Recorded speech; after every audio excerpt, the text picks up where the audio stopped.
Like, I've had training for confined spaces and whatnot, and I knew right away that these cloth mask diapers will not stop a virus. You're trying to stop a freaking virus the size of a mosquito going through a chain link fence. It's just makes no sense. Yeah, aggravating.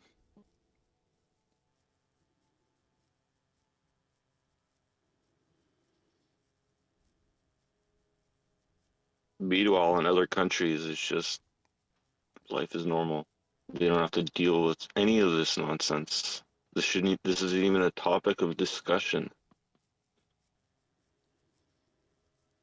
When are we gonna get out of this mess, Canada? Unfortunately, it's going to be when people can admit they made the wrong decision. I think the biggest obstacle is the ego. There's far too many people that don't like to admit they were hoodwinked or duped.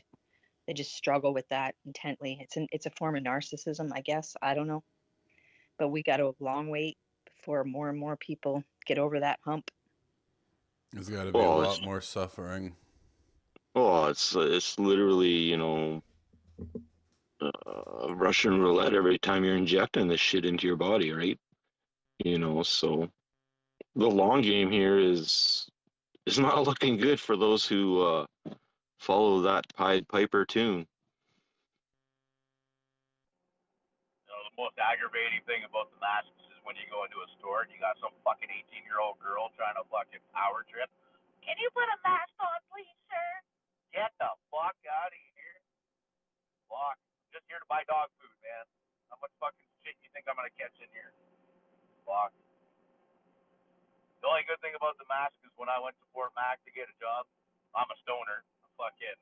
So my brother, he was up there working at Syncrude, and I was going to Suncor to work, and so I sent him in with my ID because they were making us mask up, and yeah, he took the piss test for me. Fuck, that was awesome. Fucking funny. Yeah, yeah. Fuck those masks, man. Breathing in your own hot air. Fuck. It'd be minus 20, and I still don't put the heat on in my truck. I hate that shit. Gross. Well, just like even on a cold winter day, you're gonna have a runny nose. So wearing the masks and stuff like that constantly is just gonna create more bacteria, more harm than good, right? You're supposed to be expelling those bacteria from your body, not re-ingesting them. Yeah, last winter during the peak of the bullshit, uh, Suncor had. So basically, you can't drive. You can drive your pickup truck to the gate at Suncor, but as soon as you get into the oil sands, you basically take a bus everywhere you go, right? And then like to the shops because it's like a little city, right? But anyway, fucking yeah, they were doing their little social distancing on the bus, so they're half full, staggered seating, plastic in between all the seats, and then you had these fucking little girls getting on the bus with clipboards, and yeah, you get rolled up if you didn't have a mask on or you weren't staggered. Holy Christ, that's shit I hate. Like you can go to Walmart, tell them to fuck off as walk through the door, but fuck, you're screwed if you're going to Pet Value for some dog food, right? Like little girls tripping on you. Like I'm a 42-year-old man. Like fuck off, you 18-year-old girl telling me put on your mask or get out. Oh man, I'm not for violence against fucking anybody, but I tell you, some people needed a smack during that fucking wear a mask bullshit. The most aggressive person I had in the past was a guy. He'd probably be my age, maybe equal to my age, and he was an asshole, complete asshole, just vibrating with. Well, he was in fear, I guess.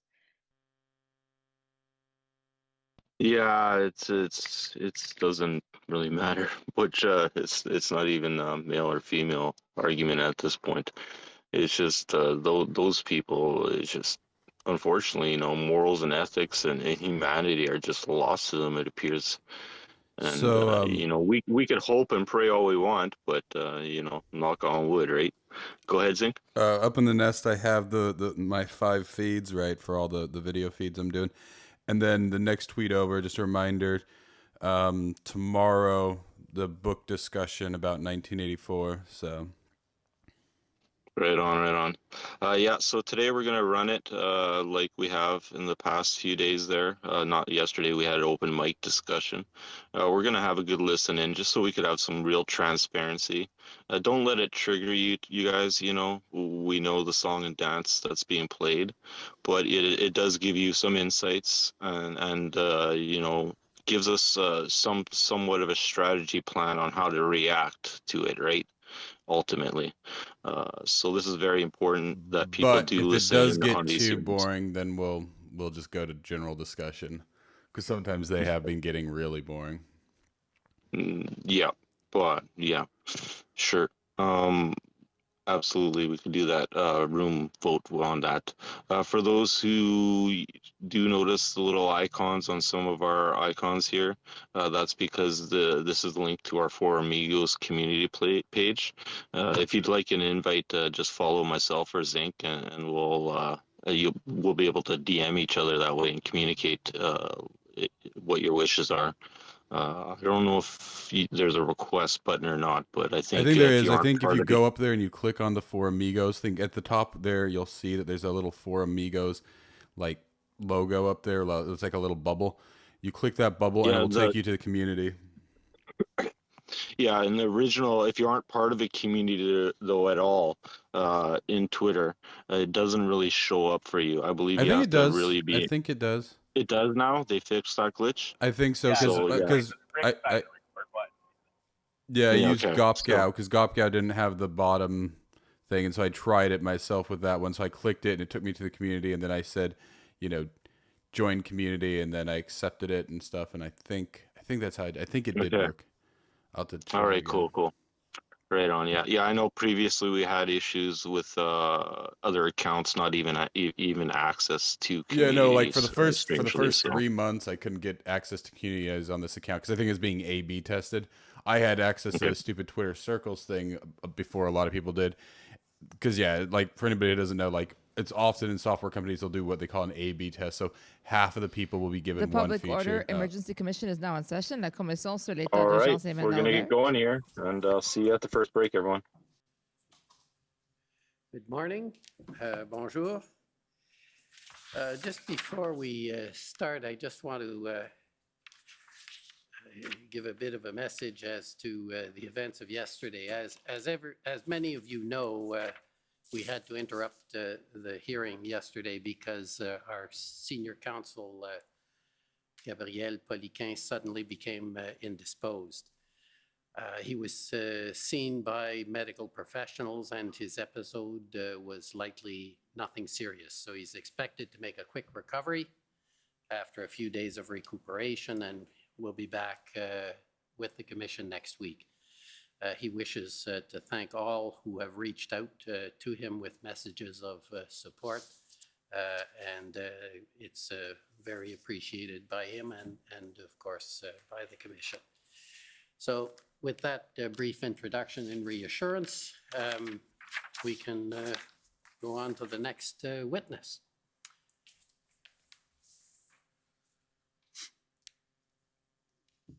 Morning, Mr. Commissioner. Jean-Simon Fahrenholtz, Commission Counsel. Our first witness today is Marlon DeGrand.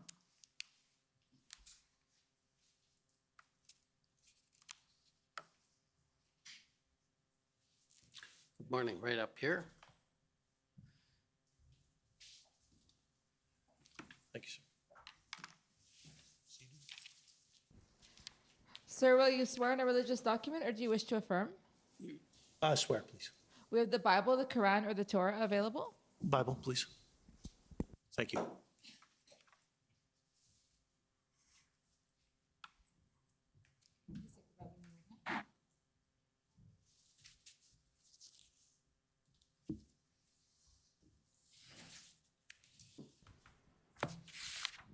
For the record, please state your full name and spell it out.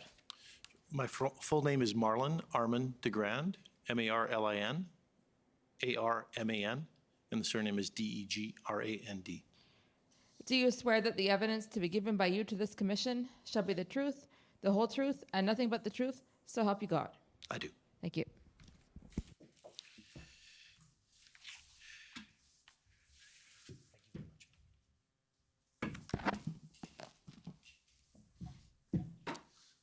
Morning, Mr. DeGran.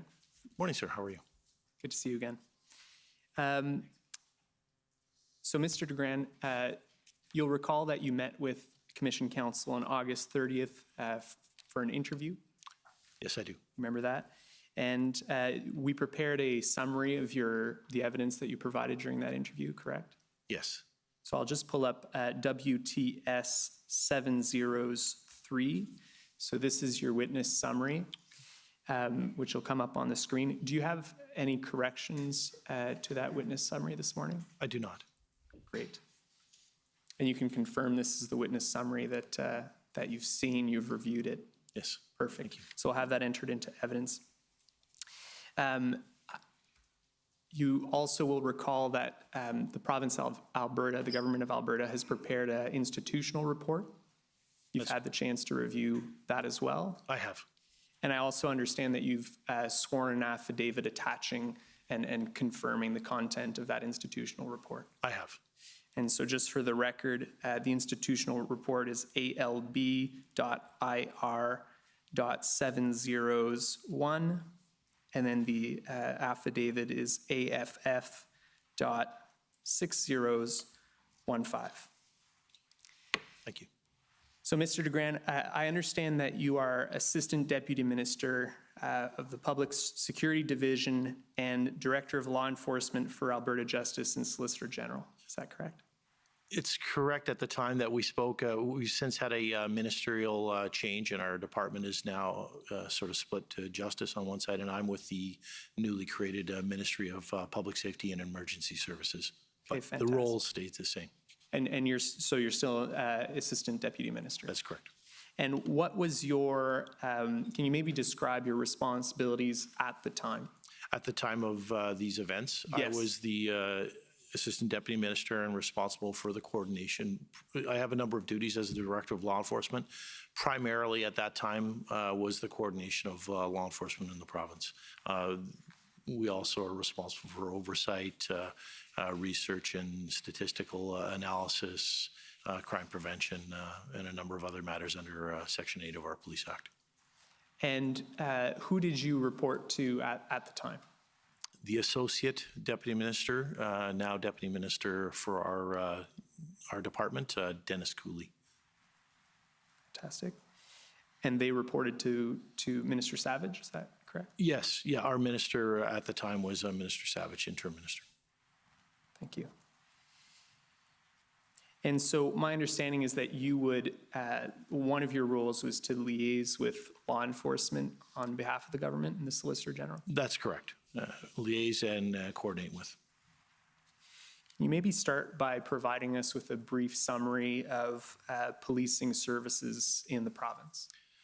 Certainly, and very briefly, we have, of course, multiple levels of policing. The RCMP is the federal policing entity in the province, as it is anywhere in Canada. Within Alberta, we have a Police Act which dictates the levels of responsibility for policing being for communities over the threshold of 5,000. They're required to have their own police force or a municipal service. They also have the option to contract with the RCMP. In our province. Mr. DeGran, if I could just ask that you slow down a bit because it's all being translated. So especially when you know what the area, you tend to talk a little fast, I think. Yeah, I probably do all the time. So thank you, I will. Okay. So certainly there are multiple levels, as I was saying. Municipal policing is responsible in communities over 5,000. In 7 of those instances, we have municipal police services that are independent and self-administered. The number of instances, 48, I believe, the communities have chosen to contract the RCMP as their contracted police service.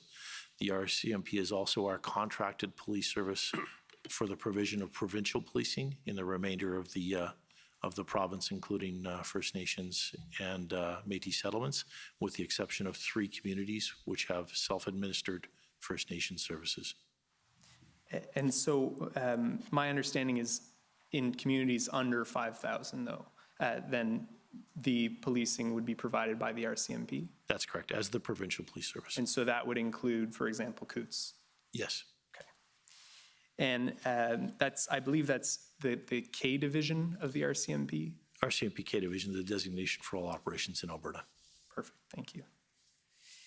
Can you maybe describe as well, I understand the Sheriff Highway Patrol is also under your purview. Can you maybe explain their role? Certainly. The Sheriff's branch is a branch under my division, and it entails a number of discrete units, one of which is the Sheriff's Highway Patrol. Sheriff's Highway Patrol works closely with the RCMP in the delivery of traffic services and traffic safety across the province.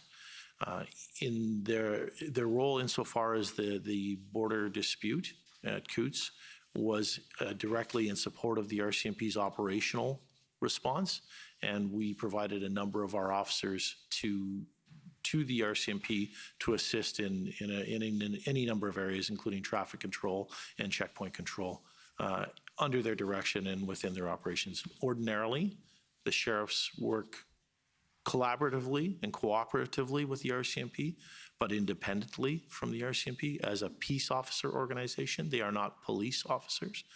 They have a specific mandate and specific authorities, which are quite broad. But in the case where they were providing operational support at Coutts, they were working under the command structure of the RCMP as part of that response that was the responsibility of the police force of jurisdiction. So normally they would have, or in all cases, I guess they would have the authority to enforce the Highway Traffic Act, for example, would be one of their key pieces of legislation that they enforce? Yes, that certainly is a Traffic Safety Act and a large number of provincial and other legislation. They actually have authorities for under the Critical Infrastructure Defense Act and other pieces of legislation.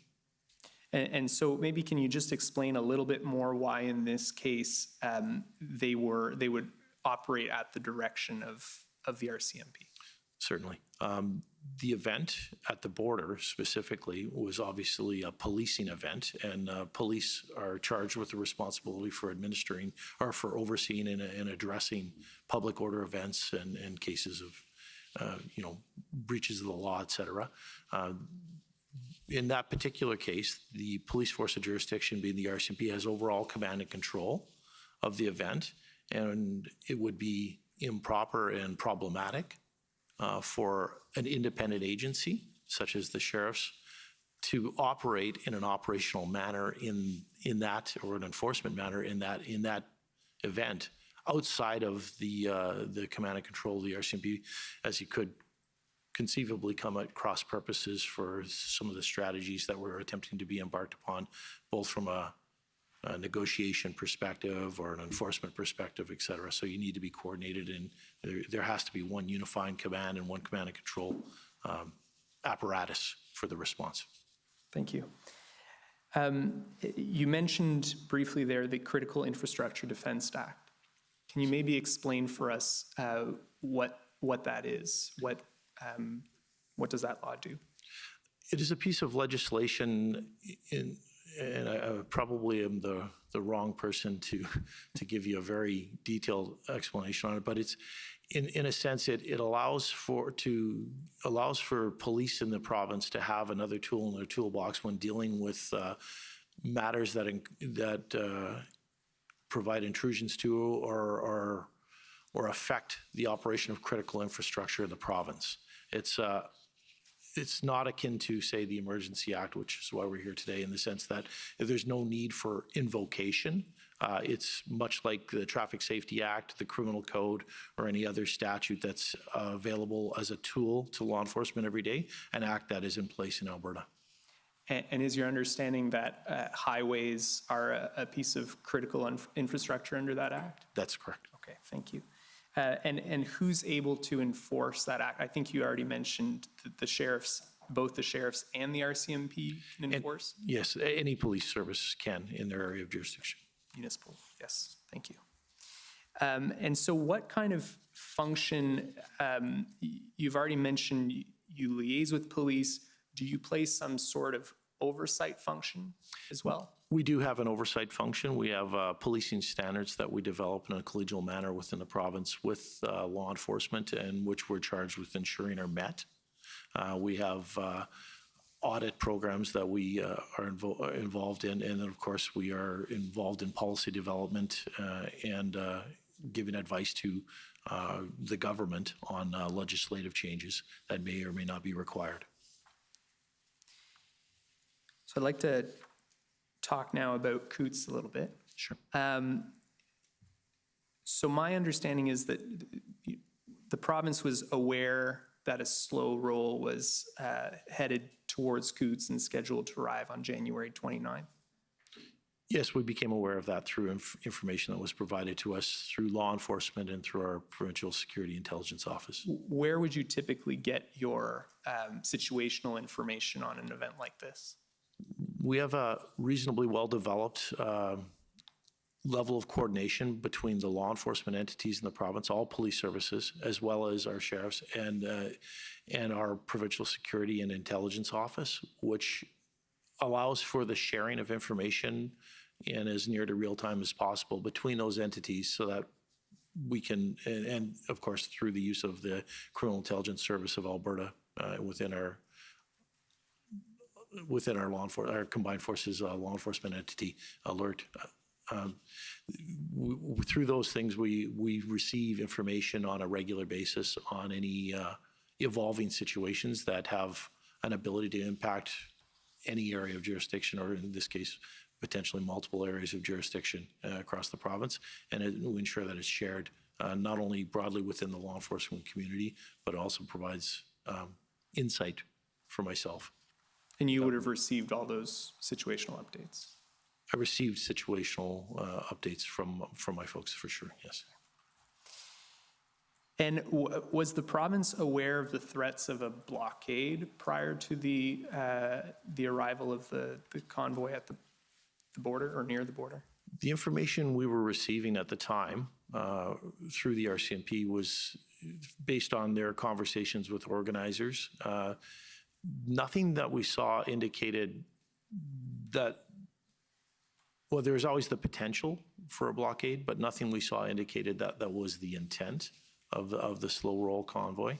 There were a number of events being planned, including events at the legislature and in Calgary, and those were all being monitored at the same time. The particular convoy that rolled from basically Lethbridge to the Coutts border was initially intended to be, from the information that was provided to us, a bunch of vehicles coming to the area, demonstrating through a slow roll and leaving the area.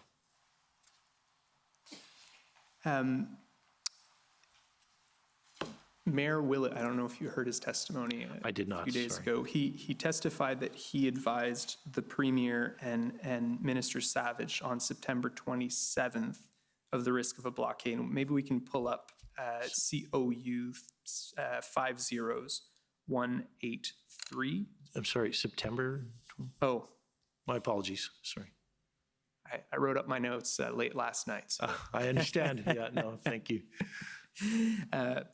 Sorry, January 27th, of course. So here you see Mayor Willett's email. I became aware of an organized effort planned to begin Saturday to totally block all northbound and southbound traffic here at the Coutts border crossing, as well as Carway and Del Bonita. Were you ever made aware that this information had been provided to the Alberta government? I can't say that I've seen this. I'm not going to say for sure that it didn't flow through the traffic, but I can't say that I've seen this before. And more generally, were you provided with any intelligence that there was a risk blockade? Oh, absolutely. There was always, as I stated earlier, that's certainly a risk. And it was a risk that I'm sure there's chatter around that as well on the social media sites, but the organizers, as I understood them, from the conversations that the RCMP were having, and I defer to them to speak in detail around that, we're saying that wasn't the intent. That stated, there's always that risk. Were you advised prior to the arrival that there may be a splinter group potentially that had an intention to blockade the border? I don't remember anybody mentioning splinter groups within any of the conversations I had at that time. Okay. That became apparent on the day of the event, though, Right. that there was a group that splintered off from the 1,000 or so vehicles that were initially there. There's about 250 that sort of splintered off and stopped and blocked the road. So Mayor Willett testified that he received a call the next day from someone he believes to be from Minister Savage's office, informing him that, thank you for the information. The RCMP are on it. You're not aware of That phone call? that discussion. No, I'm not, sorry. Were you briefed on the RCMP's plan for that event prior to the arrival on the 29th? I was. And do you know whether there was planning for the possibility of a blockade? I'd want to defer probably to Deputy Commissioner Zablocki on that, but the briefings I had were around the fact that there's knowledge of the convoy, the fact that the approximate size of what they anticipated was going to be coming, their plans to reach out to convoy organizers, distribute information, speak with individuals at checkpoints to make sure they understood the rules around not blocking the highway in both areas, giving them direction on how to lawfully protest within the area. Those were all the plans that were articulated to myself, as well as sort of at a gross level or high level, the number of police officers that would be brought to bear in terms of managing the event as it was unfolding. And do you recall what that number was for the Coutts region? I don't. I'm sorry. You were satisfied generally with their plan, I take it? I was. And obviously, we will speak to them about that as well, but it's good to get your recollection. Have you formed an opinion since then on why the RCMP was not able to prevent the blockade from setting in on that day? I was never on the ground at the site, so I rely heavily on the information from the police and some measure of personal experience. But from the long past. But the reality is that the blockade occurred spontaneously, as I understand it, in the sense that a number of vehicles were circuiting down to the border point and back up and across in a bit of a demonstration circle, which was slowing traffic but not blocking it. And that at some point, a number of vehicles just decided to stop and block the highway, which is, of course, contrary to the assurances of the organizers and contrary to the directions that were given by police. So at that point in time, the police on the ground were faced with a very difficult problem in the sense that they had 250-ish vehicles blocking a highway. Thank you. You understood that the blockade blocked traffic to and from the border, correct? That's correct, on the Canadian side. Yes. And that it also prevented access by Coutts residents to Milk River and vice versa? I believe so. Yeah, there were some early conversations around the challenges that the community of Coutts was facing. And I know one of the things that the RCMP informed me they were working with and they managed to gain support for was creating access for the community to roadways out of the area in the first day or two of the event, or a couple days of the event.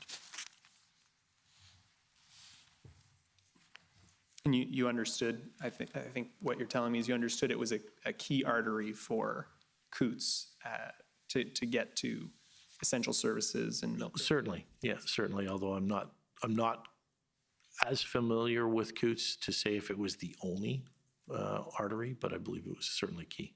Okay. You spoke just now about the RCMP briefing you about creating an alternate route for residents. Can you maybe just tell me a little bit more what you know about that? I really don't know a lot more about that other than to what was relayed to me from the RCMP, in the sense that they were looking to create access for the community, and that it was resolved. And again, I from memory, I can't recall which day, but it was resolved early on in those first few days.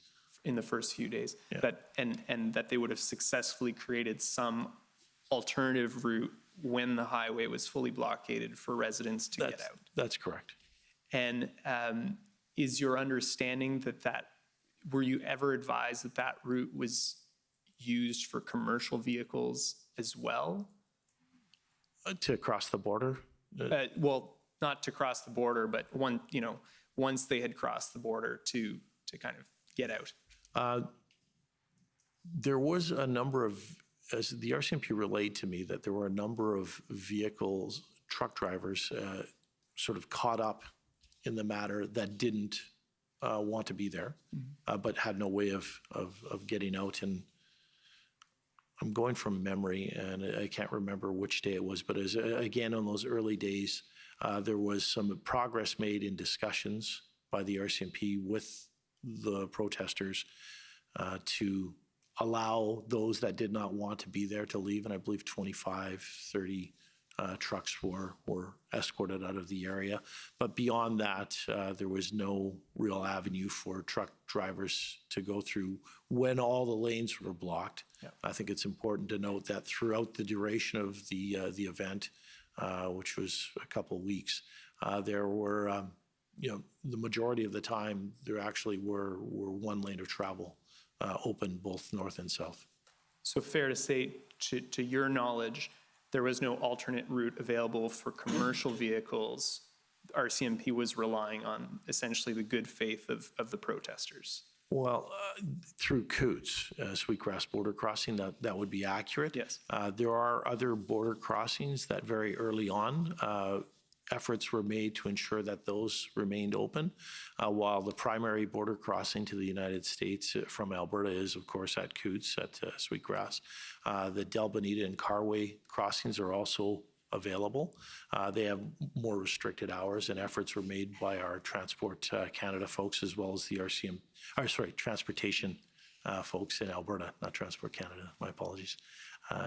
Transport Alberta Ministry and the RCMP to work with CBSA and American officials to ensure that we could extend the hours and the services that were available in those border crossings to facilitate travel to the extent that could be done outside of Coots itself when it was closed. Thank you. I might have some more questions on that later, but that's helpful. Thank you. So my understanding from the institutional report is that on January 31st, the RCMP was prepared to conduct some enforcement action, but that some protesters left around that time, and there was attempts to negotiate with the remainder of the protesters, but that was not ultimately successful. Is that correct? That's the information that was relayed to me from the RCMP, absolutely. And what was your understanding of why those negotiations were unsuccessful at that time? I actually couldn't speak to that. I can tell you that with some of the protesters wanting to leave and others indicating that they were interested in transitioning to a lawful protest, the RCMP made the tactical decision to proceed with negotiations, which seemed reasonable and sound to me, and they did so. Those ultimately proved unfruitful at that time. But I wasn't on the ground having those conversations, so it'd be speculative for me to say why they didn't work out. Were you advised around this time, January 31st, that the protest leadership was not quite clear yet? Now, I can tell you that I was advised as the matter progressed that it was difficult to negotiate because there were multiple areas, or multiple individuals that would come forward and claim leadership. And in this case, there was a group that, there's the initial leadership of the convoy, and then there was the splinter group, and then there was a group at this point in time, January 31st, that came forward and identified themselves as leadership, and we're speaking with the RCMP. I think later on, and I'm not sure that it was the 31st, I think it was in the subsequent days to follow, other groups identified them, or individuals identified themselves as leadership and not being represented by the folks that had previously been speaking with the RCMP. And one of the difficulties that was expressed to me from the RCMP was that they were getting multiple groups and within the or factions, if you will, within the global protesters. There are individuals with a mixed group of sort of motivations within the group, within the protest event itself, and it was making it difficult to negotiate. Thank you. And is one of the reasons that enforcement wasn't pursued at this time, again, January 31st, because some more moderate elements started coming forward and expressed an intent to become a more lawful protest? Had you been briefed on that? That's what the RCMP actually indicated to me, and of course, their goal is always to resolve peacefully with the minimal use of force, so they took advantage of that. And what did you understand a more lawful protest to look like? With the flow of the information that the RCMP were stating is their goal was always, certainly throughout the event, but certainly at the start, was to reestablish the flow of traffic through the Coutts border crossing. And did that succeed? As I indicated earlier, there were times when it was successful in a limited fashion, in the sense that one lane was left open, and there was varying degrees of flow of traffic, sometimes escorted, sometimes free-flowing at a smaller pace. At some points, the border was processing up to 50% of its normal kind of volume of traffic through the area, and then it would be shut down for a period of time, reopen, and then shut down again.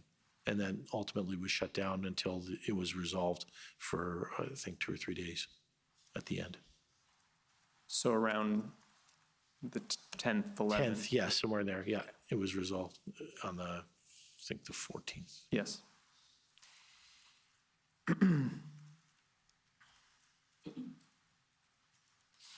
And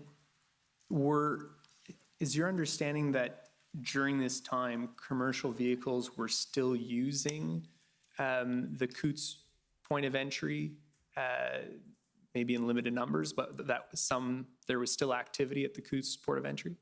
When the lanes were open, yes. There were, as I stated, though, there were periods where they would be shut down. There was a period where there was a car accident that necessitated a shutdown. So it wasn't a constant flow, and it was interrupted at times and then reopened, and then interrupted at times and reopened.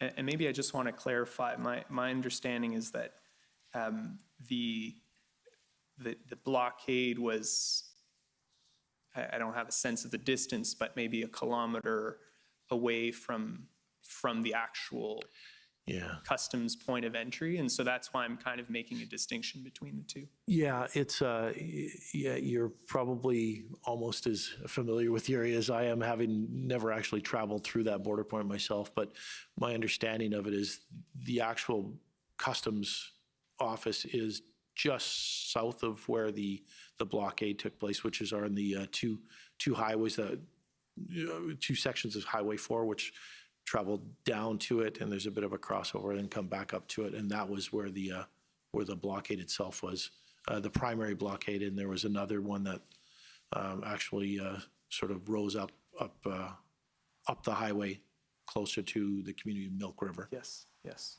okay.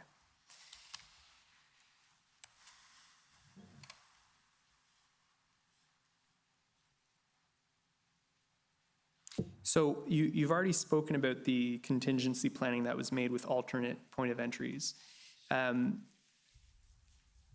you have a sense of what the impact was of having to reroute some of that traffic to those other points of entries? Can you speak to that? Some of the challenges were, as they were expressed to me, and of course I wasn't in personal conversation on many of these things, were that U.S. officials receive certain types of goods only at certain checkpoints, live animals, stock, foodstuffs, heavy transports versus automobile traffic, private vehicle traffic. And there was a lot of challenge in trying to extend not only hours of operation, but also accommodate at alternate points of contact for customs clearance the different types of commercial goods that travel through that border point. And I will not profess to be an expert in that area. It's an area that I understood to be a challenge, and one that was worked on throughout the event with our folks from transportation, agriculture, as well as their U.S. colleagues and CBSA. Thank you.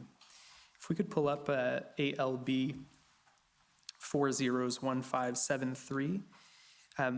I understand that on February 3rd, Deputy Commissioners Zablocki of the RCMP sent a letter to Minister Savage requesting the deployment of additional officers under the PPSA, right? That's correct. And that's the Provincial Police Service Agreement between the province and the RCMP. Is that correct? Well, it's between the province and Canada. Right. Yeah, and the RCMP is the service provider, and that's the article that allows for the RCMP to move policing resources across multiple business lines in order to self-support when their resources require that. And this is the response from Minister Savage. And if we can just go down a little bit. So there's a response the same day that approves the request, correct? That's correct. And it says, if you go down to the fourth line, this is in response to a current blockade near the Coutts land border crossing and intelligence suggesting further blockades planned throughout the province. In my opinion, this constitutes an emergency in the province of Alberta under the Provincial Police Service Agreement. So why was additional deployment necessary according to the RCMP? What did they tell you about that? Yeah, my conversations with Deputy Commissioner Zablocki, in those conversations, he indicated that, of course, the resource draw to maintain order and safety at the blockade, and of course, manage other events that were and could be happening across the province was significant. And there are specialized resources that are used in those types of events, as well as general duty resources.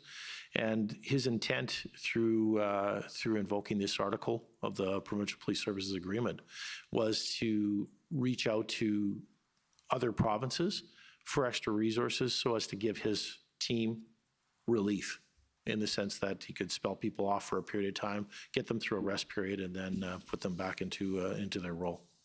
And he eventually obtained, I think, 40 officers from British Columbia. That's correct. Correct. Can you tell us about, here it mentions intelligence suggesting further blockades planned throughout the province. What can you tell us about that? I might have mentioned it earlier, but during the events at Coutts, we also had events in Calgary, numbers of people protesting and marching through the community. We had events at the legislature in Edmonton. We had intelligence and actual action of rolling blockades in some parts of the province. I think Fort Macleod and a few others. So I believe Taber Police dealt with a minor event as well.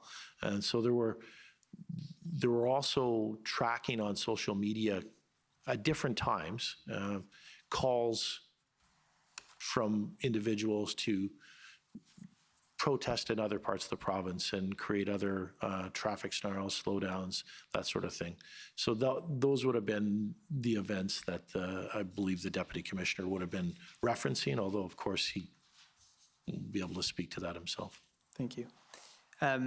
So at this time, and this is February 3rd, what was your understanding of why the RCMP had not yet been able to bring the blockade to an end? By February 3rd, at that point in time, they were still working on negotiations with the protesters. If memory serves, they had a lane open by then, and there was north and south traffic flowing through there. They had also by then encountered difficulties, if memory serves, with obtaining heavy tow capacity. Should they have to move to an enforcement action? I don't believe at this point in time they were looking to execute on an enforcement action. They were engaged in constructive dialogue that had been keeping the lanes open mostly for north-south traffic to some degree, and we're hoping for a peaceful and a non-enforcement oriented solution. But they also recognized they had challenges logistically should they go there. And by that time, the RCMP had begun to look for towing resources, correct? That's correct. And did they feel obtaining those resources would be necessary to any enforcement action? Yes, they did. You can remove the people, but we would still have large numbers of large vehicles that were blocking the highway. I take it you're familiar with Alberta's Emergency Management Act? I'm familiar with it. You mentioned it before. This is one that you actually need to invoke? That's correct. Okay. And so under that act, the government of Alberta can declare a state of emergency? That's correct. Province? And are you aware that the use of that act would have allowed Alberta to compel the use of towing resources, of operators, and also to prohibit access to certain areas? I am aware of that provision of the act, yeah. In your witness statement, you say that Alberta considered invoking this legislation, but that it was determined not to be necessary. Can you explain the basis for that assessment? So as a public official, we of course provide advice to elected officials. Within that, we explored the realm of the possible in the sense that we did identify the Emergency Act, its provisions, and the authorities that would come with its invocation. We also identified a number of statutes that provided law enforcement with effective arrests and charging tools to deal with the actions that were taking place at Coutts. And to be fair, there are a number of authorities that exist sub or below the Emergency Act that would allow for police to arrest, detain, and remove people from that area. The determination was made by our government that given the number of tools that were already available in statute to police, the addition of the Emergency Act would have changed nothing in terms of the authorities that the police required. And you mentioned compelling individuals to cooperate. That would certainly be something that could be attempted, but there's also information that many of the individuals within the industry were fairly supportive of the protest or did not wish to be seen to be involved in taking action against the protest for their own reasons, and I won't speak to those because I don't want to put myself in their head. But the reality is that a compulsion to somebody to provide support could conceivably and probably have been met just as easily with a refusal, and then you are left with a choice of having to now deal with enforcement in relation to service providers and still not be any further ahead in terms of where you're trying to go. We ultimately thought there were more appropriate and better avenues to seek that support, one being Canadian Armed Forces support from CFB Edmonton, and the other is ultimately what we did do, which was resolve it ourselves through the purchase of equipment. Thank you.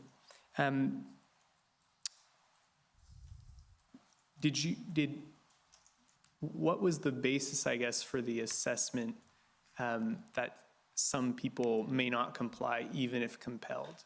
Did you receive advice on that from RCMP, from intelligence, or was it just? I should make that clear. That's a very personal assessment on my part. That was not advice that was provided to anybody, and I can't speak to our government officials, our minister and premier, and where their head was at on that. So I should be very clear about that. And that basis is just experience and the reaction.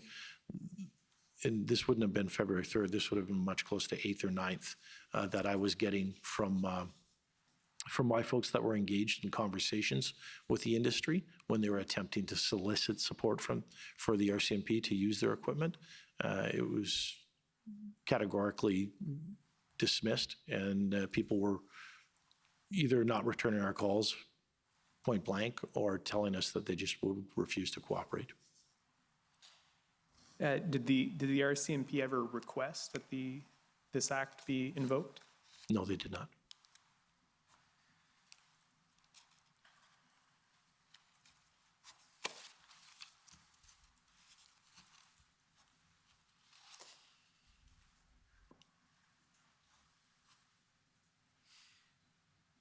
Okay, so we can pull up COU 6016. These are text messages between Minister Sawney, former Minister of Transport, and Mayor Willett. And we can go to the second page. We can go down a little bit. Okay, here. So you'll see here on the right, Mayor Willett says, he's talking about meeting with protesters. They need someone from government to get a straight answer from. If it comes up, are you still willing to take a trip to Coutts? And she responds, of course, I need to get clearance from the boss and RCMP. Were you consulted on whether the government should send an emissary of sorts to Coutts to meet with protesters? To be clear, I've not seen this until my preparation for the inquiry, and this was provided to me. So I wasn't consulted. I know there were conversations at one point of MLAs independently meeting with protesters and having conversations with them. And that was, I've not seen anything to substantiate whether that actually occurred or not. My information is that it wasn't something that the government was officially trying to do, but again, I can't speak to whether it happened or not. I do know that during those conversations, we met with not we, myself, but our department spoke with our minister around that to make sure that we knew what may or may not be taking place and could convey that to the RCMP, of course, who are still charged with managing the event. The information that was conveyed to me was that there were no certainly official meetings taking place down there, and that they would be guided by the RCMP, who of course had operational command and were engaged in negotiations so as not to complicate any conversations that they might be involved in. And do you know what the reason for? Because my understanding is that Minister Sawney did not end up going to Coutts. Do you know what the reason for that decision not to officially engage with the protesters was? I don't. I can't put myself in the minister's mind. I apologize for that. I don't believe we received any requests from the RCMP, though, to engage at that level. Okay. So I suspect that might have been the reason.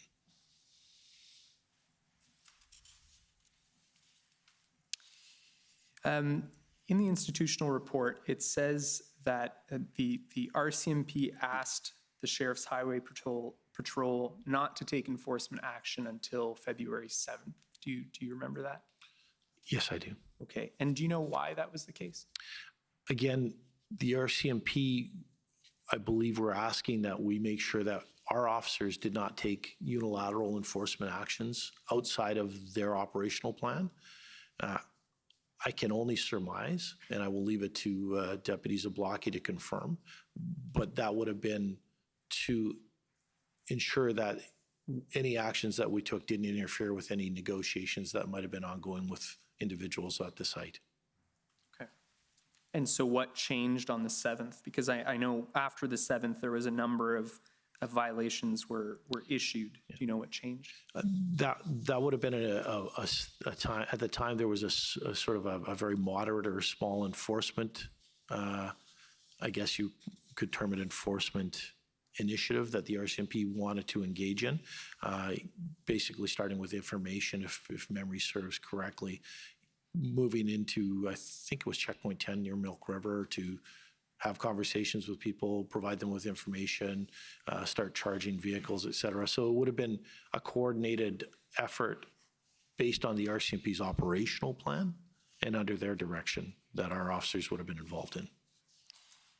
Do you know if any protesters left because of that limited enforcement action around that time? I can't say that. I'm sorry. I'm sure the RCMP could tell you, but I just don't have that off the top of my head. In the institutional report, it states that the province made an alternative protest site available, and we heard this from other witnesses at Milk River, and that would have been on February 10th. Can you tell us how that came about?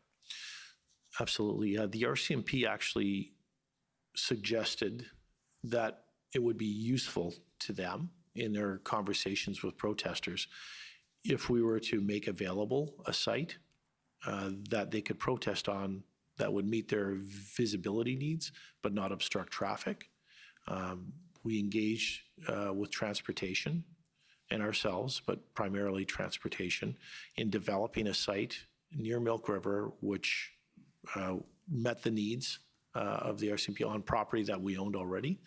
And transportation actually put in access and egress areas for protesters and set up, I believe, even Wi-Fi access for protesters to be able to utilize in order to facilitate those that wanted to protest lawfully at the site. This was a tactic that the RCMP wished to engage in to, manage the negotiations to migrate this to a lawful. And did the RCMP brief you on whether that was done because there was buy-in from protesters on something like that, or done in hopes that once it was set up, they could get buy-in? Do you know? They did. I don't recall knowing whether it was one or the other. Okay. It was a request, and of course we do what we could to assist, so we did it. The institutional report states that the Sheriff's Highway Patrol maintains certain checkpoints at other points of entry to prevent blockades. Near other points of entry, yeah. Yes, that's correct. Del Bonita and Carway were primarily the land ports of entry that we were concerned about. And under the direction of the RCMP, our sheriffs set up checkpoints there to ensure that vehicles traveling down to those points of entry had legitimate business reasons to be doing so. And are you aware of whether any potential blockades were thwarted by those efforts or not? I'm not. I couldn't speak to what could have been. So yeah, it's possible, but I'm not aware of any anybody showing up and being turned away in en masse, if you will. Thanks.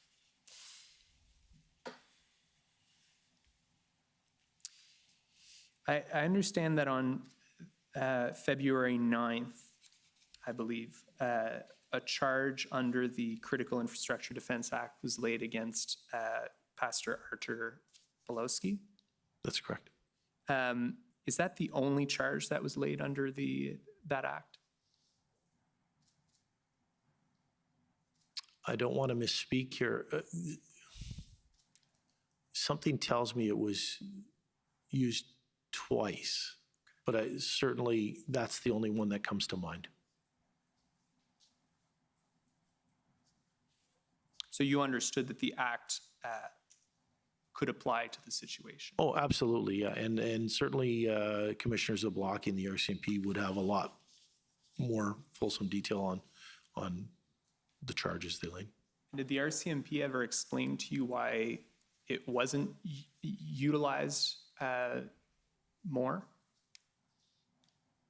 Why that particular act was not utilized more? No. I know that enforcement was a strategy that was being looked at on a case-by-case basis, moment to moment, situation to situation, and they would use it in a manner that worked for them in terms of managing the overall event, but they never provided me with, detailed explanations around why this charge against this person, why not this charge against these people. That's an operational level of detail that's candidly not something I would normally ask about. And that was within their discretion to decide under what act to charge an individual? 100%. Did the Alberta government ever take any steps to kind of attempt to have the act used more fulsomely during this period or anything like that? No, in the sense that we were very careful throughout the entire event to ensure that we were not directing police in their operational response. We were asking questions of them around planning, what they had done, if to the extent that they could share, what they would share in terms of their intentions, and things that we could do to facilitate the resolution of the event. But we're very careful not to direct them. Your understanding is that law enforcement action in the early morning of February 14th is what led to the end of the blockade? Certainly, that was the beginning of events that ultimately led to the event.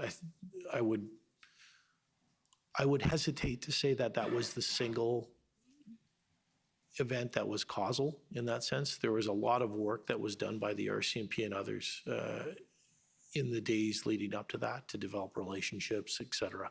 So to what extent was this that crystallizing event the sole reason, and how much of that was facilitated by the outreach that was done in the past and the communications that was done by the government around the impacts of this? I think there are a constellation of factors that could have played a part in those decisions, but certainly those enforcement actions were a catalyzing event for sure. Did you ever hear from RCMP that one of those factors may have been the rumors that the Emergencies Act would be invoked? No. No.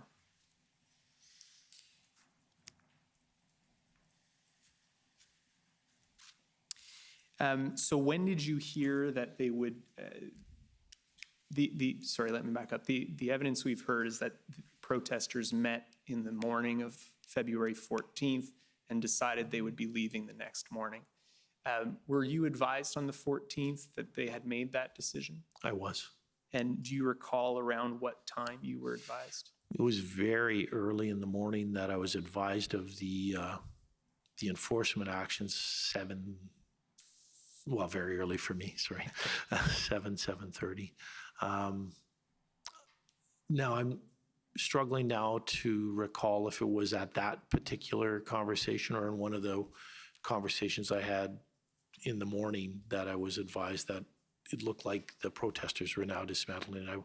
I want to think it was kind of a little bit later on, but that would be speculative on my part. It was all within the morning, certainly, of the 14th. So within the morning, you understood they would be leaving the next morning? Yeah, and beginning preparation that day, actually, and there was already events people taking down tents and structures and leaving on the 14th. And was it, I forget his name, Deputy Commissioner Zablosky? Is he the one who would have been briefing you on that? That's correct. Deputy Commissioner Curtis Zablocki. Thank you.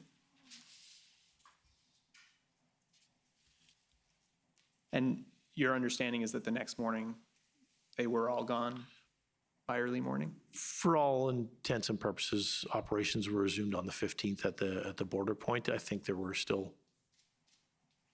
may have been individuals still packing up, et cetera, in the area. And I'm not sure if Milk River had fully transitioned to the lawful protest site. It would have been the 15th, 16th, but I believe operations at the border resumed on the 15th. So your understanding with respect to Milk River is that throughout that day at some point, the protesters at the Milk River checkpoint would have moved to the legal protest site, or at least some of them? Yeah, they moved or left. Yeah. The majority actually left, if my memory serves me, from the conversations I had with the deputy. This may be on the ground from your vantage point, but are you aware of any protesters moving from Coots to that legal protest site? Yeah, I wouldn't have that knowledge, sorry. And so your understanding is no, other than the raid early that morning, no enforcement action had to be taken to clear the blockade in Coots? There were a couple of arrests and some vehicle seizures associated to an event prior to the search warrants and the further charges there. And there, of course, were the earlier charges that took place later on. But yeah, outside of that, that's the actual clearing of the blockade. That's correct. Yeah. There were no further arrests beyond. I think there were 13 individuals that were arrested in those initial hours. So your understanding is none of the powers under the Emergencies Act were used to clear the blockade? Yeah, the Federal Emergency Act? Yes. No. What about other protests in Alberta at that time? What was their status, if you can recall? We continued to have protests in Calgary for quite some time after that, as well as in Edmonton.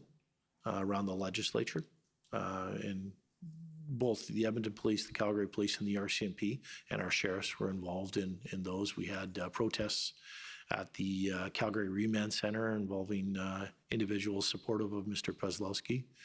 I apologize if I'm saying the name wrong. It's not intentional. Around that individual, and we had a number of events that recurred for some time. And in your witness statement, you state that there was always a possibility that protesters would attempt another blockade, but to your knowledge, there was no intelligence suggesting that might occur. So is your evidence then that there was no credible threats of a blockade forming after the 14th? My recollection of the intelligence briefings that I was getting was there were individual chatter, like individuals that would chatter about we need to go back, regroup, and reestablish. But there was no uptake being shown on the open source information that we were receiving, and no information that was indicating that this was anything other than aspirational chatter from isolated individuals. And so I think it'd be fair to characterize that there was no intelligence surface that would indicate there was a real threat for that to evolve, but that's not to say that the police didn't take serious the possibility. I believe the RCMP remained, present in some numbers in Milk River and in the area for some time afterwards, just to ensure that didn't take place. And were you ever briefed on any factors that would have led to there being no uptake of those kind of threats? No. No. Okay. Let's talk a bit more about towing capacity. So I understand that fairly early on, I believe February 1st, the province began to make requests for towing resources, correct? That sounds right, yes. And those requests were always for both tow trucks and tow operators. That's correct. So when I'll refer to tow resources, but Capacity, yeah. I mean both. Yeah. And I think you've already told us that that capacity was critical and necessary if any enforcement action was to be taken. In the event of mass enforcement action, I guess I should clarify that. If we were going to go and remove all of the protesters and remove the blockage, if the RCMP were to do that, that would absolutely have to be in place. Can you tell us a little bit about the challenges the province has faced in obtaining tow capacity? To begin with, the RCMP, as the police force of jurisdiction, made their efforts, and they had some limited success very early on, very, very, very early on, first days. That support dissolved from industry quite quickly. They went afield, and that was local support. They went afield and garnered some limited support, which also quite quickly dissolved. And then they were struggling after that to find any support anywhere, both within the province and commercially outside of the province, BC, Saskatchewan. I believe they might even have looked to commercial entities in the south, but I'm not 100% certain of that. I'll let them speak to that. They approached us to indicate the challenges that we're facing, and they indicated that they were going through their channels to seek support from the Canadian government for the use of heavy lift capacity that exists at the Canadian Forces Base in Edmonton. And we're looking for anything that we could do to assist in terms of just generally trying to work through that.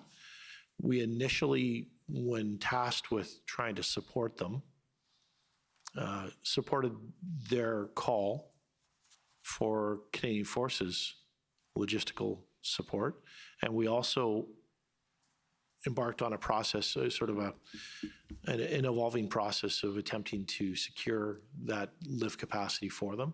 The first was through revisiting the commercial entities that they'd contacted as the government to try and secure support for them.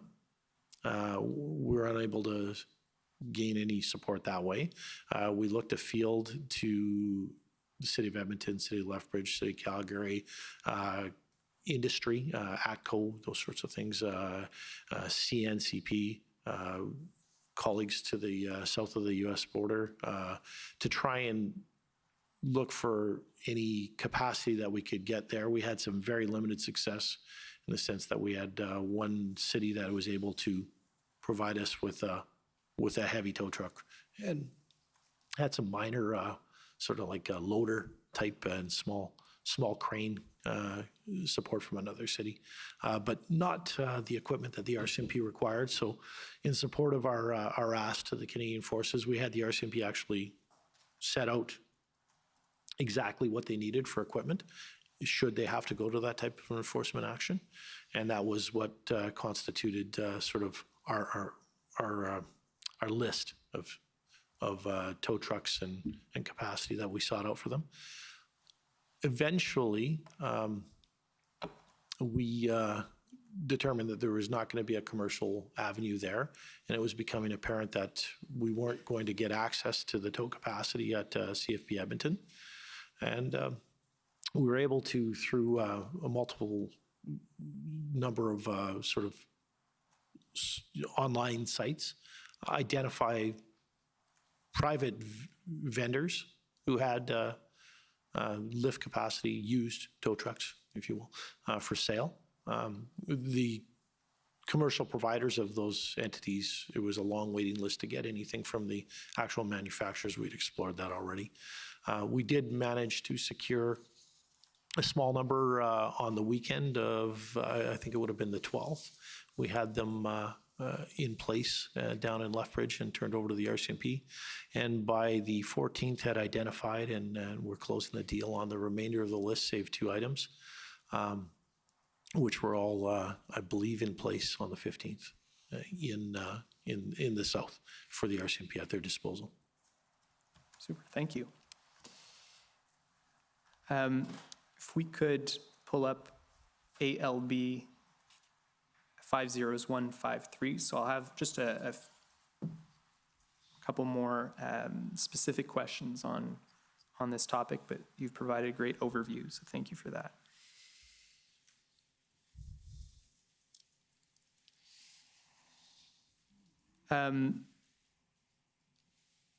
So my understanding, and I think you've mentioned it, is that the RCMP had already made a request of Public Safety Canada for assistance from the Canadian Armed Forces, correct? That's correct. Okay. And that they had declined to become involved? Is that your understanding? I can't say that they declined to the RCMP to become involved. I can tell you that the RCMP indicated they weren't seeing the support. Whether they had an answer or not, I really would have to defer to them. Because I don't recall them ever telling me whether they'd been formally told no. Okay. And do you know whether any other options were being explored other than the Canadian Armed Forces within the federal government for these kind of resources? I can't speak to specifically what options were being explored, whether they were looking at Transport Canada or other entities for their capacity. I did have conversations at various times with the Assistant Deputy Minister of Transport Canada, Kevin Brasseau, around our needs and around efforts that we were making. Along with what I described earlier, I'd also reached out to industry contacts within Alberta, as had our transportation department, to try and encourage them to help us in finding support. So I did ask Transport Canada's ADM if he could reach into his contacts within industry and see if they could garner any support from us. Whether that materialized into any efforts or not, I would have to defer to Transport Canada on. Okay, thank you. Let's go to ALB 5097. So this is the February 5th letter from Minister McIver to Ministers Mendicino and Blair. Can you explain what the purpose of that letter was while it comes up? Just have a quick peek.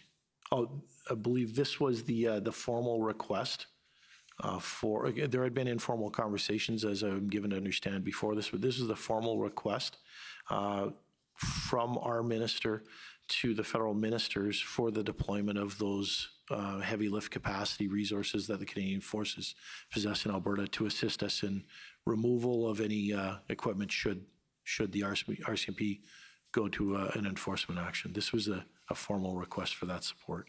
And it says, we can see at the bottom of that first paragraph, at the end of the third to last line, the Royal Canadian Mounted Police have exhausted all local and regional options to alleviate the week-long service disruptions at this important international border. So what was meant by that the RCMP had exhausted all options? That, as I described earlier, that's their efforts to try and secure commercial or other, industry or city support to provide those kinds of supports that they needed. So that was only referring to towing capacity? That's correct. Is your understanding? That's correct. Yeah, this letter was about towing capacity.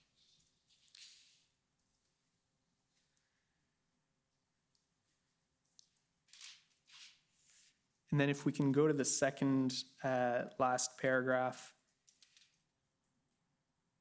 So you see there, to support this approach, I'm requesting federal assistance that includes the provision of equipment and personnel to move approximately 70 semi-tractor trailers and approximately 75 personal and recreational vehicles from the area. So that was the request that was. Yeah, and it was structured that way as opposed to the way that the RCMP structured their request to us, in the sense that we have former military personnel and indicate that you don't actually ask for the equipment, you ask for the capacity, and they determine the equipment.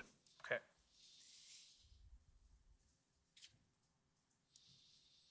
And here it doesn't specifically indicate that this was a request for Canadian Armed Forces resources, but was your understanding was that that was what you were looking for? Certainly that was what we were looking for, although any capacity that could do that, whether it came from the CAF or some other branch of the Canadian government, would have been welcome. But you weren't necessarily specifically aware of other sources? I could think of no other source. Okay. Certainly in province.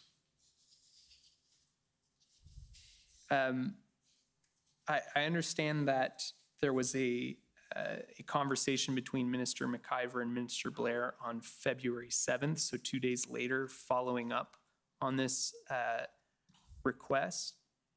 And do you know what the response from Minister Blair was at that time? Off the top of my head now, I can't recall, but I think the response was something to the effect, it might be in the institutional I think in your report. Institutional report, it indicates that he raised some doubts about the use of the CAF equipment. Yeah, that's where I was going to, I think he was indicating that they were having conversations with the Chief of Defense, but it wasn't positive. At that time, it wasn't clear either way. Yeah, it wasn't looking like there was hesitation. If we can go to ALB 401868. So these are the text messages between Ministers McIver and Blair. Mm-hmm.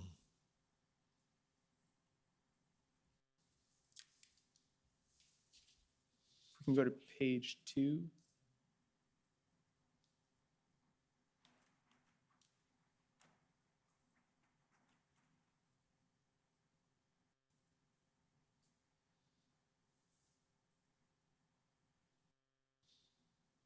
So if we can just go down. So February 8th, Minister Blair says, sorry for the delay in getting back to you. I spoke to our Minister of Defense and conveyed the importance and urgency of an answer. If we can keep going down. From CAF, she's speaking to the Chief of Defense staff this morning and will advise. You were advised that had taken place, that they were in communications? Yeah, I was advised of that. I'd not, of course, seen the texts themselves until my preparation for the inquiry, but I was advised that those conversations were taking place. And in parallel to this, as you've already described, the province was undertaking its own steps to obtain these resources, correct? That's correct. To whatever ability we could, we're looking for anything we could find.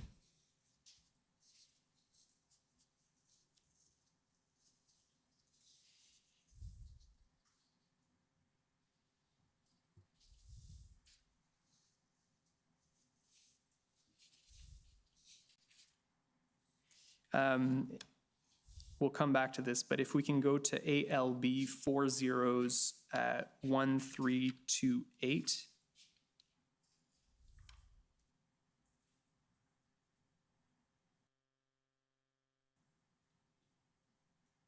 This is an email chain from February 12th. If we can start at the bottom.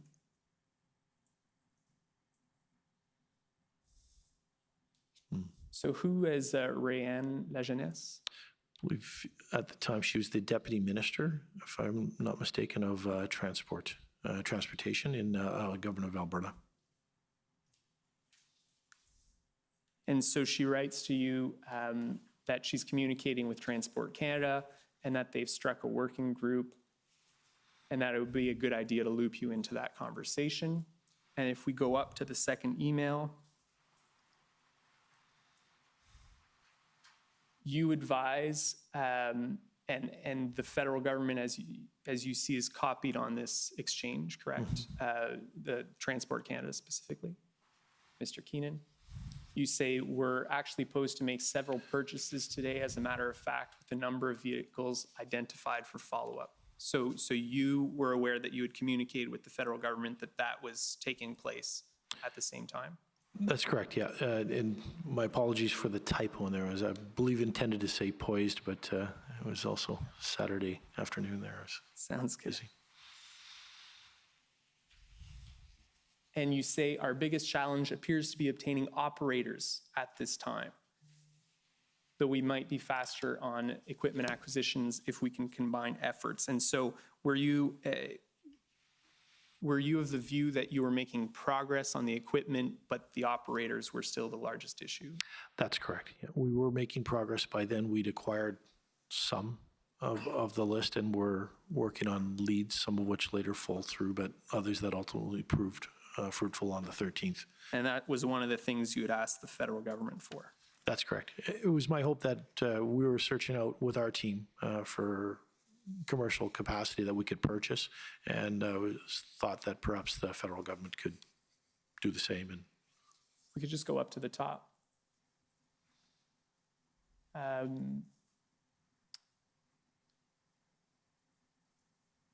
So again, there, third paragraph down, Transport Canada was coordinating a working group to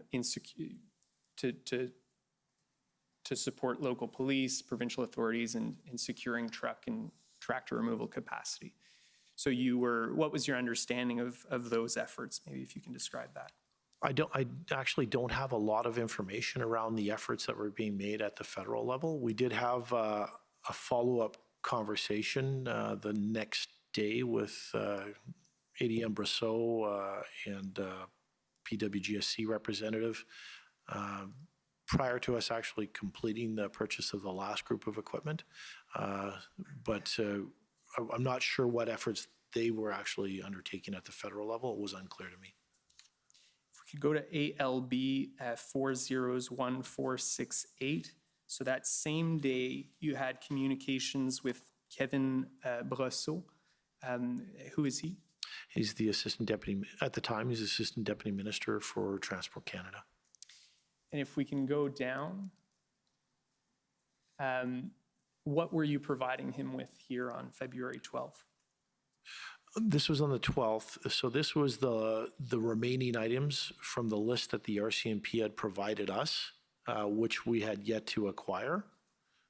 So of course, those are the items we were still looking to get. Although again, we had a deal pending later that day that ultimately fell through on much of this, and then we ended up acquiring it all on. It was save the top two items. We acquired the rest of those on the 13th. On the 13th. Well, they were in our possession, I think the 14th, 15th, something like that. Okay. The deal started on the 13th. If we can, so you provide him with the list, and then if we go up, oh, sorry, go down to the bottom actually. I understand you guys had a phone call that day. What do you recall being discussed?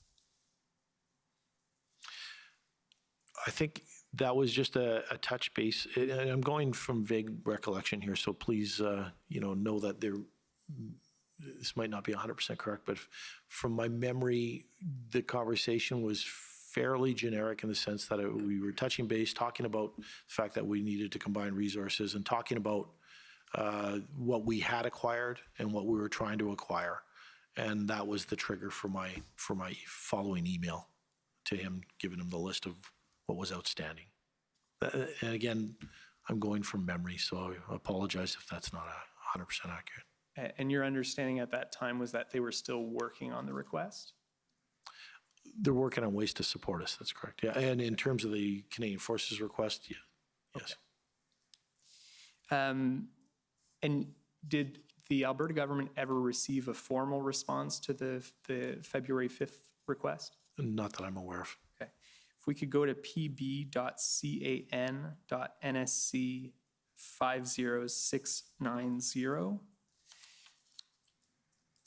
So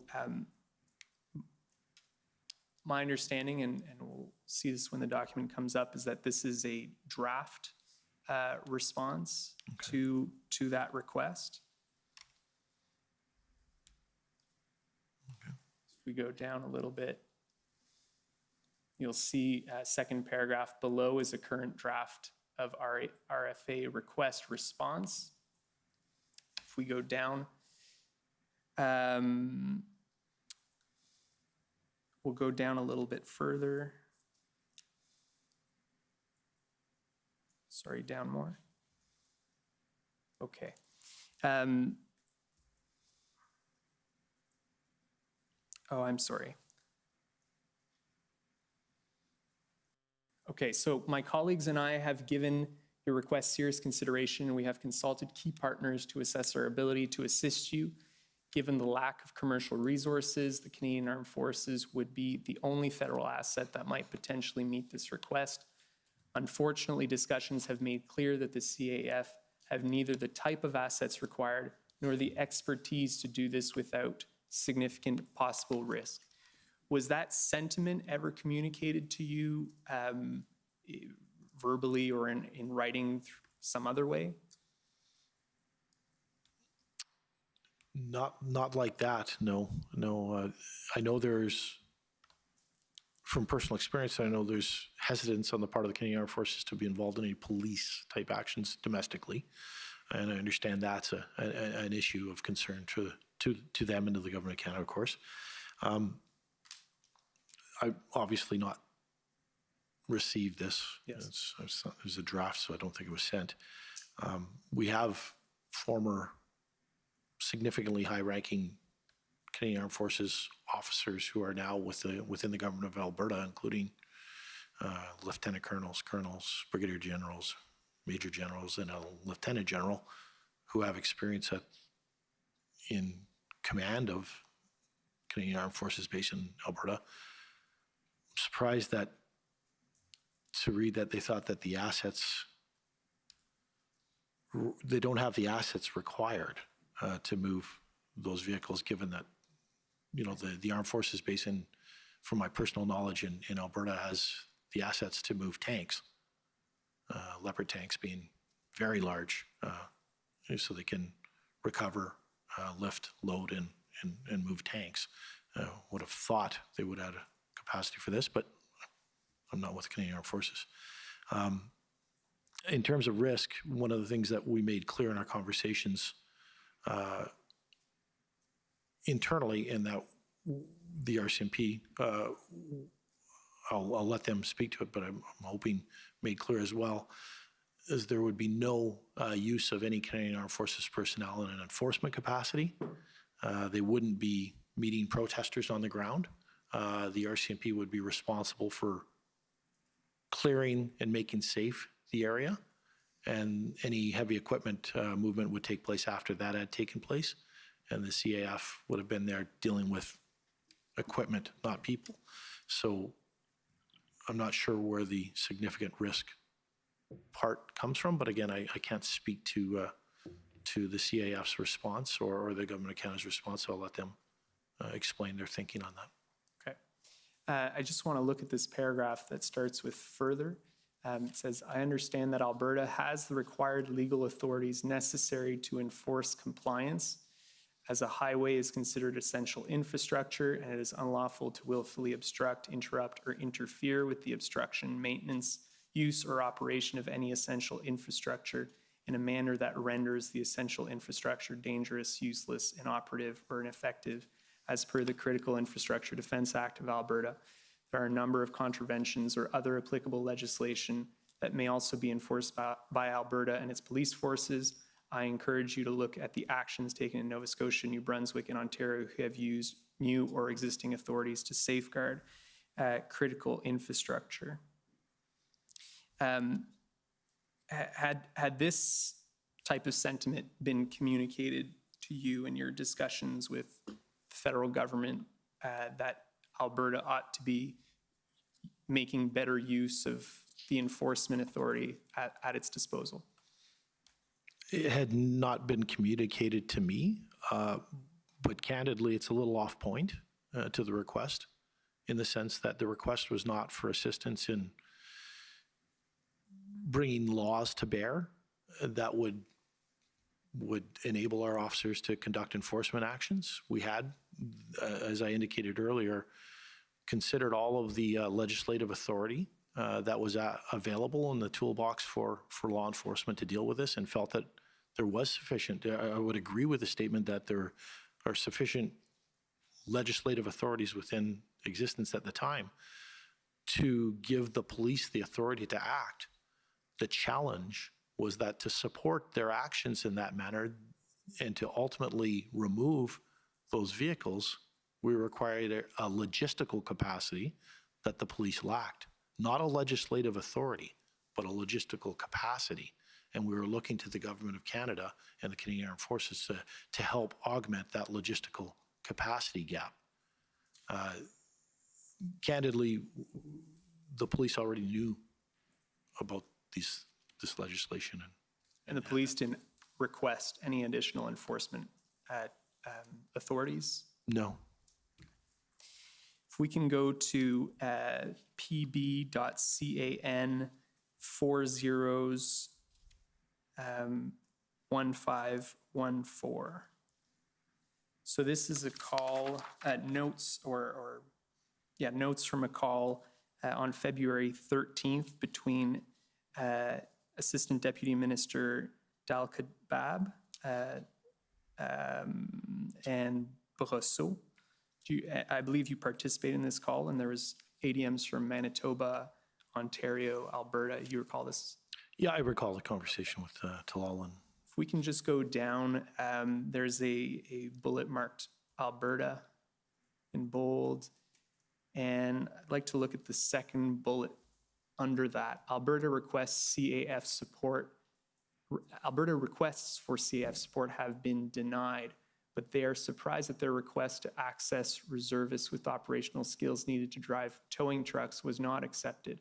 This part of the request is news to us, and we committed to follow up on this specific point. I should clarify, these are notes taken on the, I believe, Transport Canada side. Was your understanding from this call that the request for the towing trucks denied? That's correct. There was also, and I think for clarity around the reservist piece, there was another proposal that was being communicated, and I can't tell you through what channel, but it was for the Canadian Armed Forces and the Government of Canada to consider the use of some of the reservists that might have operator skills to operate heavy lift equipment. Should we acquire it? We had some that were identified, but we could use a few more. And if there were reservists within the Canadian Armed Forces who, by virtue of their experience in their trades, might have that skill set, we'd proffered up the idea that perhaps we could use them either as a hired capacity to us, or through whatever mechanism might make sense to the CAF on their own time to support us. And the response that I was made aware of was that that would not be considered. That the use of those reservists would not be considered. Would not be considered. And was your understanding from this call that Transport Canada had not considered the part of the request with respect to operators? Yeah, that reservist portion. That was actually something that neither Talal or Transport Canada, the ADM from Public Safety Canada, or his colleague from TC had indicated they were aware of, but they were going to look into that. Okay.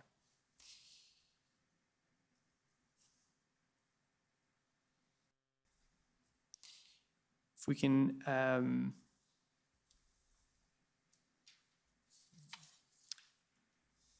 Mr. Clerk, I don't know if you still have that text message exchange available that I said I would come back to.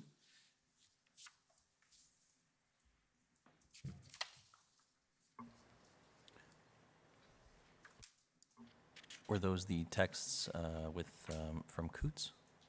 No, Minister Blair and Minister McIver. From the 8th. It would take me a moment, but it may be quicker if you can provide me Yes, the I'm just docket. Sorry. looking for it here.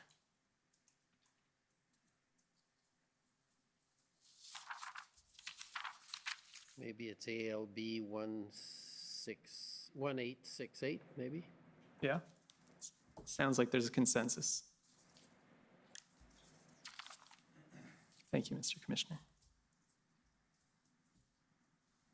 I know I'm coming up on my time here. I have, I'd say, maybe 5 minutes left, if that's okay.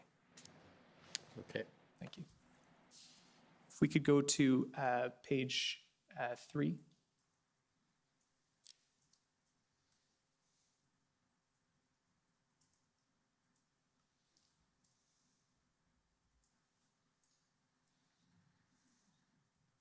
If you could go down.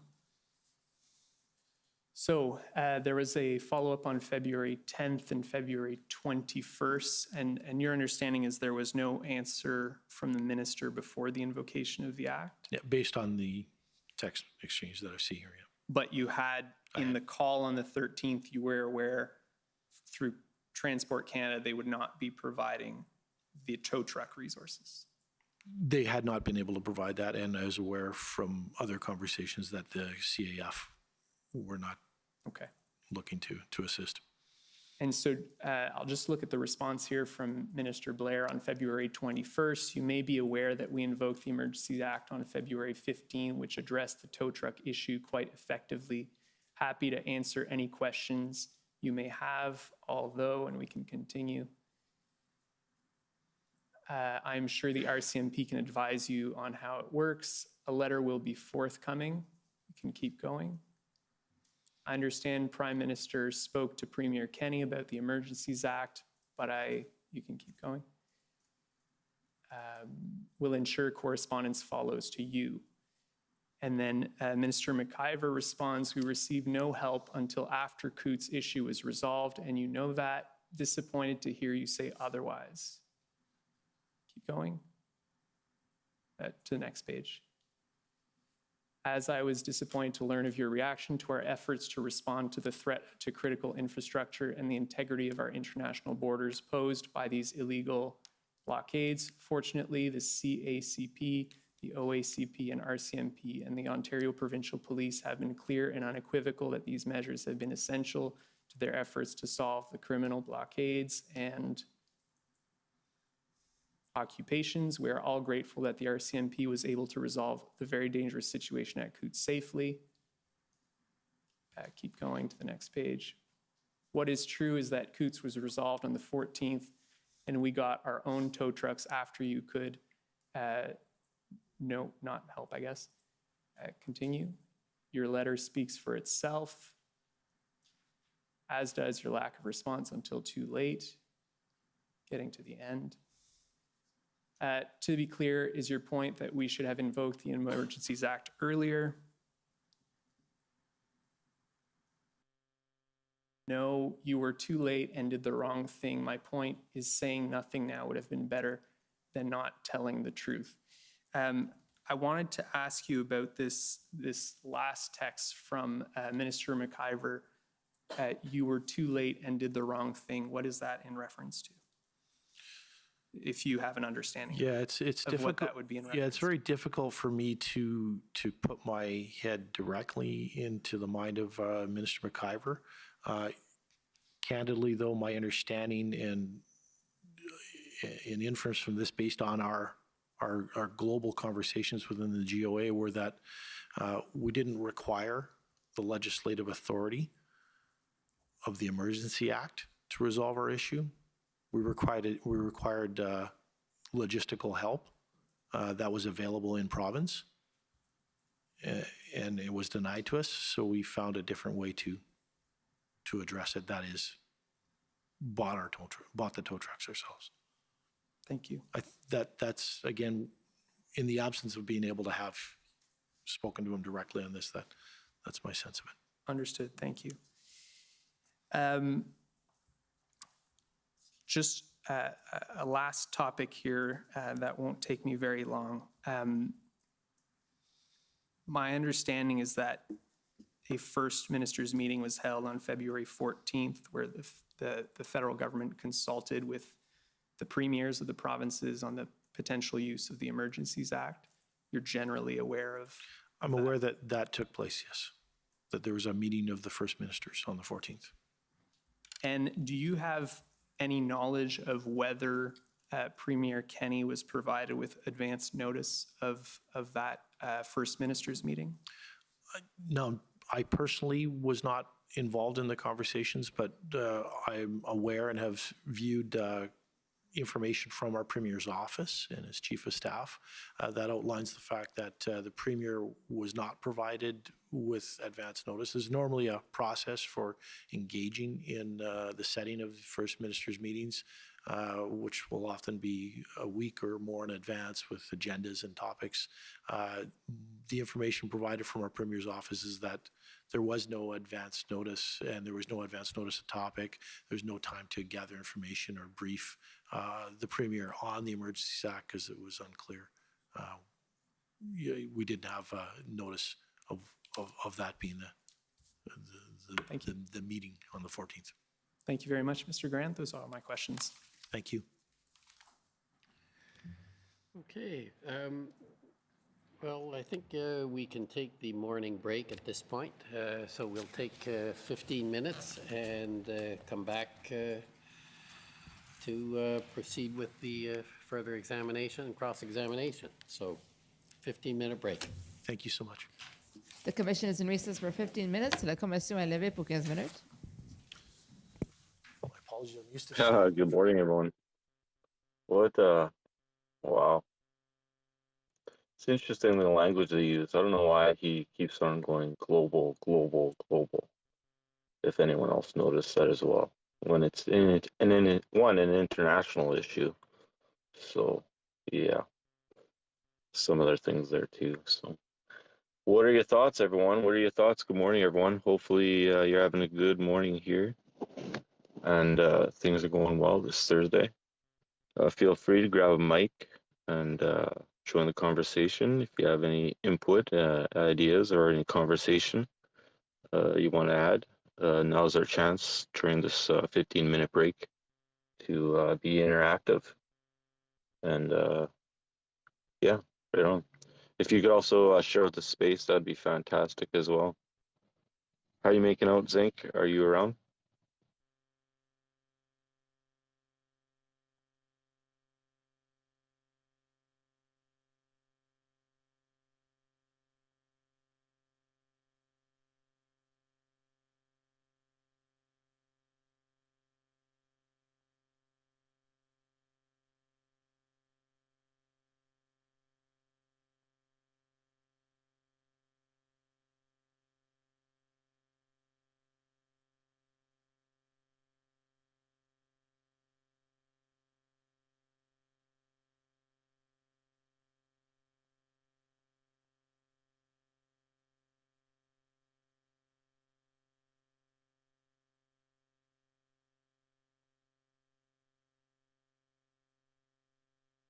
So that was Marlon DeGrand. Testimony there. Yeah, any thoughts on that? On their tactics? It's funny how they're talking about the tow trucks, the tow trucks, the tow trucks.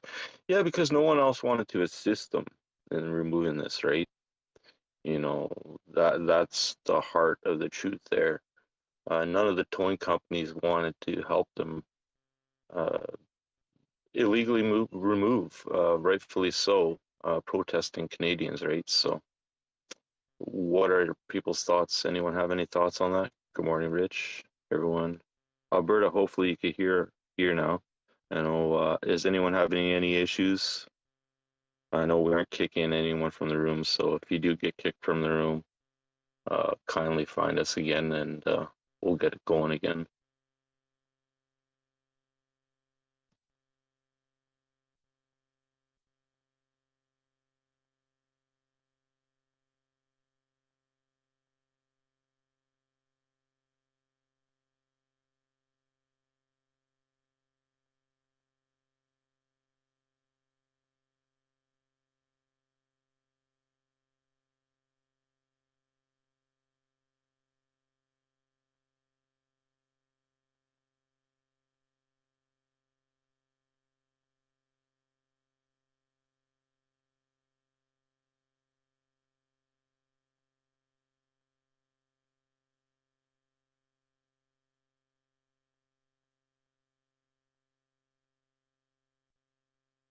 Good afternoon. How you making out now? I'm doing okay. I was paying attention. I had to do a couple things while I was listening. So kind of got out of earshot there a few times. But I did post an old article down in the bubble there. Thought I'd go back in time because as he was talking, I thought I remembered they did relocate. There was little pockets. So I thought I'd do a little quick search. And within that article, it talks about those MLAs and their opinion on the matter. They were already talking about Omicron and transmissibility, and that it was a failed attempt. But that article was written on February 3rd, and then of course February 4th it was fixed or something, like they did an edit to it. But one thing stuck out to me. This was earlier in his testimony, that for some reason they wanted to delay to the 7th, when in that article that I just posted, they were already negotiating. So I think obviously, just like everything else, it's just to put a statement out to the public, right? Don't mess with us. We're going to mess you up. So they wanted it. They wanted to use this as a stage to present to the rest of the Canadians that this is what happens if you stand up. Because I do believe the RCMP did want to negotiate, obviously. I mean, yeah, it is what it is, guys.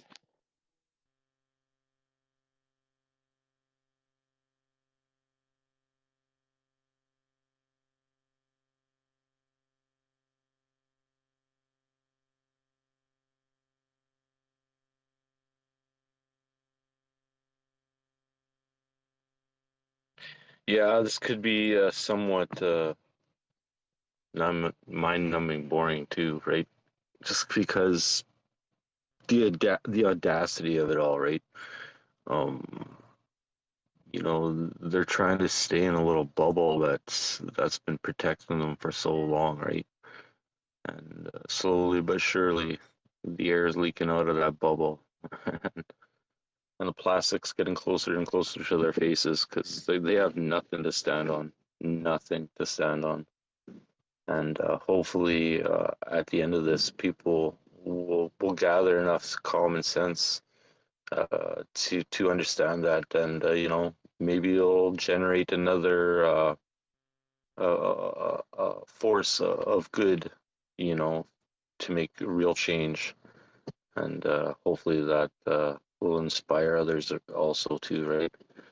On top of the proposed, suggestion of putting face masks back on, I strongly suggest we strongly push back on that idea, because we know that it's been detrimental not only to our children and speech and talking, even with deaf people.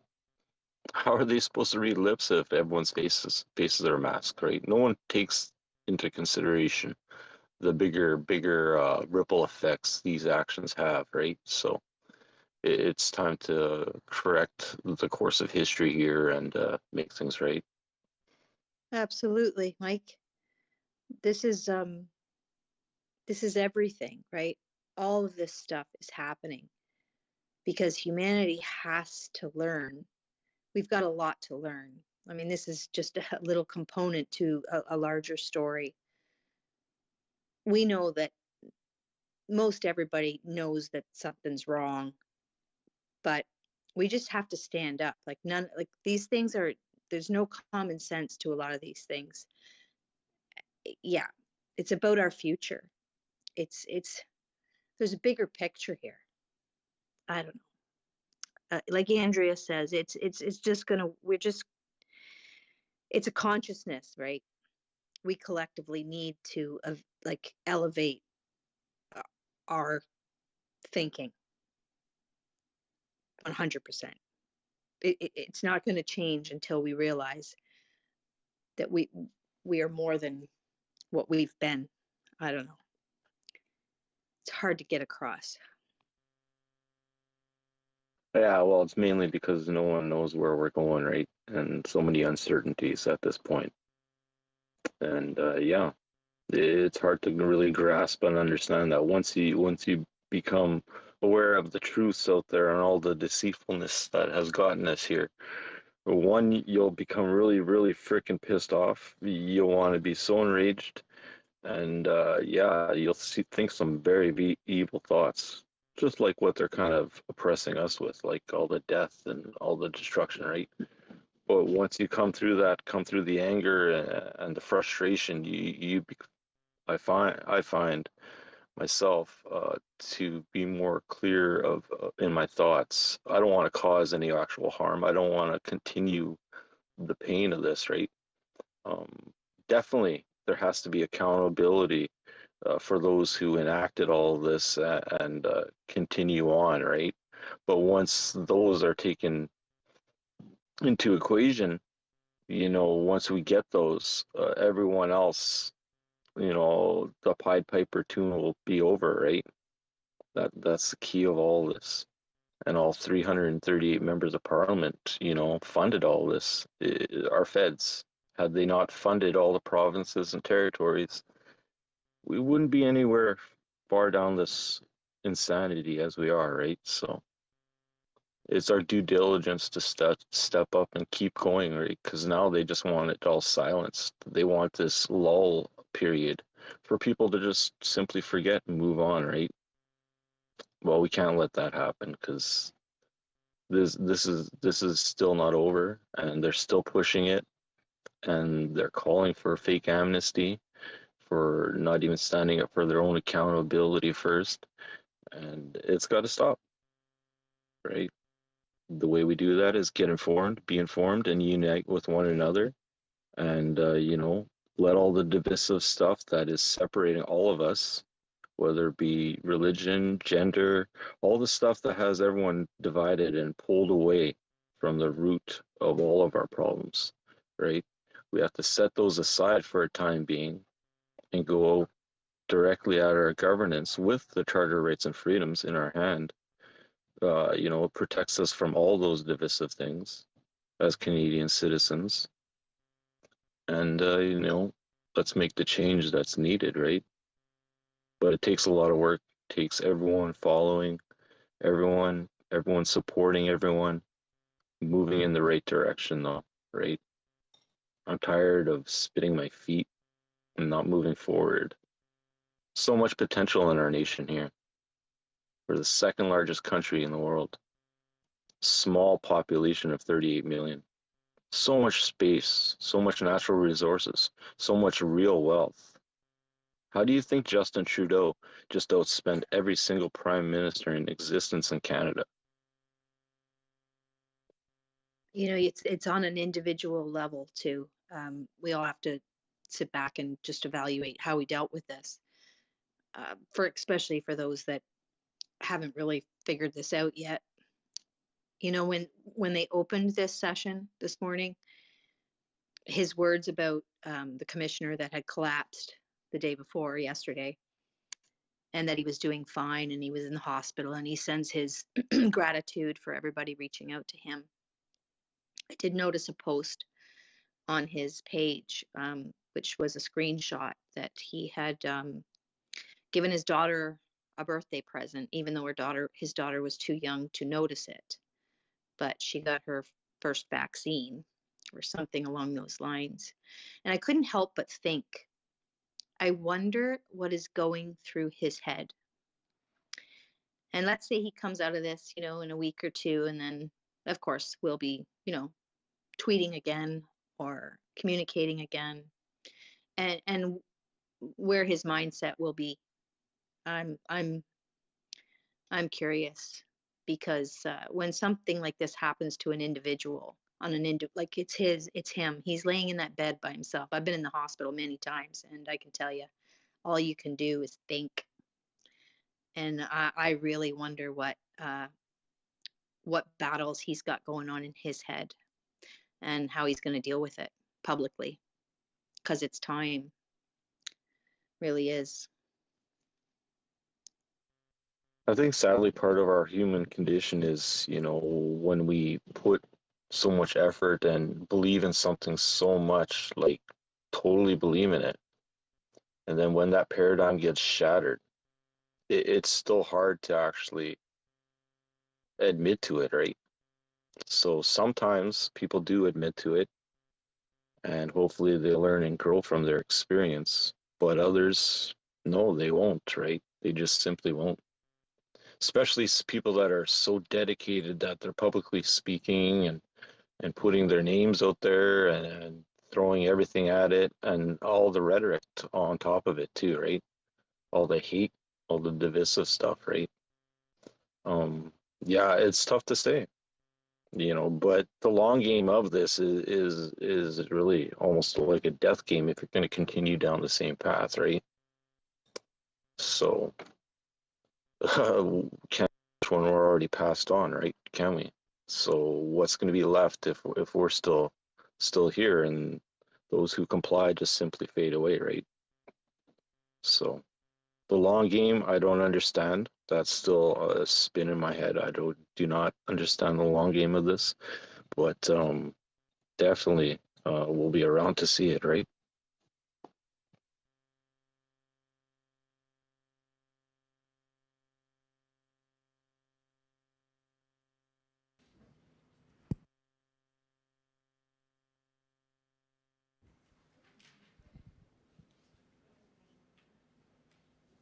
Order allowed. All right, back at her. Thanks for coming up.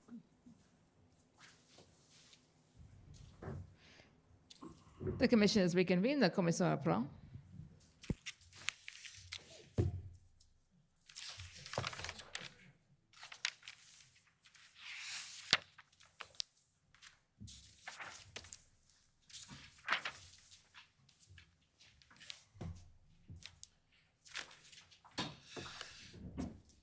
You're okay? Yes, sir. Okay. First, I'd like to call on the Government of Canada, please.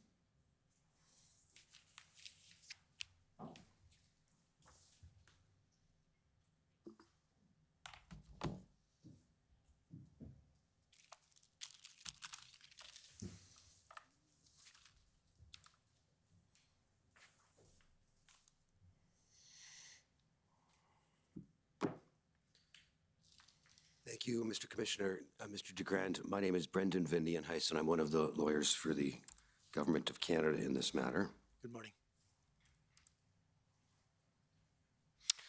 Sir, in response to the series of questions you were just asked about whether Premier Kenney was consulted about the setting of the First Minister's meeting, I believe you said that this was the information available to you from the Premier's office. Is that right? That's correct, sir. And that is not information that we have seen under oath or affirmation. Is that fair?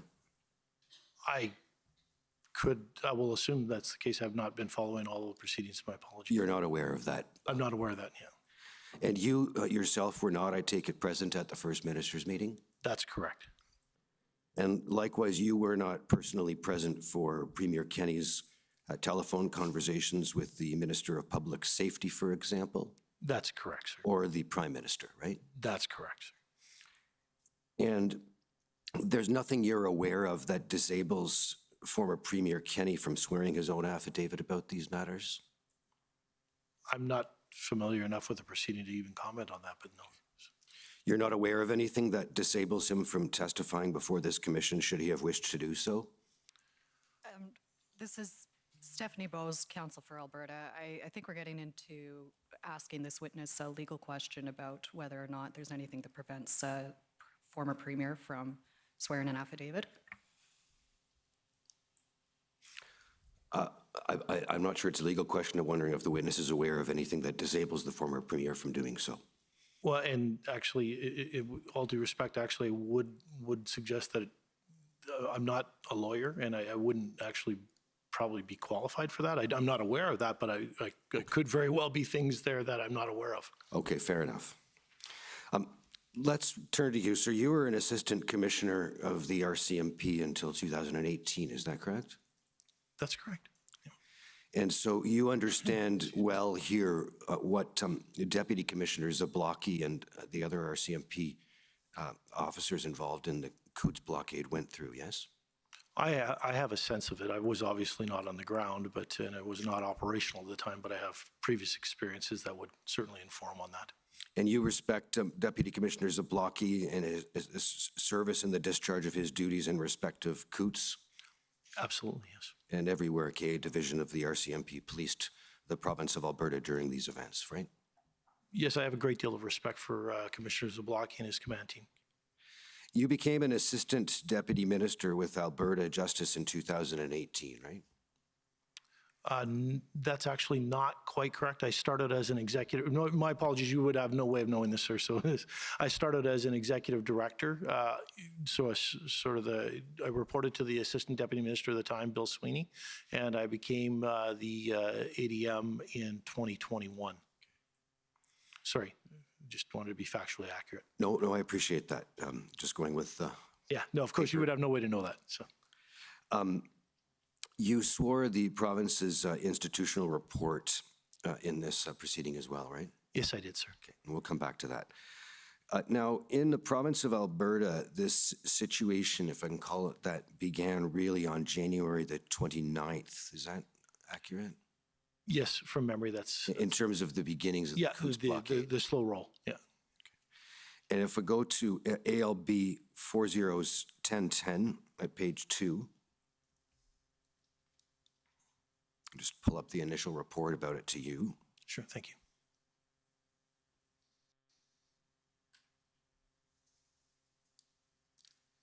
If you go down to page 2, please.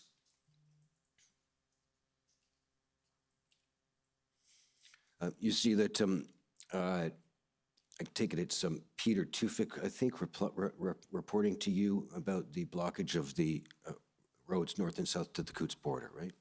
Yeah, that would be now Chief Superintendent. I'm not sure if he was at the time, Peter Tufik with the RCMP. Okay. And it says in the second last substantive paragraph there, the organizers have made calls to the participants to move their vehicles, but the message has been ignored, right? That's correct. And strategies are being worked on to get those who are participating in the stoppage to get roadways moving again, right? That's correct. Okay. If we go up to the first page, you see a report moving just a little further up the page. There's a report on the officers who are deployed. Just to the top, please.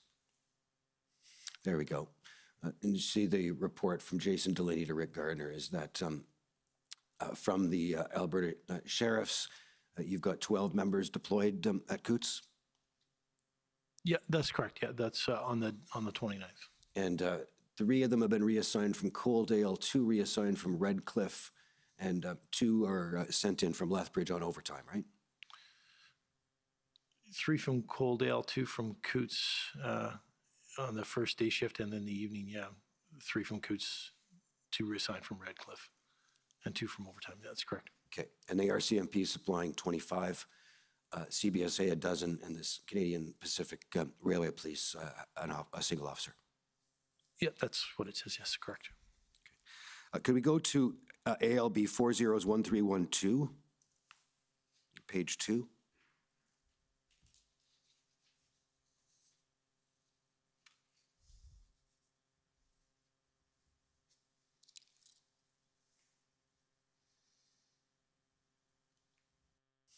We just go to page 2, please. This will be a tweet from the Premier issued on, or tweeted on January the 30th. It says, the blockade of the Coots border crossing violates the Alberta Traffic Safety Act. It's causing significant inconvenience for lawful motorists and could dangerously impede movement of emergency service vehicles. This blockade must end, right? That's correct. And if you flip over to page 3, you'll see that he issues a longer statement, which is really to the same effect, yes? That's correct, yeah. And this had no effect on the Coots protest. This had no immediate effect on the Coots protest, did it? It would be difficult for me to say what individualized effect it had, but ultimately we still had a blockade. You still had a blockade. Okay. Can we go to ALB 401257, please?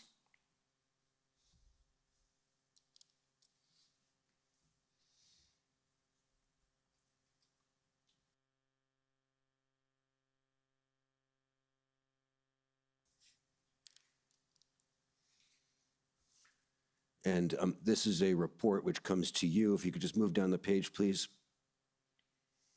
A bit further down. There we go. And you see it's being reported to you now, Tuesday, the 1st of February, that you're receiving information about new blockades on the highway by Fort Macleod, on Highway 3 by Pincher Creek, and calls to block Highway 43 west of Grand Prairie, right? That's correct. And did you interpret those as being blockades sympathetic in spirit to the blockades at Coots? If they, in fact, were accurate, that would have been the assumption that was being made. But we just were making sure that that information was passed on to the RCMP, who were also hearing that. And I believe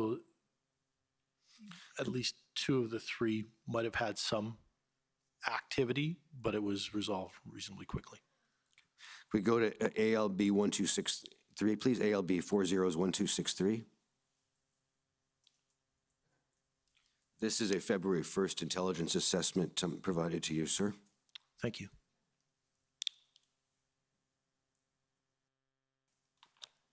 And just want to make a few highlights here of what is brought to your attention, as well as that of some of your colleagues from PSIO. That's the Provincial Security Office? Yeah, it's the Provincial Security Intelligence Office. Thank you. So the first point is that there doesn't appear to be centralized leadership at this blockade, right? That's correct. It emerged from the so-called Freedom Convoy movement, right? Emerged from, in the sense that it's inspired by and in support of. That's correct. And if we go to item B, there doesn't appear to be any overt direction being given between the Coots blockade and Ottawa Freedom Convoy organizers, although this is possible, right? Anything's possible, but there was no information or intelligence to support that, although that, of course, was one of the things that the law enforcement agencies was looking to determine. Okay. It refers in the last sentence under B there to being one of the spin-off support events for the Ottawa Convoy that gained its own momentum and now appears to be self-supporting, right? Yeah, that's correct. Yeah. Individuals outside of the blockade location appear to be acting as entrepreneurs in organizing support and logistics, right? That's correct. You were seeing that? Yeah, that's what the information and intelligence that was being reported to me was. Of course, I relied on that. Okay. If you go further down the page, you see already that there are individuals on pro-blockade social media groups organizing phone campaigns to threaten tow companies with financial repercussions and to set up boycotts of companies they believe have acted in support of the police, right? That's correct. Is that a serious concern to you at that point already? It was, because it was, of course, one of those factors that was limiting the cooperation that the RCMP were able to gain from that industry. If we go down the page further then to spin-off actions, there's social media comments calling on blockade supporters to block in police to prevent them from removing vehicles from the site, correct? Yeah, those are individual comments that were out there. That's correct. Okay, and you're also hearing from your law enforcement partners that support convoys have bypassed or broken through police blockades to deliver supplies, yeah? Yeah, that's correct. There was even reports of vehicles such as farm implements and tractors coming across country over instead of on road to get to the site. It's a very open area, and it's very difficult to contain and secure. The PSAO is reporting that social media messages are promoting a decentralized blockade of highways throughout Alberta, yes? Yeah, there were individuals out there calling for spontaneous action around the province in support of the blockade. Very little materialized other than the main concerns that emerged in Edmonton and Calgary, although there, as I indicated earlier, there were some small ones. I think you saw them at Fort Macleod and Tabor, like I mentioned earlier, and a few others. Could we go just to the very bottom of the page now and see the last section here, intelligence gaps? Do you see that section? I do, sir. Thank you. Okay. And this refers to areas where there just isn't visibility from an intelligence perspective as to the identity of the leaders and their level of influence at the blockade site, right? That's correct. Yeah, it was very difficult to find true defined leadership. And you've got an intelligence gap about how much support is likely to manifest in the real world from the calls for decentralized blockade action. Exactly, sir. Got it. Let's go now, please, to ALB 401620. This is a February 1st report concerning what's referred to as a brawl near the blockade. Okay. Are you familiar with that? I think I know which one you're referencing, but I'll... Did you happen to observe the testimony of Mr. Van Hugenbos? No, I did not actually, sir. Sorry. Okay.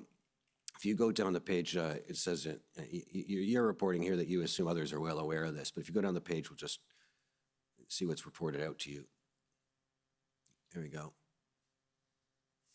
And this is a report about how if you look at the third sentence, the crowd became increasingly hostile at and made threats against members, that is law enforcement members at the checkpoint, to the point where they surrounded the members, right? That's correct, yeah.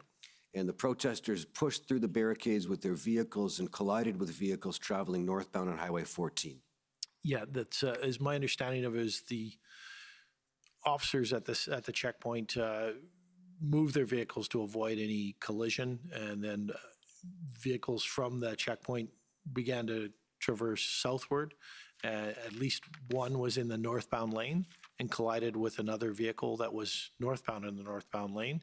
And that is when the reference to the brawl is there was a confrontation that ensued between the participants in the collision that the RCMP and sheriffs on scene had to break up.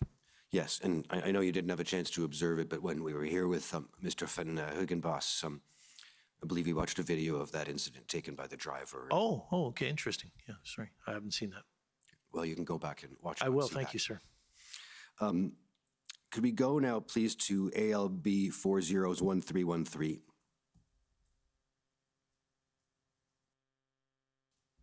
This will be a February 2nd report, sir, on social media intelligence work being done by PSIO.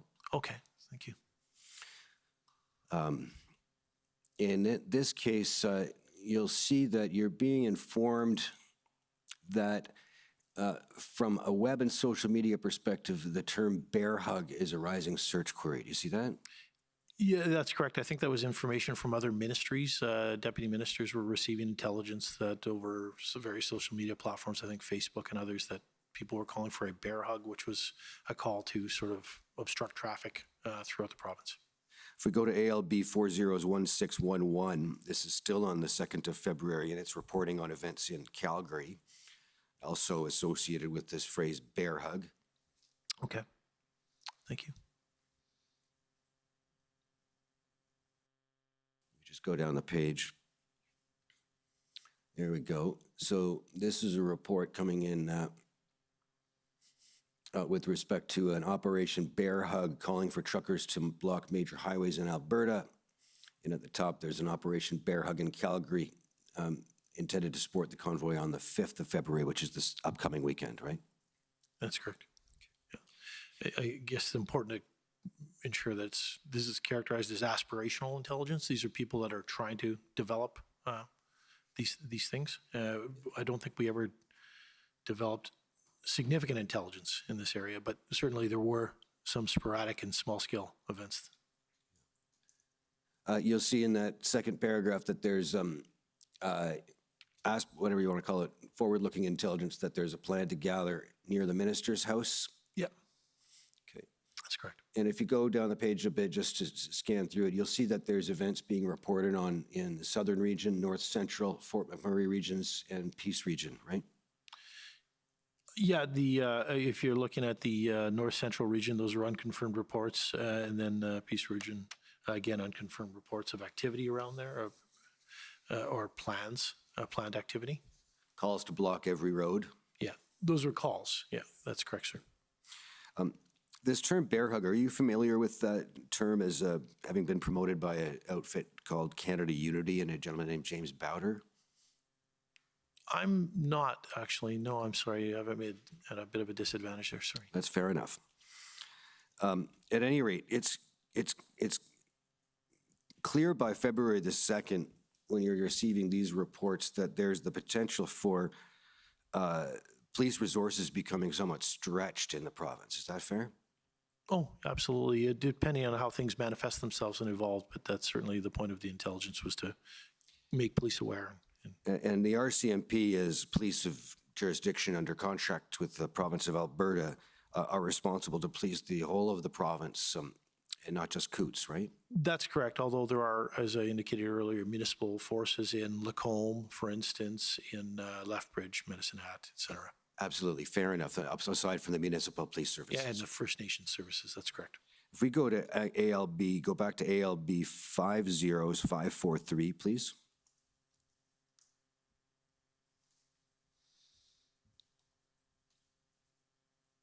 This will be the letter from Deputy Commissioner Oh, okay, yeah, Zablocki, the Article 9, yeah, the invocation of 9.1. okay, yes, please.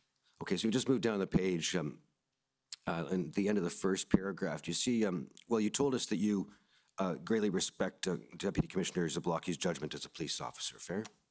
That's correct, sir. And you see that Deputy Commissioner Zablocki indicates in the last sentence of the first paragraph that this situation does, in my opinion, constitute an emergency in the province of Alberta. I see that, yes, correct. And do you consider that a reasonable assessment on his part? Insofar as it's pertaining to the Provincial Police Services Agreement, yes. And I guess there's some context there, sir, in the sense that the Provincial Police Services Agreement under Article 9 envisions situations which would require the movement of resources to support major events, emergencies, et cetera, as defined as they pertain to that act or that agreement, that contract, if you will. It's a little different than, say, perhaps our Provincial Emergency Act or perhaps the Federal Act. Gotcha. But I'm just not sure.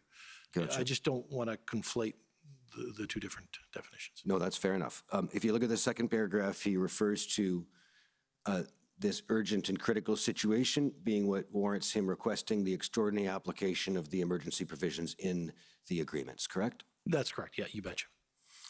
And that is going to involve bringing in transferring in more RCMP officers from places other than Alberta, correct?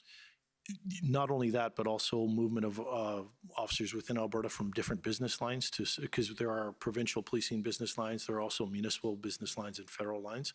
And it would allow him to dip into those resources as well as resources external to the province to augment his provincial police service and give them the resources they need to manage the event. Can we go to ALB 401177? And if you bring them in from other provinces, particularly though, what it means is you've got less police available in those provinces to police those jurisdictions, fair?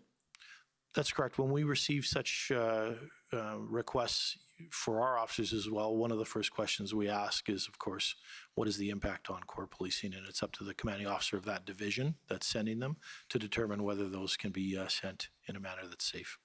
And here you're reporting about the information you've received from provincial colleague in British Columbia about the planned events there, correct? Those were the intelligence pieces that they were hearing, that's correct. And they were hearing aspirational information as well around Saskatchewan and Manitoba, I believe, in that conversation I had with my colleague. And all three of those are provinces which also rely upon the RCMP as a primary police of jurisdiction outside of those municipalities large enough to have their own service. That's correct, sir. And so those protests could likewise draw exceptionally on local resources in order to maintain order if that had to be done by the RCMP, fair? If they materialize to certain levels, I'm certain they could, but I'm not sure whether they did or not.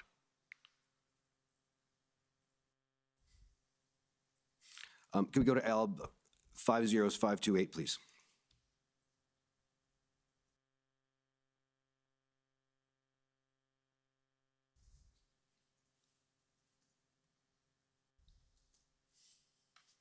The bottom of the page, please. I might have the wrong reference, so never mind. You became aware that there were protests planned for Edmonton the weekend of February 4th and 5th? Yeah, that sounds right, sir. Yeah, it does. Yeah. And a considerable number of vehicles, I think several thousand, showed up according to the institutional report. That's correct, yeah. There was multiple points of origin, and they converged in Edmonton there, and the Edmonton Police, the sheriffs, working with assistance from the RCMP, were tasked with managing that event. February 4th is the Friday heading into this weekend, I think. That's, yeah, from memory, that sounds right. Okay. Thank you.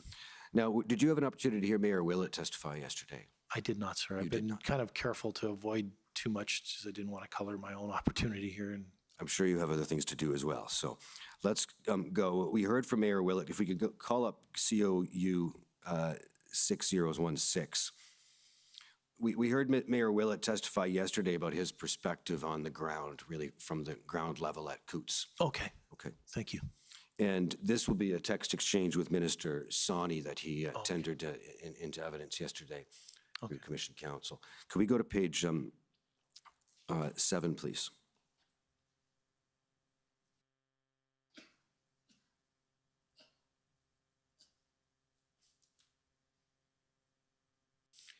Here we see an indication from him on February 4th that Artur Pawlowski had showed up and fired everyone up at the Coutts protest site to convince them to stay. You aware of that? Yeah, I actually am aware of that event, yes. From the RCMP's reporting, not from this conversation. Could we go to pb.can.401835? That's the multimedia file that we had yesterday. And I'm going to ask to play this from the 207 mark until 418.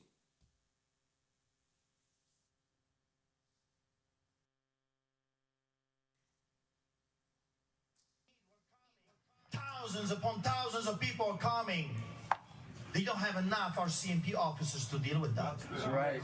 They don't have enough army to deal with that. Right. Remember, you have the power now. Yeah. Do not give it away just because it feels right. And yes, some of you might be arrested. Yes, some of you might pay the price. I'm not going to kid you that is pleasant and beautiful on concrete in jail facing the biggest guns in the country. It's not.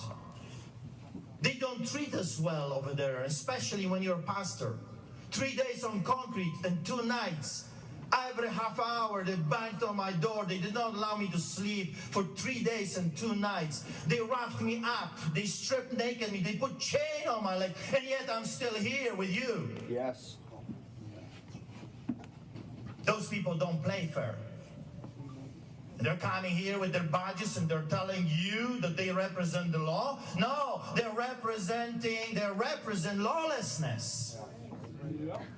They are gangsters for the biggest mafia that there is, Kenny's Mafia.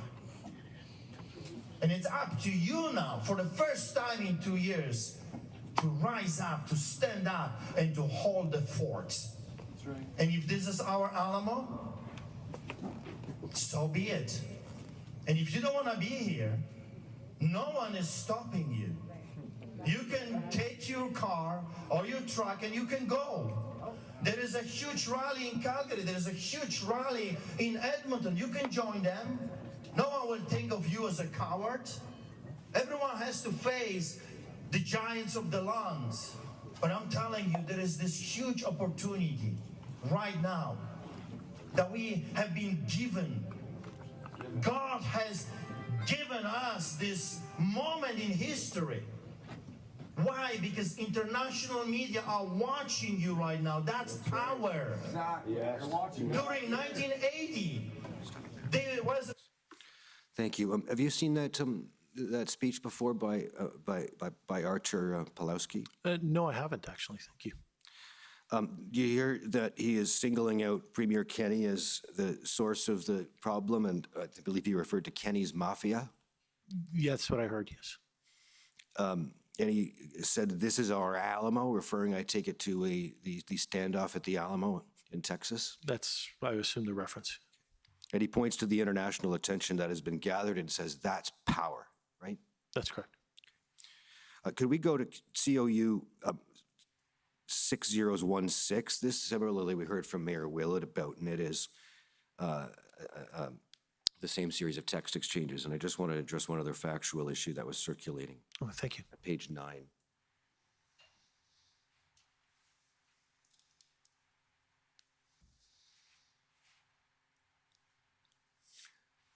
Okay, you see he refers here in this instant message, again with Minister Sani, to a gentleman named Paul Brandt. Do you see that? Yeah, I do, sir. Thank you. And he's referring to a Rebel News story and saying that, in my opinion, Paul Brandt should post a clarification on the Rebel News story that he helicoptered in aid. You familiar with that? I'm familiar with the story. Yeah. The rumor about that? Yeah. Yeah, you bet. Go down the page. And you see that Mayor Willett indicates that that's not in fact true, that his photograph that was circulating of Paul Brandt was 5 years old, right? Correct. That's what it says there. Paul Brandt is just for the benefit of whoever doesn't know, he's a well-known internationally successful country musician from Alberta, correct? That's correct. And there was a rumor, in fact, that he was going to come and perform a concert in support of the Coutts blockaders, right? That was one of the two rumors that we heard involving Mr. Brandt. If we go to page 13, you see Minister Sawhney still on the next day, February the 6th. She's asking, was food dropped off to the protesters by helicopter, right? Correct. Yeah, and that's the character of the rumor that was going on about Paul Brandt, that he dropped off food by helicopter, right? Well, I don't see his name on this text, but certainly that was one of the rumors. Whether there was other rumors that the minister was hearing about other helicopter drops, there were, and I'm not even sure. I think by this point the NOTAM or the Notice to Airmen restricting airspace might have been in place as well. So that might have been. I don't want to put myself in the mind of the minister as to what she was inquiring about. Sure. According to Mayor Willett, at least, he says Rebel rented a chopper and made a video, which is what circulated. Is that according with your recollection of what happened there? See, I'm not familiar with any information around Rebel News renting a chopper, but certainly that's the post from the mayor. If we could go to ALB 401444, and I just want to suggest at any rate that what this notion about Paul Brandt renting a helicopter, coming to drop off food, putting on a concert, that was disinformation, right? I believe it was. We actually conveyed that to the RCMP, and they had conversations with Mr. Brandt's personnel, and they claimed they indicated that they had no intention of providing a concert there and did not violate the NOTAM. Okay, and if you go to the bottom of this page, this is a report to you from your PSIO director, yes? Yeah, that's correct, sir. On February 6th, and at that point, at 3:27 in the afternoon, he is saying that there's no credible public information confirming this Brandt helicopter story, but it appears plausible based on the aircraft itself. I'm sorry. So yeah, we share the same speed of talking, sir. Sorry. Yes, I do read that. There's that's based on the photograph that was received. What I was hearing from Mr. McCauley was that there's nothing to state that this actually happened. The helicopter in the picture appears consistent with that used by Mr. Brandt, but there's nothing to indicate, whether he did what was being rumored to have been done, whether that is resupply. And even if that was the case, it would appear that it would have taken place prior to any notice to airmen restrictions on the airspace being in place. Yes, okay. And that's the NOTAM that's referred to there, the notice to airmen? Yes, that's correct, sir. Okay. Can we go to ALB 401626? This is a report to you raised for your attention, I think, again, on February the 7th now, so the Monday. Thank you. Tuesday. February 7th. Okay, thank you.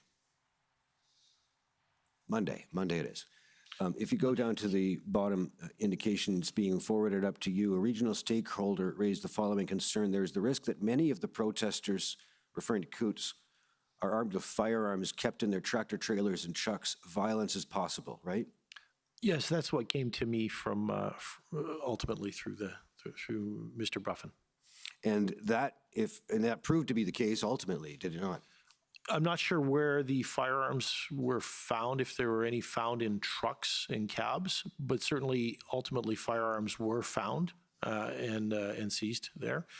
This was early information that I, of course, immediately passed along to the RCMP who were managing the event. Okay, we'll hear from Deputy Commissioner Zablocki about that when he testifies. Yeah, absolutely. This, in any event, if true, as it proved to be, made it a very dangerous situation and raised serious officer safety and public safety risks. Oh, yeah, absolutely. The presence of firearms at any dispute of this nature could potentially be dangerous, and as any event that the police deal with. On February the 7th, are you aware that Artur Pawlowski was arrested and charged with offenses including mischief over $5,000 and interrupting the operation of critical infrastructure? I am aware, yes.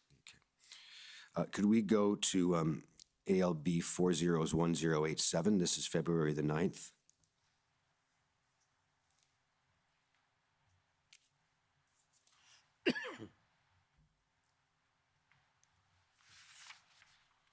It's being reported up to you that Alberta sheriffs sprayed two protesters with, that's pepper spray. That's correct. And that's because two protesters reportedly moved towards the sheriff's sergeants and refused warnings to stop, correct?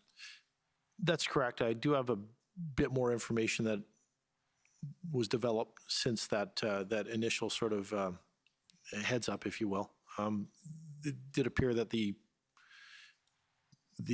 individuals, I better be careful because I don't want to conflate two incidents. Okay, well, so we'll leave it there. Maybe not then it's really just the raw fact that this is what's reported to you is all I'm after. That's correct, yeah. In terms of your state of mind at the moment. Yeah, I apologize. Yeah, that's probably the best one. Thank you. And if we go to ALB 401307.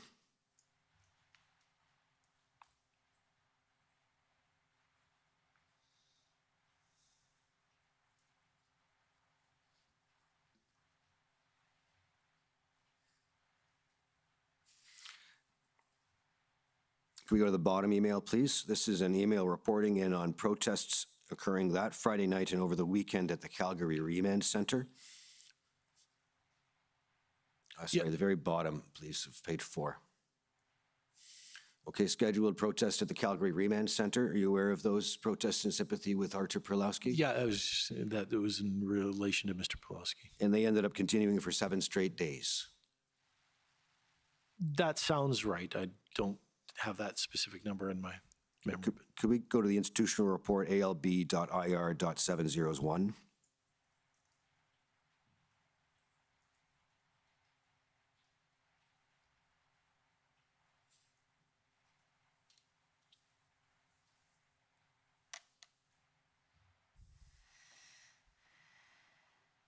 And to page 18, please. Okay, this is indicating, first of all, if we go down the page, I think we're looking for the weekend of February 12 and 13. Maybe just keep going. I may have the page wrong.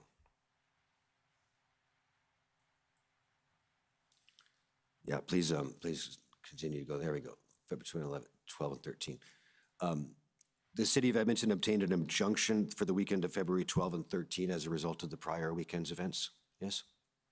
I'm not sure what their motivation was, but certainly in anticipation of the events that they were seeing being planned from there, they obtained an injunction for that weekend, that's for sure. Can you go to paragraph 80 on this page? You'll see there's reported about 840 vehicles in Edmonton, down from 3,000 the weekend before. But what I'm concerned about here is at the end of the paragraph, 200 protesters from the Liberty March moved towards the counter-protesters in an apparent attempt to remove them, right? Yeah, there was a counter-protest that evolved that was going to confront the protesters and stop them from demonstrating and doing their drive-through. There was going to be a confrontation there, and the Edmonton Police Service reports that they intervened and separated the parties and allowed for the protest to carry on. And the risk of violence dramatically escalates when you're dealing with a counter-protest situation. Is that fair? If allowed to come into physical contact with each other, it's much more difficult to keep it peaceful. Can we go to COU 702? This would be one of the last exchange I want to go to with respect to Mayor Willett, who testified yesterday. Sure. And this is an exchange with Bill Graveland. It'll be page 3, please. Thank you. And it is dated as of February the 12th, so 2 days before the Emergencies Act.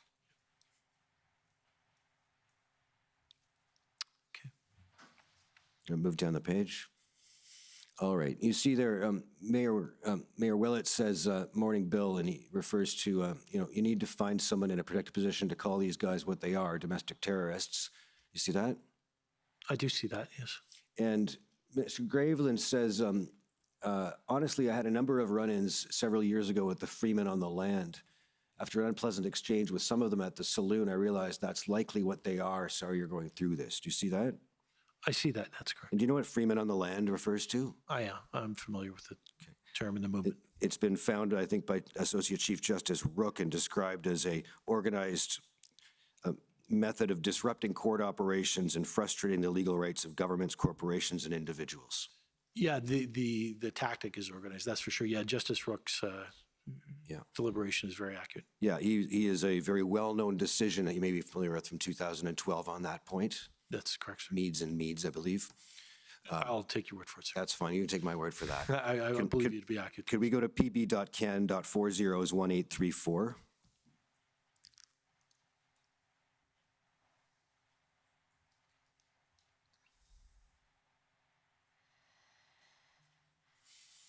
And sir, I'll ask if we can go to, this is a decision issued 1 week ago today.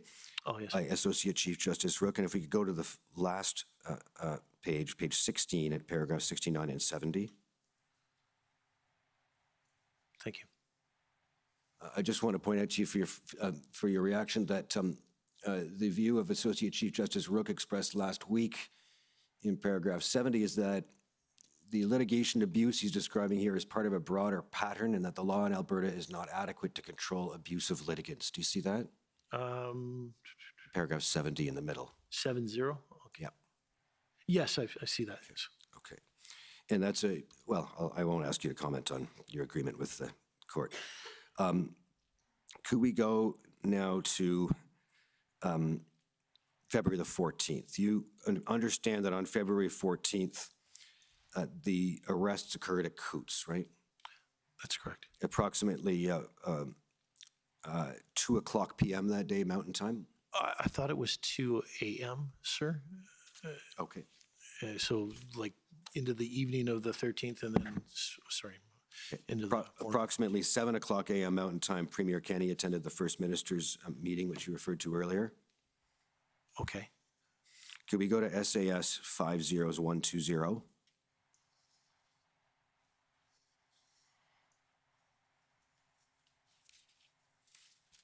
These are the notes produced by the government of Saskatchewan with respect to the statements made at that meeting. We've got only what is rehearsed in the institutional report from Alberta. So I just want to... Thank you. If we go down to the bottom of this page where there's notes with respect to Premier Kenney's statements, you see the last few lines there. This is Jason Kenney speaking from about... I see his name. See that section? Yeah. So just looking at the last comments that are attributed to him here, see it as a very serious provocation, could prove a net negative. PJs can compel tow drivers. Please stop the trucker vaccine mandate. Language provocation. Don't quibble if necessary. Okay. Do you have any awareness of what? So if I could just have one moment. Yes, you to may. kind of have a quickly read through this.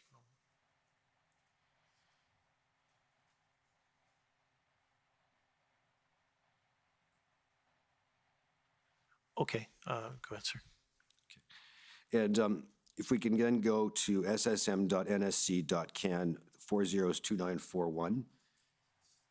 And I'll, Mr. Commissioner, I know I'm right at the edge. I'll probably be about another 2 or 3 minutes if that's acceptable. Yeah, I don't think you're done. Oh. So, on my count, but okay, then I'll keep my.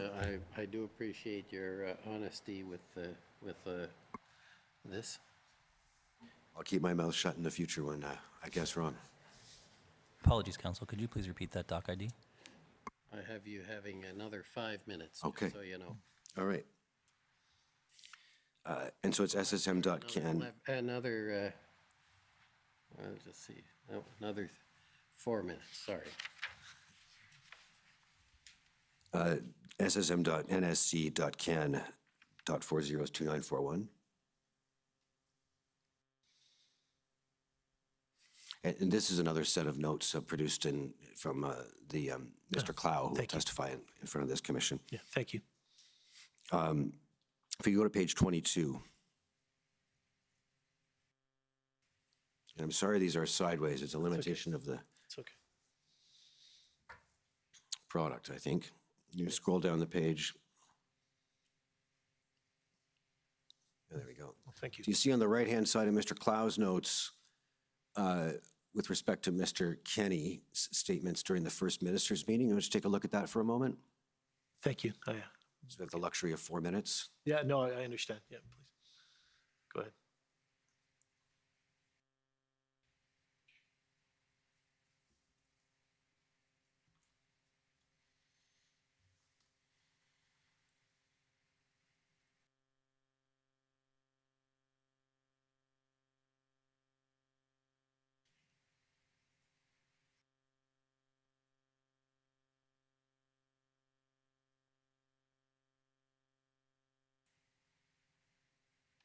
Okay, thank you. And so you see that others have it here. Again, this word quibble. Mr. Clow's written, attributed to Mr. Kenny, I don't quibble with the use of the act, but other ways to reduce tensions. Do you see that? I see that, yes. And in fairness to you, you're not able to speak to whether or not that's an accurate reflection of what Premier Kenny said because you weren't present. Fair? That's very fair. And this meeting occurs approximately some hours after the RCMP arrests are made at Coutts, correct? That's correct. And it occurs in a context where, and I'll just ask you if you're aware, there's approximately 2,000 firearms were missing, having been stolen in a trailer in Peterborough, Ontario, which had not been recovered for some days. I'm not aware of that, actually. Fair enough. Sorry, sir. Fair enough. We can deal with another evidence. At any rate, the act is invoked at approximately 4:30 p.m. Eastern Standard Time. Okay. Now, just coming back briefly to some of the content of the institutional report, if we could pull that up for just a couple of last questions, ALB.IR.701 to page 7.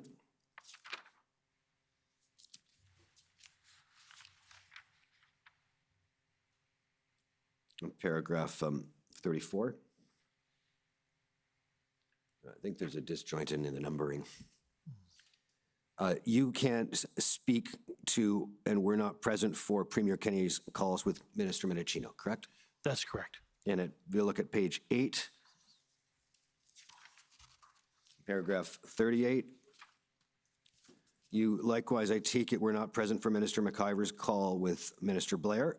That's correct. I'm relying on the information that we provided with the institutional report on both cases. Yes, and again, that information is not provided under oath other than to the extent that your affidavit says you have heard it. That's correct, sir. And page 9 then, please, again, it's paragraph 43, and I take it I'll know the same answer, but you were not present for this further call between Premier Kenny and Minister Mendicino? That's correct, sir. And if we go to page 3 finally, paragraphs 2 and 3, you see there, it is stated or asserted that in the end of paragraph 2, Alberta received virtually no consultation from Canada in its decision to invoke the Emergencies Act as applicable to Alberta and the entirety of the country. Fair? That's fair, sir. And that's really a matter of that's characterization. Eh? I'm sorry? Is that your characterization or is that the province's position? That would be the province's position. And certainly from my personal experience, I received no consultation around. Okay. Well, we've heard of areas where you were engaged with federal colleagues. Yeah, post. That's correct, sir. Paragraph 3,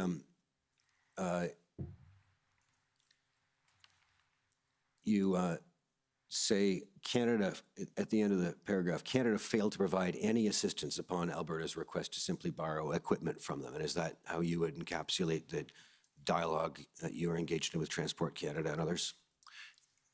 Yes, sir. I'm not sure that it would be fair to say they didn't try. I would suggest, though, that we received no assistance. Okay. Well, we'll hear from others about that. Thank you, sir. Those are my questions. No, thank you very much, sir.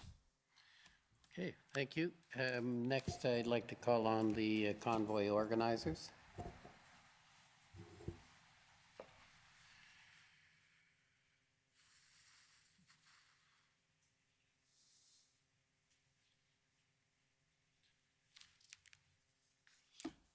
Morning, sir.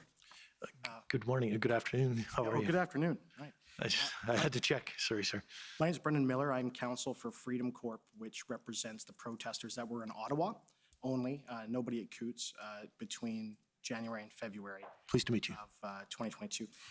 So I just want to dive right in. So, and I don't want to ask for anything subject to criminal code sealing orders or things, and just based on what I know from the public record about this group that ended up being arrested at the border in Coots area with respect to the conspiracy to commit murder and all of that. It's my understanding that the RCMP undercover agents, and this is based on the public record, were involved with that group from a very early point. Is that fair? I think that I wouldn't have that kind of tactical level of information, so I honestly don't have knowledge of that, and you would probably be better asked that of the deputy commissioner, and I'm not trying to avoid it. I just sincerely was not briefed at that level of detail. Okay. Was it your understanding that that group, their plot was to have two females smuggle in a hockey bag a whole bunch of guns into the protest? Is that what your understanding was? I have actually no understanding of the undercover operations or the intelligence gathering operations of the RCMP. The level of detail that I was briefed at was really of the existence of threats within the group that were potentially more violent, and that they had the intelligence to indicate that they were armed and planning to do violence in relation to the police should an enforcement action take place. Right, but are you after the fact aware that the two females that they were intending to have smuggle in these firearms were actually two undercover RCMP officers? I apologize. I just have no detail in terms of the actual criminal file or the investigation itself.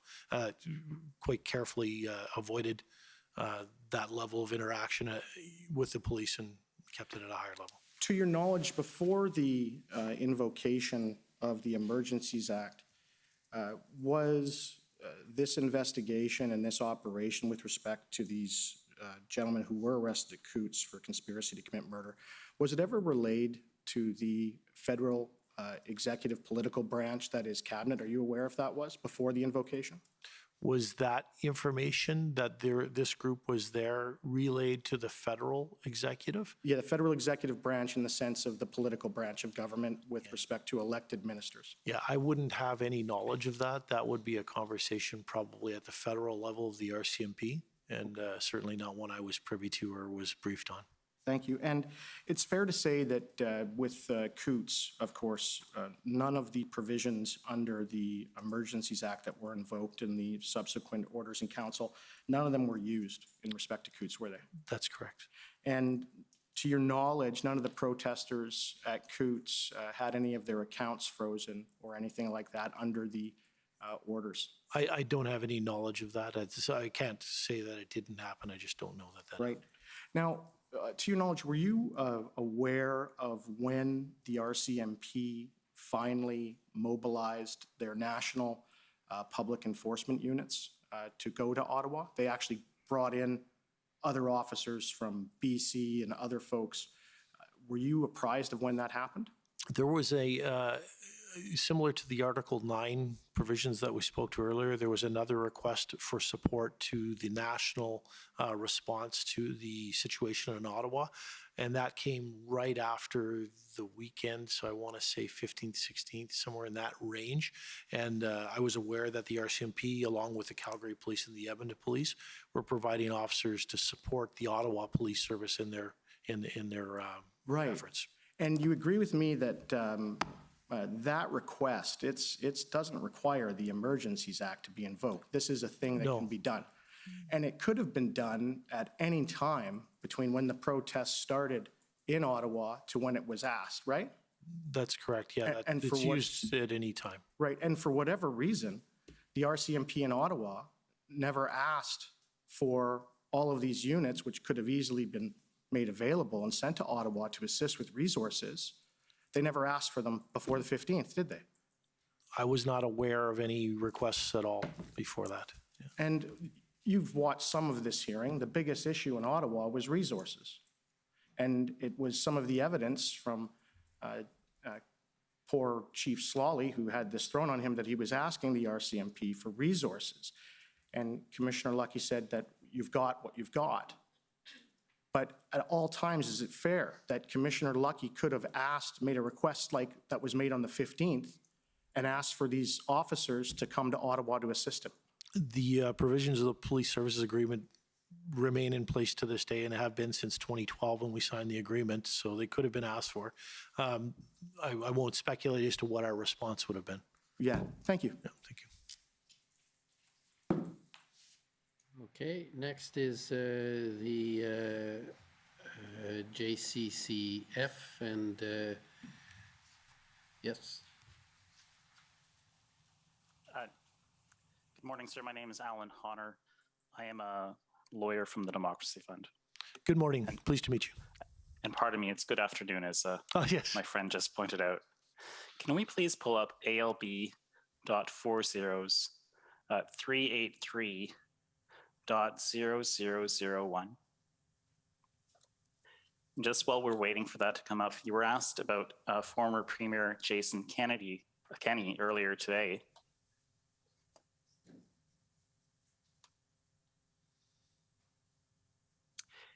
And when the document comes up, I think what it'll show is a letter dated February 15th, 2022, from the Prime Minister to then Premier Jason Kenney. Have you seen this document before? If I could scroll through it a tiny bit more or maybe reduce the... Yes, please just direct the registrar. Yeah, sorry, if we could maybe just, sorry, thank you. Just, yeah, I believe I've examined this document. Thank you. So if we can just look Yes, at I have, indeed. If we can just look at the first paragraph on the second page, it's before us right now. We see the Prime Minister saying that we are facing significant economic disruptions with the breakdown of supply chains. This is costing Canadians their jobs and undermining our economic and national security with potential significant impacts on the health and safety of Canadians. Did former Premier Jason Kenney or anyone else ever tell you, anyone else from the government ever explain to you what the Prime Minister meant by this reference to potential significant impacts on the health and safety of Canadians? I'm not familiar with any explanation of the Prime Minister's thoughts behind that from anyone. Okay, thank you. Can we please pull up ALB 401517.0001? And excuse me for just a moment, please.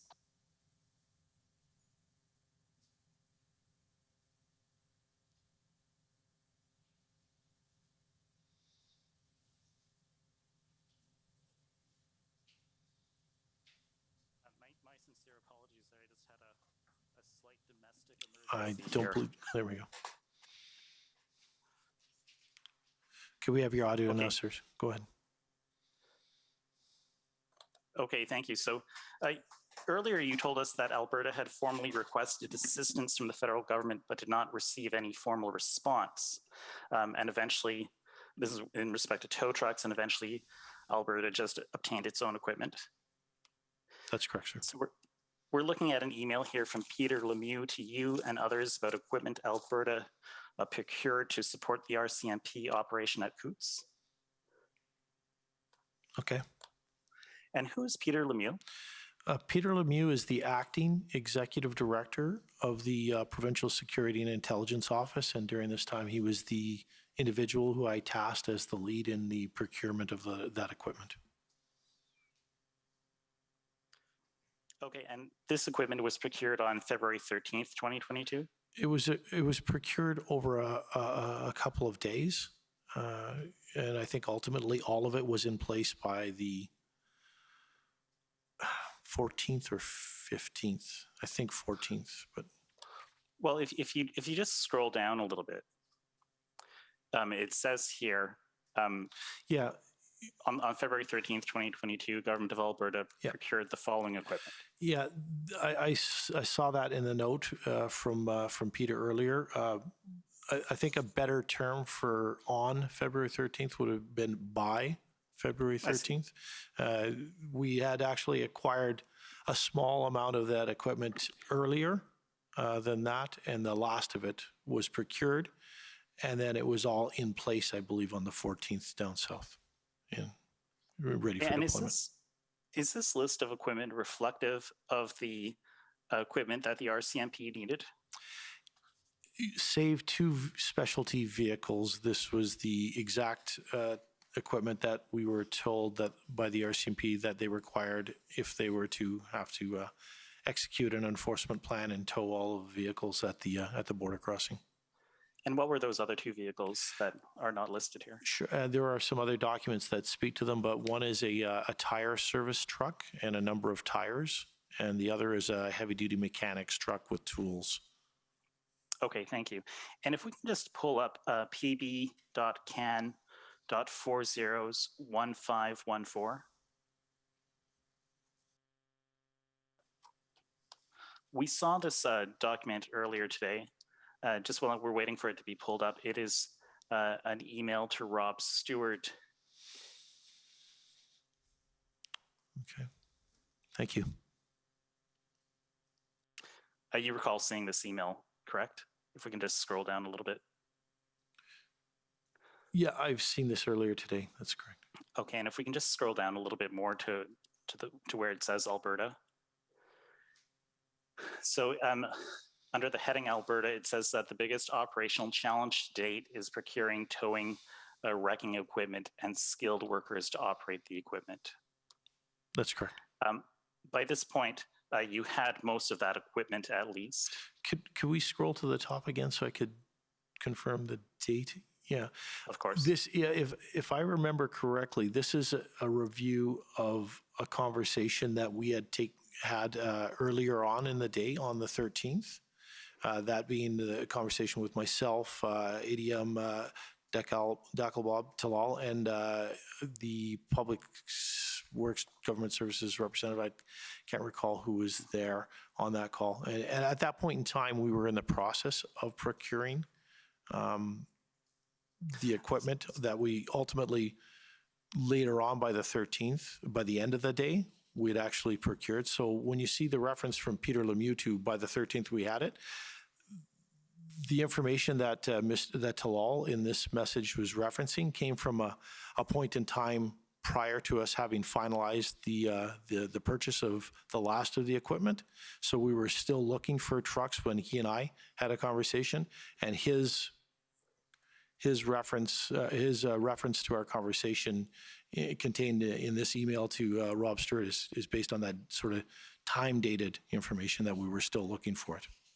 Right, so that explains why that the information in the document we're looking at isn't completely current. Yeah, they're temporal in terms of the course of the day. They're relying on information that was provided at the start of the day, whereas the Peter Lemieux document references what we had by the end.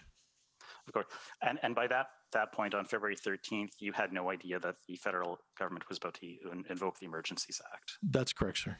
Okay, thank you. If we can just pull up document ALB.401376.0001.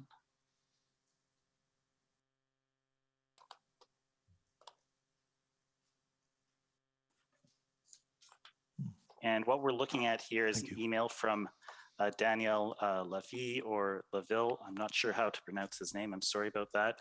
It's to you and some other people. Yes, thank you.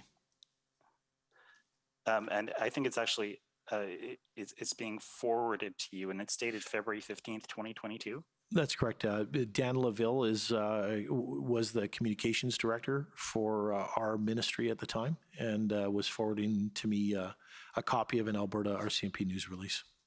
Okay, and that RCMP news release said that there were 4 people charged with conspiracy to commit murder, and they're listed here, right? Yeah, that's what it says. Yes. And I appreciate you have limited information about this, and I appreciate that these are allegations. But can you tell us, or do you have any idea who these people were allegedly conspiring to murder? I can't speak with certainty because, of course, I wasn't part of the investigation, but it was my understanding it was police. But that would be third party or speculative on my part, and I would want that to come out in evidence at court. Okay, thank you. Well, I'm not going to ask you to speculate. If we look a little bit, if we look down this list, we see that there are 9 other people. They are charged with mischief and possession of weapons for a dangerous person. That's correct. Dangerous purpose. That's correct. Okay, so 13 people were charged in total. At the time. Can we look at ALB.IR 701? This is the Alberta Institutional Report. Okay, thank you. And if we just go to page 8, paragraph 25.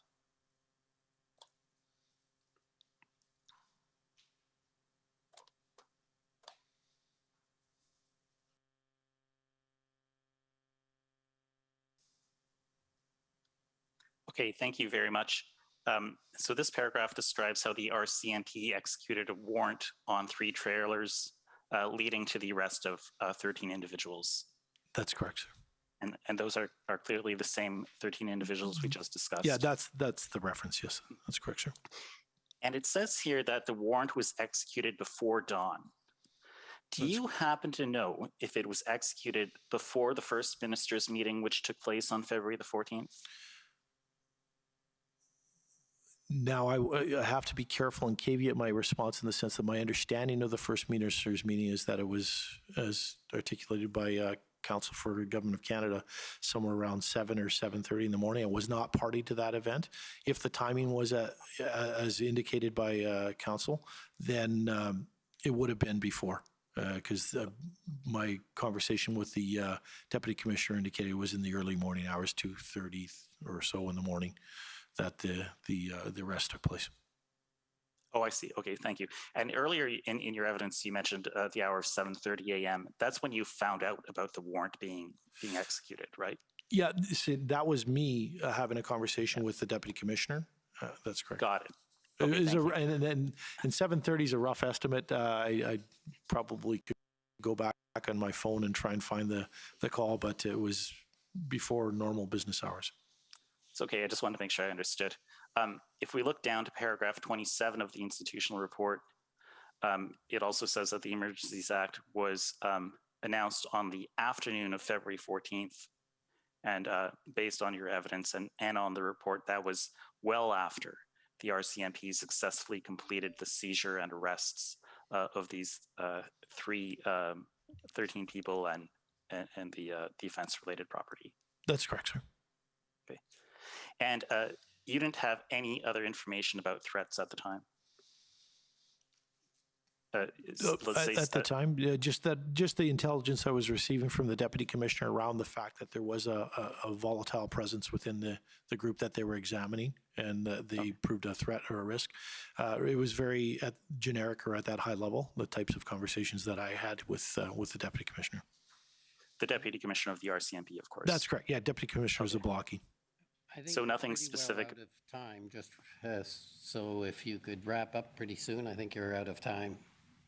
If I can have 30 more seconds, Commissioner. Absolutely. Thank you.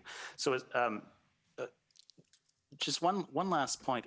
You were shown a video of Arthur Pawlowski, and am I correct in understanding, or can you confirm that he was arrested for giving that speech, and he was arrested on February 8th, 2022? He was arrested by the RCMP, and I know it was tied to his actions down at the blockade. I would probably want to defer to them as to the rationale specifically around what led or whatever evidence they have that led them to cause them to arrest him and charge him. Okay, fair enough. But he was arrested on February the 8th, and he was held for bail, and he was denied for bail. He was denied bail on February 16th, 2022. By a judge from the Provincial Court of Justice. Would you agree with that? I can't disagree with it. Sounds right. I just don't have the dates in front of me. So yeah, it sounds right. Oh, okay, thank you very much. Those are my questions. Okay, next I call on the Ottawa Coalition of Residents and Businesses. No questions, thank you. Okay, next on the Windsor Police Service.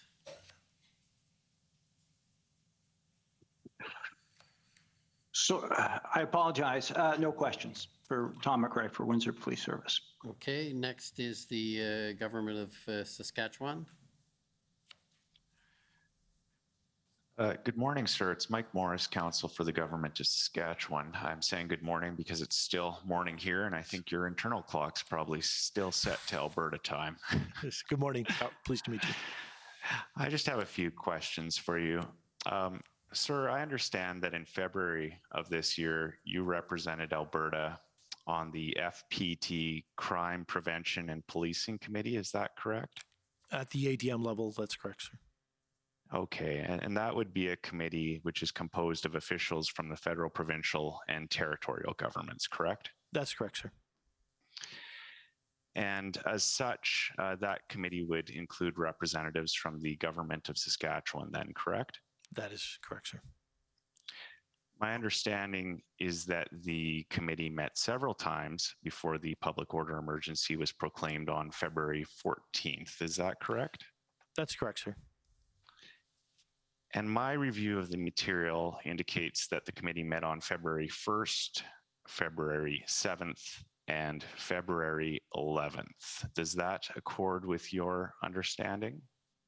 That sounds very correct, sir. Thank you. And did you attend the meetings on the 1st, 7th, and 11th? I did, although I believe on the 7th there was Deputy Minister presence as well, and the Associate Deputy Minister Dennis Cooley was there with me. At any of those meetings, did federal officials indicate that the government was considering invoking the Emergencies Act? No. In your view, would the committee have been an appropriate forum to discuss whether it was advisable for the Federal Emergencies Act to be invoked? I think it would have been a very good initial forum to have initial conversations. Certainly consultation, as I understand it to be envisioned, would be required at a much higher level, but certainly that would have been a very good starting point for that. But in the end, you never had the opportunity to have those consultations then, correct? Oh, that's correct, sir. And just a couple more. In your experience with these FPT meetings, can they be convened on very short notice? Yes, they can, when required. And would that even include on weekends? In point of fact, it did later, but yes. Thank you very much, sir. Those are my questions for you. Thank you. Thank you. Next, call on the Government of Alberta.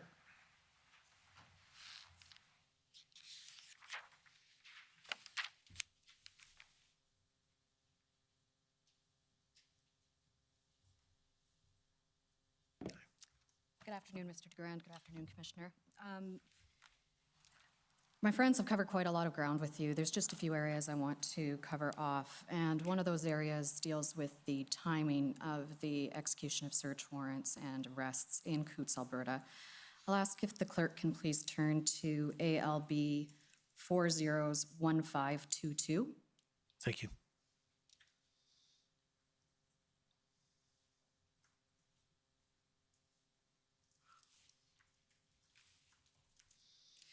And this is an email dated early in the morning, 6:36 in the morning of February 14th, from John Ferguson to Dwayne Lacusta and to you. Do you know who John Ferguson is? Yes, John Ferguson is and was at that time the Assistant Commissioner in charge of contract operations for the province of Alberta with the RCMP. And as far as you're aware, he was involved in the law enforcement of the protests in Yeah, Coutts? very much so, yep. Okay. And if we look at this email, we'll see some events noted at approximately 23:50 hours pursuant to the above activity, which is described in the paragraph above. Two suspects who are part of the core protesters group and have been identified as part of the security cell were arrested. Now, I take this to be on February 13th. Do you understand that to be the case as well? Yeah, I believe the 23:57 would have been on the 13th, and then subsequent arrests after that, after midnight, were on the 14th. And so then looking at the timing of those arrests, we go down to the next paragraph on Monday, February 14th at approximately 01:00 hours. Other key protesters within the security cell were also arrested. And then a search warrant was already executed at the saloon. The main meeting place for the security cell was negative for weapons. And then again, a further paragraph down at approximately 0300 hours, search warrants were executed at the residence in Coutts and the associated trailer. So all of these events involving the arrests and execution of search warrants at Coutts were occurring late on February 13th and very early on the morning of the 14th. Yeah, Is that basically right at midnight and in the early morning hours of the 14th. Thank you.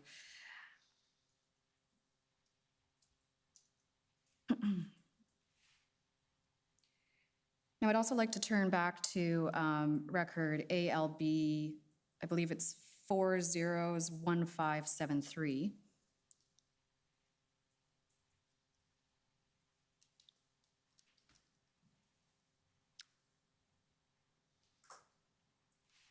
And this is the letter from Deputy Commissioner Zablocki on February 3rd to Acting Minister Sonia Savage for the, my apologies, it's from Minister Savage to Deputy Commissioner Zablocki. That's correct.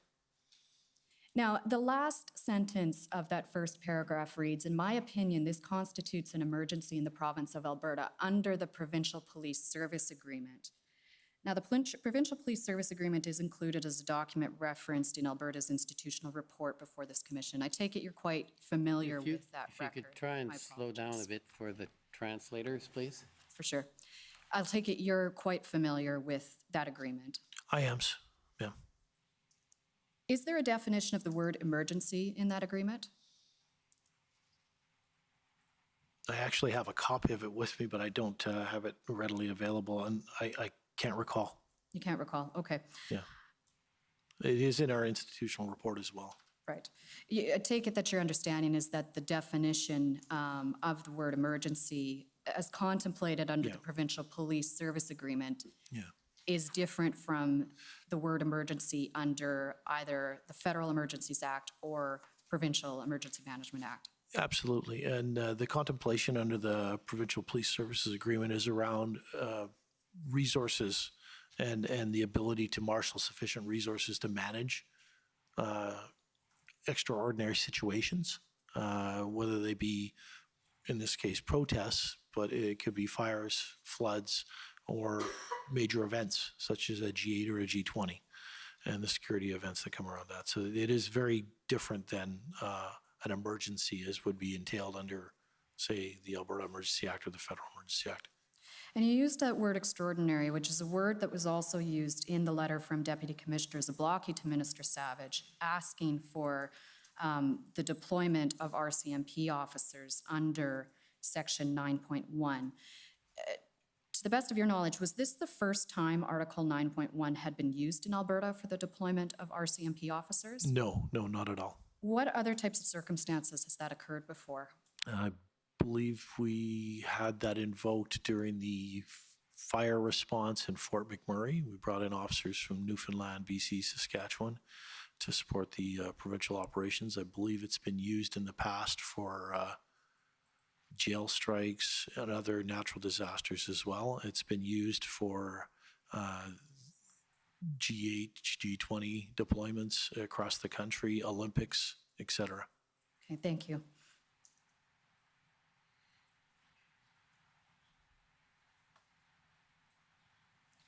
And also in Alberta's institutional report, there's a mention of other protest activity that occurred in other parts of Alberta during January and February 2022.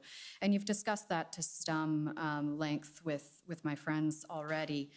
What was Alberta's role with respect to other protest activity that was happening in the province?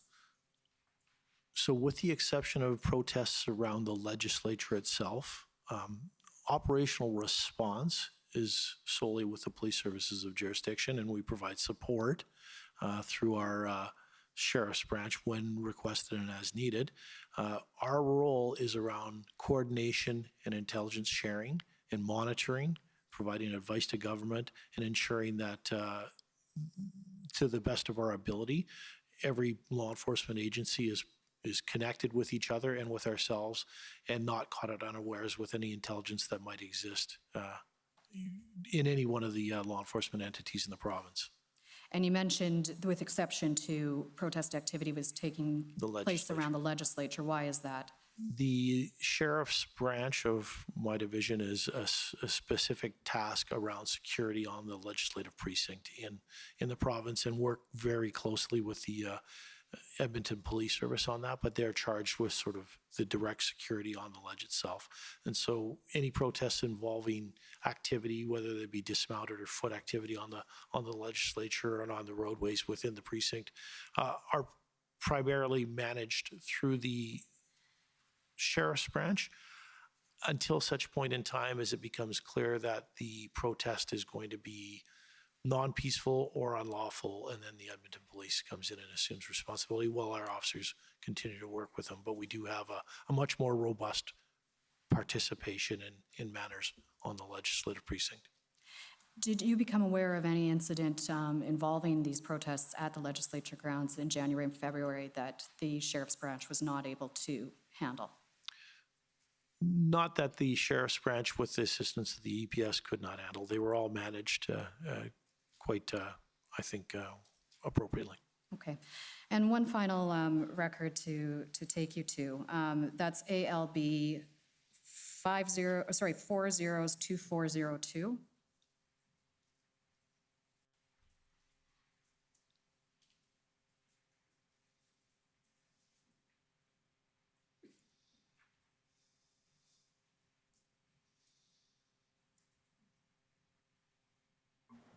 Is that a multimedia file, Council? I don't believe so, no. No, it shouldn't be. ALB ends in 2402? 2042? Ah, thank you.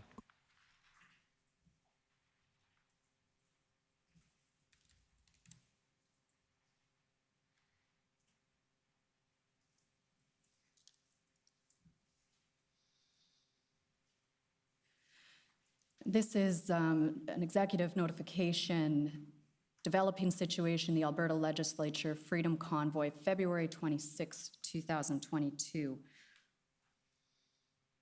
Now, February 26, 2022 was after the declaration of a public order emergency under the Emergencies Act was revoked. Were you aware that at this time there were further protests that were occurring in and around Alberta? Oh, absolutely. There were continued protests in Calgary specifically and Edmonton. Did any police agency express to Alberta that they required anything beyond their standard policing powers to deal with any of these protests post-Emergencies Act revocation? No. Okay. Thank you, Mr. DeGrand. Those are all my questions today. Thank you. Thank you. Any re-examination? Two very brief points. Thank you, Mr. Commissioner. Jean-Simon Schoenholz for the commission. First, I just want to make sure the record is clear on a point raised by my friends for the convoy organizers. If we could pull up the institutional report, ALB.IR.701, and go to page 30 at paragraph 138. You'll recall my friend was asking you about the provision of provincial RCMP resources to the response in Ottawa. You remember that? I do, sir. Thank you. and I think you mentioned it was on the 16th. You weren't terribly sure about the date. If you, the first sentence here of paragraph 138 says on February 18th, Commissioner Brenda Luckie of the RCMP requested that Alberta provide 42 officers to support efforts in Ottawa. Is that the request you were referring to? That's the request. I think I might have even said 15th in my earlier evidence, and I apologize. It's the 18th. Thank you. The only thing other thing I wanted to ask you, my friend, I believe for the JCCF, was talking to you about that list of resources that you had acquired on February 13th. You remember that? Yes, I do, by the end of February 13th. And the point I wanted to make sure that we understood, I believe you had a meeting with the federal officials on the 13th. Are you aware whether or not the fact that those vehicles had been obtained on the 13th was made known to federal officials? So, and I was probably clumsy in my earlier explanation, so I'll try to clarify that. At the time of my earlier conversation with the federal officials, ADM Brasso and others, we had not yet acquired the bulk of the equipment. We had a small number that we had acquired and already shipped down. We were in midstream of acquiring some, and it fell apart the day before, and we were in midstream that day of acquiring some, but we still hadn't secured them yet. So at the time of my conversation with ADM Brasso and ADM Talal Dekalba, and I apologize, Talal, I know him, but hope I'm not wrecking his name. But at the time of that conversation, we hadn't yet acquired them. The reference in Peter Lemieux's document was sometime down the road stating that by the 18th we had acquired, or the 13th we had acquired them, because later on that afternoon or later on that day, his team was able to secure the purchase of the remainder of the vehicles. So that's why at the time of our conversation with the federal officials, we hadn't secured them yet, and we were still seeking them. Later that day, we acquired them, and post that day, the indication from Mr. Lemieux is by the 13th we'd acquired them, because by the end of that day we had. And do you know whether and when the federal officials would have been advised that that list of resources had been acquired? Yeah, I don't know. Honestly, from memory, I don't recall when we had that conversation. I apologize. I should have that off the top of my head, and I don't. Thank you. Those are all my questions. Okay, thank you. Just on that, I have a couple of questions just on those, the equipment you acquired, and I may have missed it in my notes. Had you arranged or secured the operators for all that equipment? I didn't get a note as I know it was a concern. Yeah, we'd actually, we'd actually acquired a number of operators that could move vehicles around. We'd acquired a number of operators, like a small number, that could actually operate tow trucks and heavy lift equipment. So we had a small component of folks that could do that. We also had made connection with a private sector individual who was going to provide us with limited operators, but also training for any staff that we might have to operate those vehicles, the lift part of the vehicles. We had a number of operators that could drive them and work them, but actually operating the tow capacity itself was something we needed some training on. So we had that started, but we were still looking for more to augment that. That would have facilitated a much better operational response rather than the limited number that we had at the time. So that was a bit still a work in progress. Absolutely. But you had plans. You had started and working it out. That's correct, sir. Okay, and another question. Just going back to the 9.1 request that was made on February 3rd for. That's the request to move additional officers to Alberta. And that was granted. We saw that letter. Yes, it was, sir. When was that terminated, or when did it end? Do you know? The officers in question that came from British Columbia were 40 in number, and they, as I recall, returned to British Columbia at the end of that weekend of the 13th, 14th. They were released back to British Columbia. There would have still been officers within Alberta, primarily from municipal and perhaps federal business lines that would have still been augmenting. And I would actually have to defer to the deputy commissioner on when he was able to release them back to their business lines and just rely exclusively on the provincial officers. I just don't know when that was, but there's no formal rescinding of that letter. So it was not formally rescinded, but your understanding is they went back about 13th or 14th. Would that be after the operation in Coots? Would that make sense to you? It would make sense to me, but I would want to defer to Deputy Zablocki for the specifics around when they were released. Okay. And then you were taken to the request by Ottawa or to move officers to Ottawa. Yes. Would it be fair to say that when you were requesting officers from British Columbia, you would hesitate to send officers to Ottawa, or is those two separate, totally distinct, or would you weigh that? Well, at the time of that request on the 18th, we actually did release, sorry, if that's what you're asking? No, I'm asking if before the 14th. In other words, you were asked, is there any reason you wouldn't have sent officers earlier?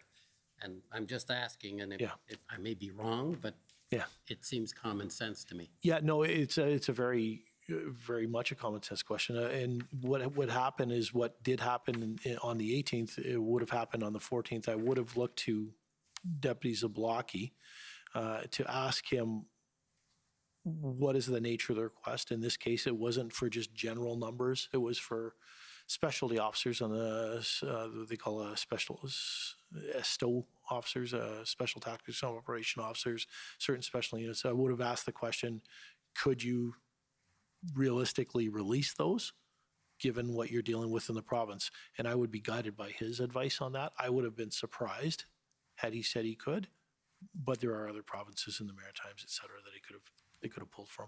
Okay. And then you talked about the Critical Infrastructure Defense Act, and I'm trying to understand a bit. That's gives it a lot of broad power, as I understand it. Is that fair? Yeah, it's a broad application in the sense that if certain activity takes place on any piece of critical infrastructure as defined under the Act, it allows for enforcement by police with specific penalties that are quite substantial. And it doesn't have to be invoked, it just... No, it's just standing legislation.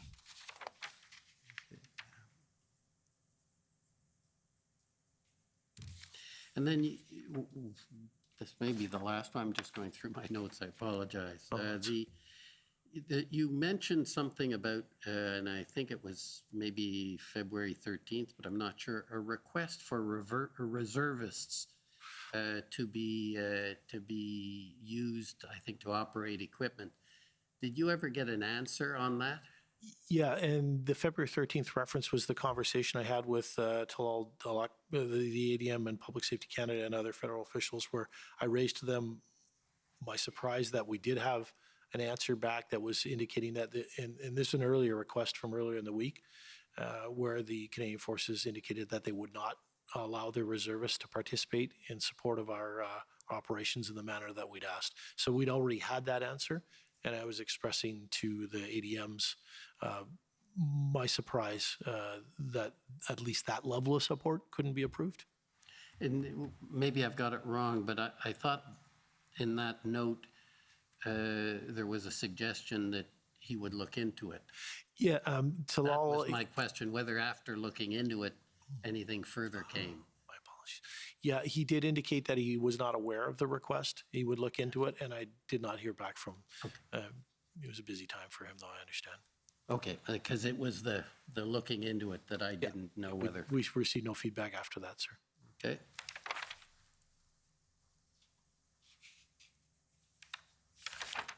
Okay, well, those are my questions. Thank you very much for attending, and I understand you're going back to the cold, but not much we can do about that. I am indeed. Thank you, sir. It's been a pleasure. Thank you. You're free to go. So we will have a long lunch today, 1 hour and 3 minutes. So we'll be back at 2 o'clock and continue with yesterday's witness. Thank you. The commission is in recess until 2 o'clock. La commission est levée jusqu'à 14 heures.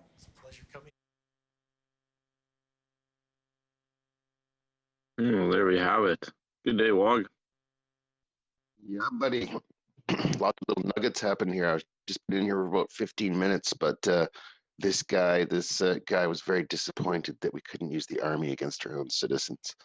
I really had to request a mic as soon as I heard that. I was like, I hope this stuff ends very quickly, because what do you mean you can't use the army against its own people? It's like, I don't know why these guys don't get this. Oh, I was a little disappointed we couldn't call in the army.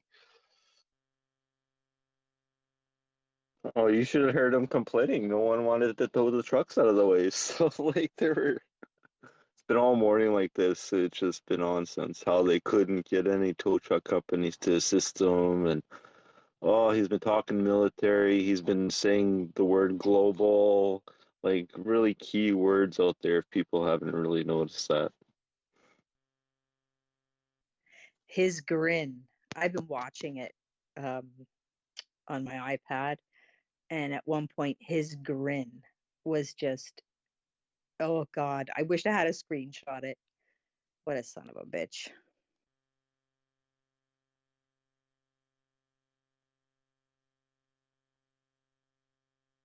Yeah, these are the guys that, allowed the horses to stomp all over us and us to get gassed and just beaten that day and arrested for like what?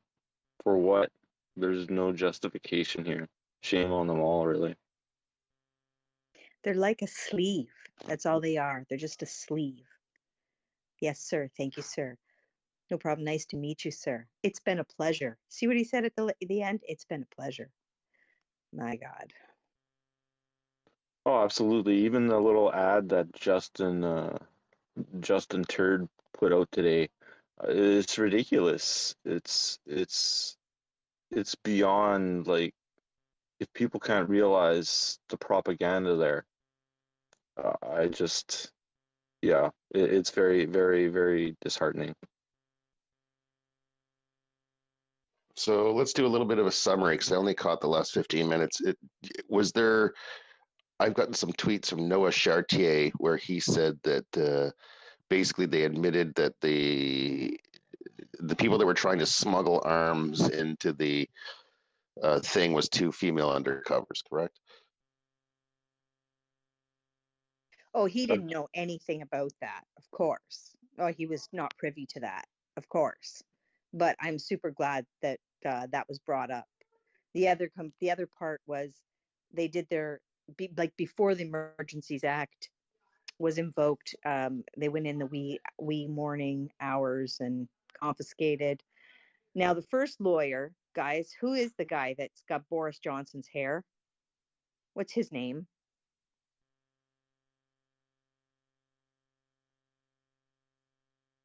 Anybody know who that guy was a lawyer for?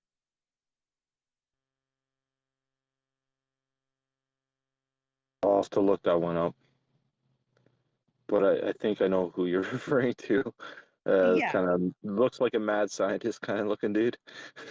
He sure does. And he looked like he had some kind of gas going on, like he kept burping or something. I don't know, covering his mouth. It was just, I don't know. He's just said, well, that's who he gave the grin to, right? It was like that guy was just, oh, you're confused or I don't know. I couldn't stand the grin. But I liked what he kept saying. Yeah, well, we'll be asking the same question to further witnesses. I don't know. He dug into some deep things. I'm ridiculously filling my iPad with screenshots of all the documents that was put up there. I'm going to have to go over them and read them again. Wow. I believe you'll have access through the website of all this stuff too, as long as you can keep track of which number it is. If you do anything with that, and you mark down like what times interesting things are said, that would help us to try to clip this at the. We need someone to sort of be a secretary on this stuff because there's just no way us guys can handle the mere mention of it. Sometimes we text each other and say, mark this because it's so crazy what's going on in these stuff. There's very strange stuff afoot, and I think that's probably the first time most people ever heard that these, supposedly these two undercover female officers sort of infiltrated this group of young men, and the men were, supposed to be, trying to do all this bad stuff and smuggle all these things in. Well, if you read the story when that originated, it all came from the undercovers. So according to the guys that got arrested, right, they're just like, yeah, these two hot chicks showed up and they just kept on wanting us to smuggle all these firearms into the thing and blah blah blah. So it's like that's an old trick of the old, oldest trick in the book, right? Send a couple hotties in there, a couple horny guys, guys will do anything. Wouldn't it be nice to have them on the stand? Hot chicks? Oh yeah, I'll get some hot chicks on the stand. I had enough of these fucking. Why is it all dudes? This is not fair. I'm talking about the guys that lose their minds or what's in their pants. You get what I mean? Those guys need to be on the stand, explain themselves.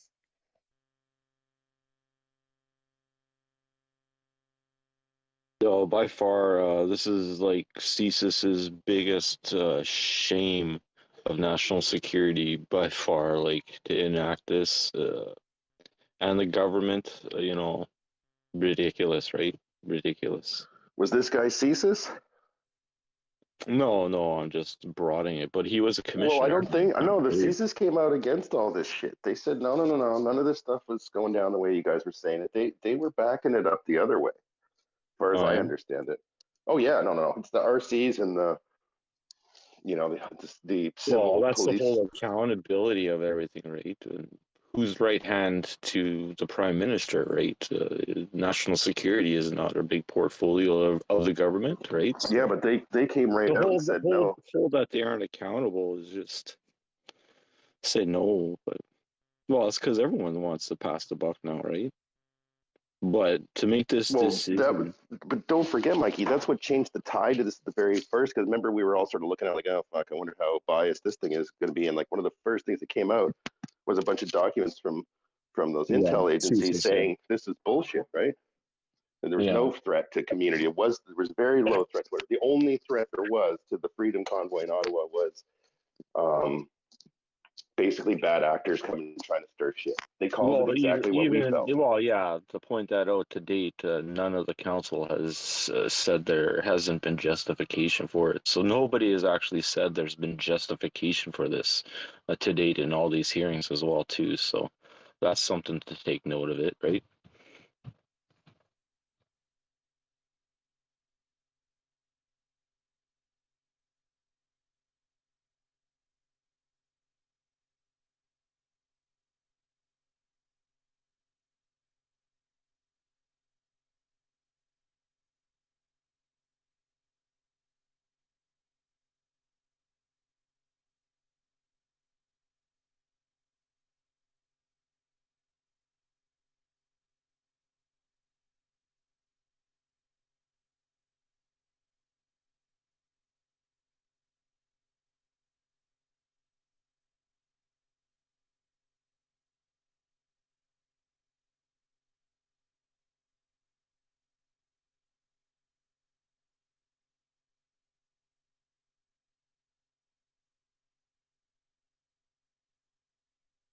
So up in the nest, I also have Senator Leo Hosakos making a statement on Bill C-11 there. So that's very interesting. Also some other tweets and whatnot information. Gulag Book Club and something from TikTok as well. Farmer posted early this morning.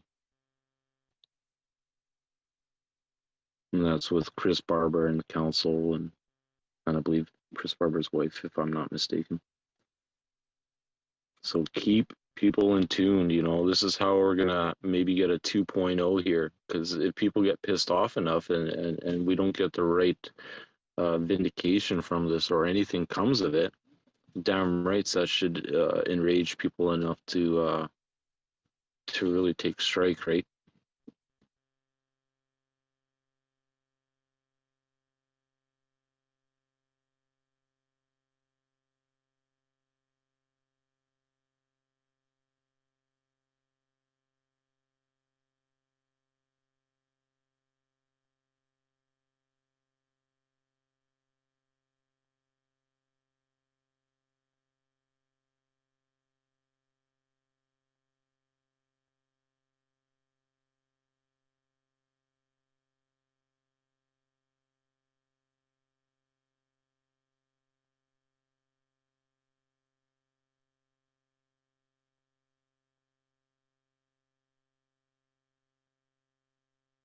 So yeah, we're on an hour lunch break here from the Public Inquiries Commission.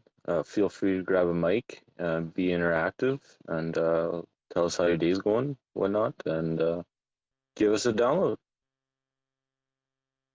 I still haven't heard a proper summation of this morning's shit. Can we run through any notables? Was Chicky Poo keeping track there off the pillow? Well, I was just snapping some of the documents. I can briefly go over them, see if I can find anything that triggers the memory, but it was a lot of the discussion was with regards to the dates, the time, text messages between the mayor, and the emails that were going through his office that was on the stand, Buddy on the stand there with the grin, and letters that came from, well, the Prime Minister's office, and then that other one, which that one was conflicting. The last one that we just seen near the tail end, I think, was it her? No, the Democracy Group, that he had the headphones on. He asked some pretty good questions. He was brief, but I think he made his point. I caught it. And he had mentioned something, I think he brought up a document, it was either him or her. And it was what I seen, I got to look at, it's probably one of my last shots. What it seemed to say was they were kind of nudging, like from a higher up federal, that they wanted this Emergencies Act, because they were trying to portray that they didn't, right? At least the last federal guy that was questioning.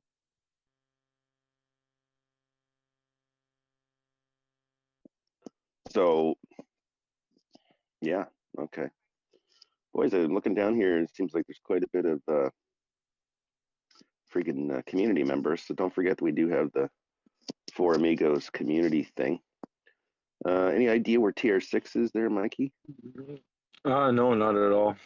I haven't seen him today. I've seen a few of his posts, but I haven't seen him in spaces at all. Unfortunately, some people aren't allowed to join the communities too. I've tried to send invitations, but I guess they've been naughty accounts or whatever, and they've been cut off of communities. So sorry for those. And yeah, off the pillow, you're one of them. So I don't know why you can't join I don't know why you can't join communities, but I tried to send you an invite there. She's been a very bad girl. We like our bad girls in here. Okay, Mrs. Doubtfire, grab a mic. Someone grab a mic. Me and Mikey can only talk so much. We only have so much to I really don't like the sound of my voice in my head. I was watching it on my iPad, so I had you guys silenced because, of course, they don't sync up, right? When you're watching it live, yeah, it doesn't sync. So I wanted to watch the word. I wanted to hear it from the iPad, so I that's silenced good. you guys. We didn't say anything. We were listening. We were good little boys, I promise. Yeah, I usually have this open and the live stream muted, so it's a little delayed, but somewhat manageable. But then I'm also clicking through all the daily events throughout the day and trying to grab information on the go. So I'm not really, I'll be honest, I'm not really tuning into this because it's just a spin in my opinion, right? I know what I'm going to hear from the government already, and it's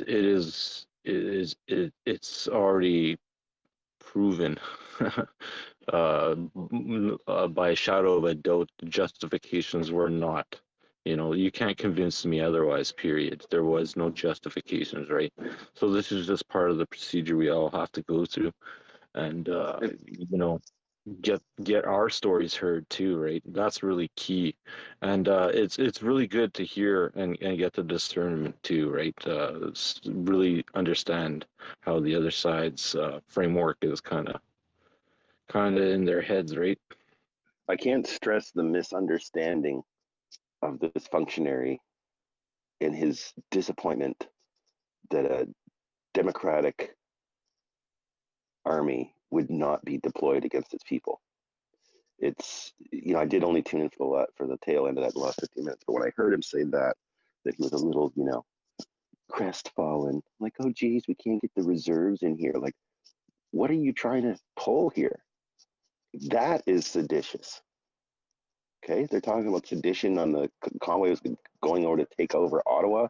That, my friends, is seditious in its own thing. When you want to use the army against itself, think about Tiananmen Square, right? Think about the armies around the world that have gone against their, they in Canada it clearly outlines that emergency act or not, you're not to do that, right? So. Well, those were all lunatics, right? Weren't they all communists that did that shit? Anyway, I just found a screenshot. So Buddy from the Democracy Fund or whatever, that lawyer, he was brief. He didn't ask too many questions, but he got right to the point. And it's just so evident. So I think it was number 27 he wanted everybody to focus on, which was the invocation of the Emergencies Act was announced on the afternoon of February 14th, well after the RCMP successfully completed the seizure and arrests described above.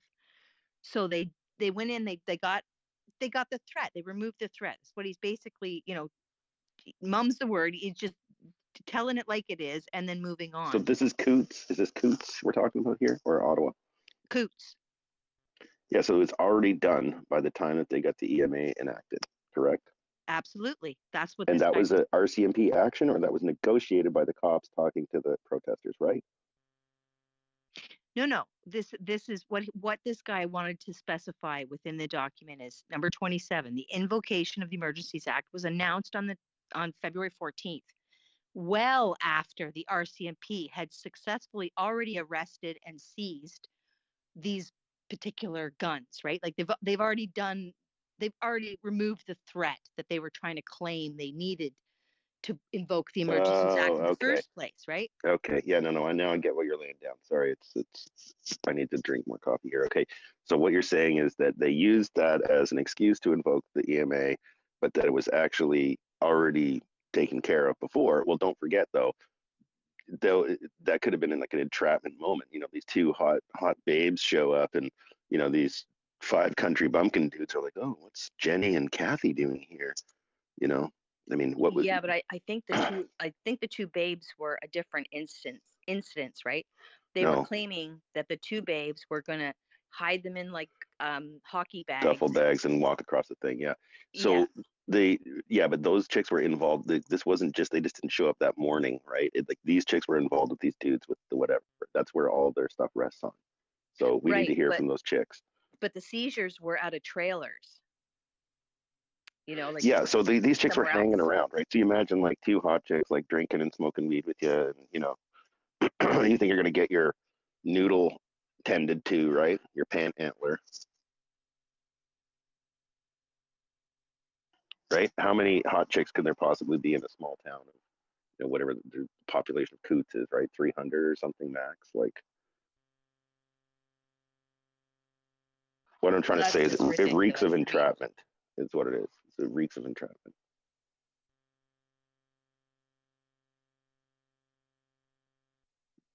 The real question is the patch that they found. Was it homemade or was it ordered off the internet? Because if it was homemade, I think what they're trying to set up on the lawyers on our side is sort of, was it just sort of like put in there? But it wouldn't surprise me if these guys, like, look, I don't think that these guys, even though those things look scary, it's like they do that to sell those things, right? It's, as far as I remember it, there was like it was very low caliber, these things, most of them, and I don't know. I don't think that this thing is really the way.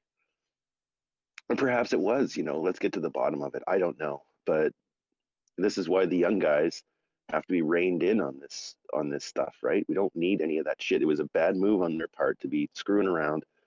No one in that group was smart enough to, sort of detect like, oh, maybe these two rando hot chicks that are encouraging us to do shit, maybe we should just step back and think a little bit about what the hell's going on. Two absolute strangers come in. I don't know. I mean, maybe these guys were up to something nefarious. We don't know, but I think this is worthy of being dug into. If they're going to say this is the keystone of the invocation of this thing, then we need to know everything there is to know about it, backwards, forwards, and sideways. Why aren't those guys testifying? Why aren't the chicks testifying, right? Who gives a shit about Jeremy McKenzie? It has nothing really to do with this thing unless they call these other people. And really, Jeremy McKenzie has nothing to do with any of it, right? In reality. Well, exactly. But let's be honest. I mean, this is just theater, right? Just to appease the public. There are other people that should be questioned. But I'm sure there's quite a few people that were requested to be questioned and they were just denied, right? Well, yeah, we could be doing this for the next 20 years if that was the case, right? So many people. This impacted, millions of Canadians, and yeah, I can't believe there's not as much exposure as there should be really on it. Well, unfortunately, it's just the amount of people that want to pay attention to it, and most people just want to move on. And sadly, they can't. Well, they want to move back to the normal, and we're not going back to the normal because they're going to try every kind of other weird stuff. That's why it's important that we have to dissect this old stuff that happened so that we can understand how some of this stuff is implemented, right? So the next time that there's a protest or something like this, that young guys are discouraged to, doing this kind of retarded moves that, like we talk about all the time in these rooms. This is what they're aching for. Without that, do they even have any other traction? I don't know. And you got to keep in mind the state's asking similar questions, right? They want to know how we planned, how we set up, how we got connected, how we got so many funds, right? They want to learn, so we have to learn as well how they tried to operate as well too, right? It's a double-edged education factor here, right? So you have to be attentive to that as well, because the outcome of this is very detrimental to the next phase of all this, right? Well, and to Canada's place in the world, right? The distrust of the Canadian banking system now at this point in time. But we have to learn to know what they learned about how we knew what they learned about us and how they learned the other stuff about the other people, right? Well, just like the truckers wanted accountability and they wanted someone from the Prime Minister's office to come and negotiate on the fact that we wanted to get rid of some mandates that were definitely against our Charter of Rights and things like that. I personally think that this type of thing has to happen again. I think you're absolutely 100% right. People got to learn from the last one. Watching this inquiry is definitely one way to do that. And I personally also think, in a positive note, I'm optimistic about this, but if we ever got to the magnitude that we did before with the convoy, I think there'd be a hell of a lot more people involved. I think if we were strategic and did this in summer months where it's a little warmer and easier to deal with, and also start marketing or start gathering people that are just waking up now. I mean, there's a lot of people that are injured. A lot of people are just understanding what they're starting to wake up. And obviously there's going to be more of a crowd next time around. If that's just my opinion, I'm sure everybody gets what I'm trying to say here.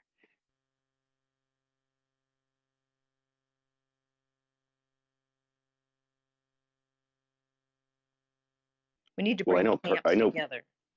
I know personally, like if there was another thing, I'd probably go to it. But the thing that I asked the question of is, do we even, to show support, we could have just gone to our local legislatures and done our thing there, right? We don't need to actually do anything. The strongest thing to do anything is a national strike. And that's why the conversation of should we piggyback onto the teachers? Because if Ford uses the notwithstanding clause, it means that this fucking notwithstanding clause is just going to be used to jam shit down our throat all the time.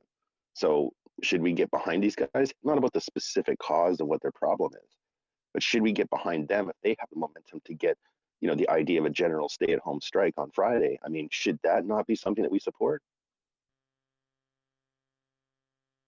I think basically have all winter long to have these discussions and maybe start organizing, but I'm totally with you, Og. I made it to Ottawa, but I wished I had had a Saturday where people in my town were marching. But I'm in a small town and it never happened. There was one guy who owned a shop downtown who tried to build one. And of course, he got so much pushback from the authorities here, the mayor and all that shit. So it was kiboshed very quickly. And really, there was nothing that manifested after that. But I do think that in time and as people start to wake up and start to realize the magnitude of what we're up against, people should be at their local town hall, no matter how small or how big their town is. Every town's got to do them. And to me, it just makes sense to have a date set where it's going to work, where everybody's doing it at the same time, everywhere across the country. I mean, we've got to come together on this. We met on Bridges, so I don't know why we can't meet at our town hall on a Saturday in mass.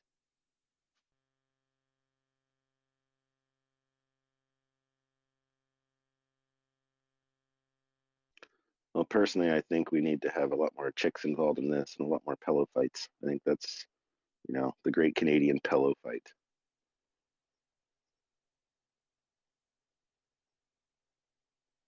Well, we definitely have to get off our pillows and wake the hell up collectively. That's for sure. Very good. I like the way you turned that around on me.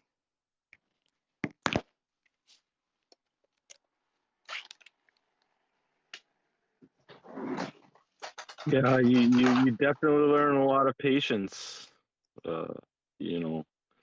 Patience is a virtue. Even we're right on. Walk, your mic's open. Not me, buddy. Oh no. Okay. Oh, maybe. Oh, off the record, left her mic open. Giving shit to her kid eating live mic, eating Halloween candies. That's classic. That's common all across Canada right now. I'm trying to bring Mrs. D up here. Here, I'll just mute her mic for her so we don't hear anything untoward.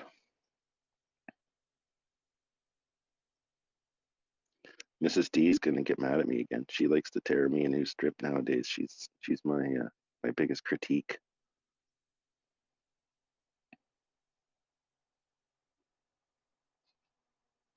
Did we get you up, Mrs. D? And Gnostic, did we get you up? I'm trying to, but I might be broken here. So here, let me try to handle the. Yeah, try and handle that end. Just stay. If we got the room going, we got it going. Good. Right on. Oh, maybe not. I don't think I can do it either. Gnostic is up. Okay, good. Go ahead, Gnostic. What the heck? Hey, I've been kind of grouting around looking for any update on that lawyer that collapsed during the hearing yesterday. Are there any updates on what happened to him or any information at all? Anybody find anything? They did mention it this morning. First thing, basically, he has recovered. He's now at home. He's going to be taking a few days off, and they'll be seeing him again. So he is alive and well. Nothing on the circumstances behind it. Yeah, okay. That just looked like all the other ones I've seen collapse. So I thought, if that's going to happen, what a time for it to happen, and for right in front of the inquiry judge. Yeah. I wrote a story about it. When you get COVID, you get a lot of heart damage. So. When you get a what? When you get COVID infection, you get damage to your heart. Not all, but a lot. So No, there's no That's why you myocarditis see more associated with people dying COVID-19. of heart diseases lately. But I have There- another off-topic question. I came to a room and I saw people with a blue check mark, but only in a space and not on the profile or whatnot. Is this new already? Now I also see a lot of For Amigos and people you can with a follow button or something on the profile, but not by all, but with the host, with Wokpok, with Mike. Nostal doesn't have one. Off the Pick doesn't have one either. So, or do I already follow? I already follow them. That's clear. But is the blue check mark already working? Are you telling me you see blue check marks on this page? I only see. No, not in this space, No. but I was in another space and I saw a lot of people with the blue check mark. But when I go to the profile picture, the profile page, I didn't see anything. So I thought, why would they have? And I checked their accounts, not many followers. So did they already bought the $8? These aren't something blue like check that? marks. These are the community pages marks here. This just means we're all part of a community called the Four Amigos, which we started this space out of the Four Amigos group, which is the group of people that follow us kind of around the internet for our spaces and stuff. So there's four main hosts: Zinc, me, Mike, and TR6. So that's what you're seeing there, those little blue community things. And yeah, it looks like there's one guy down here that's got his blue check mark, Jason. So they are rolling it out in the States, and I think it's only on iOS. I've heard that you can get it in Canada too, so you can just buy a blue check mark now, apparently. So that's But then you only see it when you are in the space, because I only saw it when they were in the space, and if I check the normal page, I didn't saw it. So I don't know what the use is of the blue check mark anyway. So well, I don't know. I mean, I don't know. We don't know. Because the famous people, they will get the gray check mark, they say. So you have gray people, then you have blue Well, people. You have different features with you get a blue check mark, right? You can bookmark, you can organize your bookmarks, make longer videos and stuff like this. So You're editing. For $8, it's a lot. Price of freedom. Price of freedom. Well, you know exactly right. Price I of don't know what it bots, does. I think. Paying for freedom. Yeah, trying to get rid of the bots. That's really the push there, because they know that they might bifurcate Twitter, right? Where it's like the anon accounts are in the stew, which is fine. That's what we've already figured out. We were working on like a separate sort of social media thing. So if you don't have any check mark at all, you will be shadow banned, and your message won't be read. No, you'll probably just see more ads and whatever. But the idea is you make sort of like the sewer, we called it, and then the sewer is just everybody, and then you can make the upper echelon sort of like your verified, no bots thing, and then of course if you are a blue check, you can go and just say mentions by verified users, so you can sort of disseminate your feed so that you only see the other verified users that mentioned you or tweeted at you, right? So it's useful for people with bigger accounts, right? It doesn't sound like freedom of speech. Well, there's a when problem. you get kicked in the store. Yeah, there's a problem all around with, and I mean, it's one of the reasons I've got my thingy up. The hassle is if people know who you are, then you're subject to attacks on multiple platforms across the internet and other issues. And what you say, you end up editing a little bit more fiercely. If you're on anonymously or whatever, then you've got a little bit more freedom to sit down and say things. If you're anonymous and you build up a nice following and something else like what happened with this account, then you're kind of stuck with the anonymous account like I am, because all of a sudden I found WOG and Zinc and a whole bunch of other people who were making sense. And now I'm actually kind of stuck with the account. So maybe put a blue check mark on it or something, but still as an anonymous account, I can not have my professional life affected by what I say here. But as soon as I'm exposed as having it, then I can get attacked in my professional life, and that creates a problem for me.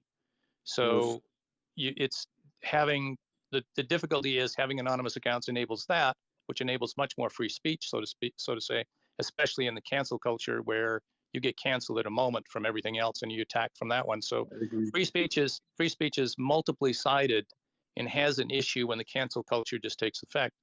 But on the other side of it, it also allows for anonymous bots to come in and attack everybody and just create a mess across the platform. How do you allow for both simultaneously? Well, how do you allow for the free speech and anonymous free speech while somehow dealing with the attacks for people that can sit down and generate bots on an ongoing basis? And so I'm stuck between, you know, what I'd like to see and the reality of things. And sometimes you're not going to get what you like to see. You're going to kind of get a mix of the reality, which is a little filtered. So I don't disagree with what's happening. I just want to wait and see what happens.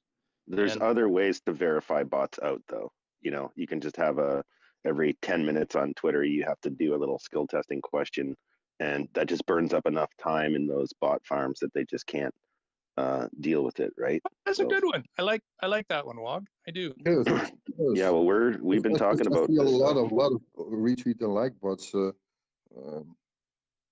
That's how they push their stupid narratives, right? COVID, long haul COVID. Yes, but it's both sides. I see also Russian propaganda with or some politicians, far right politician in the Netherlands. Said, why do you have so much likes? And I check his like, and I said, oh, their accounts do nothing else than mostly tweet. Everyone does propaganda. They only like and retweet, and they don't talk at all. So yeah, if you didn't hear me there, yeah. I got to run, Wog. I haven't seen anything that says COVID causes, you know, things like myocarditis, and I don't have any evidence of that. So it doesn't. There was a huge study that was just done. It doesn't. Oh, yeah. I have one. Yeah, I will post it. I will post it in the room later. Yeah, but I haven't seen anything that says any research that says COVID is associated with severe myocarditis. So anyway, I've got to run. But thanks, Wog. Appreciate the input. Yeah, thanks a lot, Gnostic.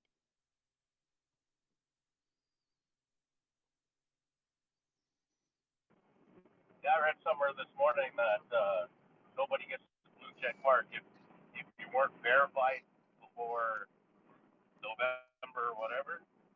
That if you bought the blue after, you don't get the check mark. Okay, yeah, I don't know the rules. I'm not really interested. I thought maybe what I would do is just get it, because I think it might be loose at the beginning where they don't really have any restrictions or whatever. But we had our friend in Apothecaro last night. I don't know if she was verified. Maybe. I think their verification process is basically just you paying with a credit card. So it seems to be linked to Apple Pay at this point in time. And that's why you can only get it on iOS. But I mean, I'm not really that interested. I would just do it because I don't want to be like whatever. I just want to be, I don't know how to even phrase why I would do it. I would do it basically because I want people to know that I am actually serious on Twitter and not fucking around. So if it's easy to get and you just have to pay them, I don't care, right? Because I'm on here all the time. If it allows me a little bit of ways to organize my bookmarks, because I have thousands of bookmarks, right? And I have to go through each, you know, I probably put on 300 bookmarks this week, and I have to take one day a week and go through them and sort of figure out which ones are good, and then I have to take them off here and put them into something else. So if there's a way for me to sort of deal with that more succinctly, then I would probably do it. I posted the link about the heart problems due to COVID in the room, and I will also post the link to the research from the American who did the research, but this is a Dutch site, and I will post the English research. Okay, yeah, it's in Dutch there. Someone has to go to Chrome and do an auto translate thing. That's about, now I post the myocarditis in SARS-CoV infection versus the vaccine. Because so the vaccine gives the vaccine also gives myocarditis, but the disease itself gives more myocarditis than the vaccine. So they say the vaccine helps you against heart attacks due to COVID.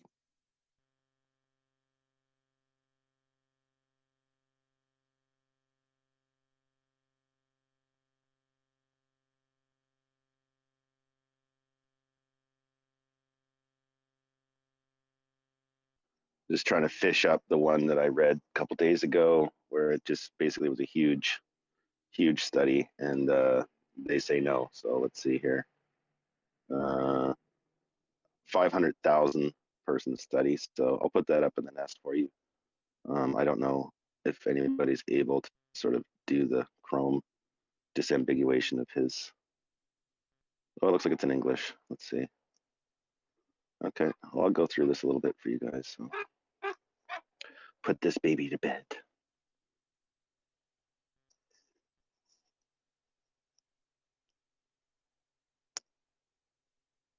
Well, I don't know if we even want that whole debate really up with the public order emergency room there. Yeah, But we'll leave it clean up it. we'll leave it up for a little bit. Yeah. But this is mainly about the whole commission and protest and the truckers, and so we gotta stay focused on track. Yes, that is a definite problem, another thorn in our side. It's one of our balls of problems, definitely.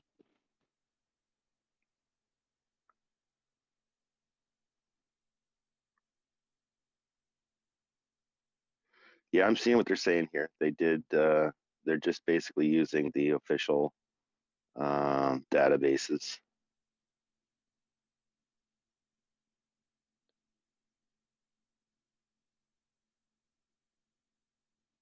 Well, I guess I'll just send it to our statistic guys and get them to fucking look at it, because I'm not gonna. Yeah, they really do play on numbers. And when I look at this, look at how many they got. 55 million vaccinated people comparing to, was it 25 million or something unvaccinated, or that was, yeah. And the further investigating I would do is every single one of those doctors that help write the paper. I'd like to find out where they're from and who funds them. I always try and dig for that stuff. Yeah, it looks like it was a East Indian sort of study there. And then I'm trying to look at the actual study that I put up about the incidence of whatever. See what these guys are going off.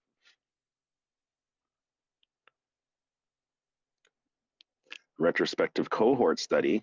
So this means it's matched cohort. So it's like male 49 to female, male 49 in the one side to male 49 in the other side. This is an Israel study between March 2020 and January 21.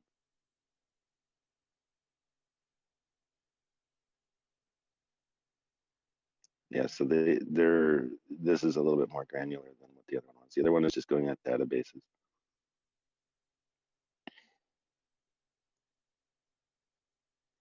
So 9 post-COVID-19 patients that were unvaccinated. That's 0.0046%.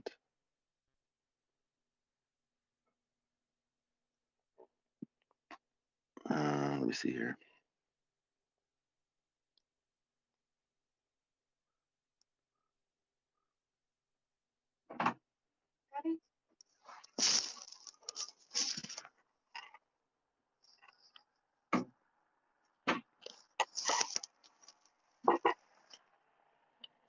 Anyways, this is boring while I do this. So does anyone else have anything to talk about with this commission shit? Well, we try to get into this here.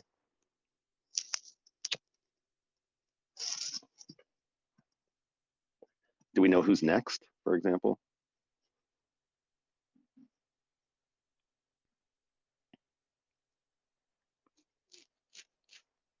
Next in what, my friend? The next witness, dude. Oh, next up. I'll check on that public inquiries as opposed to that. Yeah, they haven't been going by the list accordingly too, so I'll look at it to see if they've updated that.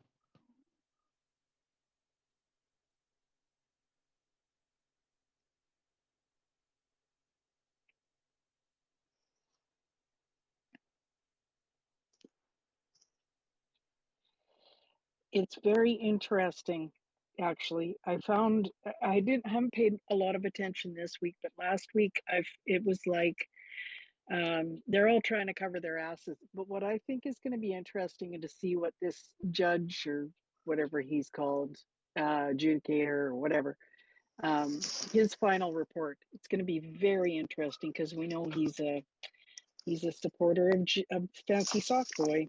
So he's going to have to be very careful, though, because if he agrees that there was enough information to merit it being put forward, then he opens up that can of worms for any other government that comes in. So he's going to have to tread awful carefully. There's no way that he should come out with a positive endorsement, but the way our world is going, I wouldn't be surprised. I'm not so convinced he's a supporter of Sock Boy, to be honest with you. I think he may be a liberal, but he's probably an old liberal. We're talking about like Sock Boy is radical, he's been radicalized. He's been indoctrinated and endured some things that the old guy, I don't believe, has. I think a lot of people see it, but like someone mentioned earlier in the room, cancel culture is a real thing. A lot of people just keep their mouths shut, and we are going to go through what we're going to go through until people learn that they can't do that anymore. They can't keep their mouth shut no more. People got to rise above this shit. Absolutely. Mario D. Tomaso should be continuing after the break there.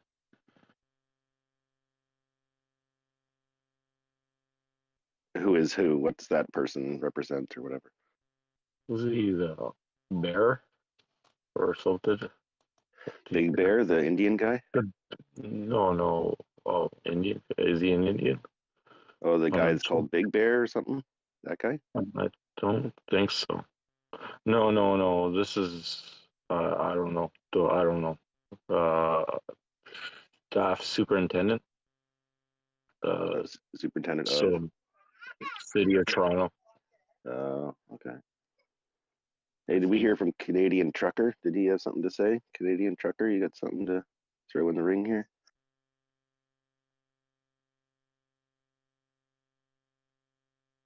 Regan, comment, question?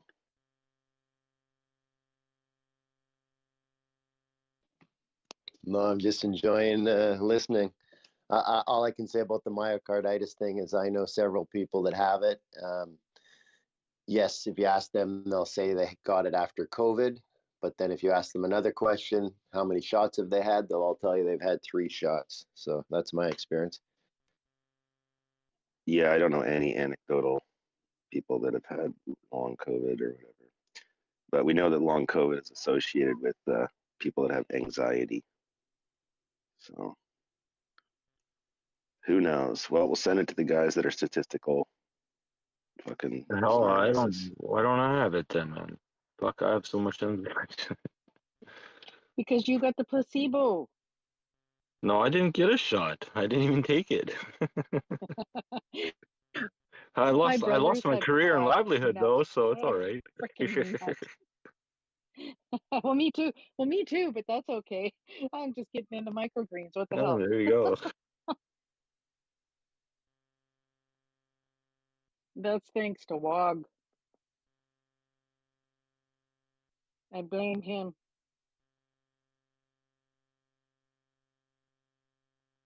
No, I've never felt freer, actually, It's actually, broken my chains away from the slave society I've always known we've lived in, frankly.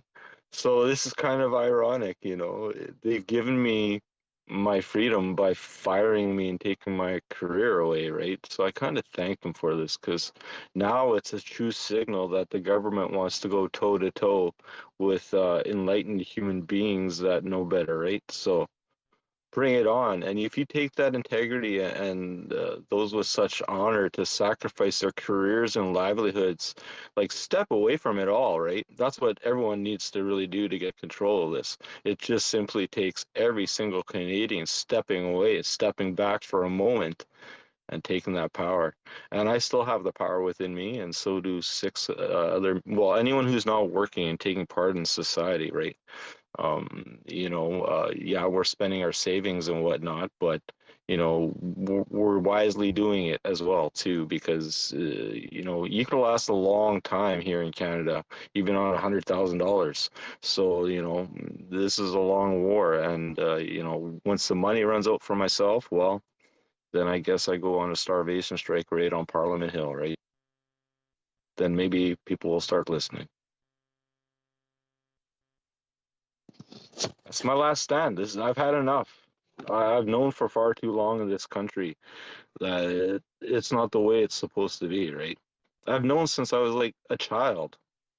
If anyone else waking up, or even as a young child, if you haven't felt the feeling that there's something wrong with the planet, then I hope you do get that feeling, because there's something hugely wrong with this planet.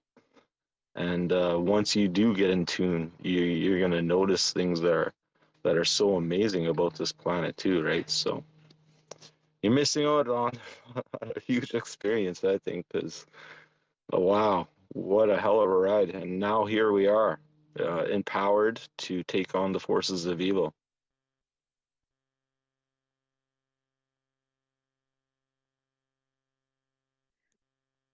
There's a silver lining in everything.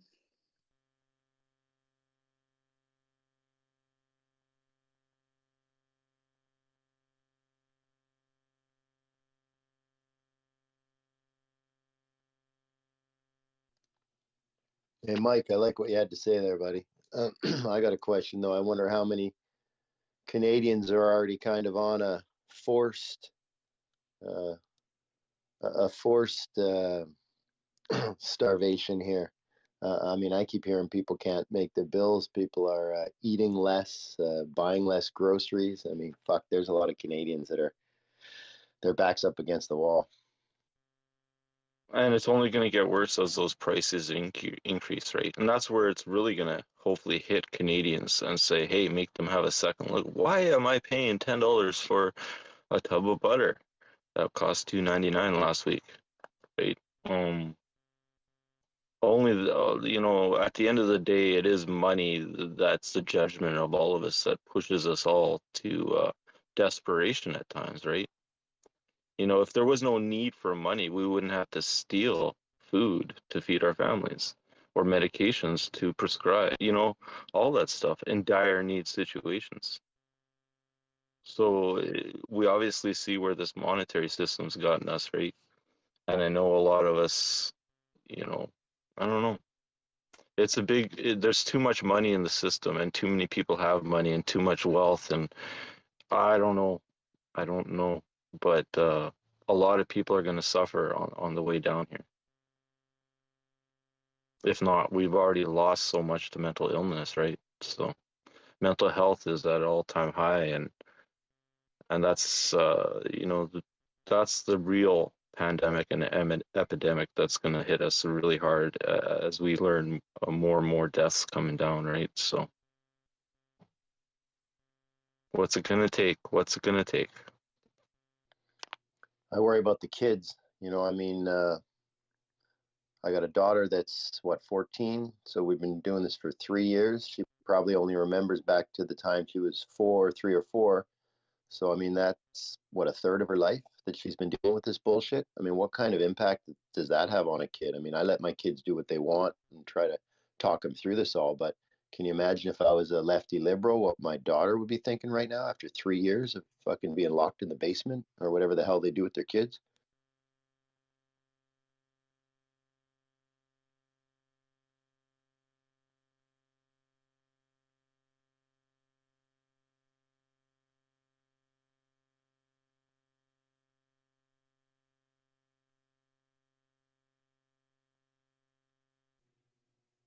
My son had a girlfriend whose parents literally didn't let her leave the house for over a year except to go to school and come home. She was 15. So you know what she did? She ran away, ended up living in a women's shelter for about a year.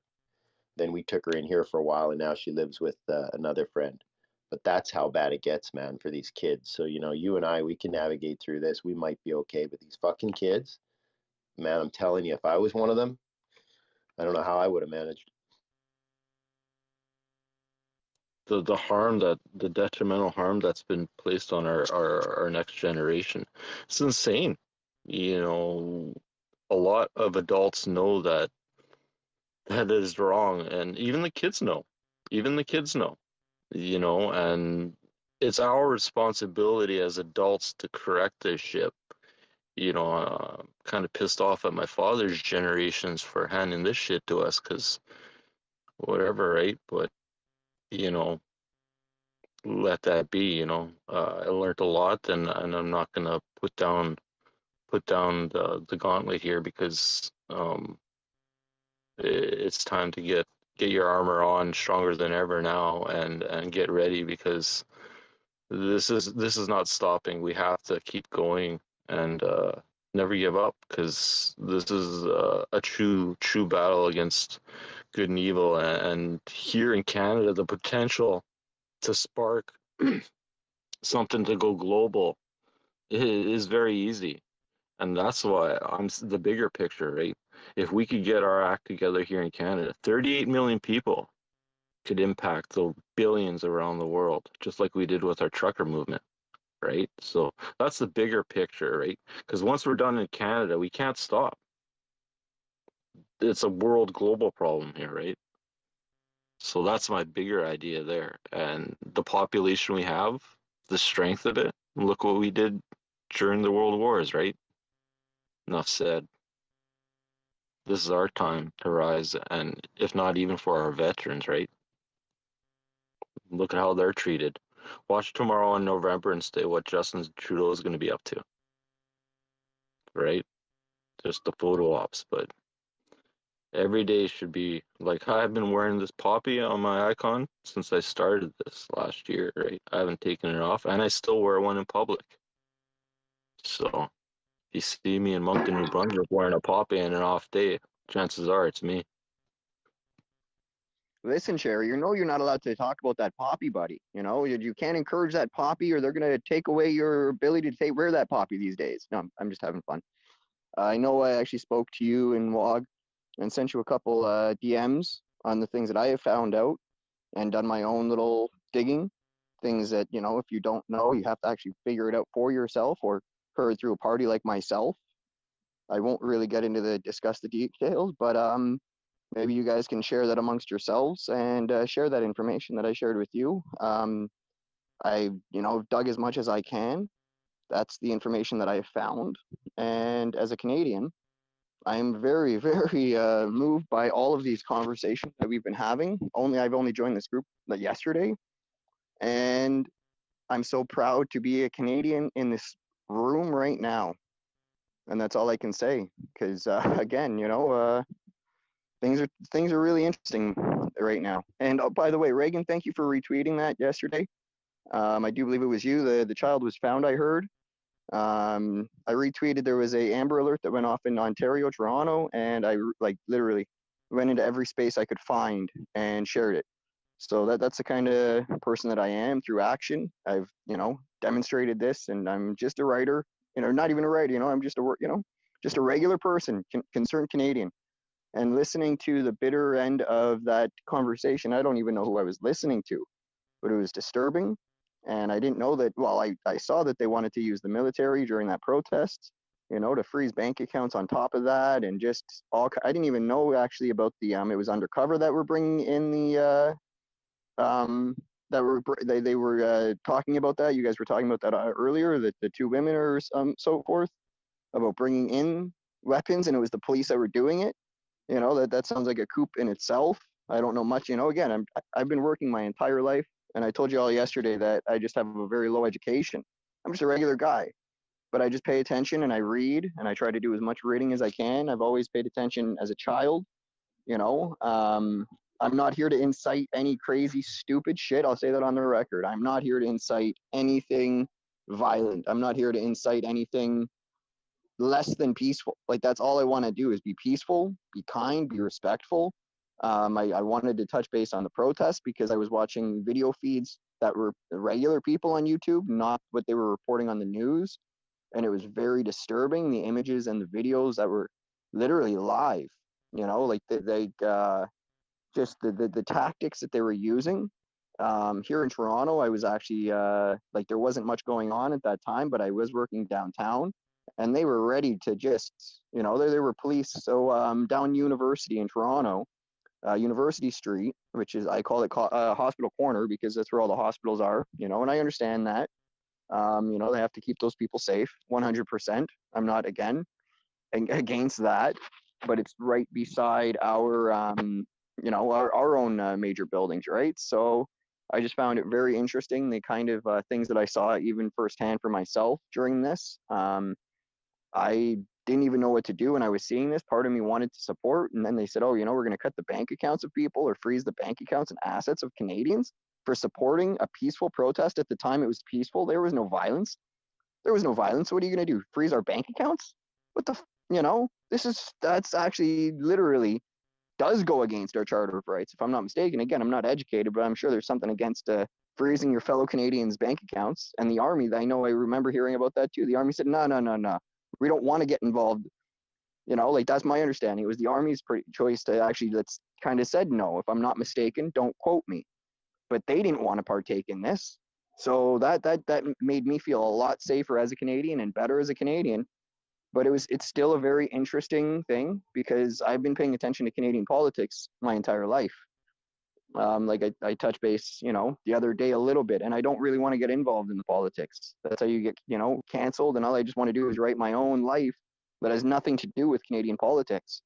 I got my own horror stories. I got my own demons, you know, read my poetry. It's nothing about politics. Yesterday was the very first poem I ever wrote that even touch base on politics or touch base on my schooling, my education that I have, with me being in the special education system, you know. And again, I only shared that poem with some people, you know, because it's such a touching poem. It's, you know, it resonated with me, and it could resonate and potentially cause problems. And I'm not out to cause problems.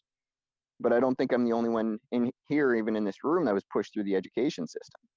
So thank you for the speech, or thank you for the space. Thank you for letting me join your, I guess you could call it like a special clique. You know, I just want to listen and learn all the things that I can, and keep taking things in. And that's all I kind of want to do at this point. And I'll just continue to listen. That's it. And I just want to hear what you guys all have to say, and I want to hear what the others have to say when they reconvene. Almost, I may or may not, because this is you know, it's very interesting, but sometimes you just got to remove yourself from the whole situation, which I kind of have.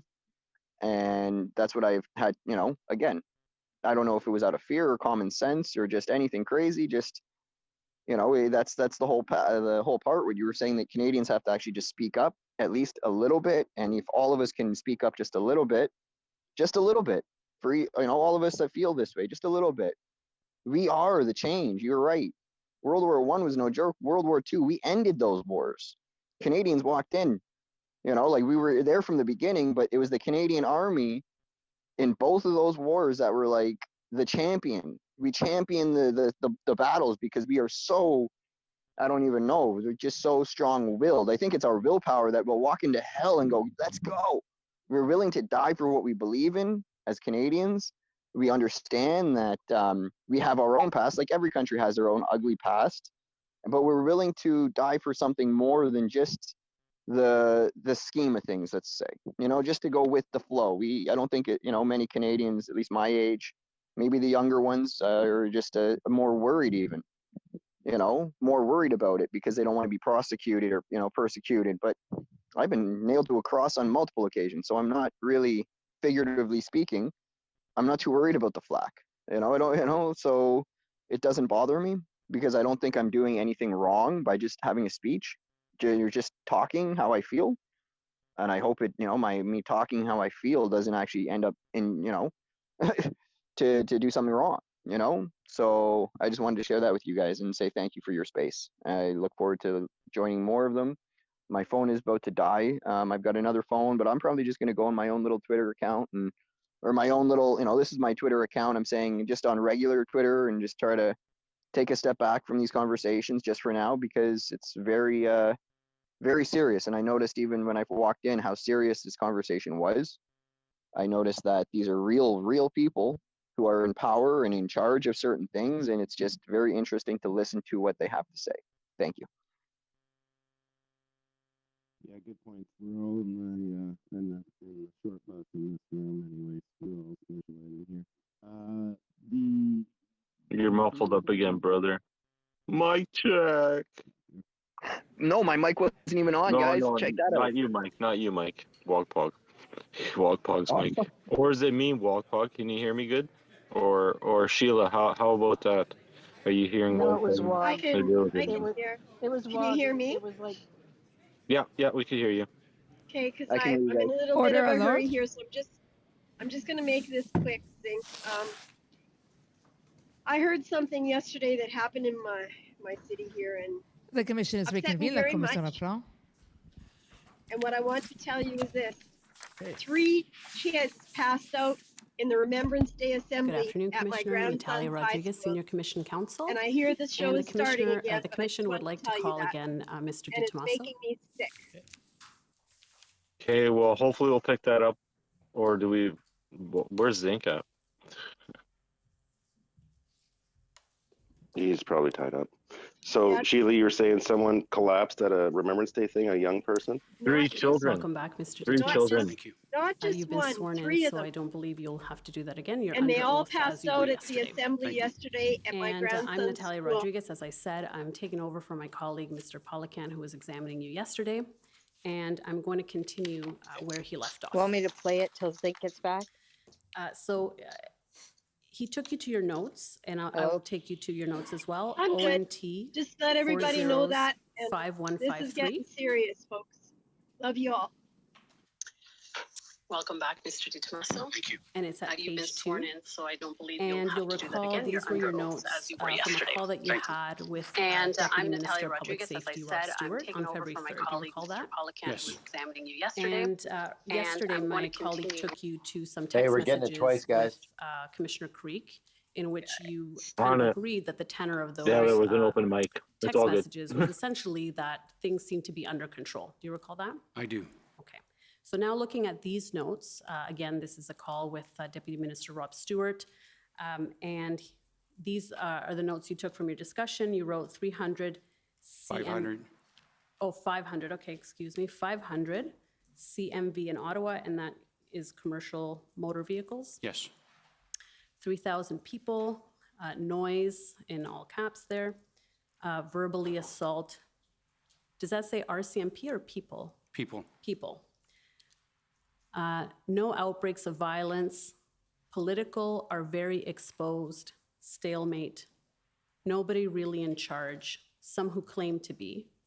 Far right extremism. And if we go down, not going to be able to move once they are there, or they are here rather. How do they leave? Change in policy or de-escalation. Create incentives for them to leave. City has started to enforce bylaws. Get right on it as soon as they get here.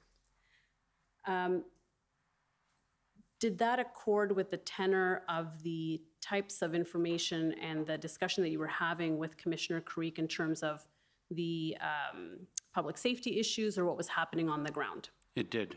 Okay. And so did you feel that you were getting similar messaging from both Commissioner Creek and from the Deputy Minister in this case? I did. After speaking to Deputy Minister Stewart, did you have any public safety concerns about the situation in Ottawa? Not at that time. I was getting consistent messaging from Commissioner Creek and from Deputy Minister Stewart that there were not any overriding public safety concerns. In other words, from my perspective, what we did not see is any serious violence taking place at that point in time. So no murders, shootings, robberies, stabbings, aggravated assaults, nothing of that sort. So from my perspective, no overriding public safety concerns at that point in time. Right. In terms of physical violence. Right, so public safety can mean more than physical violence. You would agree with me? Exactly right, yes. So were there other public safety concerns aside from, as you say, criminal code violations, murders, assaults, that type of thing? Yes, absolutely. This protest was having significant impact on Ottawa residents. And we've heard it described before by various witnesses that it was having a significant impact on the mental health and well-being of the community, and I completely accept that. Did it rise to the level of a public safety concern? No. Okay. And did the tenor of your briefings from Commissioner Creek change over the course of the protest? Did at some point did it become different in tone in terms of the public safety risk and the issues that were arising? Not so much in terms of public safety risks, but the longer that this protest went on, the greater the concern was. It needed to be brought to an end. And so everybody certainly recognized the urgency of the situation. Right. Now, on February 2nd, I understand from Chief Slowly's witness summary that you spoke to him and he then requested to speak to the Solicitor General. Do you recall that? I do. Okay. And now in his witness statement, he said that you were looking for verification on a report that ambulances were being denied access to Ottawa hospitals. Do you recall that? I do. There was a concern with regards to emergency routes that provided access to various hospitals, and that was communicated to me. And I just wanted to confirm with Chief Slowly whether or not that was true, and if it was, what was being done about it. Right, and he told you that that was not the case, right? Correct.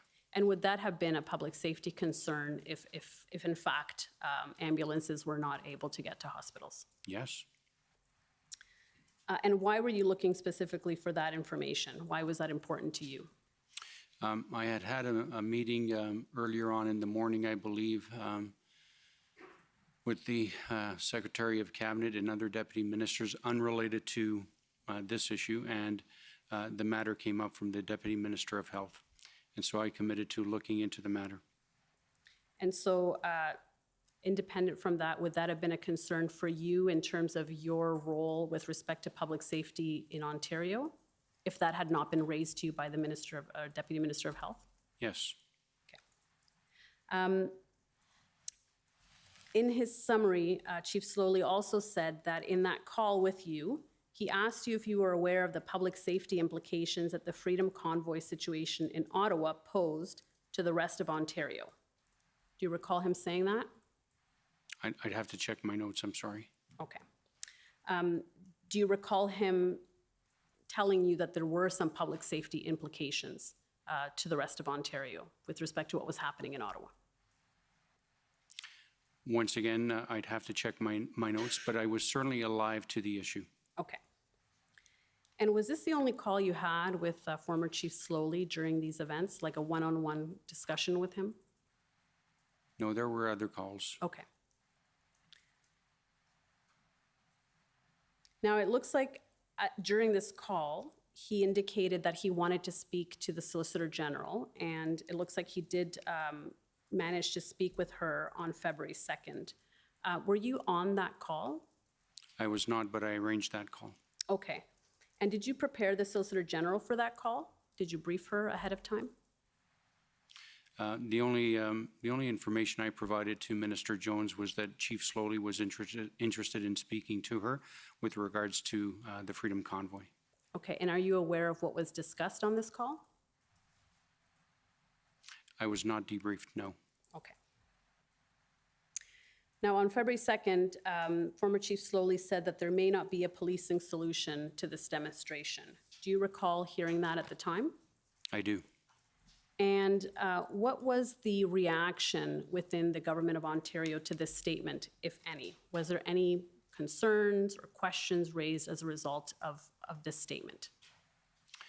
I did not have conversations about this issue with any of my superiors, with Minister Jones or the Secretary or the Premier, but I certainly felt that there was in fact a policing solution to the problem. It was a policing matter, and I thought that the police services within this province would be in a position to address the convoy. And in your view, did this statement affect the provincial response in any way? No, I was very confident that Commissioner Creek was providing all resources that were requested by Ottawa on an ongoing basis. Okay, thank you. So I want to take you now to your notes again, ONT 405153. And if you can go to page 5, this is a call you had with Commissioner Creek on February 3rd, and it's at 17:10. There it is.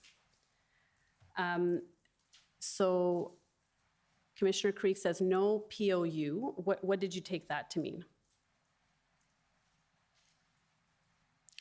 that there were insufficient POU resources available.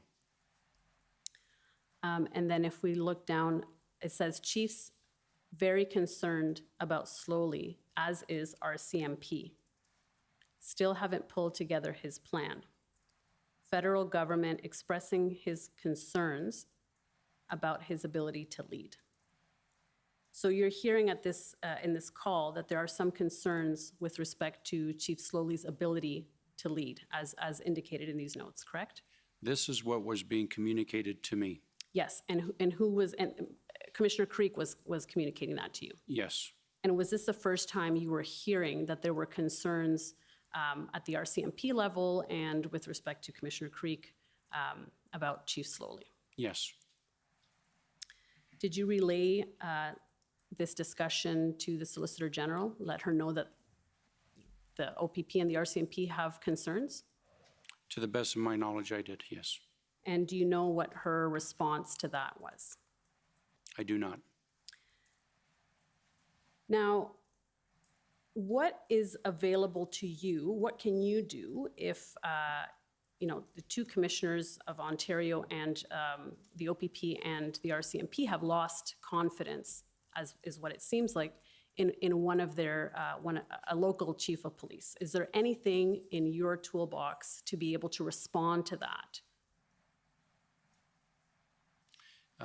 No, not really. And what I mean by that is that the entity that is best placed to deal with the performance of a chief of police is the Police Service Board of Jurisdiction. That is the best entity.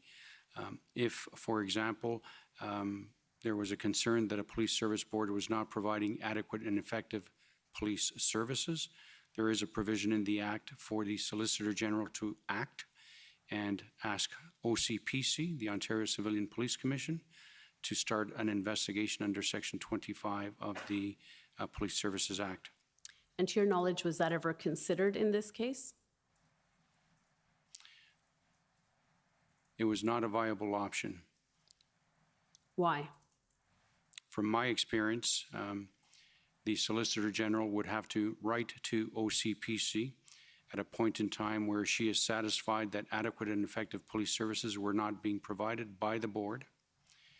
And then the OCPC would have discretion to either accept or not the request of the Solicitor General. And from my experience, OCPC would take an extraordinarily long period of time to act. And I say that because Minister Jones has written to OCPC in the past on 3 separate occasions during my tenure to ask OCPC to step in. And in each of those cases, OCPC took a long time, in my view, to act because of their legislative obligations and duties. And so this was an urgent situation. And from my perspective, the entity that was best placed to deal with the performance of Chief Slowly was the local Police Service Board of Jurisdiction. And if the local Police Service Board of Jurisdiction does not take steps and it appears that perhaps adequate policing is not being effectively carried out in an area, why wouldn't the Solicitor General then exercise whatever authority he or she can, in this case she, to do something when it looks like other entities are not acting? But something was being done. The Ottawa Police Service was being supported by the very capable leadership of the RCMP and the OPP and the provision of policing resources. I certainly had not lost confidence in the Ottawa Police Service. They were being supported ably and capably by that leadership. They were being given the resources that they requested. And so if the commissioner of the OPP and the commissioner of the RCMP have lost confidence in the chief, are they not best positioned to make that determination? Commissioner, Rebecca Jones for Chief Slowly. That was not the evidence of the commissioner. The commissioner very clearly indicated he had not lost confidence in the chief of police, and that is not what the note says as well. So we do object to the line of questioning involving an interpretation of a note which is not consistent with the evidence. So to rephrase the question, if it were the case that the OPP and the RCMP had lost confidence in a chief of police, would it be appropriate then for the Solicitor General to recommend to the OCPC to step in? The entire issue is the provision of adequate and effective police services, not a loss of confidence. That's the issue. And from my perspective, the entity best placed to deal with that issue is the local police service Board of Jurisdiction. Within the Police Services Act, there are only two entities that are tasked and required to provide adequate and effective police services. The first one is the municipality with regards to funding. The second entity is the local Police Service Board of Jurisdiction. So there was no, if I understand what you're saying, there's no role here for the Solicitor General if adequate and effective policing is not being carried out. There is a role, but only after it's been proven that adequate and effective police services are not being provided. And from my perspective, Ottawa Police Service, with the support of the RCMP, with the support of the OPP, with the provision of all resources that were being given to it, with all that support, I had confidence in the Ottawa Police Service. Okay, and if we go a little bit down in the notes, where the star is, Windsor in Ambassador Bridge, is this with respect to a possible blockade at the Ambassador Bridge in Windsor? Yes. And was this the first time you were hearing that there was a possible issue at the Ambassador Bridge? I believe so, yes. And if we go to page 6, at the bottom of the page, keep going down. Yeah, where it says containment, negotiation, preserve life / public safety, protect critical infrastructure. Were these, now I'm trying to understand whether this was still within the context of your discussion with Commissioner Creek and whether these were priorities of the OPP that were communicated to you or whether this was your notes to yourself indicating what you thought the priorities were. Priorities of the OPP as communicated to me by Commissioner Creek. Thank you. And then at the bottom it says flashpoint. Can you explain that notation there? I can't, I'm sorry. I don't remember what that reference was all about. Okay, so I'll take you now to ONT 4063. And I understand on February 3rd, the Ottawa Police Service requested assistance from the Ministry of the Solicitor General regarding the urgent appointment of members of the RCMP as special constables. Were you aware of this at the time? Yes, and under Section 53 of the Police Services Act, the only role that the Solicitor General has is to simply approve the request of a local police service board or the OPP commissioner, depending on the situation. That authority has been delegated down to the Public Safety Division and in particular to the director at the External Relations Branch. I was aware of the request and I certainly communicated to my people in that section that we would move heaven and earth to make sure that Ottawa got all of the resources they needed with regards to expediting the approval. And is this approval kind of administrative, done on paper type thing? Yes. Okay. So is it fair to say it's a bit of a formality? You sign a paper and then it's done? Correct. Okay. And if I can take you now to ONT 405252. And these are text messages you exchanged with Commissioner Creek. And this is February 4th, I believe.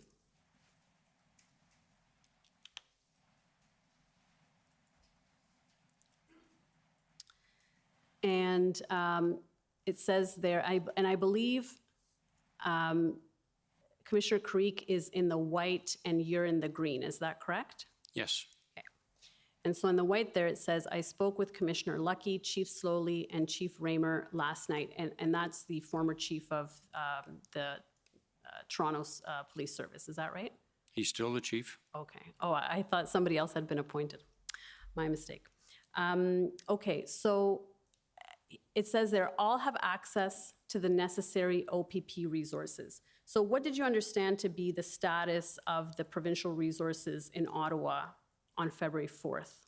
That all requests for resources were being maintained and addressed by the OPP. And so the implication here is that the OPS has all of the OPP officers that it needs or that it has requested, right? Correct. Thank you. We can take that down. Now, on February 4th, there were also protests in Toronto, specifically around Queen's Park. You were aware of those, correct? Yes. And my understanding is that those protests wrapped up fairly quickly. Is that your understanding as well? Yes. And so maybe you can shed some light, at least from your perspective, of what was done, what worked in Toronto, what was done right in Toronto that wasn't done in Ottawa. What was the difference here? So I think Toronto certainly learned some valuable lessons from the experience that the Ottawa Police Service had just gone through the previous weekend. And so what, from my understanding, what Toronto did was they set up a hard perimeter around the critical infrastructure that the protesters were most interested in. Can you try and slow down a bit again? I'm sorry to interrupt, but it's the interpreters. I apologize, sir. So what Toronto did was they set up a hard perimeter around the critical infrastructure that the protesters were most interested in, namely Queen's Park. They requested resources from other police services to help them do that. At the end of the day, they denied access to Queen's Park Circle, hospital access roads, University Avenue down to Hospital Row. So all of that was denied to the convoys that were coming to Toronto. So the trucks, the vehicles were not permitted into that area. They certainly facilitated the ability to exercise one's fundamental rights to lawful protest. Those truckers were available to come to Queen's Park and protest on foot because, as we know, the right to protest belongs to people and not to trucks. And so, do you know who would you credit with the appropriate response here in the Toronto protests? Was it the police? Was it the politicians, the mayor? How did this end up getting wrapped up? Well, I would give credit to the Toronto Police Service being supported by other services and that provided those resources. So credit goes to all of the police services that participated in that protest. But I have to say, Toronto learned lessons from the Ottawa experience the previous weekend. And what was your understanding of the purpose of the protests in Toronto? What were the protesters protesting? So my recollection was that that particular protest was in support of the main protest happening in Ottawa. And my recollection of what was happening in Ottawa was that there was a major element of that protest that was protesting in regards to the January 15th imposition of vaccine mandates on international truckers by the federal government. And was there an element as well, or at least from the province's perspective, that this was about provincial measures in addition to federal measures? I don't recall turning my mind to that. My understanding was that this was a protest in regards to the federal mandate to impose vaccination criteria on international truckers. But having said that, I think that there were many other elements that attended both Toronto and Windsor that had other agendas. Okay, but in your view, it didn't include protesting provincial mandates? I don't know that. Okay. I want to take you to OPP 404580.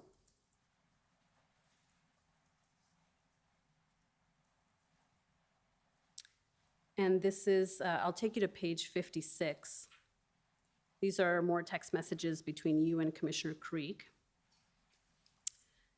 And if we go to page 56, This is now February 5th, Saturday. If we go down some more. So there, and just maybe you can clarify, the green, I believe, is you, and the blue, I believe, is Commissioner Creek. Do you know if that's, are you able to clarify that? If we go down, that might help. Keep going to the next page.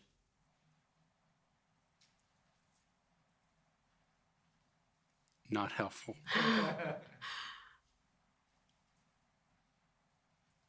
Well, if we can go up, maybe I'll just ask the question and it may not make much of a difference. So it says there at 11:30 or 10:11, info on OPS PSB is clear to share, and that would be the Ottawa Police Service Board. Is that correct? Yes. And if we go down, there's a link shared. The Ottawa Police Service Board calls special meeting. And if we go down to page 57, live link PSB meeting. So I just wanted to ask, there seems to be some text exchanged about the OPSB meeting on February 5th. And my question is, were you monitoring what the board was doing, or did you take an interest in the board's meetings? I did take an interest. To the best of my recollection, there was both a public board meeting and an in-camera meeting. And why were you taking an interest in the board's meetings? Well, because at the end of the day, it's the board that has accountability and oversight over the Ottawa Police Service. And so there was a major issue happening in Ottawa, and I was interested in what steps Ottawa Police Service Board would be taking. And I understand that the Ministry of the Solicitor General has a representative that goes to the meetings and advises the boards on various issues. Is that right? Yes. And you may or may not know this, but I understand that in Ottawa, it was Lindsay Gray. Do you know that? After reviewing some material, yes. Okay. And what is that representative's role? So under Section 3 of the Police Services Act, the Solicitor General has responsibility to advise police services and boards. And the way in which that duty is discharged is by way of having police service board advisors. And so that advisor is there to provide advice on the Police Service Act upon request. And does that representative report back the activities of the board to the Solicitor General's office? No. And there's a report to the Inspector General of Policing. Okay, but the Solicitor General's office does not receive any information back from that representative? No. Okay, and is there a reason for that? So, well, it's a reporting tree, if you will. So that information goes to the Assistant Deputy Minister, the Acting Inspector General of Policing. That individual, Ken Weatherhill, reports to me, and then it's my job to advise the Solicitor General. Okay. And to what extent were you briefed on the ongoings at the board? I wouldn't say that I was briefed in any great detail, but I was aware of the general discussions that were happening. Okay, and that was through whom?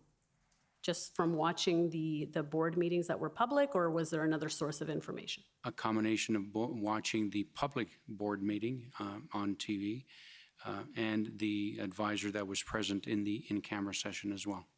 Okay, and this would be Lindsay Gray? Yes. Okay, so you had discussions with her about... I did not have discussions with Lindsay Gray. It was being reported through Ken Weatherhill to me. Understood, thank you.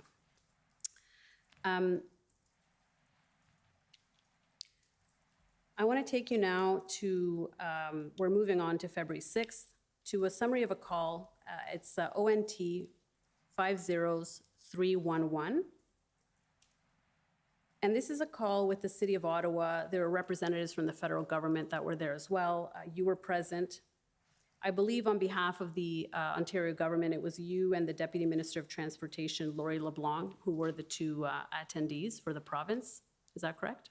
I believe that's the case, and there were other deputy ministers from Ontario there as well, if my recollection is correct, including Deputy Minister Kate Manson-Smith from the Ministry of Municipal Affairs and Housing. I believe she was there as well. Okay. Do you know who took these notes? I do not. Okay. But you've seen them before? I have. And you saw them at the time? They were sent to you?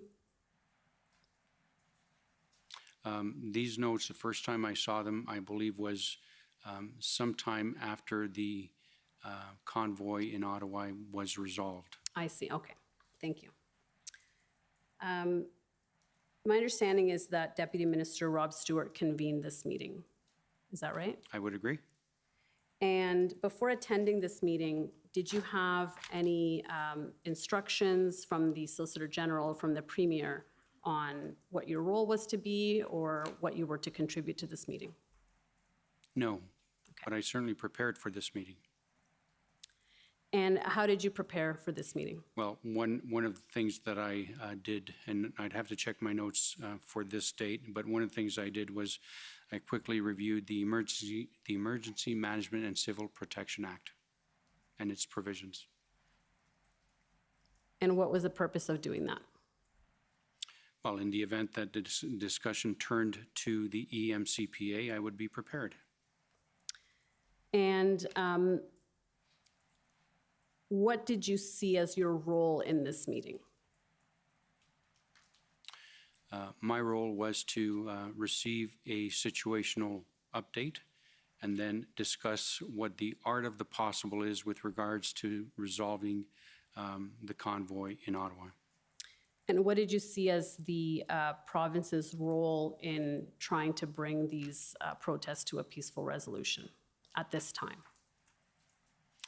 So the province's role was certainly through the OPP, a division of the Ministry of the Solicitor General, to provide all the resources that were being requested. Was there anything else? Certainly trying to come up with strategies to encourage the truckers to leave, coming up with potential negotiation, mediation solutions, exploring various other incentives to compel the truckers to leave. And if we go down on this page, the second bullet point, Steve Kanellakis, City Manager from Ottawa, provided an update from the city's perspective. Steve Kanellakis is concerned about the posture of local councillors who are pointing the finger at the province and federal government to provide assistance to resolve the matter. So were you aware at this point then that some leaders within the municipal community were pointing fingers, well, both at Ontario and the federal government? This was the first time I heard that. And then it says in bold, Ottawa Mayor Jim Watson is going to declare a local emergency in the city of Ottawa at 4:30 p.m. The expressed intent of this declaration is to put pressure on the Premier to exercise powers to resolve this. Were you aware that the mayor intended to put pressure on the Ontario government by declaring a municipal state of emergency? This was the first I've heard of it, and I thought that that was rather an odd statement as well. Okay, and why is that?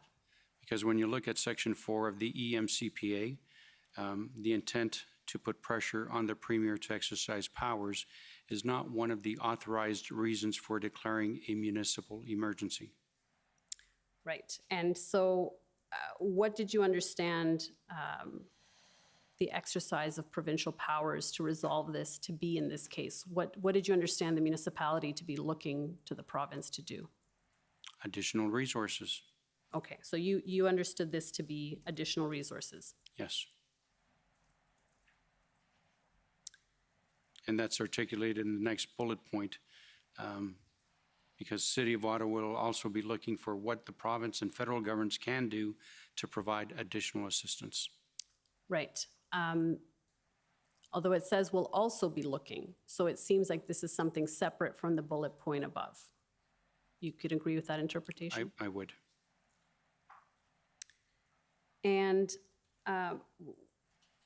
did you see the declaration of the state of emergency at the time that it was declared? No, I've seen it in the disclosure material that I've reviewed. Okay, so you were not aware then at the time that the declaration stated that the demonstrations were a threat to the security of the residents? I did not see that declaration, no. Okay, and that was not reported to you through your chain of reporting? I did not see the declaration. Okay. At this point, given the local emergency that's about to be declared and some of the other information that you've received, did you have public safety concerns about the situation in Ottawa by February 6th? No, I was still not seeing any significant, serious, violent crime concerns at all.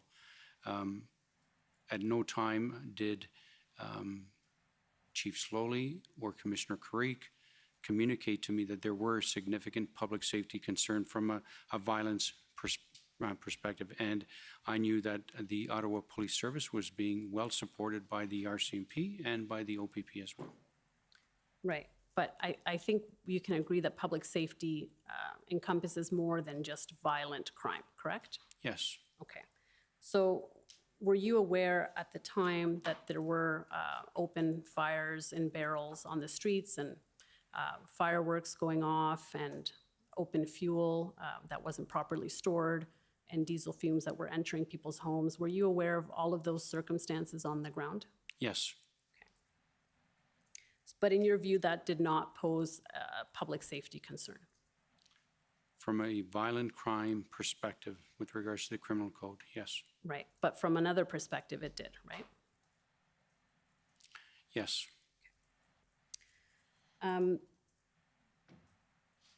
So in your interview summary, you indicated that you were of the view that the protest in Ottawa was a significant inconvenience, and that's a quote, but that it did not present an overriding public safety risk. Now, Commissioner Creek was asked about this, and in his evidence, I'm not sure if you watched his evidence, but he indicated that it wasn't really about one being a safety risk and the other one not being a safety risk, but it was about prioritizing resources, and that the Hendon reports made clear that there was a security risk in Ottawa. You would agree with me that he was closer to the ground in order to assess the situation in Ottawa than you were, correct? I agree. And do you still stand by that statement today, that it was an inconvenience but not a public safety risk? Well, it was much more than an inconvenience, and I accept that. There was a significant impact on the residents of Ottawa. I can't imagine what they were going through. I'm very sympathetic and empathetic to all that they went through and all the suffering that they went to. It was more than an inconvenience, much more. Okay. Who is this loser? After this meeting, did you brief the Solicitor General on the fact that the city was going to declare a municipal emergency and that the stated intent was to put pressure on the province? I don't have any notes that I briefed the Solicitor General, but my practice would be something this important. I likely did. And do you know if the Premier was aware of that stated intent as well? I did not speak to the Premier. Okay. Did you speak to the Premier at all throughout the course of these events? No. And did the declaration, in fact, put pressure on the province to act? The province was acting. Well, for example, the provincial state of emergency came on the 11th. Was there any pressure from this local state of emergency to do that? I'm not sure that pressure is the right word. I think the province was actively surveilling and looking at the environment in terms of what was going on province-wide. And when the concern was such that the protest was spreading to other parts of the province, as we saw in Windsor, in Toronto, in Cornwall, in Sarnia, at the Peace Bridge, that's when the Premier decided to act. So is it fair to say, though, that this may have provided a signal to the province that the city of Ottawa was in need of more assistance? I would agree with that, but we were also hearing loud and clear that the City of Ottawa was requesting additional resources. Okay, and we'll get to that request in a second. So with respect to the stated intent, Mayor Watson, when he testified, stated that the city did not consider that the province was engaged enough at this time, February 6th, in finding a solution to the situation in Ottawa. So I just wanted to give you a chance to respond to that. I'm sorry, where is that in this note? That was in his testimony. I can bring up the transcript, but he did say in his evidence when he testified here at the commission that by February 6th, he did not feel that the province was engaged enough in finding a solution. I don't accept that at all. I think that the province was very engaged in providing support to the City of Ottawa through a variety of means, including support for injunctions, including providing advice to the Police Service Board, including the provision of policing resources, including the provision of MTO resources. So I don't accept that at all. Okay, and when you mentioned the injunction, what was the province's role with respect to the city's injunction? I might be conflating the two injunctions, the one in Windsor and the one in Ottawa, but my understanding is that the Attorney General supported one of the two injunctions. I can't recall which one of the two, I'm sorry. I believe that was Windsor. Yeah. So I'll take you to page 2, or the bottom of page 1, rather. Thank you. Ottawa City Council is likely going to ask the Premier and Prime Minister to intervene directly. The Mayor of Ottawa, Jim Watson, is feeling the pressure and want this issue to be pivoted back to Ontario and Canada. So it's fair to say that in this meeting it was communicated or it was expressed that Ontario or that Ottawa felt that it needed additional help both from the province and from the federal government, correct? Yes. And on page 2, if we go to the third bullet point, Mario Di Tommaso, that's you, Deputy Solicitor General, noted that the province expedited the approval of 249 special constables from the RCMP to assist Ottawa Police Service. So this is what we had looked at earlier, where there was an approval of RCMP officers to be sworn in as special constables. Yes. And so at this point, what else had Ontario done at this point by February 6th, other than what you've indicated there? Provided significant resources to the Ottawa Police Service from the OPP, significant number of resources. Okay, so so the OPP provided resources, and was there anything else? Yes, I believe MTO was involved in providing their resources. Okay, and if we go to page 5. And I believe there was continuing advice to the Ottawa Police Service Board from the advisors.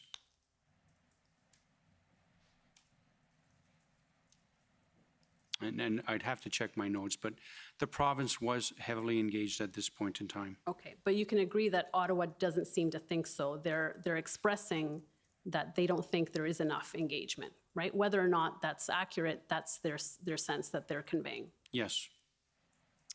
And at page 5,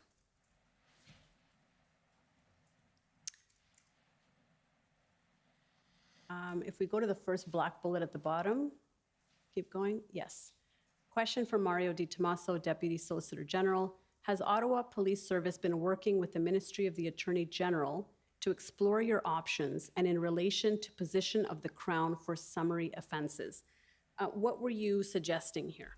So I'm not sure that summary offenses is accurate. What I was suggesting was, is there anything else that the Ministry of the Attorney General can do with regards to any offenses that are charged? So what I was thinking about was, is there an ability to increase set fines? Is there an opportunity to explore bail provisions for those people that are arrested?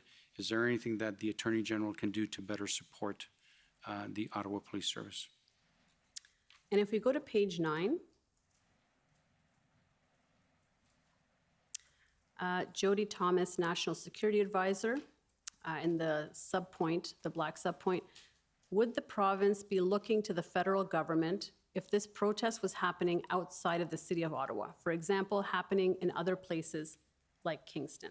What did you understand this comment to be in reference to?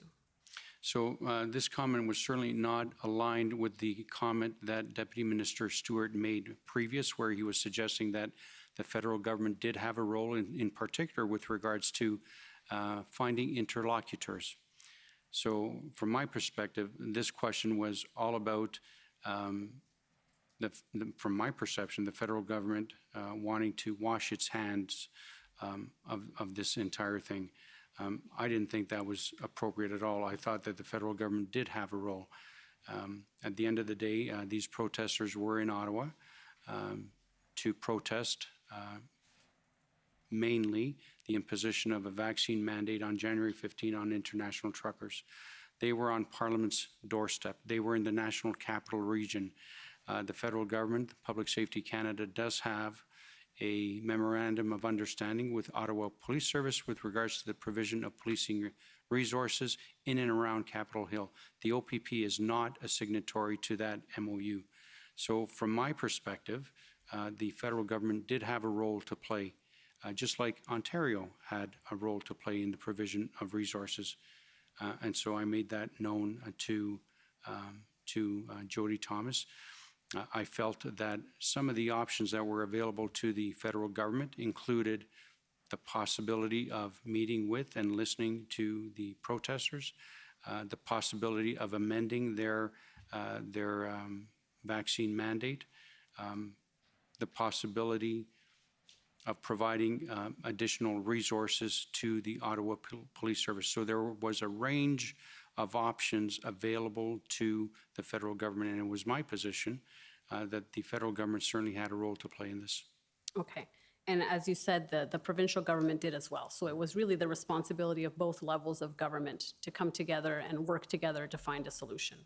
Yes, that's absolutely correct. But I would also like to add, at the end of the day, this was a policing matter, and my view was that both the federal government and the provincial government had a role to play in terms of supporting the police response. And you mentioned finding an interlocutor. Can you maybe expand on what the idea was there and what steps, if any, were taken? So there were some names that were provided by Chief Slowly at that meeting. Don't remember the name. Murray Sinclair, Bob Ray, and others. And the idea was to get a very high-profile individual to meet with the interested parties to see if there's a resolution that could be had. And what steps were taken beyond that, the discussion of the names? Was anything done?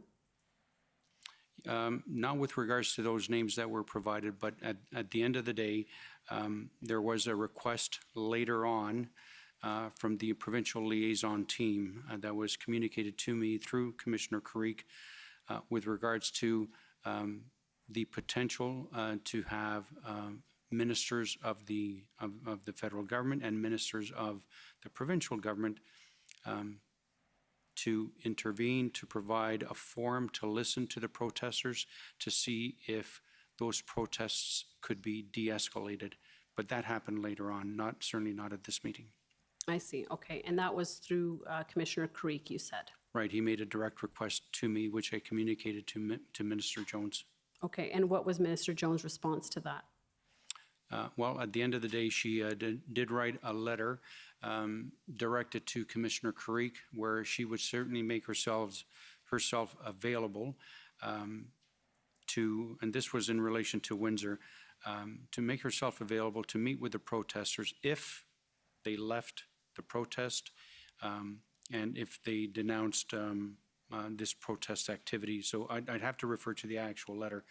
But the intent was to give the protesters an ear of the provincial and federal ministers so that they could be heard in an attempt to de-escalate. I remember communicating with Deputy Minister Stewart that was the request of the PLT, and I asked him to see what he could do to make federal ministers available as well. And through various phone calls and discussions, Deputy Minister Stewart was not able to obtain the services of federal ministers. I was able to get the service of Minister Jones to do that in Windsor. She was also willing to do that with regards to Ottawa. And do you know why that didn't happen with respect to Ottawa, if she was willing? She was willing. So why didn't it happen, I guess is my question. Why wasn't there a similar letter? Because from my understanding, the letter did not have the desired effect in Ottawa. And from my understanding was that the protesters were interested in listening to or being heard by federal ministers. So Minister Jones was certainly interested in making herself available to the Ottawa protesters, but the federal government needed to be there as well, because that would give the best chance of success. And when you say the PLT brought this forward, was that the OPP PLT or the OPS PLT? Do you know? To the best of my recollection, it was the OPP PLT. Okay, and that was, from what I understand, with respect to Windsor. Was there ever an approach from OPS in Ottawa or the OPP in Ottawa to say the demonstrators in Ottawa would like to meet or would like to have communication with the provincial government? So two things. I continued to urge Rob Stewart to bring federal ministers to the table, and I did that on my own, knowing that there was a potential resolution that could possibly be achieved, because if there was an interest in Windsor to do that, certainly there would be an interest in Ottawa. So I did that on my own. And the second thing I wanted to raise about that was that Deputy Minister Stewart certainly had direct conversations with Inspector Marcel Baudouin of the OPP PLT to see what the art of the possible was. So that was something that I was continuing to explore with Deputy Minister Stewart. Right, and we asked Mayor Watson whether he was aware of any such overtures from the Solicitor General were made to Ottawa, and he said no. And there was a time when the Ottawa protesters approached the City of Ottawa because they wanted to have a meeting with the mayor. So I'm just wondering why that wouldn't have signaled to the province that if they're willing to meet with the mayor and they're willing to negotiate something in return, why they wouldn't be willing to do that with the province. So my communications were not with the local city or the mayor. My communications were with Deputy Minister Stewart, and we were just trying to find whatever options were available to try to de-escalate this thing. Okay, and so did you ever specifically indicate that the province would be willing to meet with Ottawa protesters? To Deputy Minister Stewart, yes. Okay, and what was his response to that? That he would endeavor to make that happen, but it did not come to fruition. Okay, and you don't know why? I don't. That would be a question for Deputy Minister Stewart. Okay, thank you. Now, you mentioned that the province, or from your perspective, you thought the federal government had a role to play for various reasons, one of them being that the protesters were protesting federal vaccine mandates, correct? Yes. And so I'm just wondering, why does the substance matter of the protest affect who should be the entity that responds to that, or the level of government that responds to that protest? It shouldn't be. I think both governments had a role to play, and certainly Ontario had a role to play. And I'm certainly aware that the protest was not exclusively about the federal mandate. There were other groups that had other agendas, and I recognize that. Okay. And in terms of the parliamentary precinct, Wellington Street is a municipal road. It is the jurisdiction of the Ottawa Police Service. So in terms of any kind of federal jurisdiction over that street, you agree there is no federal jurisdiction over Wellington Street in terms of policing Wellington Street? I agree. But there is, to my understanding, an MOU between Public Safety Canada and the Ottawa Police Service with regards to provision of policing resources in and around Parliament Hill, which includes Wellington Street. And was it ever communicated to you that the local police service, in this case the Ottawa Police Service, or through the mayor, because the request did come through the mayor and the chair of the board, that it had to be done through the province and couldn't go directly to the RCMP in terms of requesting resources. Was that ever something that was communicated to you by anyone in the federal government? What, are you talking about the concept that all requests need to go to the province first and then to the federal government? Yes. Yeah, that's from my understanding, that's more of a policy through the emergency management process. I think there's a section in the Federal Emergency Management Act that speaks to that. Basically, the idea is when there is a declared emergency, that the province needs to exhaust its resources first before it can go to the federal government for an ask. And likewise, that the municipal authorities need to exhaust their resources first before they can go to the provincial government. And so in this case, the letter from the mayor and the chair of the board requesting 1,800 officers went to both the Solicitor General and Premier Ford, and also to the Minister of Public Safety and the Prime Minister. And so my question is whether you are aware if the fact that there was a request made to the provincial government directly from the mayor and the chair of the board and not through the province, whether that delayed RCMP resources. Are you aware of that? No, I'm not aware that it delayed RCMP resources, no. And are you aware of whether it was an issue in terms of the federal government being able to deploy those resources, given that it could have been seen as circumventing? So it's not a matter for the provincial government or the federal government to deploy policing resources. That is the exclusive jurisdiction, from my understanding, of both commissioners. They are the ones that have exclusive jurisdiction in deploying their resources, not the governments. So my question is whether anyone within the federal government communicated to you that the request being made directly to the federal government was a problem because it wasn't being made through the province. No, nobody communicated that to me. Okay, thank you.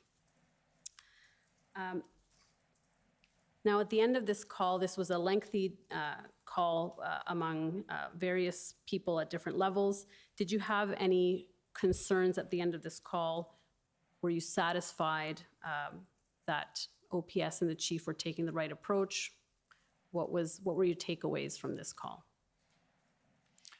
My takeaways were that Ottawa Police Service needed additional resources, and those resources were in fact being provided, to my understanding, by Commissioner Creek and Commissioner Lucky.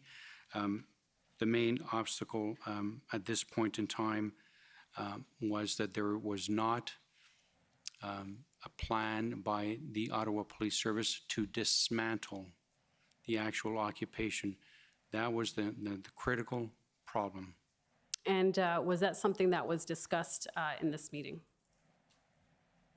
I'd have to check the entire note. But by this time, February 6th, you were aware of that Yes. there was a lack of a plan. So I want to be very careful about that, because there was a plan with regards to the deployment of officers in Ottawa for maintenance purposes, to deal with the influx of officers, to deal with radio calls, public safety issues that may or may not have been occurring. There was a plan to do that. What was not in place was a plan to dismantle the entire occupation. That was the barrier. And that plan, from my perspective, included a plan to deploy public order units, a towing plan, an exit plan, a traffic plan, all of that. So when we say that Ottawa did not have a plan, I am specifically referring to what I was told was a plan to dismantle the entire occupation. That was the issue. Right, so there was a plan for maintenance of the status quo, but not to end the situation, essentially. Correct. And you were getting this information from Commissioner Creek and Commissioner Lucky? I did not speak to Commissioner Lucky. Okay. So it was exclusively from Commissioner Creek in terms of the readiness of this plan that we're speaking about. Right, but I also received information from Chief Framer, I believe, earlier on, and his view that Ottawa did not have that plan as well. And do you know how he formed that opinion? I do not. That would be a question for him. Okay. So I'll take you to ONT 401912.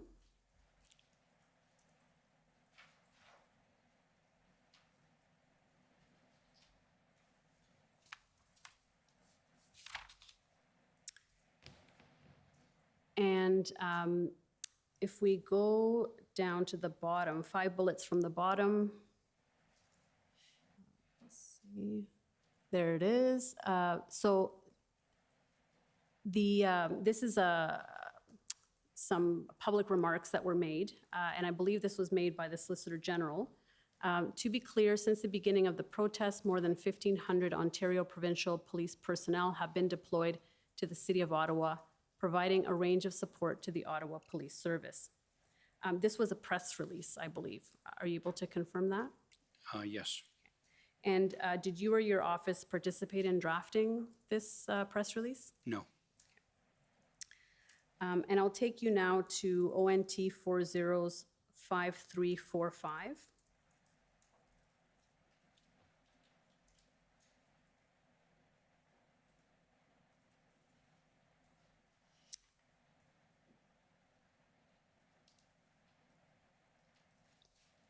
So if we go down, right, it's Fouad Abdi to you, subject line OPP deployment number Ottawa. And it looks like he is providing you with some OPP Ottawa deployment numbers.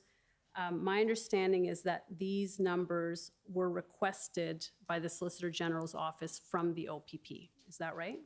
Yes. Okay. And why was this request made from the OPP in terms of the number of officers? Well, the OPP has an obligation to keep track of the number of resources deployed to Ottawa in the event that there is a charge back to the municipality. So that's why those numbers were being tracked. Okay. And then it says at the end of that paragraph, I have noted for the OPP, we will not and only bottom line numbers being used to confirm support being provided to Ottawa and having a sense of what the feds need to bring to the table. So a few questions. With respect to that in particular, was this chart being used to confirm the number of OPP officers that have been provided to be able to then say, well, now this is what the federal government needs to contribute? No, I don't believe the case. I think there was a request from the minister's office of the OPP wanting to know what resources have been provided to date, and that was provided. Okay, so in terms of the comment that having a sense of what the feds need to bring to the table, are you aware of what that's referencing? I'm not. Okay, and I understand from Commissioner Creek's evidence that the 1,500 officers, OPP officers, was an administrative number, and that in fact referred to shifts and not to actual 1,500 individual OPP officers. Is that your understanding as well? No, that's not my understanding. My understanding is that 1,500 number referred to a period of time, 10 days, I believe, total officers being provided to the Ottawa Police Service. But were these 1,500 different individuals, if I can put it that way? Or were these, 100 officers on one shift and then potentially similar number of officers on another shift? Yes. And you're reusing some of the same officers at different times, correct? It's not 1,500 officers. At any one time? No. Right. And were you aware that there was confusion at the municipal and the federal level with respect to the number of individual OPP officers deployed? I do understand that there was confusion. And was there ever a discussion with Chief Slowly to clarify that? Yes, I received a call from Chief Slowly. Okay, and when was that? Do you recall? I believe it was shortly after these numbers were released by the minister's office. And so what was explained to him in that call then? Chief Slowly was very concerned about the release of these numbers. He asked me to correct the narrative that had gone out, to correct the press release. I informed Chief Slowly that these numbers were a compilation of numbers over a 10-day period and that they were cumulative in nature and not intended to represent 1,500 officers on any given day. And he accepted that? That would be a question for him. Did you get the sense that he accepted that? He was not happy. Okay, why wasn't he happy? Well, he wasn't happy that these numbers were released. And was that because there was a sense that giving numbers of officers was an issue in terms of giving away police tactics, or it could have some sort of detrimental effect on police operations? Or was it because he felt that the number was not being accurately portrayed? I believe that he was not happy because it put more pressure on him and that these numbers would be misinterpreted. I see. So if the public thinks he has 1,500 officers to work with, they're saying, why isn't he doing anything with them? Correct. And these officers were mainly, as you said, being used for maintenance, to rotate tired police officers out and bring other police officers in. Well, no, not just that. Not just that. There were frontline police officers. There were intelligence officers, PLT officers, dispatchers. There's a whole range of officers that were being provided over that period. Right, but what I mean is they were not being used to dismantle the protest, correct? Okay.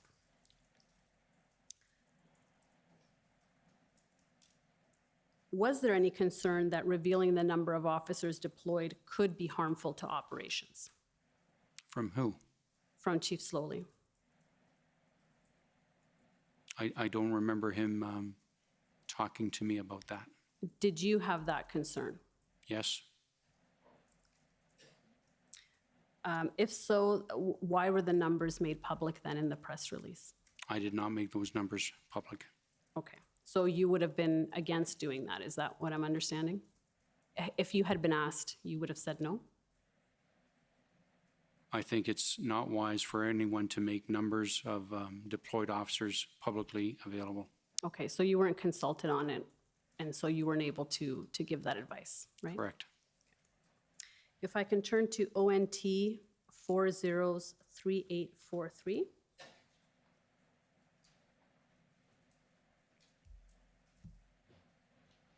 This is now February 7th.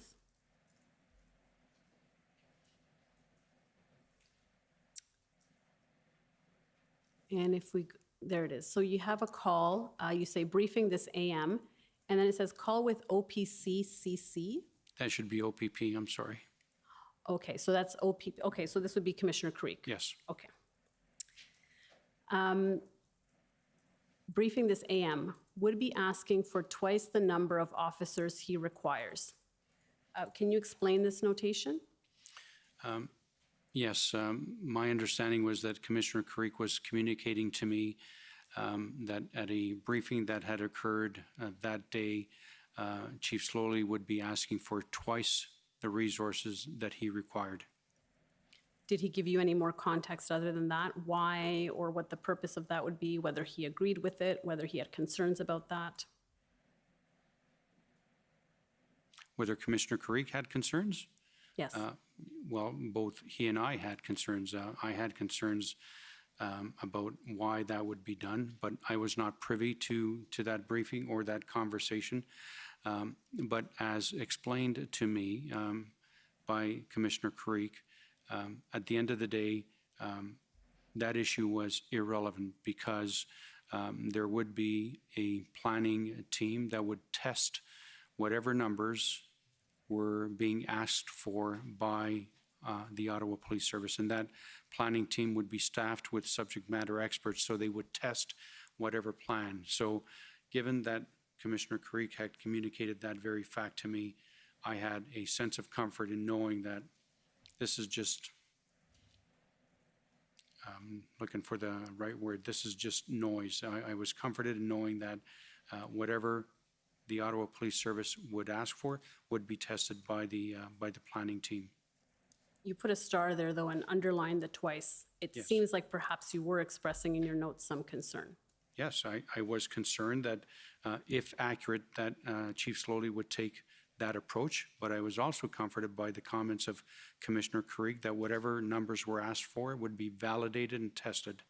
And at this point, the Chief Slowly had made known the number of officers he required.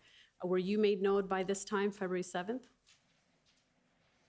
I believe the request was for 1,700 uniformed police officers and 100 civilians. And if I can take you to 1715, a little bit further down on this same document.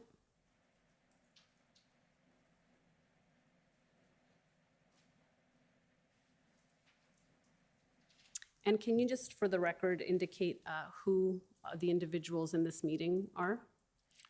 So Premier's Office, Cabinet Office, Solgen, Ministry of Transportation, Ministry of Municipal Affairs and Housing, Ministry of Intergovernmental Affairs, and there was a meeting with regards to Ottawa, and this was because Mayor Watson and the chair of the board had written that letter formalizing the request to the Premier and the Minister, and given the fact that the letter had gone to the Premier, there was a meeting called to discuss, okay, what do we do with it?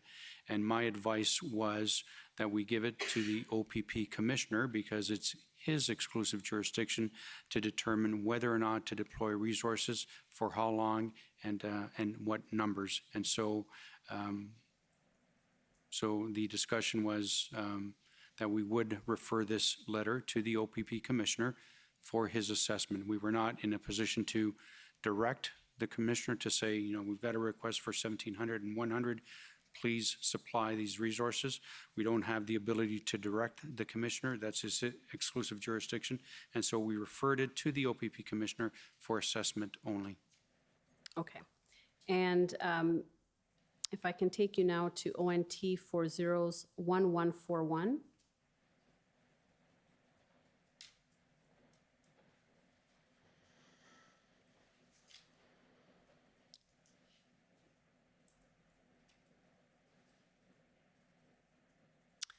So these, I believe, are the Solicitor General's notes. I don't know that. Okay, so that's fine. We'll go to OTT 4 zeros, or 3 zeros rather, 29488.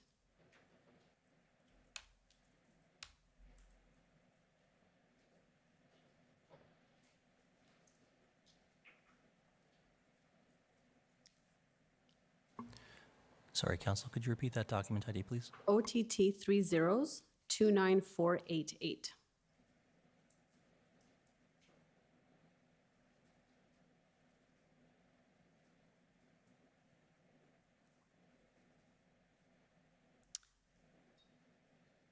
Okay, is there anything further down?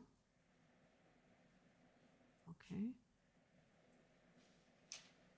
Okay, if we can keep going down. Yeah, keep going down. I believe it's coming up. Yeah, keep going. Yeah, we'll keep going down.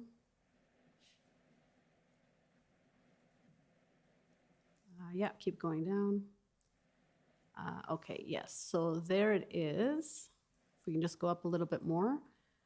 So it's dated February 10, and if we go down just to the signature line. So this is a letter that was sent by the Solicitor General to the Mayor and to the Chair of the Ottawa Police Services Board. This is a response to the request that was made for those officers. Were you involved in drafting that response? No. Okay. And did you read this letter at the time? Were you aware of this response at the time? I'm not entirely sure I was aware of this letter at the time. I knew that the request was for additional resources was going to be referred to the OPP Commissioner. Okay. And My understanding from the content of this letter is that the Solicitor General is saying that she will forward the request to the OPP Commissioner, as we saw in those notes in the meeting that was held earlier. Yes, and she's also highlighting that an operational plan proposed by the Ottawa Police Service. So it's both the resources that are being asked and also highlighting that an operational plan would be a good idea. Okay, and so is your understanding that the resources were contingent on a plan in some respects? The resources to dismantle Yes. were contingent on a plan, yes. Okay, and at this time, there was not one. Correct.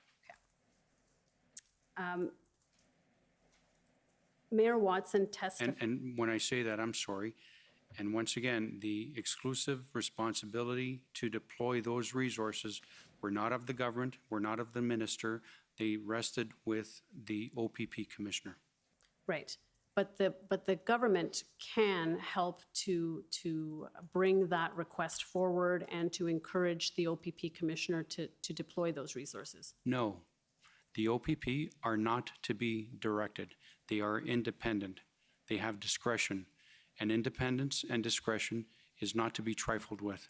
So the government cannot direct, cannot influence. It is his jurisdiction to see the way in which he deploys his resources. So you did not believe that you had the ability or the authority to recommend or to talk about the needs in Ottawa and to make any suggestions to the OPP commissioner? We were not in a position to make any suggestions. I was comforted in knowing that the OPP commissioner was alive to this request and that he was more than willing to provide the requested resources contingent on the plan for the dismantling and removal of the protests being validated by the subject matter experts. That was the impediment. Now, on February 9 at 3:30, there was a call between Mayor Watson, Premier Ford, and Minister Jones. Were you on that call? I'm sorry?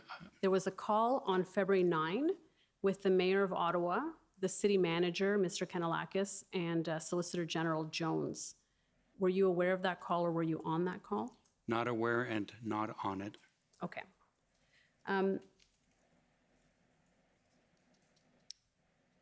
So in that meeting, Mr. Kanellakis indicated about that meeting when he testified that Minister Jones expressed the view that the request was a law enforcement issue that needed to be dealt with between the chief and Commissioner Creek, and that accords with what you just said right now, right? Correct. Okay. So fair to say that she did not see a role in helping to pass on that request to Commissioner Creek, other than saying, you know, here's the request, right? That would be a question for her, but it's certainly consistent with what happened. There is not an ability to influence the OPP. There's not an ability to guide the OPP with regards to deployment of resources. That is, under the Police Services Act, the exclusive jurisdiction of the Commissioner. And Mr. Kanellakis testified that on this call, the city asked what other actions the province could take in terms of regulation or legislation to put pressure on the protesters to leave. And he reported that Minister Jones said that this was a law enforcement issue, and so therefore it should be dealt with law enforcement. Do you share that view that there was not a regulatory or legislative action that could have been taken by the province? There was a legislative action that was taken. That was with regards to the declaration of a provincial emergency, and emergency orders were issued as a result of that declaration. Right. So aside from the declaration of the emergency, was there anything else that the province could have done at this point? Are you referring to legislation, Yes. resources? To legislation? No, I'm not aware of any other legislation that could have been invoked. I think it's also important to understand that at this period in time, the existing authorities available to police were perceived to be sufficient by both Chief Slowly, by Commissioner Creek and certainly by me. And if I can take you to OPP 404580.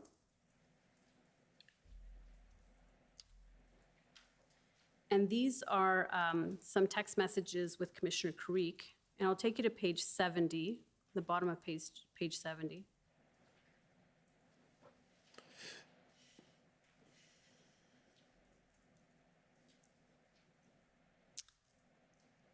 And if we go up a little bit, so it looks like you're in blue because at there it says, "Thanks, Deputy, much appreciated." That would be you, right? When the green, when the person says, "Thanks, Deputy," they're referring to you, correct? I'm blue, Commissioner's green. That's right. Okay, perfect. That's what I meant. Okay, so if we go up, if we can go up a little bit more. Deputy, on the call with OPS and CACP, any word if the request for operational resources to the Premier and Solgen will be referred to OPP. So that would be Commissioner Creek saying that. Yes. And then if we go down, in response to that question, you say confident it will be referred, not certain. Why would it not be certain that the referral anyway would be made? Because the letter was addressed to the Premier and to the Minister, and I'm not in a position to speak for them, but we did have a meeting subsequently after that with, and I've already testified to that, with the Premier's office, Cabinet office, Secretary of Cabinet, etc. And it was determined at that meeting that absolutely it would be referred to the Commissioner for assessment. Okay, so this was because you hadn't had that discussion yet Correct. to make the determination. Correct. And would there be a scenario in which that referral wouldn't happen? No. Okay.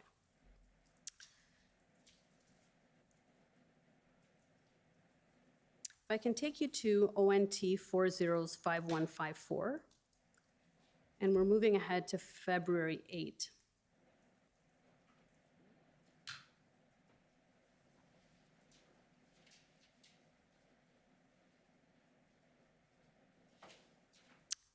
When it says call with OPP, is that likely Commissioner Creek? Yes.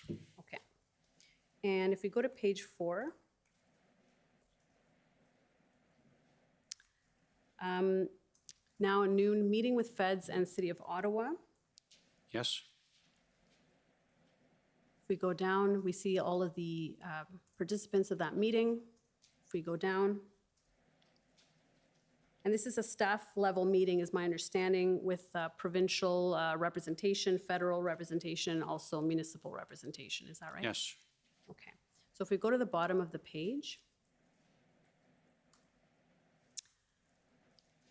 so it says Blair and Mendicino both want three-way with Mayor and Solgen, and this is desire. Can you explain that notation? Yes, it was communicated to me that the federal government, Ministers Blair and Mendicino, wanted to meet with the Solicitor General and the Mayor of Windsor. And did that meeting take place? I know that there were either 2 or 3 meetings that occurred at the minister level. Right, so these would be what we've been calling the tripartite meetings. Are you aware of that terminology that we've been using in the hearings here? Yes, but there were 2 levels of meetings. Yes. And I attended either 3 or 4 at the officials level.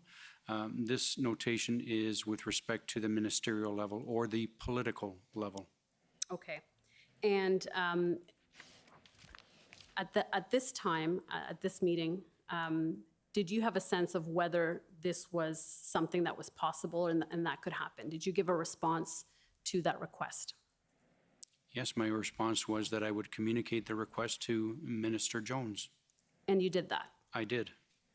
And did you recommend that she attend, or did you give any recommendation with respect to attendance? I passed on the request to Minister Jones. Did you make any recommendation about attendance? I did not. Okay. And ultimately, she did not attend, is my understanding. Is that your understanding as well?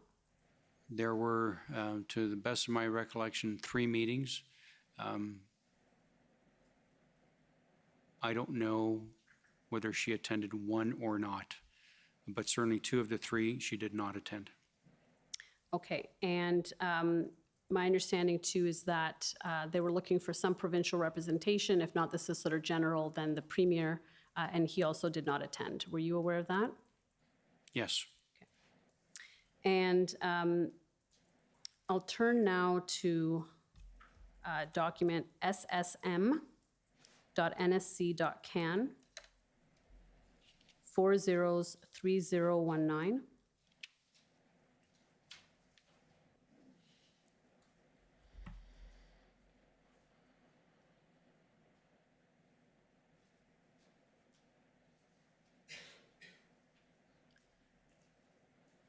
So if we, these are some text messages. This is involving Mike Jones, who's the Chief of Staff of Minister Mendicino. And if we go down a little bit more. Okay, and so essentially, if we go up a little bit. So it looks like Mike Jones is saying, on Ontario, we haven't had much from Jones, so we've asked the Premier's office if there's someone else they'd like us to play with. And then if we go down, how is that? Fine. He didn't say no and promised an answer by end of day. So my understanding is that they were looking for some representation, but ultimately there was no provincial representation. Do you know why that was the case? I do not. If we go to ssm.nsc.can 402052, and this is a readout from the February 8 tripartite.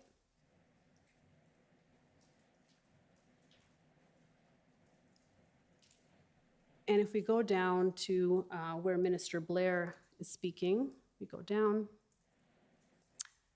On Ontario involvement, I know Marco's been having good conversations with Ontario. They're worried about being visible and then being asked about what the province is doing. Do you understand what this is in reference to? No. When he says they are worried about being visible, do you know who he would be having discussions with at the provincial level to make that assessment? I was not part of this meeting, and perhaps that question can be asked of Minister Mendicino. Okay. Is it accurate that the province was concerned about being visible, and that was why it was not attending the meetings? I don't understand.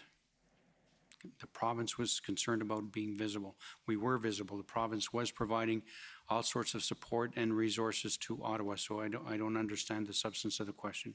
Well, it wasn't visible in those meetings because it wasn't attending. So was that a concern that if it came to the meeting, it would be asked about what it was doing?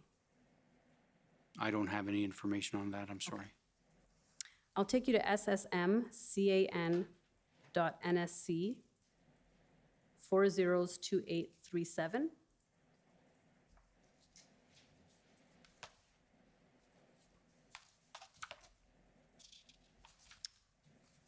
And this is a readout of a call between Mayor Watson and the Prime Minister on February 8.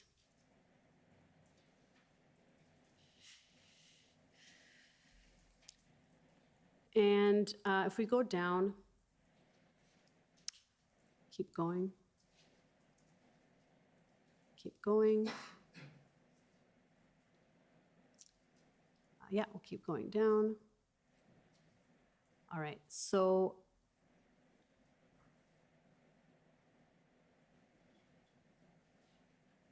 we see the Prime Minister at the bottom says, I know we are looking very carefully at what we can do more. Brenda Lucki is looking at that.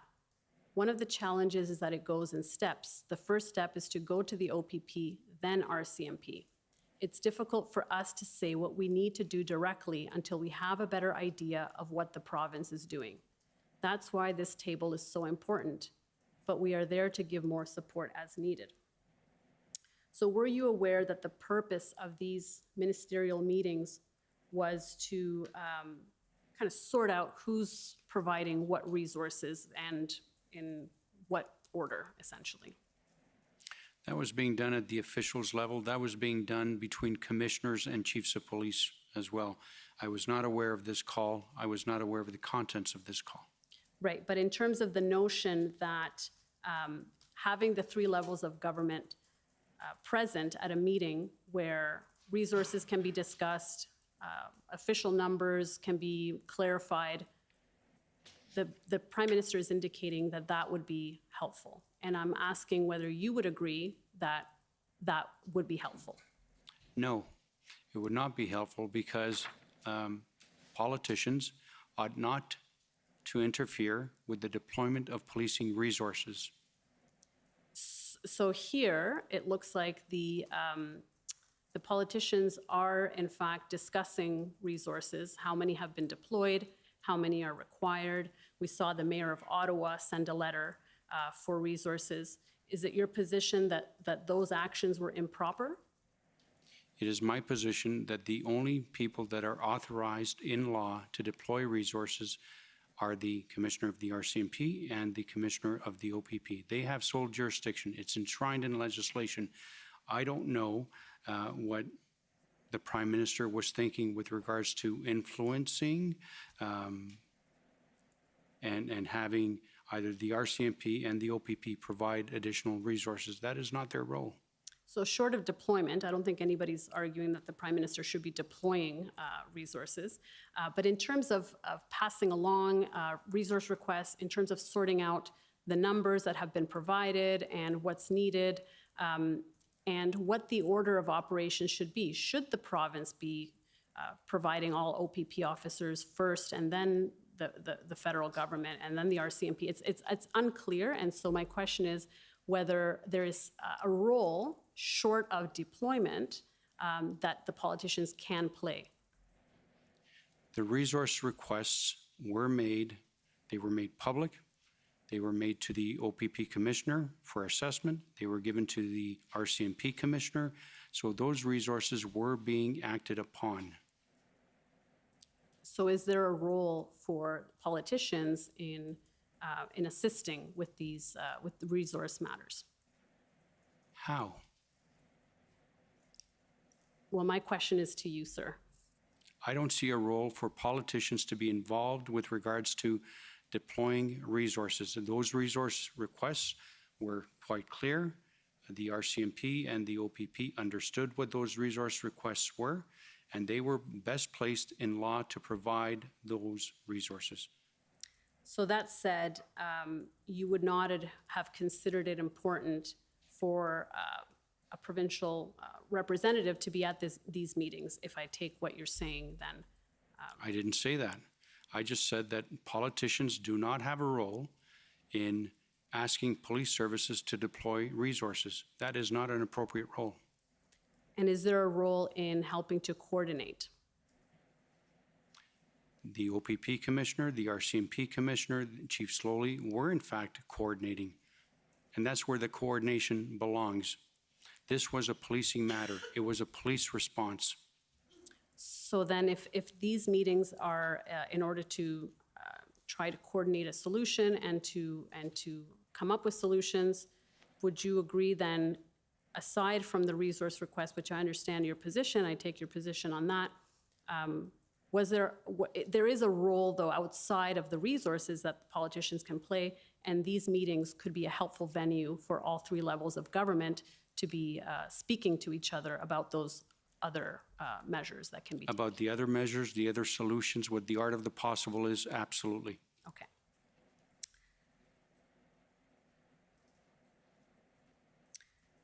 The mayor testified that had the province participated in the trilateral meetings, there likely would have been less of a delay in receiving resources. Do you agree with that? Completely disagree. Okay. If we go to the bottom of page 2. Yeah, and the Prime Minister in the middle of that paragraph says, but Doug Ford has been hiding from his responsibility on it for political reasons, as you highlighted, and important that we don't let him get away from that, and we intend to support you on that. What is your response to those comments? I don't have a response. Those are the comments of the Prime Minister, and any questions about those comments ought to be referred to him. Are you aware of any political reasons that Premier Ford would have had or the Ontario government would have had for avoiding these meetings? No.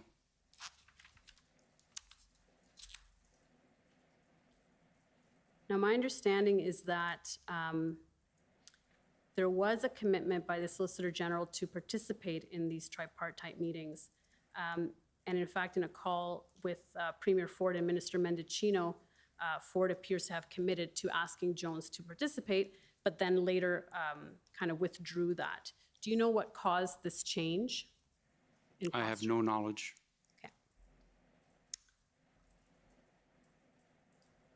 Now, Mayor Watson also testified that when he spoke to Premier Ford about attending these meetings, that Ford was adamant that he did not feel it would be useful to have 3 levels of politicians sitting around the table. And from the mayor's view, he thought the premier felt that it would be a waste of time, and he indicated that it wouldn't accomplish anything. Do you agree that it would have been helpful to have 3 levels of government at these tripartite meetings?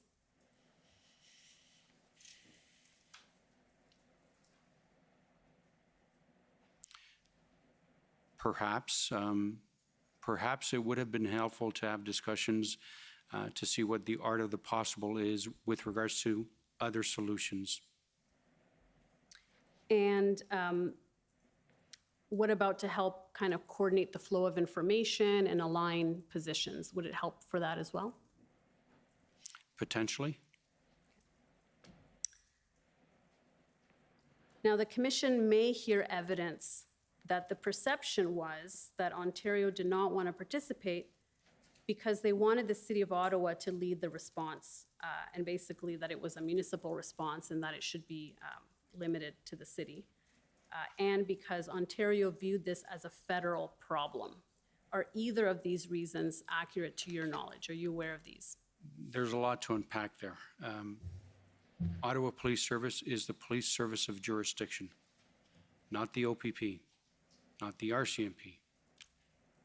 And so we did not have the ability to impose the OPP on Ottawa without a direct request, without an invitation. So given the fact that they are the police service of jurisdiction, the OPP was in a position to provide the requested resources to deal with the problem. Was there more to unpack there? Yes, could you, I'm sorry, could you repeat the question? Yes, the question was whether these 2 reasons, whether to your knowledge, those were reasons for not participating. 1, that the City of Ottawa should lead the response to these protests, and 2, because this was a federal problem.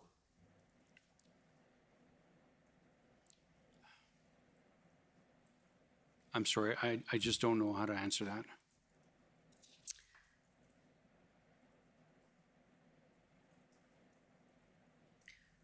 I'll take you to ssm.nsc.can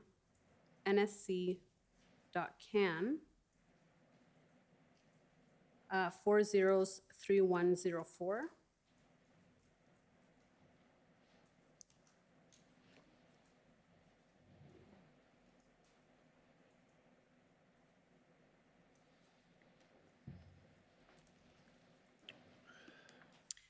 And again, my understanding is this is Chief of Staff to Minister Mendicino and somebody from the Prime Minister's office.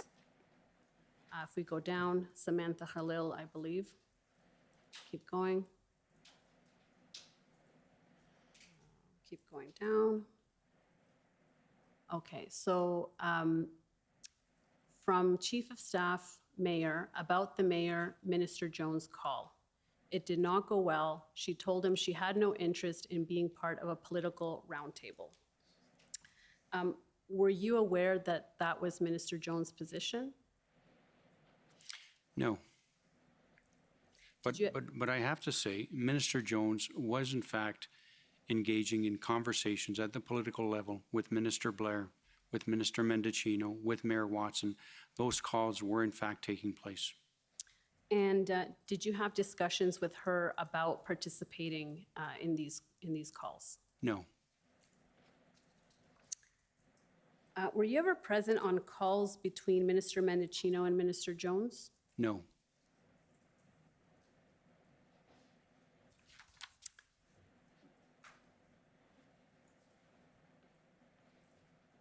If I can take you to ssm.can 406068.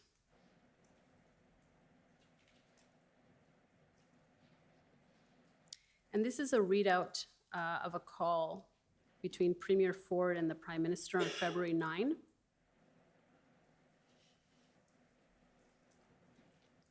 And if we go down, keep going, okay, keep going. So they exchanged some pleasantry there, and then PDF is Premier Doug Ford, and he says, I understand and we all agree with peaceful protest, but I'll start off with Ottawa versus Toronto. I'll say that the police chief and Ottawa mayor totally mismanaged this. The Toronto Police Department and Toronto mayor did a great job. They've entrenched themselves in Ottawa. You said you did not have discussions with the premier during this time, is that right? Correct. And that includes phone calls, but also correspondence? Correct. And he would be getting his kind of briefing from Solicitor General, correct? I'm assuming. Okay. Do you have an understanding for the basis of the Premier's view that the Ottawa Police Chief and the Mayor totally mismanaged it? No. Did you share that view? Which view? The view that the Ottawa Police Chief and the Mayor totally mismanaged it? I had no conversations with Premier Ford. No, I'm asking whether you shared the view, not with him, but in your own mind, whether you had that same view as he is expressing here. No, I did not share that view with anyone at all. Oh, no, sorry, I mean, did you hold that view? I should probably use that better. Did you hold the same view? I wouldn't say that Ottawa Police Service mismanaged. I think that this was an unprecedented protest of significant magnitude and scope. And I think that the Ottawa Police Service did its best based on the information that it had. It was incredibly trying circumstances, and I certainly didn't envy the position that the Ottawa Police Service was put in. And what about with respect to his comments regarding the mayor? Did you have any view about the mayor's actions? No. Okay. And then Premier Ford says, the bigger one for us and the country is the Ambassador Bridge and the state ground there. Would you agree that the provincial government's priority at this time was the Ambassador Bridge blockade in Windsor? I think that Commissioner Creek prioritized the deployment of resources to the Ambassador Bridge. He communicated that to me for a whole host of reasons, with which I agree. And are you aware whether politically the Ontario government also viewed Windsor as a political priority? I'm not aware of that, but I have to say that the issue of the Ambassador Bridge was being well reported by mainstream media. Everybody that had a TV was certainly aware of how important that crossing was to Canada and to the province. And if we keep going on his comments, keep going down the next page. So he says, I've asked, second line, I've asked our AG to look at legal ways to give police more tools and exhaust legal remedies because the police are a little shy and I can't direct them. So that's one area we can focus on. We can take their polar licenses. We checked that. We can shut down their fuel consumption and cordon off highways. That's where we're at. What was your understanding at this time, and this is February 9, of the tools that the police needed aside from boots on the ground, as they say, just resources? So I was not made aware by Chief Slowly, by Commissioner Lucky, or the OPP Commissioner of any additional tools at this point in time. And you said this is 9 February? That's correct. I was not made aware of any additional tools that law enforcement required to end either the occupation in Windsor, the blockade in Windsor, or the occupation in Ottawa. And did you ever have a discussion with the Solicitor General about what tools or legal remedies the province could provide to the police? No. Do you have any sense for what the Premier is suggesting here?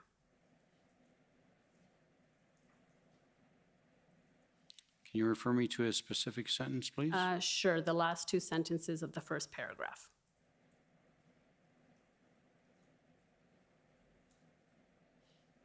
With regards to, I don't know what polar licenses are, quite frankly. Could be a typo. We can shut down their fuel consumption and cordon off highways. I don't know what he is referring to when he's talking about fuel consumption.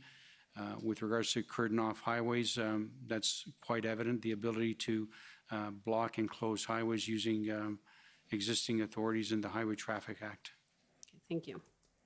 And then we're now on the second page. The Prime Minister says, on the second line, you shouldn't need more tools, legal tools. They are barricading the Ontario economy and doing millions of damage a day and harming people's lives. Were you of the view at this time that there were no other legal tools that were required, that the tools required were available to the police at this time? Not resources, but legal tools. I was not in receipt of any requests from our policing leaders for any additional resources, whether that was Windsor, Ottawa, Commissioner Lucky, Commissioner Creek, Chief Framer. At no time did anyone ask me for any additional legislative authorities. Okay, so you felt that the police had the authority that they needed in order to bring these protests to an end? At that point in time, yes. Okay. And in that same paragraph, in the middle of the paragraph, the Prime Minister says, the Bridges and Tunnels Act means the federal government has responsibility over the bridge and border. So there is a role for us to play, and we're happy to play it. But nobody can get on the bridge because they're on municipal land being blocked. And then further down, so just stick a pin in that. I'll ask you something about that in a second. Further down, he says, has Windsor asked anything of the OPP? I think we'll have to keep going down for that.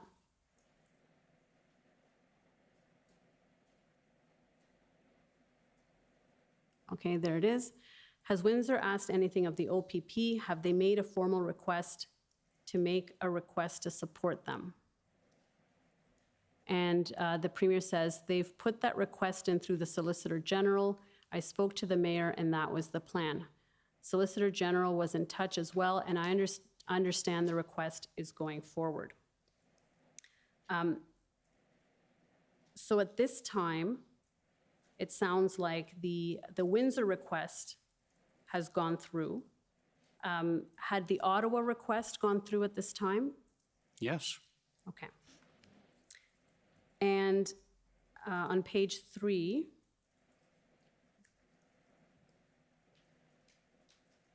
we keep going down. Yeah, the Prime Minister says, what are the next steps? You said the OPP are going in. Are they keeping you apprised, and do they understand the urgency? They can't talk this out for 3 weeks. They need to act immediately. And then the Premier says they'll act, but without directing them, it's hard to describe their game plan. They'll have a plan, unlike Ottawa, where they didn't have a plan. I'll get briefed tomorrow from the Solicitor General, and we'll keep you updated. This is critical. I hear you. I'll be up their ass with a wire brush. And then the Prime Minister says, we're there with resources. Bill Blair will coordinate on our side, but you can reach out to LeBlanc or me. You and I need to work together on this. People will be assured by the two of us working together, and we need to demonstrate this is not a place of lawlessness. And the Premier says, agreed, you'll get an update tomorrow. And then the Prime Minister says, on Ottawa, it'll go through stages of OPP to RCMP and we'll have a plan.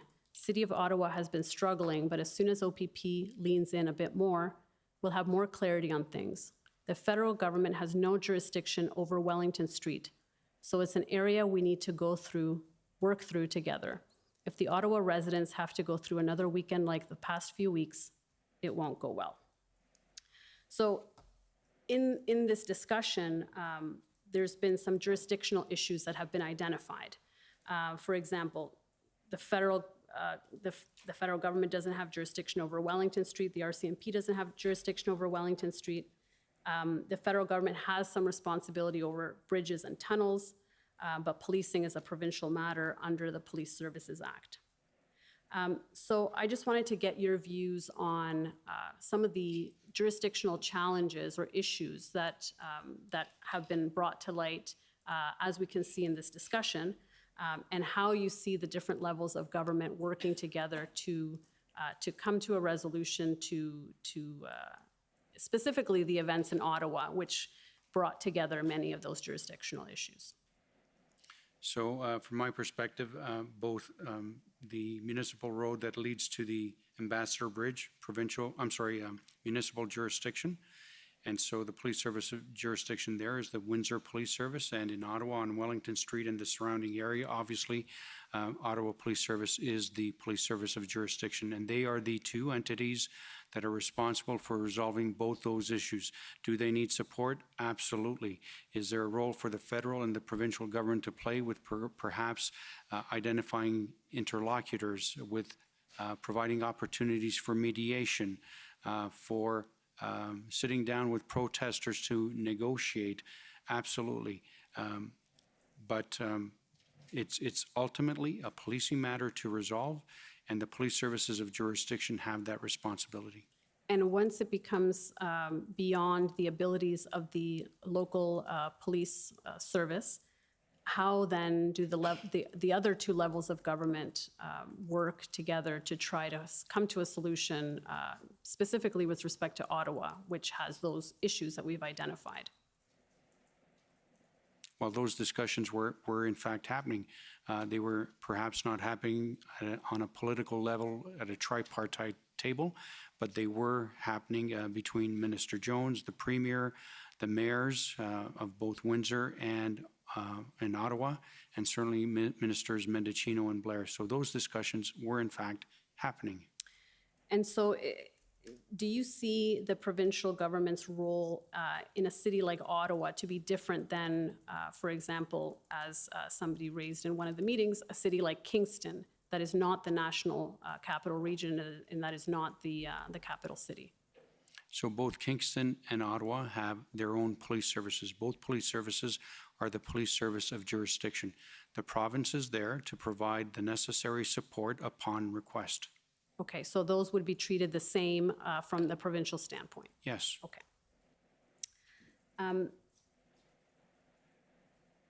Now, when the local police service has gone beyond its capacity, do you agree that the province has primary responsibility to respond to those requests for services through the OPP? Are you talking about generally or specifically with regards to Ottawa? I thought you just told me it was, my understanding from what you said is that it didn't matter whether it was Ottawa or Kingston. So in any city in Ontario, unless there's a distinction. So certainly the province does have a role to provide additional resources, and that's done through the commissioner of the OPP. And so to the extent that the OPP has exhausted its resources, it would then turn to the RCMP to require additional resources from the RCMP. Is that the kind of logical? Not necessarily. We still have other municipal police services as well that are able to assist. The policing leaders in this province work collaboratively. They are all members of the Ontario Association of Chiefs of Police. Those calls were in fact happening on a regular basis, and so it is not just the OPP going to the RCMP for assistance.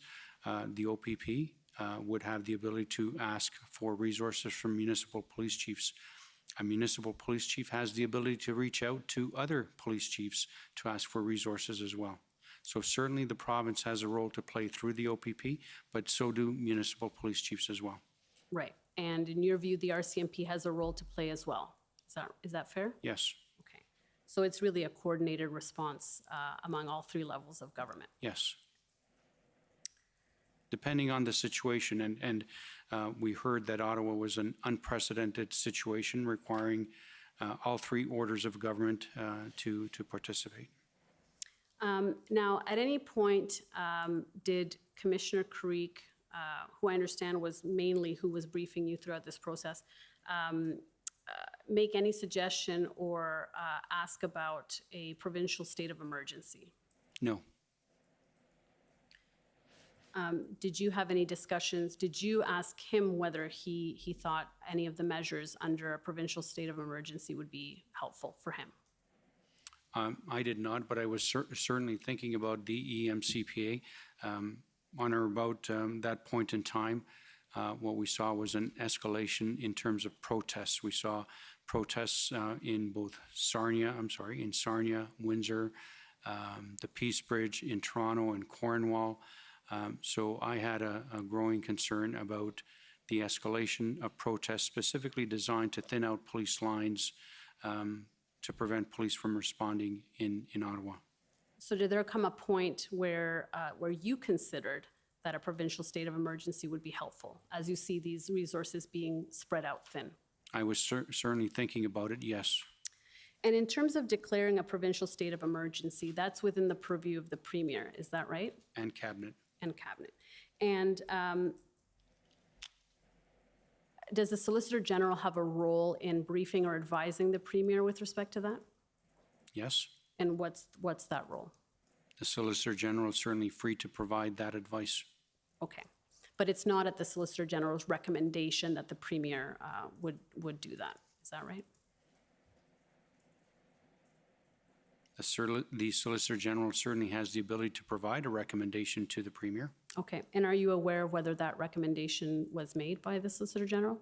I'm not aware of any discussions between the Minister and the Premier. Okay. And do you have the ability to also make a recommendation to the Solicitor General with respect to declaring a state of emergency? Yes. And did you do that in this case? No, quite frankly, the Premier beat me to it.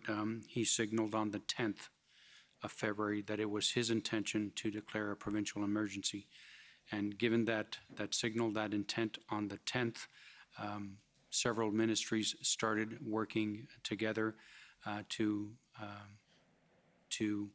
permit the declaration to happen. And the essence of emergency declarations are for emergency orders to flow from that. So we were examining what emergency orders were required to support the emergency declaration. And one of the key people that we relied upon was Commissioner Carrique. So communicating to Commissioner Carrique, there will be a provincial emergency declaration.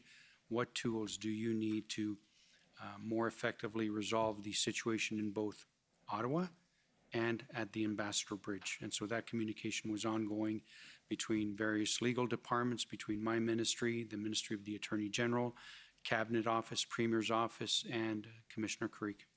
So is it your understanding that the decision to declare a state of emergency was made before the measures were determined, what the measures would be that would fall under that? I know that the signal for an emergency declaration was made, and then we started consulting with Commissioner Carrique with regards to what tools he required. And do you have any knowledge of what was the turning point or the tipping point for declaring for wanting to declare an emergency as of the 10th of February? I don't know what the Premier was thinking, but I was certainly in a position to have made that decision on around, or that recommendation on around the 10th, simply because the matter was escalating. The number of protests were escalating. We saw repeated blockades and attempts in Sarnia, the Blue Water Bridge, Highway 402, Nipigon, Cornwall, the Peace Bridge, Windsor, Toronto. So certainly things were escalating. And I was certainly in a position to make that recommendation, and I would have had the Premier not beat me to the punch. Okay, thank you. And I'll take you to ONT 405149. And this is the briefing note that the Solicitor General sent to Cabinet regarding the declaration of the emergency on February 12th. Did you advise the Solicitor General on this briefing note? So it's Cabinet Office that prepares this briefing note. Okay. And it's not my ministry. Okay. And so you saw it when it came out, essentially. You didn't have any input into it. My ministry certainly had input into developing this note. Okay. And are you aware of whether the drafting of the emergency measures had started by the time that the declaration was made on the 11th? Yes. Okay. And what was your understanding of the objective of the declaration and the emergency orders that accompanied it? The objective was to, well, there were a number of objectives. The objectives were to provide law enforcement with the tools that they needed to effectively deal with the Ambassador Bridge, Ottawa, and any other protests that could develop in the future. So the emergency orders were designed, in my view, to both deal with the existing occupations and protests, but also to prevent and reduce and mitigate the harm in the future. So it was both reactionary and future-looking as well. Okay, thank you. And if we can go down on this document. And so I just want to look a little bit at the measures and what they prohibit. And so the first A sub I says preventing someone from traveling to or from critical infrastructure as defined in 2F. So if we can go down to 2F.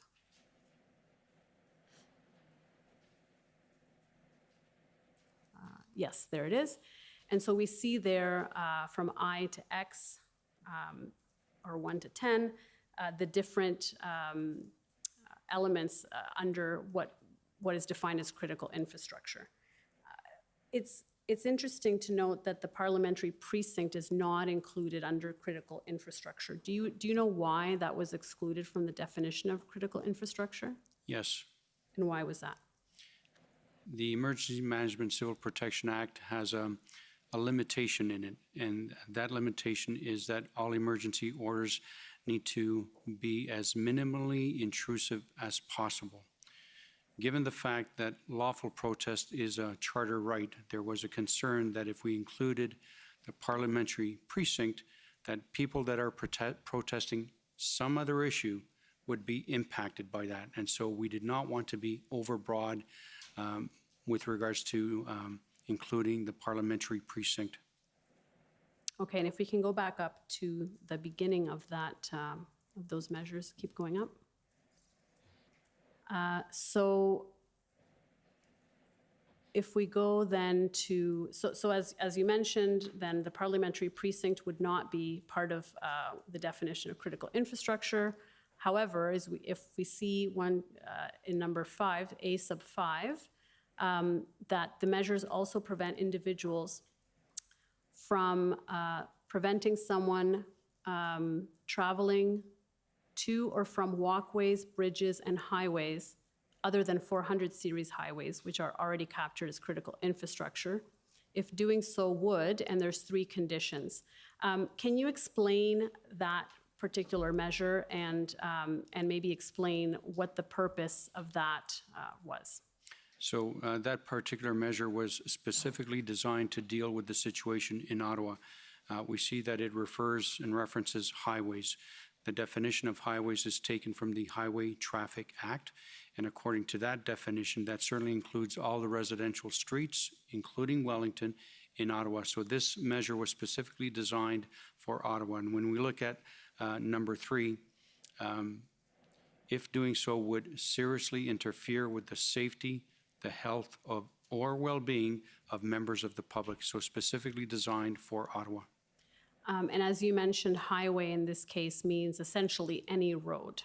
Correct. And was there any concern that this might be overbroad if it captures any road anywhere in Ontario? No, because there's a caveat to it that the interference would have to either 1, 2, or 3 seriously interfere with the safety, health, or well-being of members of the public, as an example. So this was not overbroad. And conversely, given that there are 3 requirements or 3 possible requirements, one of the 3 would have to be triggered, was there a concern that potentially it wouldn't be able to apply to Wellington unless one of those 3 was met? No, there was not that concern. Okay, so you were confident that these measures were targeted to the situation in Ottawa, but would not be overbroad so as to impede peaceful protest in the parliamentary precinct. Is that a fair assessment? Yes.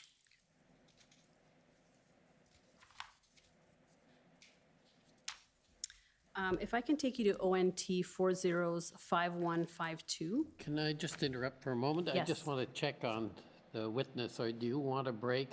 This is going to be, I'm afraid, long. So the question is, do you want a break? You could have 2 breaks, or we can keep going until you signal. We could keep going, Commissioner. Okay. You've got endurance. That's good.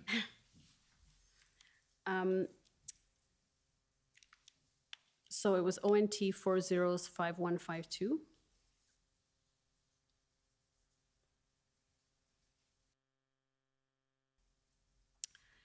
And this is now February 14. And these were amendments that were proposed to the emergencies orders. Were you aware of these at the time? Yes. And were you consulted on the amendments? Yes. And did the Solicitor General consult with you? Did she consult with me? Was the consultation with the Solicitor General? Yes. Okay. And what can you tell us about the purpose of the additional measures? Can you scroll up for me, please? Sure. So it's articulated right here, confirmed that provincial offences officers can in fact remove objects, including vehicles themselves, as well as causing others to remove them. In B, give provincial offences officers to remove objects or cause them to be removed the power to detain and store. Sure, sorry, maybe I'll just clarify. Sure. What was the intended purpose of these amendments? So, what are they targeting? So with regards to B, we were receiving additional information from Commissioner Carrique with regards to what additional powers he required. So when you look at B, for example, there was a concern that if a vehicle was seized, sent to the pound, a person could certainly pay the fine or the storage fee, get the car back, and then certainly join up again with a protest. So this particular emergency order gave the police the ability to store that vehicle for as long as the emergency order was in effect. Also, there was the issue, as articulated by ADM Freeman yesterday, with regards to CVORs and ensuring that the police made reasonable efforts to notify those individuals that had CVORs and where the vehicles were being detained and stored. There was also the requirement to ensure that tow truck operators, storage yards were effectively compensated. And so there was a provision here that referenced the Storage Liens Act, I believe it was, that made it clear that any monies owing could be enforced through that particular act. And if you go to the second page, in the first paragraph under why does Ontario need these changes, we'll keep going. Right, there we are. It says, following the declaration of emergency on February 11, 2022, action by police services have addressed the blockade of the Ambassador Bridge in Windsor.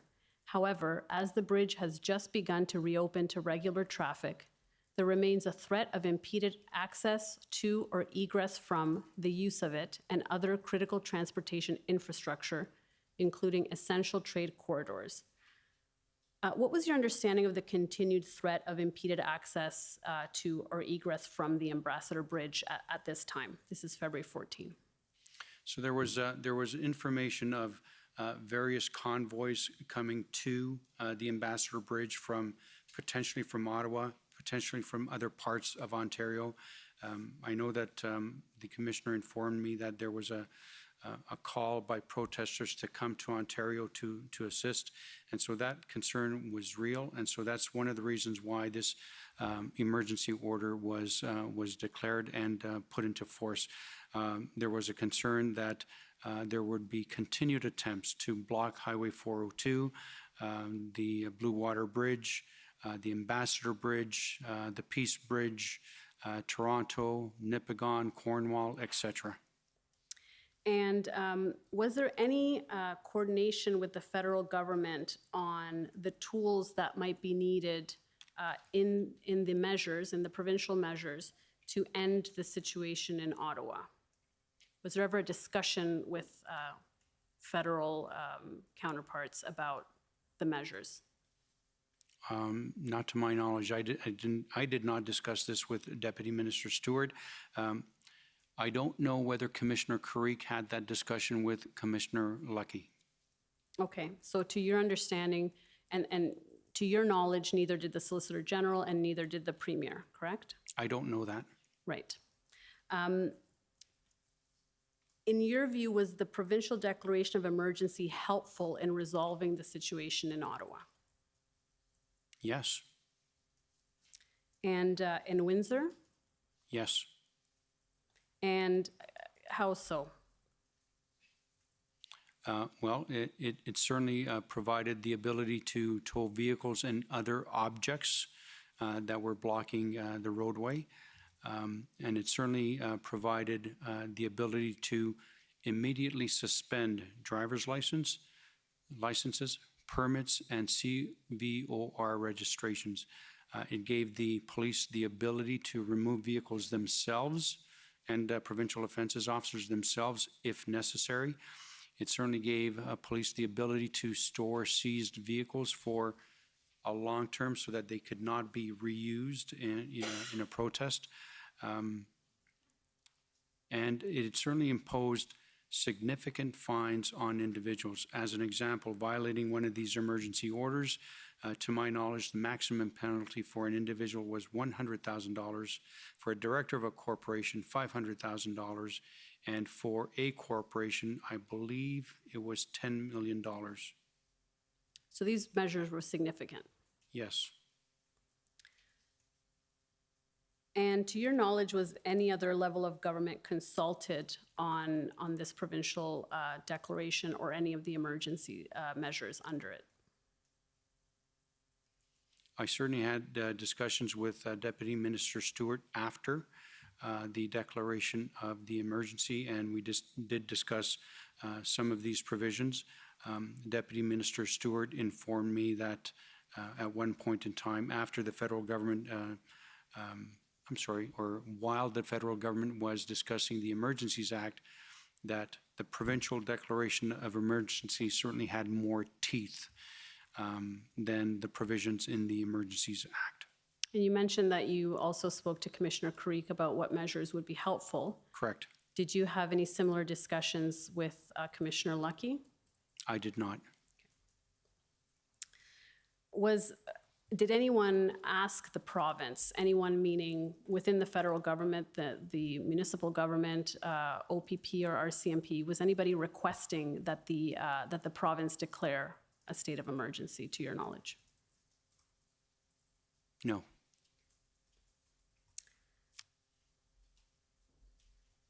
Were the elements there prior to February 10 for declaring a provincial state of emergency? Could it have been declared sooner?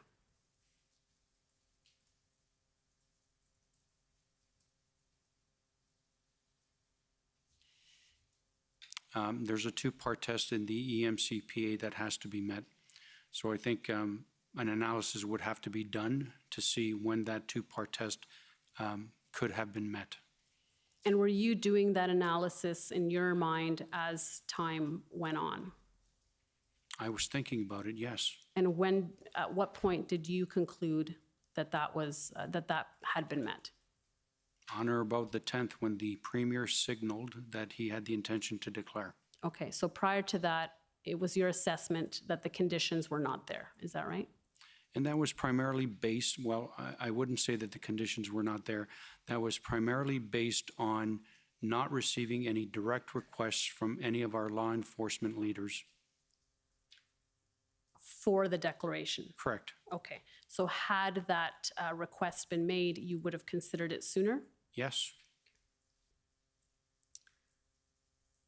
Now, it's my understanding that the provincial state of emergency closely coincided with Ontario relieving some of those provincial mandates. Is that your understanding as well? I'm not clear on provincial mandates. And Commissioner, I'm about to move on. This might be an appropriate time for a break. I'm sure my friends would appreciate that as well. Okay, well, certainly the interpreters do. So I will we'll take a 15-minute break, and then we can come back. The commission is in recess for 15 minutes. La commission est levée pour 15 minutes. Fun, fun, fun. How's everyone doing this afternoon?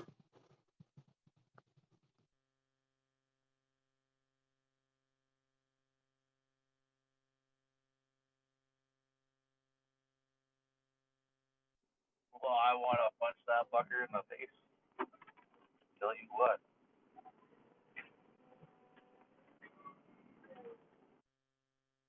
Yeah, it's definitely hard to listen to some of these characters, I tell you. But you still hear people. Holy cow. Nothing to say about it? Nothing to say? Just everyone just listen. That's good, that's good. Yeah, what an interesting character this guy is. I don't know him because I live on the East Coast, of course, so it's hard to really relate, even with the circumstance going on in Coutts and other locations across Canada, right? Because I was so focused on Ottawa and really the core of what was going on there too. So it's neat how they divide everything up and blame the Emergency Act on this and that, and now they're all trying to run around scapegoating. Yeah, it's quite amusing. Go ahead. Don't you get the sense that I feel like she's trying to get him fired up? Because he really doesn't, he's said it more than once. They really shouldn't be meddling in our jurisdiction. Does anybody else agree with me?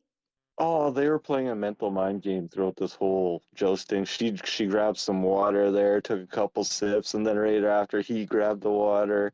It's been very amusing and entertaining actually to watch these two minds try and defeat each other, really.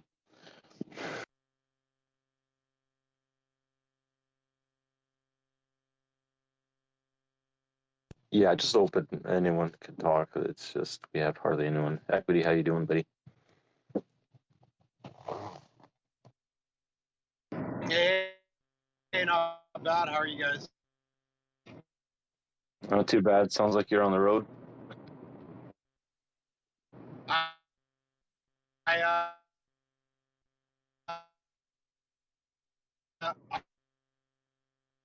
I just kind of tuned in the last Super bad connection, 10 Barbie. minutes or so. Oh. Who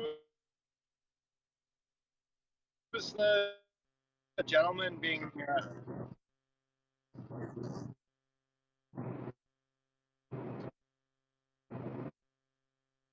yeah. Oh, is that coming from Zinks? Who is Yeah, open mic. 1 second, the I'll try gentleman and that was being questioned? I don't know who that is. I came in a bit late.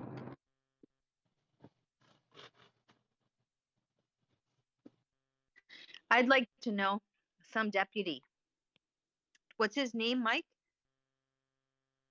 Oh, well, that was one of two people there. 1 second, let me look it up here.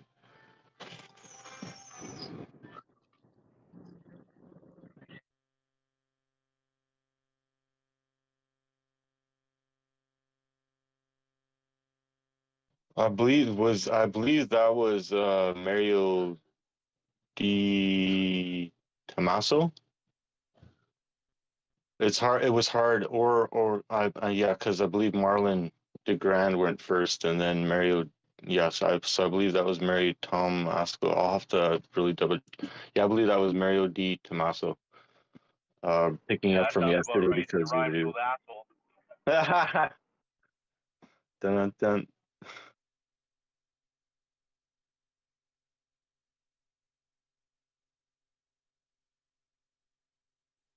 Just listening has made me angry. Oh, me too. I was like clicking my phone. I was like, you fucking shut up. Just excuse after excuse. I go no recollection of that. Oh, I don't know the answer to that.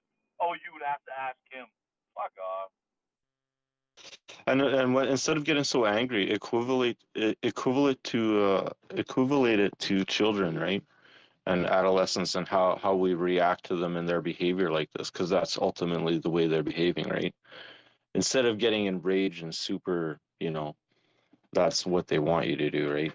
So you have to beat them at their own game, really, and yeah, just they think so strongly of it, and they believe it so strongly that the long game here, it's going to be proven totally wrong, right?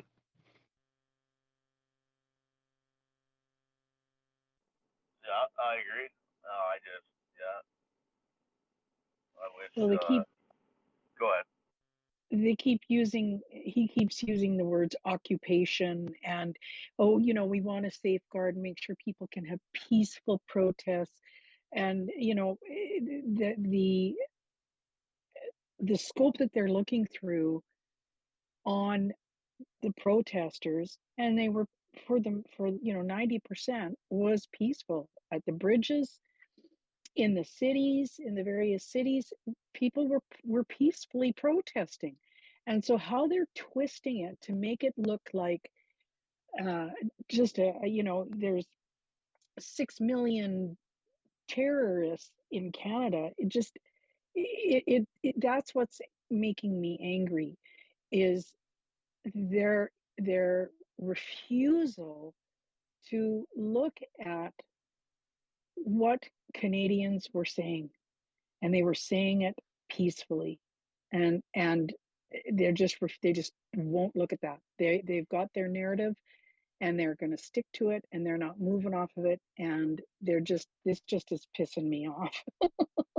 Yes, Mrs. Doubtfire, Pfizer. I'd like to say it was all about Pfizer. In all honesty, when the questions were coming up, like, well, who did they want to come and negotiate? What did they, who? And they weren't really specifically suggesting. She wasn't suggesting that it was the protesters. She was talking about the commissioners and shit.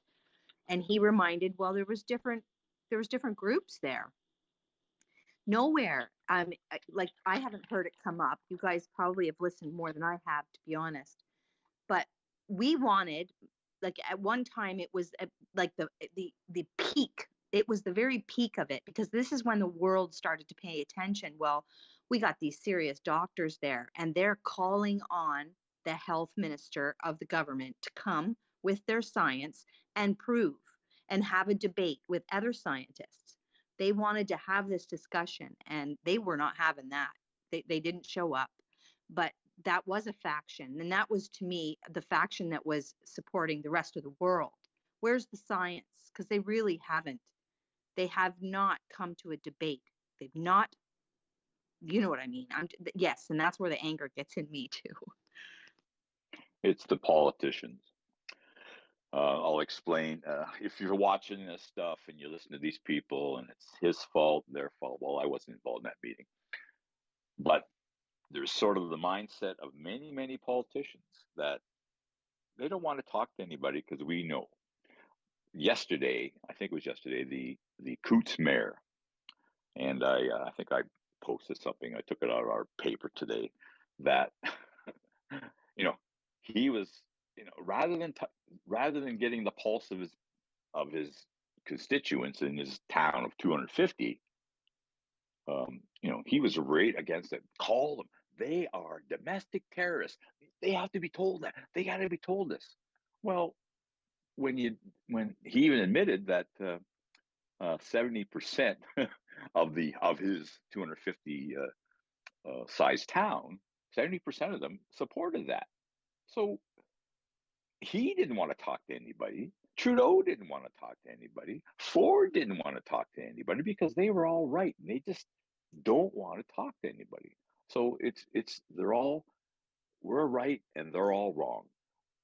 Even though if you listen to these OPPs and these people, well, we heard there's another protest over here, and then there's going to be another one here, and another one here, and another one here, and you figure again back to this. This is a minority in the country. There's a minority. Well, I don't see it. I see a minority. Oh, that can't be true, But they're just ignoring the fact that people stood on the highway, they stood on the overpasses, they got out in freezing weather, and they got out to support this. And 70% of Coutts supported it, but the deadhead mayor, who I think he got told by somebody, you won't be getting voted in the next time, buddy, because he wasn't listening to his people. And he could have said, well, I agree. Hey, we don't like this. I like this. I don't like what you're doing, but let's have some talks, But they were not willing to do that. It's Trudeau's fault until he decides to talk to anybody. Everybody just kept going. When's Trudeau? When's Trudeau? It's their fault, not ours. It's just terrible. Yeah, that Coutts would have went down differently. If that mayor would have stepped in, he would have been the perfect mediator. What I don't understand is, why is this so long? Like he wanted a break. The interpreters wanted a break. Like, this is so long. Now, when a counter person comes up to cross-examine him, how long are they going to get? Definitely not as long, right? This is what's been happening, isn't it? Well, yeah, they're dragging out their story, right? And the questions really, the opposition doesn't really have a lot of questions because it's different circumstances. We can only ask so many questions too, right? That are really valid and that really hit the point, and that's what we're focused on. They're spinning off into la la land and just, trying to drown out the music kind of deal, right? Like how they, when you sit down with somebody and you're having a discussion with them, and unfortunately, somebody's going to be the leader of that discussion and have more knowledge of it or whatnot. And if the other person doesn't agree with you, they just start screaming at you, right? And you still try and talk to them cohesively, but they're still screaming at you, right? That's exactly the same kind of scenario we're going through here right now. My thoughts. Anyone else agree? I got the sort of feeling that everybody didn't want to. Who are we going to? We don't have any leaders to talk to. Well, I'm not coming down there until we have a leader. Well, sir, why can't you just maybe walk down in the crowd and sort of talk to them? Oh no, that's too dangerous. I heard they're gonna tear things. There's women gonna smuggle in the hockey bag full of weapons, so I can't go down there. I might be in jeopardy. That's how stupid they were. Yeah, they're all sitting in the local bar fucking praying, like, oh yeah, so dangerous. Fuck. Well, Trudeau did have rocks thrown at him, guys, when he was campaigning.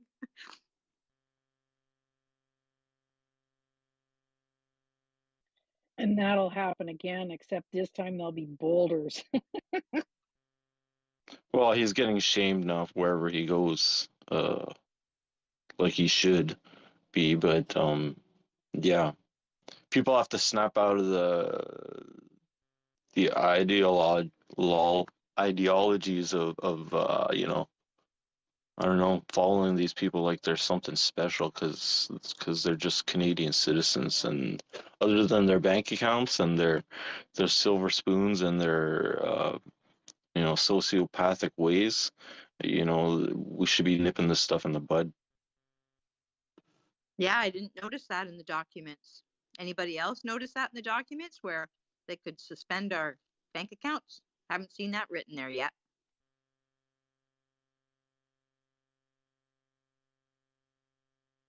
Yeah, all those things were just suspended, keep in mind, right? So that's a double-edged sword of this.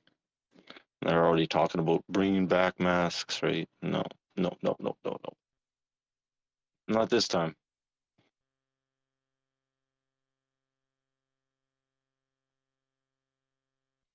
But you know, there's going to be a lot of people that are just going to put those masks back on. They haven't gotten it. They haven't figured it out yet. I don't know. You know what? I want to believe that a lot of the people we're seeing posting all this stuff are actually cyborgs already. I just got that feeling that a lot of them are bots. And it's someone said that if you look at what they're saying, they're all saying the same thing. So who knows? I'd like to believe, you know, I'm optimistic, but I get you. I did notice like they have upticked already, unfortunately, but I think there'll be a lot less than there was last winter. Thank God. I think it's really, you know, creating conversation with people that are people, right? And make sure that we acknowledge each other, be more human to one another, be more kind to one another when you see a smiling face, right? Really make it worthwhile being a human being again, and make them want to take that mask off.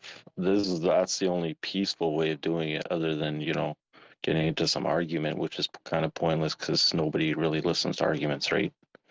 So just be happy, smile at one another, treat each other, say hi to one another. Heck, we do it all the times here in the Maritimes. Everyone says good morning, good day. Doesn't matter whatever, right? So be truly Canadian. I think you're right. I think every single one of us should smile at everybody all winter long. All these people that put their masks back on, just smile, smile, smile, smile. Because none of them are going to be none of them are going to be comfortable. The only ones that will are going to be the small minority that want to wear them, that truly want to wear them. So there'll be a lot of people that don't want that on their face. They're just doing it because they were told to. Oh, perfect example. I was walking in a park last week, and there was obviously a father and his younger daughter. Both of them were wearing masks, and you know, I just simply said the pandemic is over, and have a nice day, and I smiled, right? Well, not 20 steps forward, I turned back, and the little girl just happened to turn back at the same time, mask off, and smiled. Like, wow, that's like so powerful to know that a little one knows, right? And so yeah, there's hope, because that's so awesome. They are listening too. So remember, parents, your little ones are listening.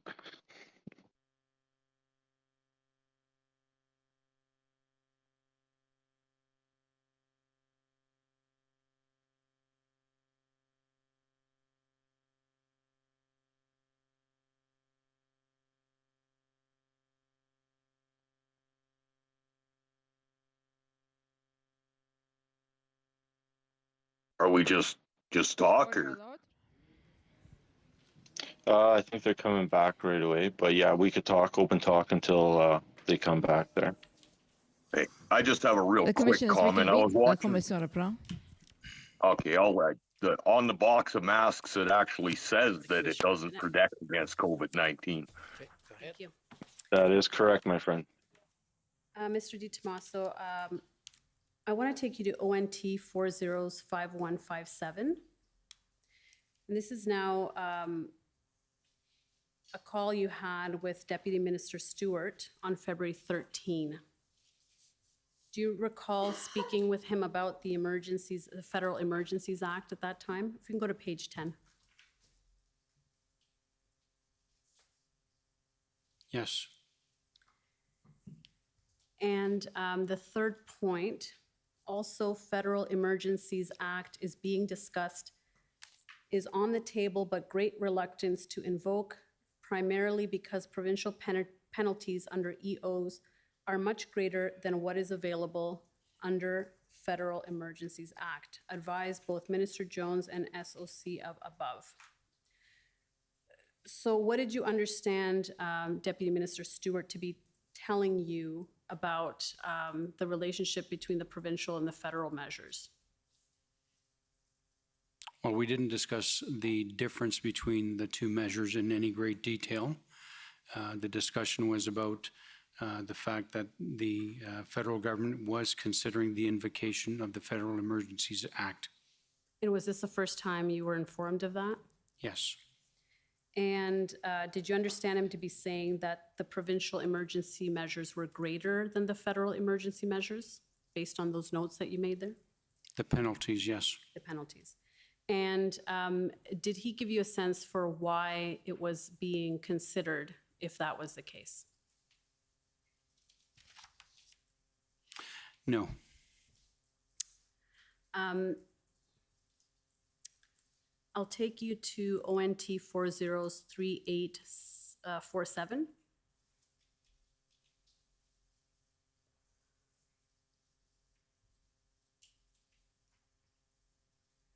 And these again are your notes. This is now February 14. And this is, you make some notes in relation with to a call with Deputy Minister Stewart at 8:55. I inquire as to whether Federal Emergencies Act will be invoked today. Silence. What was your interest in inquiring about the Federal Emergencies Act? Well, he had signaled to me the day before that the federal government was considering the invocation of the act. And this call here, I wanted to know whether or not that was in fact happening. He did not answer my question. Okay, and did you take that to mean that that was the affirmative and not wanting to answer one way or the other? Yes. Was the province expecting this to happen, or was this just you asking, or were you asking on behalf of others? This was me asking. Okay. Do you know whether the Solicitor General or the Premier were expecting the government to invoke the Emergencies Act? No. Okay. And when Deputy Minister Stewart indicated that to you, that it was being considered, is that something you passed on to the Solicitor General? I believe so. Yes, I believe so. Okay.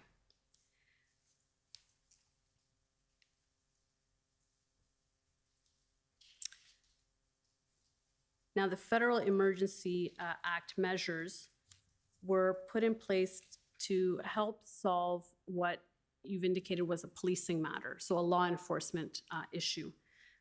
Did you see any concern about using federal measures to deal with what is substantially a provincial matter, which is policing?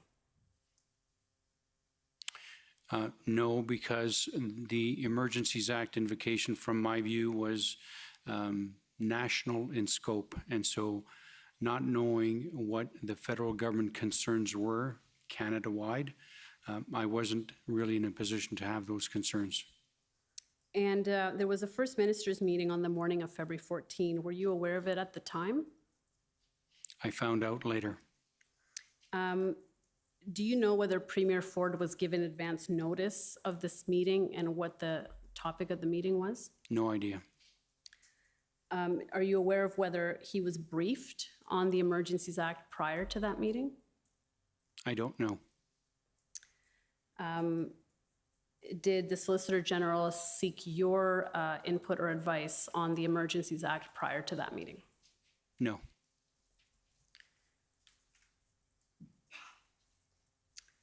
Was it your view that the Federal Emergencies Act could help the police resolve the situation in Ottawa? Yes. And so if that's the case, then were you of the view that the Ontario measures were not enough to bring those protests to an end? No. No, it was not your view? Correct. I thought that the provincial emergency declaration and the orders that flowed from them were sufficient to assist the police in resolving both Ottawa and Windsor.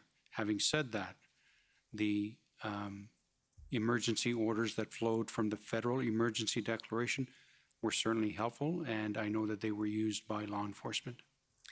So if it was your view that the provincial measures were enough to bring these protests, at least in Ottawa and Windsor, to an end, why did the government support then the invocation of the Emergencies Act by the federal government? That would be a question for Premier Ford and Minister Jones. And in your view, did you support the use of the Emergencies Act? I never turned my mind as to whether I supported the act. I can tell you that the authorities granted by the Federal Emergencies Act were helpful, and they were used by law enforcement. And just to clarify, your views were not canvassed with respect to whether or not the province should be supportive of the use of the Emergencies Act, was it? Correct.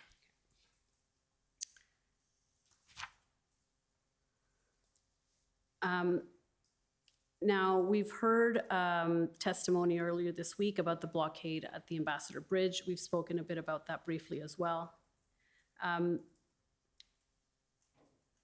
Is it your understanding that the requests for resources that came from Windsor were in some way prioritized by the OPP? Commissioner Creek informed me that he was prioritizing the resources for deployment to the Windsor Bridge for a number of reasons. And do you understand, or do you have any knowledge of whether the Solicitor General directed Commissioner Creek to prioritize Windsor resources? Knowing both the Minister and Commissioner Creek, the Minister would absolutely not direct the Commissioner, nor would the Commissioner receive that direction well. He would refuse it. Okay, and why would that be? Because there is, that's an operational matter, and government, ministers, myself are simply not permitted to direct the OPP with regards to an operational matter, and deployment of officers is considered to be an operational matter. Okay, so the prioritization of resources, you would say, is an operational matter? Provincial police resources, yes. Okay. And, but you would agree with me that the Solicitor General can issue directions to the OPP Commissioner that are not related to operational matters? With regards to policy matters, yes. Okay. And what is your understanding of the scope of that authority that the Solicitor General has to direct the OPP Commissioner on non-operational matters? Well, that authority is contained within the Police Services Act, that the OPP Commissioner is subject to the Solicitor General's direction. But my understanding from Ministry Legal and case law is that direction is only to apply with regards to human resources, budget, policy, and certainly nothing in regards to operations, and certainly nothing in regards to any emergency provisions. Right, but as you mentioned, human resources would fall under that. So prioritizing human resources in one area over another, would that fall into? No. Okay, and are you aware of whether the Solicitor General did in fact issue any directions to the OPP Commissioner throughout these events? I'm not aware, and I believe had she done that, the Commissioner would have informed me.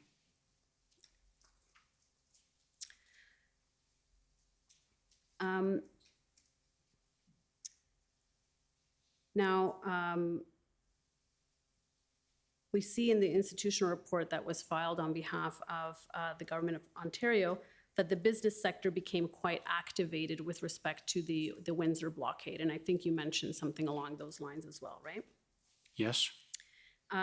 Did that play a role in the decision to prioritize Windsor as an issue that had to be resolved? So it was Commissioner Creek that prioritized the deployment of resources to the Windsor blockade over Ottawa. And as he communicated to me, one of his considerations for doing so, one of many considerations, was the economic impact. Now, witnesses have testified before the commission that the City of Ottawa attempted to make a deal, or did make a deal, with protesters to move trucks out of residential areas. You're aware of that? I was informed by Deputy Minister Stewart at one point in time on a phone call. And did you know that it was Dean French who was the person representing or negotiating on behalf of the protesters? Deputy Minister Stewart informed me of that. Okay. And you weren't aware of that prior to his telling you? No. Okay. Do you know how Mr. French got involved and became the representative of some of the organizers in this? No. Did you have any contact with Mr. French during any of the time of these protests? No. Are you aware of whether Premier Ford or his staff had any contact with Mr. French? No.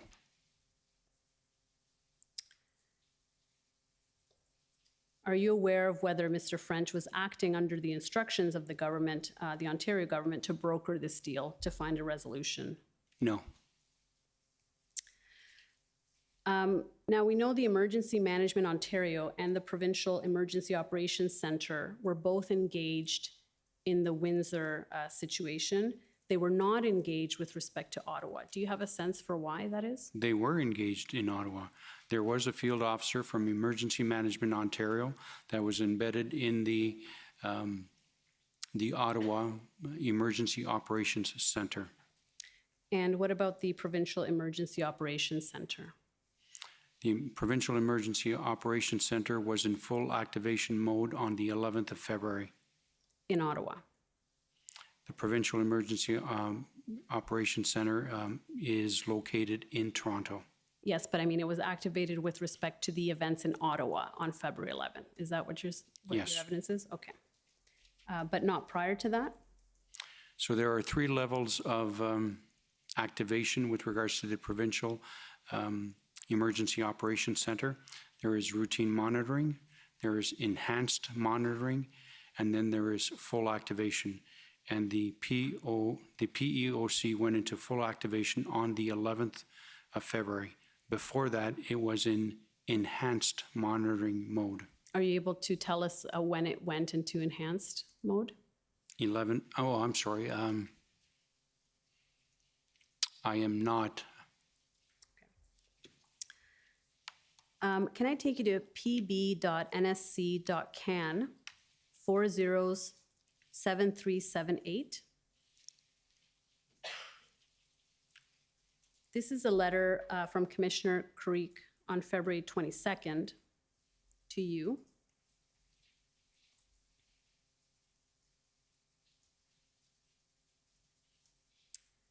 And if we go to the second page, you recall receiving this, this letter? Yes. If we go to page 2, the last paragraph,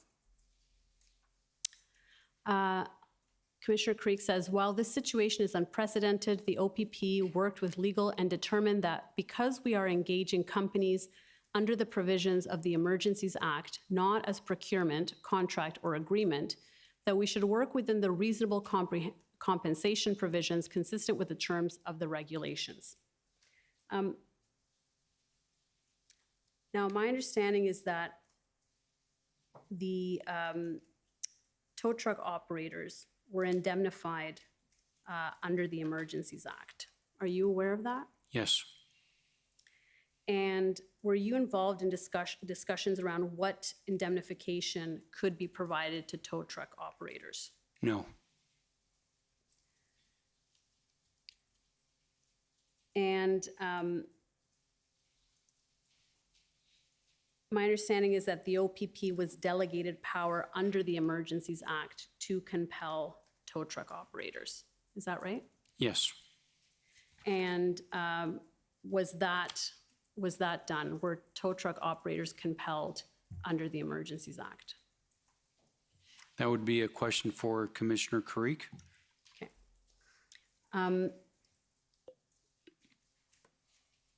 In the evidence we received from Commissioner Creek, it seems that the trucks had been lined up and ready to go before the letters were sent out, but that he had concerns about them backing out at the last minute. Do you recall this? Were you aware of this at the time? Yes, Commissioner Carrique did make me aware of that concern. Okay.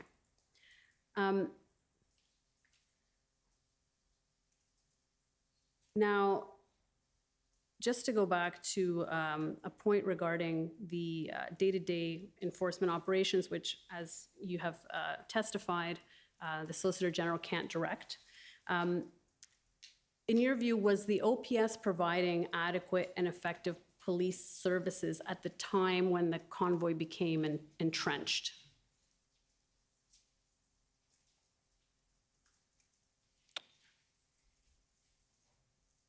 I would say yes, with the support of the OPP, yes. And so then you understood that to mean that there was public order in Ottawa? Yes.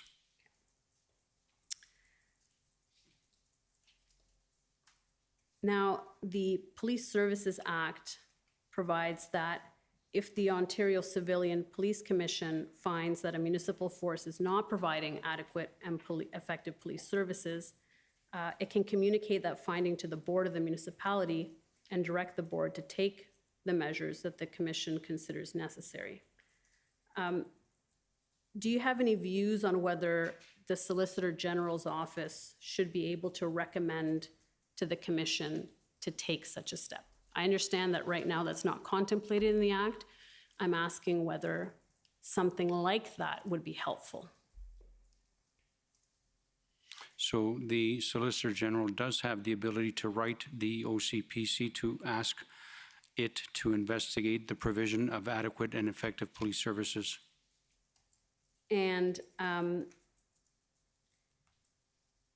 right, so that's a different provision, is my understanding, that the commission may, at the request of the Solicitor General, investigate, inquire into, and report on the conduct or the performance of duties of a municipal police chief.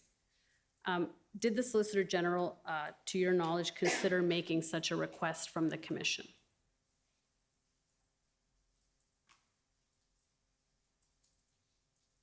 I don't know. Are there any other mechanisms that can be used for the Solicitor General or the Commission, in this case the Oversight Commission, to remove a chief of police or have a chief of police step aside if it has concerns about its performance? So the OCPC has the ability to and or remove a chief of police. A police service board of jurisdiction has the ability to suspend a chief of police. And in my view, in this particular circumstance, the entity that was best placed to deal with any performance issues that it perceived would be the Police Service Board of Jurisdiction. So my question is, should there be a mechanism, doesn't exist in the Police Services Act, but should there be a mechanism by which the Solicitor General can take steps to ensure adequate and effective police services if it is of the view that there are circumstances that warrant it where perhaps the board is not able to act or is not acting, is receiving inadequate information, whether there's a deficiency of some kind, which then does not allow for the board, who, as you say, would be the entity that would normally be the one to do that. Would it be helpful to have that kind of a mechanism in place? I think that that is a discussion that needs to take place with legal services. We are currently in the process of drafting regulations with regards to the Community Safety and Policing Act, which we hope with cabinet approval and legislative approval to be brought into force sometime in late 2023 or early 2024. So discussions certainly need to happen. But you're asking me a question about whether it's appropriate for the Solicitor General to have that authority? Perhaps. Perhaps it would be appropriate for the Commissioner of the OPP to have that authority, given the fact that he has responsibilities across the entire province, and perhaps that authority would be better suited for the Commissioner to have the ability to step in and take over a particular operation if there was reasonable grounds to believe that adequate and effective services were not being delivered. Okay. But in this situation, once again, I believe that the Police Services Board was best placed to deal with that issue. Okay, and on that point, if I can take you to OPB 401647.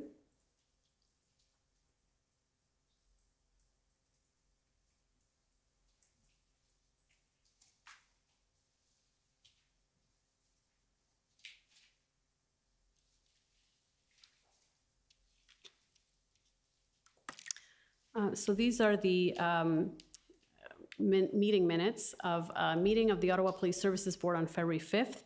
And this is the one I believe you and Commissioner Creek had been texting about on February 5th about a meeting at the board. This is the in-camera portion of that meeting. And if I can take you down to, I believe it's page 2 or 3, if we can just go to the second page. Okay, if we keep going down, just scroll down. Okay, so in the middle of that paragraph, it says the chief reassured the board that there was a comprehensive plan. However, he could not provide all the details of what the service was doing operationally. So here's an example where the board has been told by the chief that on February 5th, there's a comprehensive plan. My understanding from your testimony is that there was not a comprehensive plan to end the demonstration on February 5th. Were you aware that the board was being given the information that there was a comprehensive plan on February 5th? No, and with regards to this particular section here, I think that the Police Service Board is entitled to receive operational information in camera. The Morden report states that. Now, the Morden report does not have the force of law, but one of the recommendations certainly says that a board is entitled to receive that operational information. Now, had the board not been satisfied with either the performance of the chief or the provision of that operational plan, it had options. Okay, and what were the options? It certainly could have invited the OPP and the RCMP to come in and brief it as to whether or not there was an operational plan to dismantle. It could have informed itself better. The board had the ability, according to the Morden report, to make recommendations to the chief of police. And the chief of police certainly had the ability to either accept those recommendations or not. The board could not infringe on operations, could not direct the chief on operations, but it certainly had the ability to make those recommendations. Had the chief declined to accept those recommendations, that would have informed the board as to what its next steps ought to have been. And one of the options was for the board to make a request under Section 9 of the PSA to the commissioner of the OPP to step in and take over that particular operation. That was an option that was available to the board. Okay, so were you aware that the board was informed on February 5th that there was a comprehensive plan? No. If I can take you to OPP, and I'm almost done, Commissioner, I just need a couple more minutes, if you will. OPP 404580.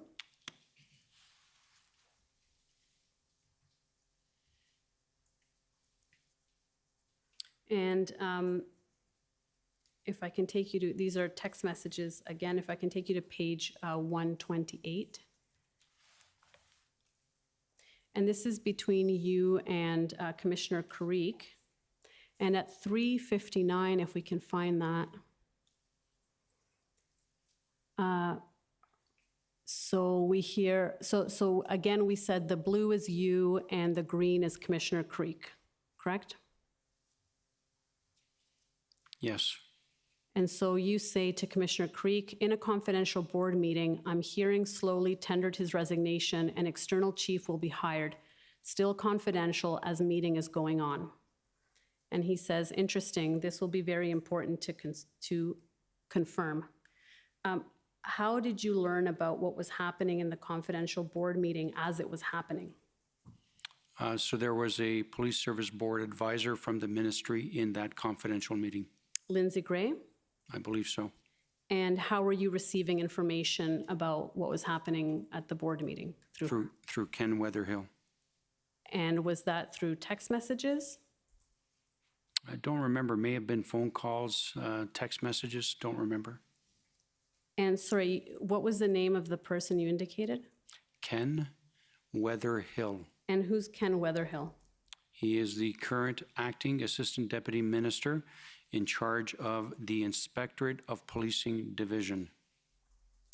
And how was Ken Weatherhill aware of what was happening at the board meeting? Was he in attendance at the board meeting at the time? He was communicating with his police service board advisor. And that would be Lindsay Gray? Yes. Okay, so if I understand it, Lindsay Gray is in the meeting, she's communicating with Ken Weatherhill, and he's communicating to you. Yes. Is that normal protocol in a confidential board meeting? Yes. Okay. Now, in his evidence, Commissioner Kariq indicated he was concerned about the hire of an external chief in Ottawa. Were you aware of Commissioner Kariq's concerns? I'd have to check the text messages and my notes. I'm not aware of him communicating his concern with regards to an external chief. I stand to be corrected. I just don't remember. Did you have any concerns about an external chief being hired?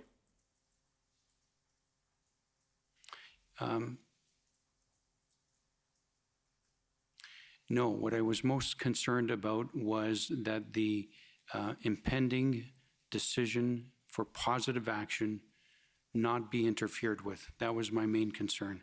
We were going into the third weekend.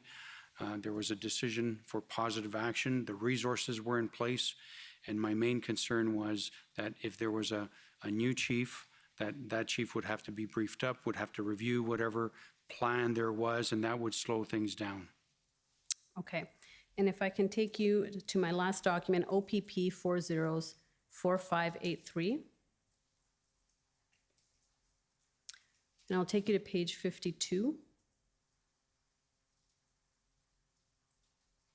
Now, these are text messages between Commissioner Kariq and Commissioner Lucky, so you were not on these messages. The second blue bubble on page 52. Let's keep going down. Okay, so, sorry, in the green, and I understand that green is Commissioner Lucky and blue is Commissioner Kariq. With respect to your comments yesterday, I agree we need to ensure OPS leaves Steve in play until we have done what we need to do. Introducing a new external player in the short term will set us back. And again, this is February 16 at, looks like 12:36 or so. Were you aware that Commissioner Kariq was passing on the information that you had relayed to him to Commissioner Lucky? I was not aware of these discussions between the two commissioners. Okay. And were you aware that Commissioner Lucky asked Deputy Minister Stewart to reach out to Steve Kanellakis about this? No. Okay. And if we can go down. So for context, we'll keep reading. So Commissioner Kariq says, I will see what I can do to get them to delay bringing in an interim chief if you think that will help. And Commissioner Lucky says, if you have some influence, I think it would be helpful. Our ministry policing advisor is going to suggest the same. I'm sorry to interrupt, Commissioner and Commission Counsel. I think it's the inverse, that the green is Commissioner Kariq and the blue is Commissioner Lucky. Okay, thank you. Seems to make sense now that we've read Yes, further. thank you very much. So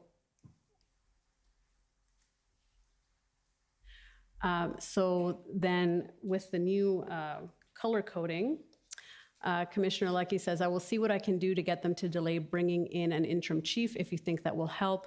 And Commissioner Kariq says, if you have some influence, I think it would be helpful.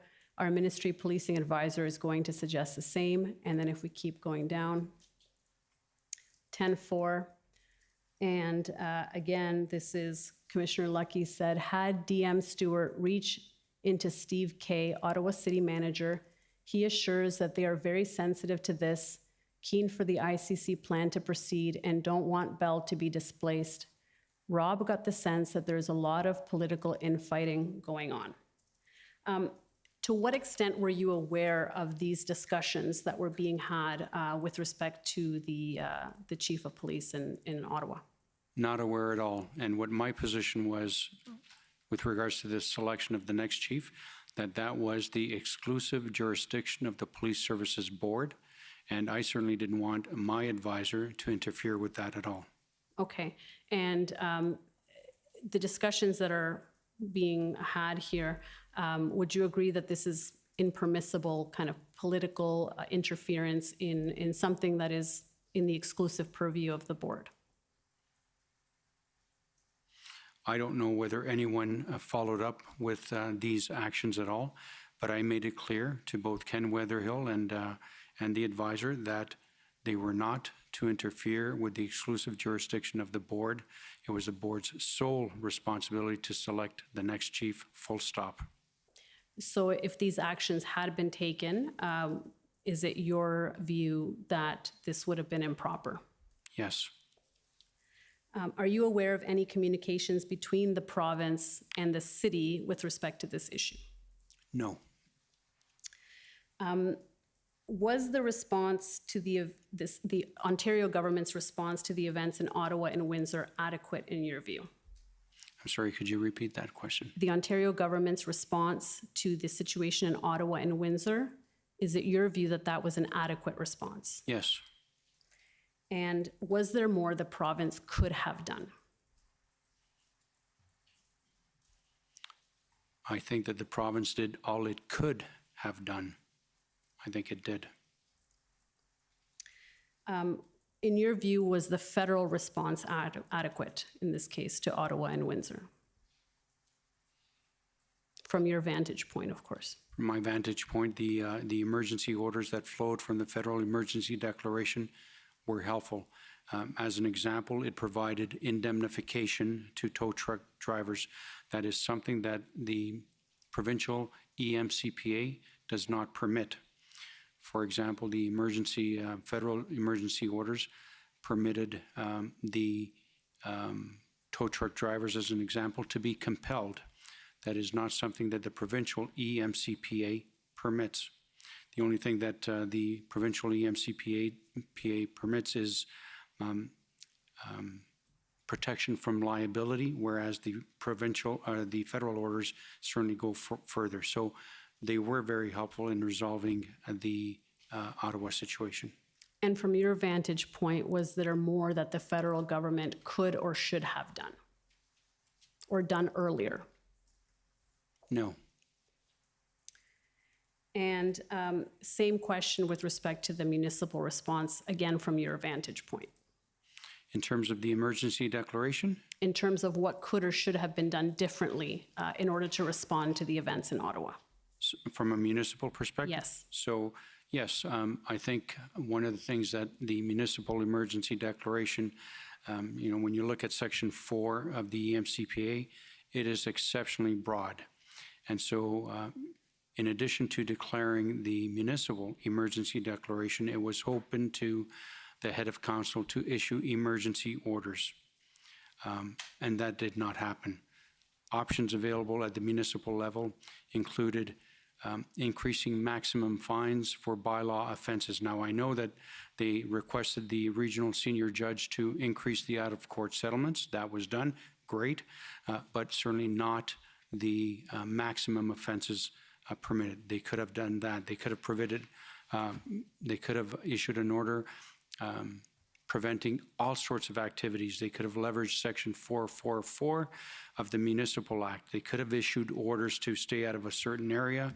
They could have issued order prohibiting all sorts of activities within a defined area.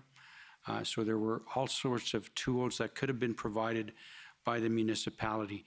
Whether or not those additional authorities could have been enforced by the police service of jurisdiction was up to the discretion of local police. And we've heard Chief Slowly talk about some of the impediments and challenges about enforcement, that they would be swarmed, that there was an aggressiveness to the protesters. But I think that equipping police in the earlier stages with additional tools could have potentially been helpful. Right, it's just more tools in the toolbox. Correct. And would you agree with me that the situation that went on for 25 days in Ottawa, it was unacceptable that it lasted that long? Would you agree with that? Had there been a possibility to resolve that situation earlier, I would be completely in favor of that. I have been around through a number of other situations where blockades lasted that long. And I referenced the 2020 blockade of the CN Rail in Tyendinaga. That took about 3 weeks to resolve. I referenced the Caledonia issue, and that took several weeks to resolve, 3 to 4 weeks. And so from my perspective, the operation in Ottawa to dismantle the blockade from a policing perspective was in fact a success. Let's not forget, there was no loss of life. Nobody got hurt. Tear gas was not used. We did not have those ugly scenes of people with bloodied heads. And so from that perspective, the police operation to dismantle was a success. I'd rather be here testifying at this commission, before this commissioner, than at several inquests in regards to deaths. I much prefer to be here today than at an inquest. So I think the operation to dismantle was a success. And full compliments and kudos to the police officers that served so ably, and many compliments to the policing leadership that was present then. It was a difficult task for all concerned, including the residents, but including the police officers that served and the policing leaders as well. Thank you, Mr. Di Tomaso. Those are my questions for you. Thank you, Commissioner. Okay, thank you. First, I'd like to call on the Government of Canada, please.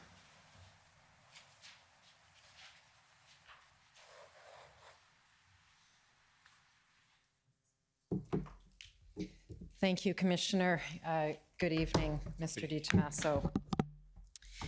I'm Andrea Gonzalez, one of the lawyers for the Government of Canada in this inquiry. Now, as I understand your evidence, one of your roles in connection with these events, and more generally, is to brief the Solicitor General, yes? Yes. And in particular on information received from the OPP Commissioner that is of interest or concern to the political level? Yes. And either directly or through the Solicitor General or the Secretary of Cabinet, you would also be involved in briefing Cabinet itself? I did not brief Cabinet. I'm speaking more generally, outside of these matters. Is that something you do from time to time, either through the Solicitor General or through the Secretary? If called upon to brief Cabinet, I would be there to brief Cabinet.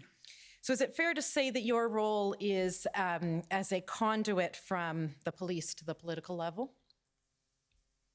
That's one of my roles. Okay. And Commissioner Karique gave you regular updates on the picture across the province throughout these events, yes? Yes. He's a highly experienced and highly respected police commissioner. Yes. He's an advisor to you and the Government of Ontario in respect of these matters. Yes. And you would accept his advice and his guidance on matters pertaining to his mandate, his field of responsibility, right? It depends on what that advice is. It depends on what the circumstances are. Okay.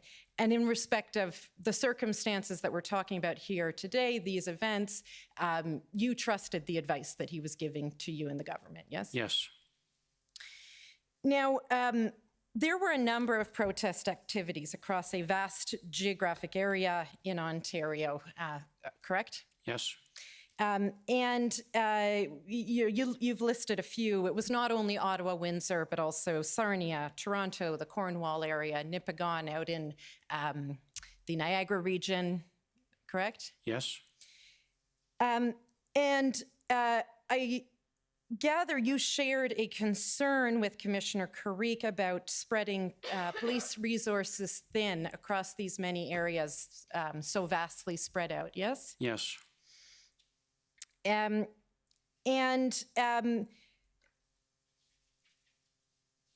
Was it one of your concerns that there may have been a deliberate plan on the part of protest organizers to stretch police resources beyond their capacity? Yes. It appeared that the protest activities were coordinated? Yes.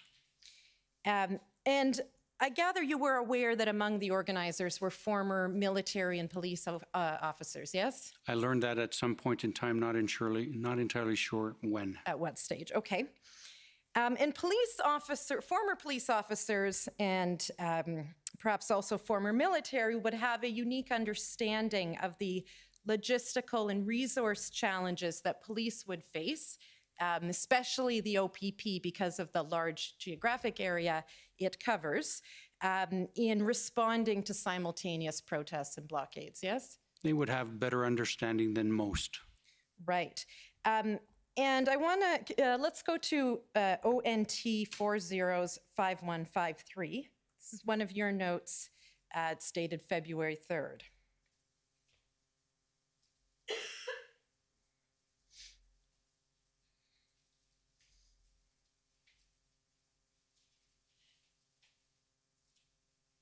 And we'll scroll down to below the black. Keep going. Okay, if you could just, sorry, next page. Keep going.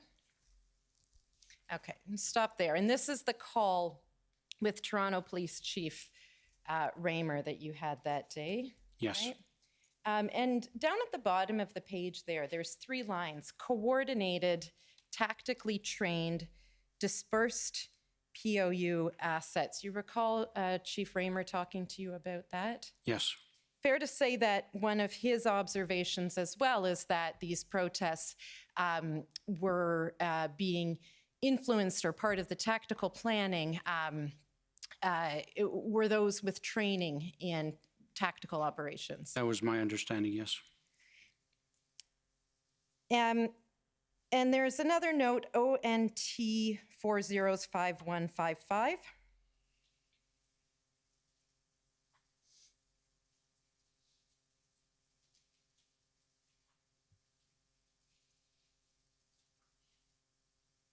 We'll start at page 14, please.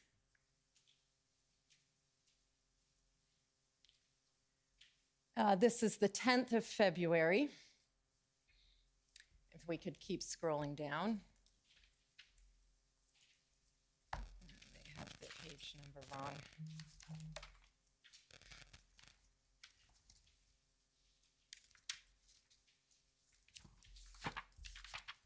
Can't tell if it's my reading of your handwriting or my page number is wrong. Apologies, it's page 3.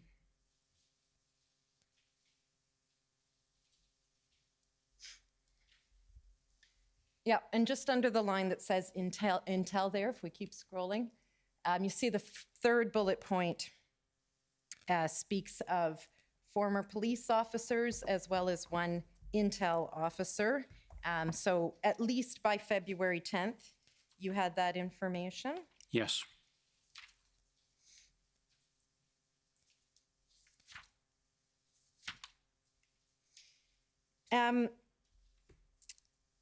And with former military and police embedded with this group, you would expect they know that police are not necessarily built for a long-lasting occupation, right? I would agree. And I understand, Mr. DiTomaso, that you were a Toronto Police Service officer for many years. Yes. And so given your own policing background, this would have been front and center in your mind. Yes. If we go down, I think it's page 20.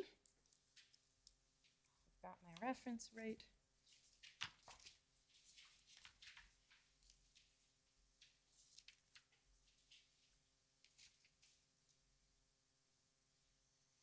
Okay, I'm not seeing it. I'm going to come back to that.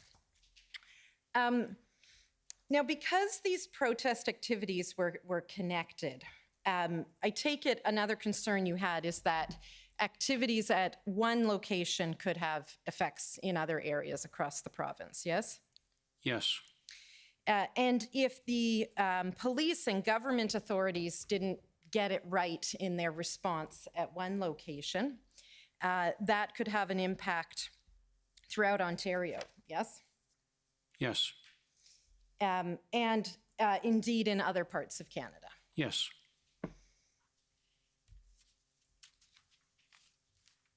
And are you aware, sir, that the OPP had in fact identified the potential that there was a deliberate plan to stretch law enforcement among the protest organizers? That was a discussion I had with Commissioner Carrick, and that was a concern of his that he communicated to me, yes. And is that information that you passed on to the political level? I don't remember. Okay. Now, you've given some evidence of a call that you attended between officials from Ottawa and Canada on February 6th. You recall that? Yes. And we're going to pull up the notes, ONT 50311.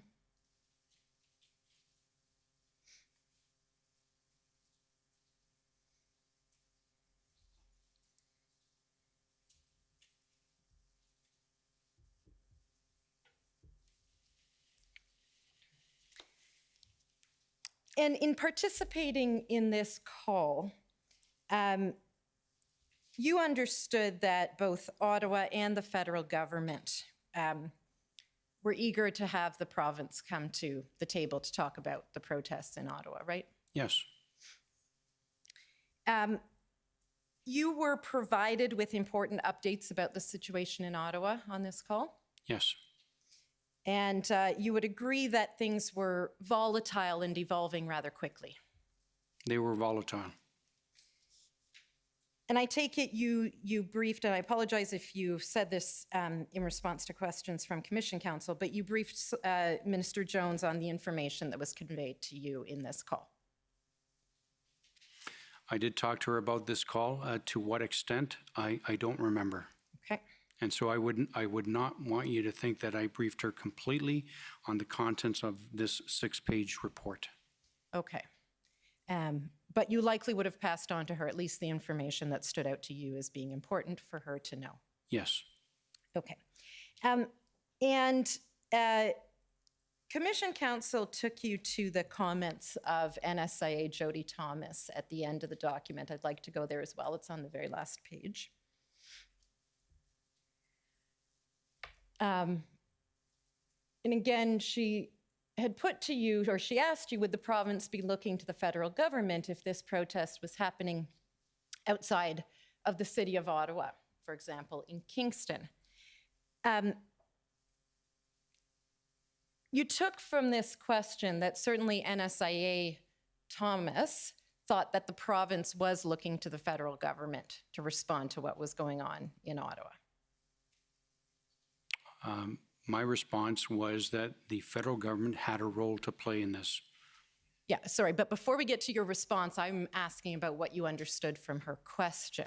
Did you understand from her question that she thought the province was looking to the federal government to respond? I understood from her question that the federal government was trying to wash its hands of this entire thing. That's what I took from it. And yet you understood that the federal government was trying to get Ontario to a tripartite table with Ottawa, as well as itself, federal government, right? Ontario was at a tripartite table at the officials level. Right. But Canada was trying to get that done at the minister's level. You understood that? Yes. Yes.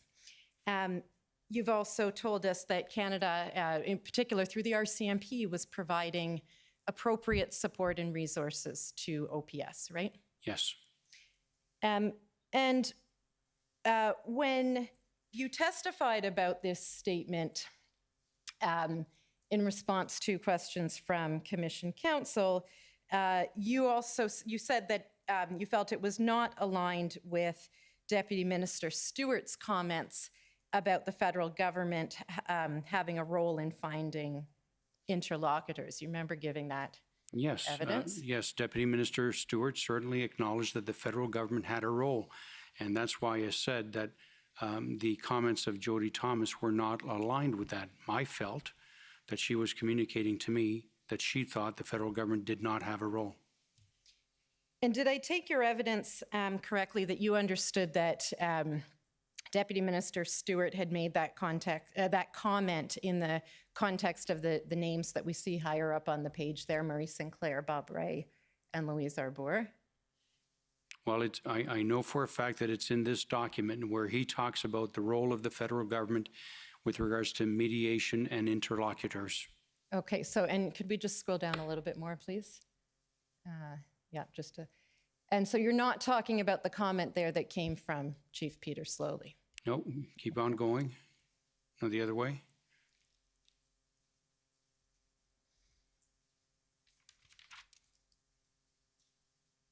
Right here. Question from Rob Stewart. Can there be a core group of negotiators from Ontario, Canada, OPS to support the diffusion of this protest in order to satisfy the political objectives of the federal government?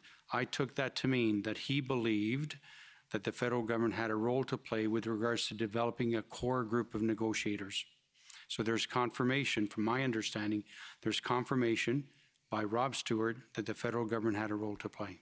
And he also lists Ontario there, correct? Yes, yes, he does. And in your response to the NSIA, if we could go back to the end on page 9, please.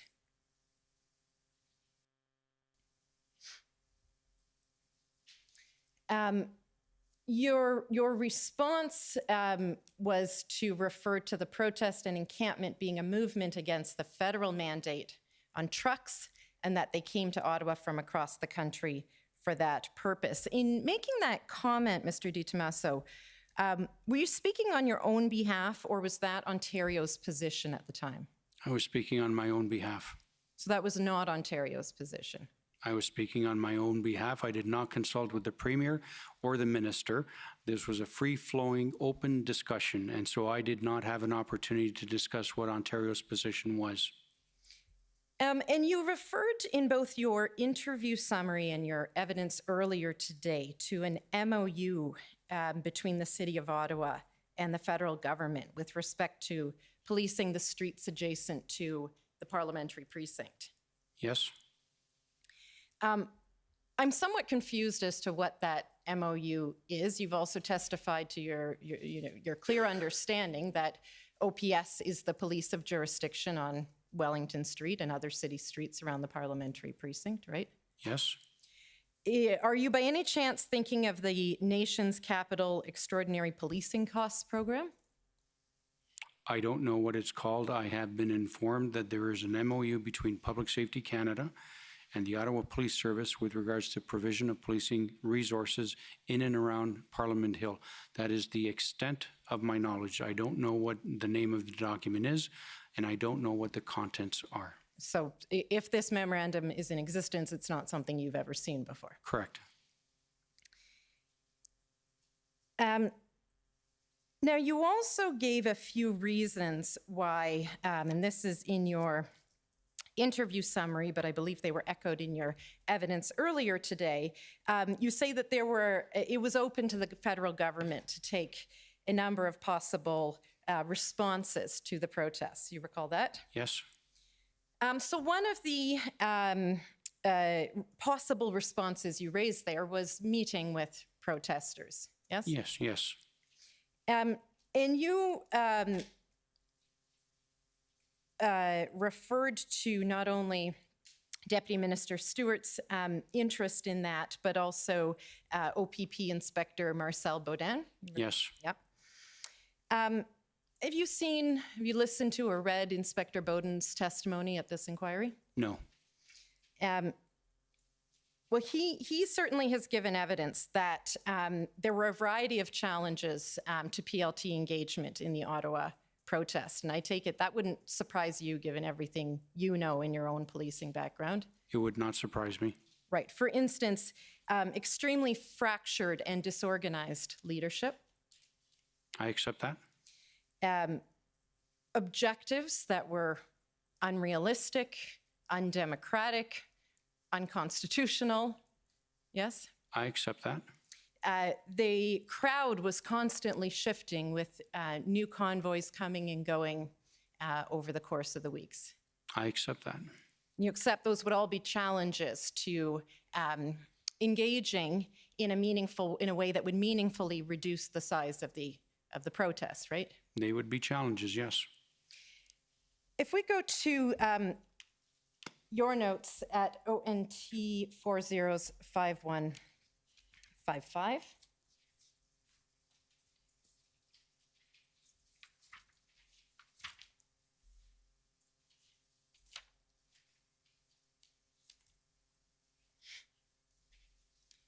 Page 10, please.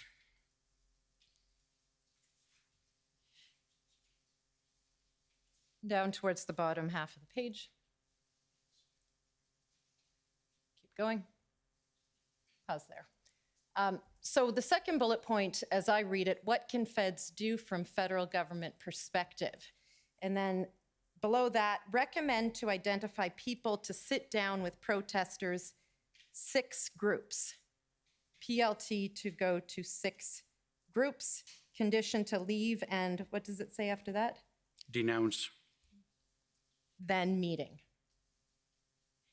So you understood there were at least 6 distinct groups that would need to be negotiated with in Ottawa, right? Yes.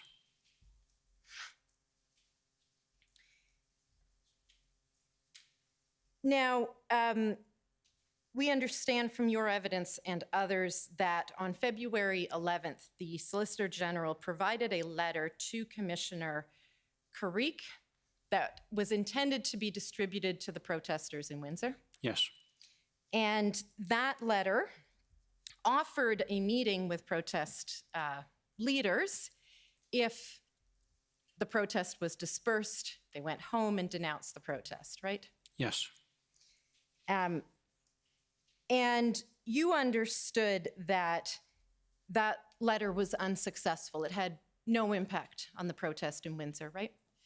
That was my understanding. I did try to get Deputy Minister Stewart to sign on to the very same letter. I thought that having ministers from the 2 orders of government could have potentially been more successful. I tried to get Deputy Minister Stewart to provide the services of federal ministers.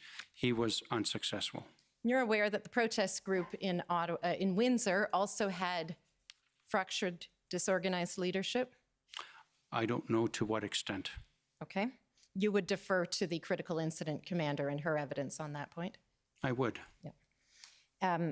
Aware that they similarly had unrealistic or at times different and confusing demands?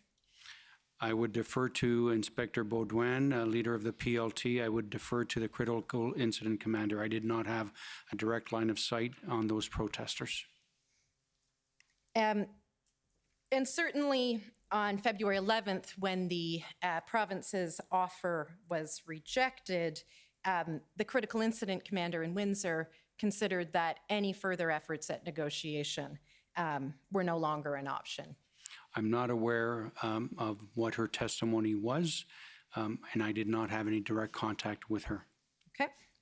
But again, you would certainly defer to her assessment of the situation. If that was her assessment, yes. And then there was the February 13th exchange of letters between Mayor Watson and Ms. Tamara Leach, where there was an offer by the mayor to meet with protesters, provided that trucks were moved out of the residential streets in Ottawa to Wellington Street or elsewhere. You're aware of that? I'm generally aware. I'm not aware. I have not read the letter. I'm not aware of the details, but generally aware. And you're aware that that exchange of letters did not bring any sort of an end to the protest in Ottawa? Correct. And are you aware that as of February 14th, the OPP's own assessment was that there was really no longer any path to clearing the protest in Ottawa through negotiation or any way to do it with the protesters leaving voluntarily? If you could show me that assessment, I'd appreciate it. Sure. It's OPP 403732.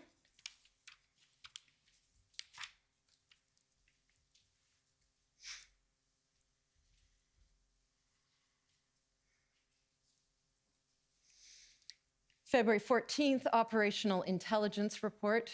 Have you seen these kinds of reports, Mr. Di Tommaso? No. Okay. Go down to page 38, please.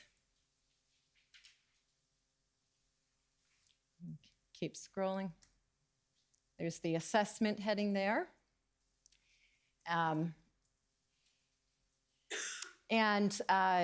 If you start to read, I will start to read from the third line down. Owing to the scope, nature of the conflict, and duration of the Ottawa Freedom Convoy occupation, there is no clear pathway toward reaching a satisfactory resolution that would see the protest group voluntarily end their action and depart the Ottawa area.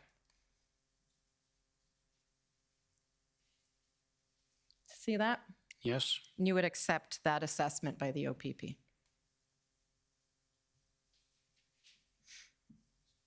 Yes. So the second reason that you gave, or the second response that you suggested that the federal government could have taken to deal with the protests, is to modify the federal vaccine mandates. You remember saying that? Yes. And you also understand that at least some of the protesters were demanding that all vaccine mandates be dropped, right? Yes. And that would include mandates outside the jurisdiction of the federal government that are in provincial areas of jurisdiction, right? Yes. There was nothing the federal government could do about those. Correct. And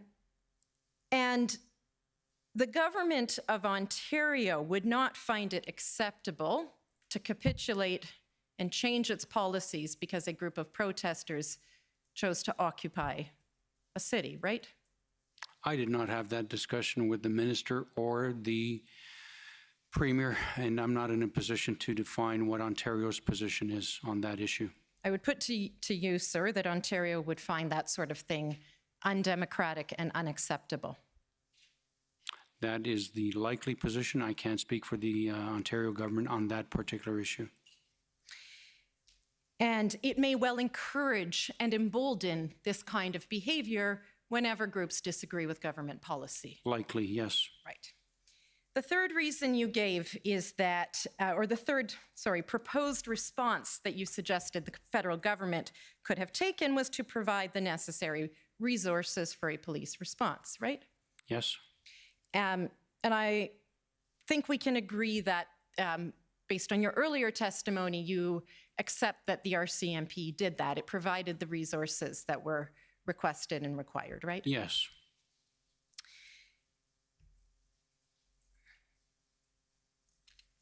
Now I understand.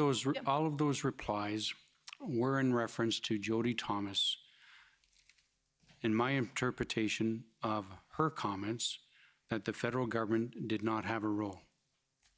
And those are the things that were going through my mind in terms of the possible options that the federal government could have considered.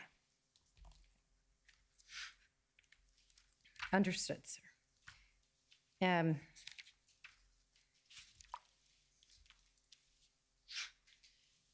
So I'd like to go, please, to ONT 405152.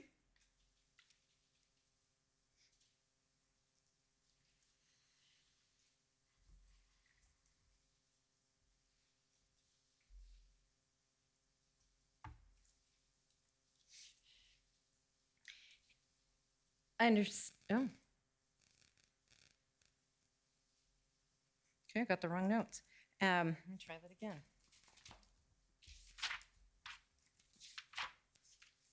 Sorry, it's 5154.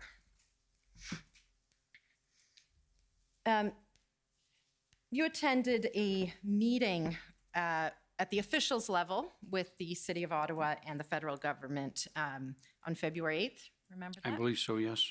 These are your notes of that meeting. If we scroll down, starting on page 2.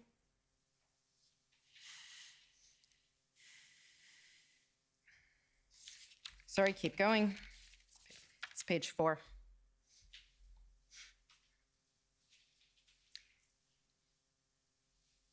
And I take it, sir, you understood from this meeting in particular that Ministers Blair and Mendicino wanted a three-way discussion with Ottawa and the Solicitor General? Yes. Yeah. If we go to the top of the next page, please. You were advised that the federal ministers were very focused on 3 levels of government coming together. Yes, I was also aware that the federal ministers were not focused on negotiation, just a show of collaboration. Is that show or share? Show. Show. Okay, thank you.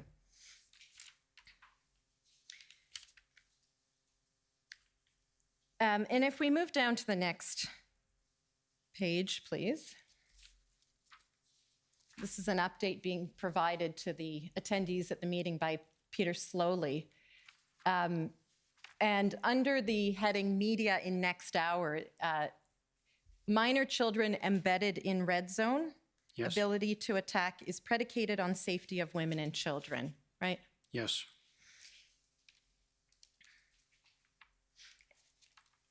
And so that would be information that's troubling to you from a public safety perspective? That there were children in? Yes. Yes. The federal government did convene tripartite calls among Ottawa, Ontario, and Canada on February 7th, 8th, and 10th. You're aware? Yes. And you've testified that Ontario, and specifically Minister Jones, was invited to attend and didn't do so, right? Minister Jones was invited. She did not attend, but she was having bilateral discussions on a frequent basis with Mayor Watson, Minister Mendicino, Minister Bill Blair. If we could pull up ssm.can.6086.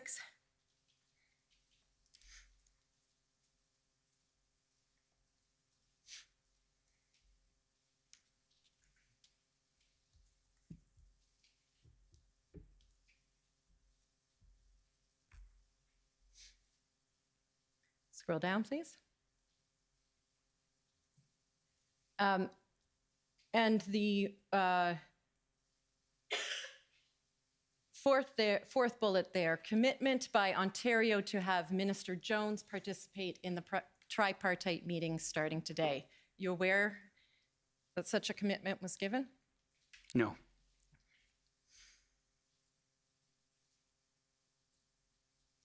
And from my perspective, as we've seen in some of the evidence here, Premier Ford was in contact with the Prime Minister. Minister Jones was in contact with various federal ministers as well. Are you aware, sir, that Premier Ford himself told Minister Mendicino on February 9th that he, Premier Ford, would tell Minister Jones to participate in the tripartite table? I had no discussions with Premier Ford. We don't need to pull it up, but my document reference for that is ssm.nsc.can402832. Now, you referred to the discussion between the Prime Minister and Premier Ford on February 9th. You said you did not participate in that call. You did not listen in. Correct. But you understand that in that call, both leaders agreed that there was a need to work together in resolving these protests, right? Yes. And you testified about the state of emergency that was declared by Ontario on February 11th. Yes. And the Ontario definition, or the definition of emergency in the Emergency Management and Civil Protection Act in Ontario, an emergency means a situation or an impending situation that constitutes a danger of major proportions that could result in serious harm to persons or substantial damage to property. And it goes on from there. And it was your assessment that that definition was met by February 10th, right? Yes. Let's pull up WIN 402249.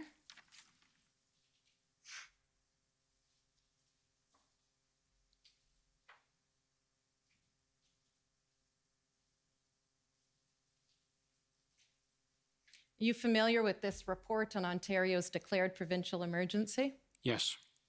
And if we scroll down to the bottom, please. I think it's all the way on page 4. Yeah, there's a section there on why the emergency order was necessary and essential, and I take it you agree with and endorse what's written there, right? May I read it, please? Yes, sure.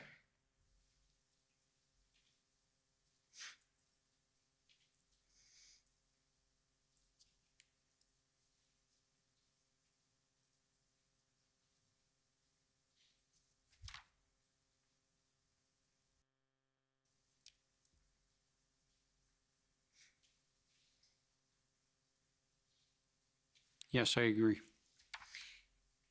And Ontario's state of emergency continued all the way through until February 23rd, right?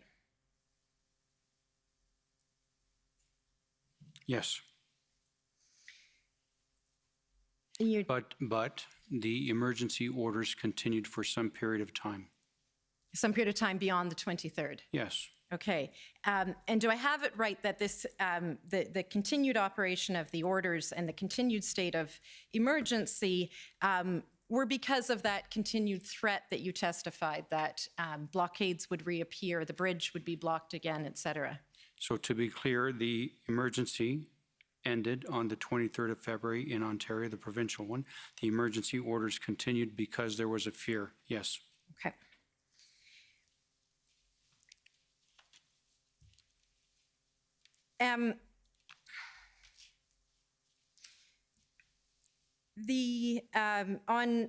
Let's go to OPP 404580.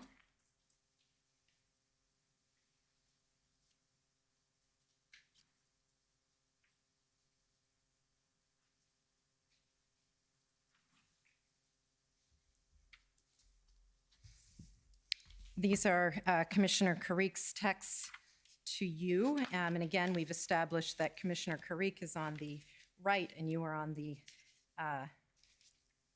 left. Yes? It would appear from this that Commissioner Carrique is green. Right, he's green because these are his texts. And it was primarily by text that he was providing you with these regular updates on the situation, right? Yeah, with regards to regular updates, situational updates, primarily by text, but many frequent phone calls as well. Okay, and if we go to page 98, please. How are you doing for time? How am I doing for time? Another 5 minutes, if you don't mind, Commissioner. Not more. Yeah. And this is the end of day status report that he's giving to you on February the 12th, right? This is after Ontario declared its state of emergency. I'm sorry, is it the 12th of February? Yeah, let's scroll down just so we can see the date. Yes. And these timestamps, as has been covered earlier, are 5 hours ahead of Eastern time because of the UTC. You understand that? So it'd actually be the 11th. Oh, AM, that's Late- right. That's late late night on on the the 11th. 11th. Yes, thank you, Commissioner. And so this is the day that Ontario declares its state of emergency. And if we scroll up, There's protest activity in Windsor, Blue Water Bridge and the Highway 402, obviously Ottawa, Toronto, Niagara. There's activity in Northwest region, if we scroll down, and there's other. And that's among the information that you were considering when you said things are escalating, state of emergency is appropriate, right? Yes. And then if we go to page 121,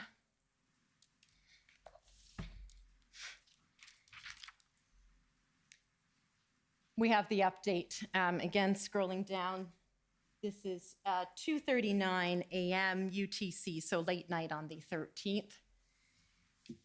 And I won't go through it all, but you understood from this very detailed report that there was widespread protest activity, not only in Ontario, but also nationally, which we see if we scroll down. Correct? Yes. And Mr. DiTomaso, you testified that you did not attend the First Minister's meeting that the Prime Minister convened with the provincial and territorial leaders on February 14th, right? Yes. But we have notes indicating that at that meeting, Ford stated that he supported the Prime Minister with respect to invocation of the Federal Emergencies Act 100%. Okay? I'm sorry, your question. My question is, that wouldn't surprise you that the Premier expressed his full and complete support for the invocation of the Emergencies Act on that meeting? It would not. Okay. I think I'll step down there. Thank you, Commissioner, for the extra time. Thank you, Mr. DiTomaso. Thank you. Okay, next is the Ottawa Coalition of Residents.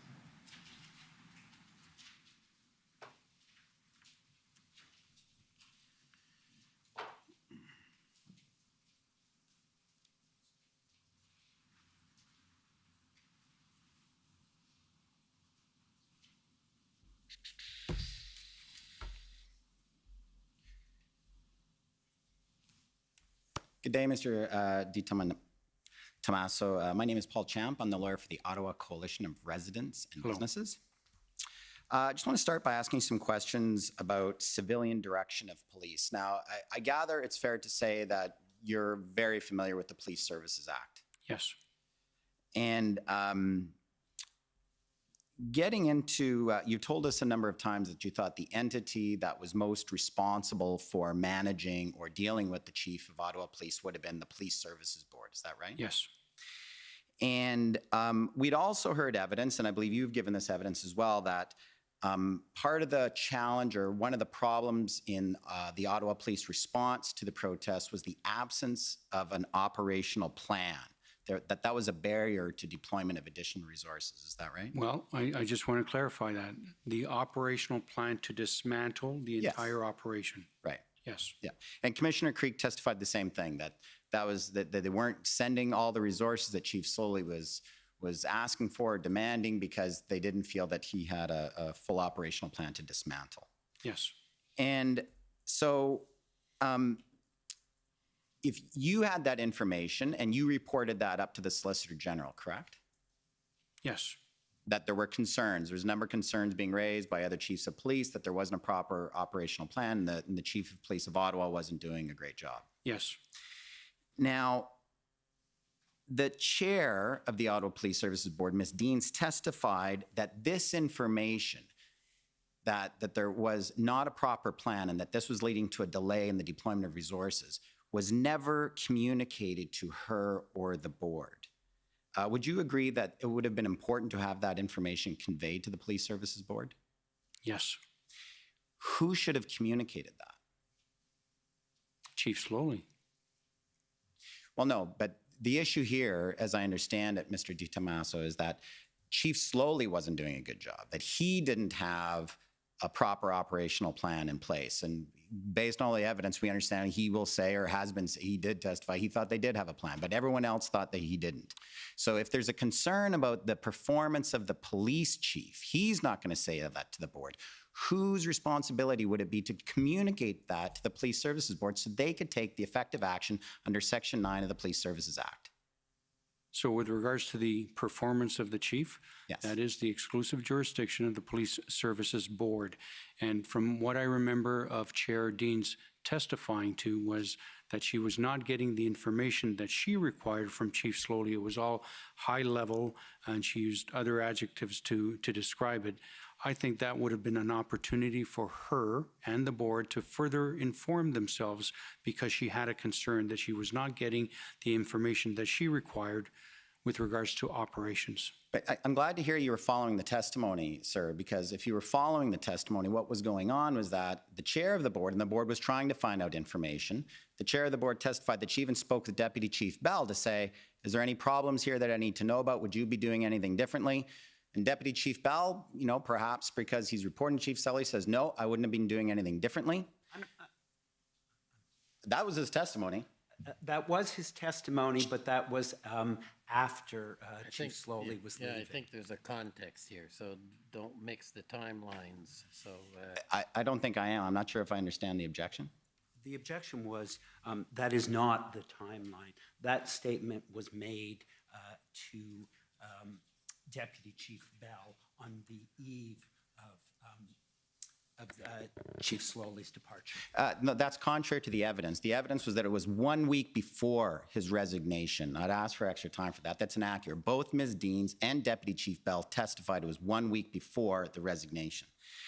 In any event, sir, we'd also heard evidence from the mayor of Ottawa that he was hearing this from the Solicitor General Jones. Presumably, you briefed the Solicitor General, and she was saying this to the mayor, that there were concerns that the Chief of Ottawa didn't have a good plan. And because of whatever municipal politics, interpersonal conflicts, the mayor did not communicate that to the chair of the Police Services Board. So I'd ask you again, sir, is there any other meaningful way to try to get that information to a Police Services Board? I think the mayor has a duty to provide that information to the chair, simply because...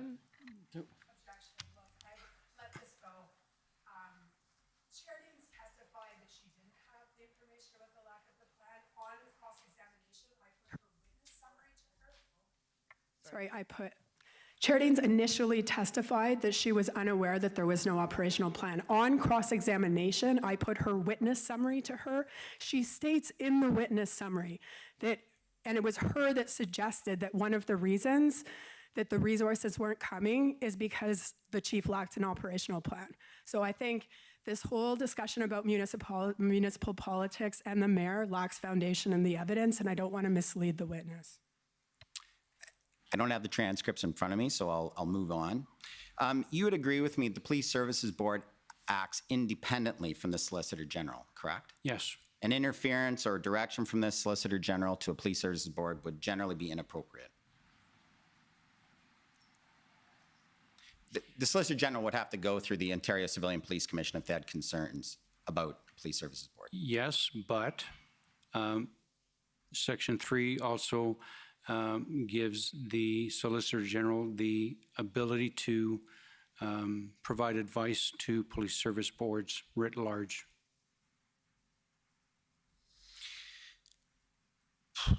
Just for time, I'm going to leave that issue.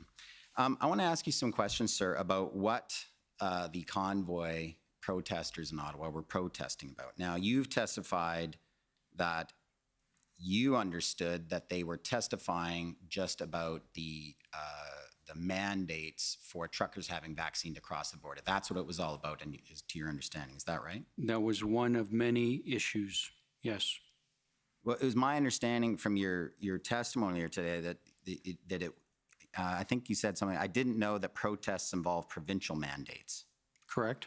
Okay.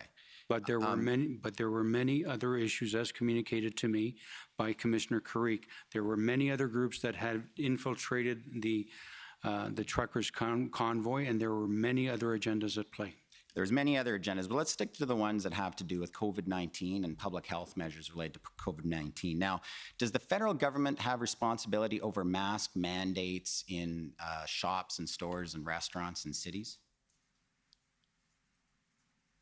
No, not in that from that perspective. No. That's right. Those are provincial mandates. Our masks, the masks in stores and so forth, that was the province. Now, we've heard from a few convoy organizers who were very upset about mask mandates, that they planned and organized protests in Ottawa once they arrived here by sending large numbers of unmasked people into stores.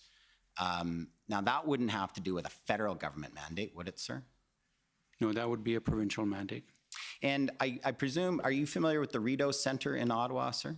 Not very well. So it's the largest mall in Ottawa. It has, we've heard evidence, approximately $3 million a day in sales and revenues.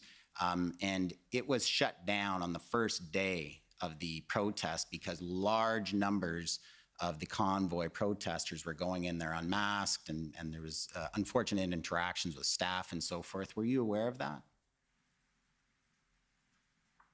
At some point in time, I was.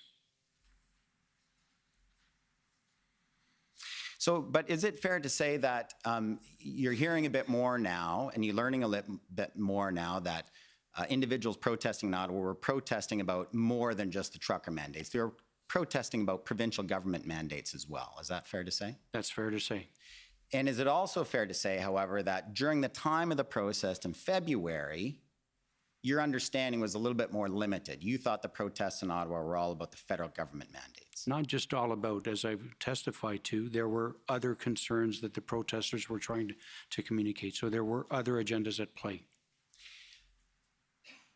But not provincial government mandates. That wasn't what your understanding was at the time. At the very beginning, no.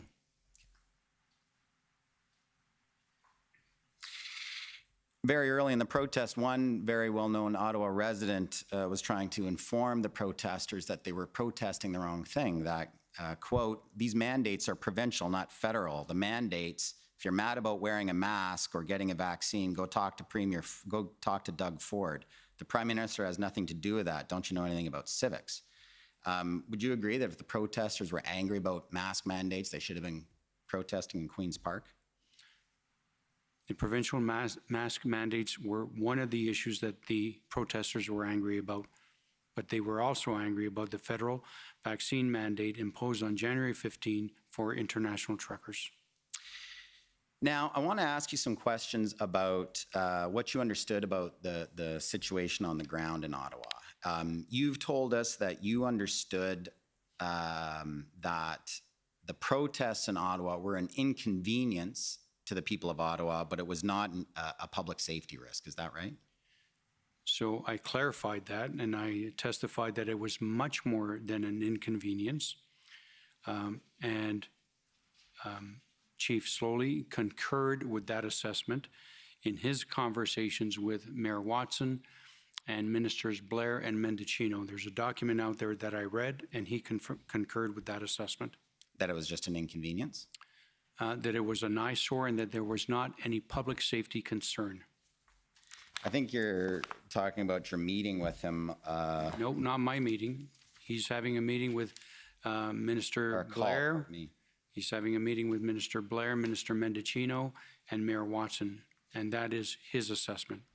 Now, sir, you were aware that Ottawa was having difficulty enforcing bylaws because when bylaw officers went out to try to give tickets, they would be sworn by hundreds of protesters. Were you aware of that? Yes. That's a public safety issue, is it not? Yes. You were also aware, I gather, sir, that Commission Council's already asked you a bit about this, about fireworks going off, but did you understand that fireworks were binging off residential buildings downtown? I did not understand that. Yeah, around where we had propane tanks and jerry cans. I accept that. That's not my understanding. That's a serious public safety risk. Would you agree? Yes. Now, we've also heard that by the Monday, January 31st, right after the first weekend, the position of the Ottawa Police was that this was an occupation and they did not have the capacity or resources to bring that protest to an end.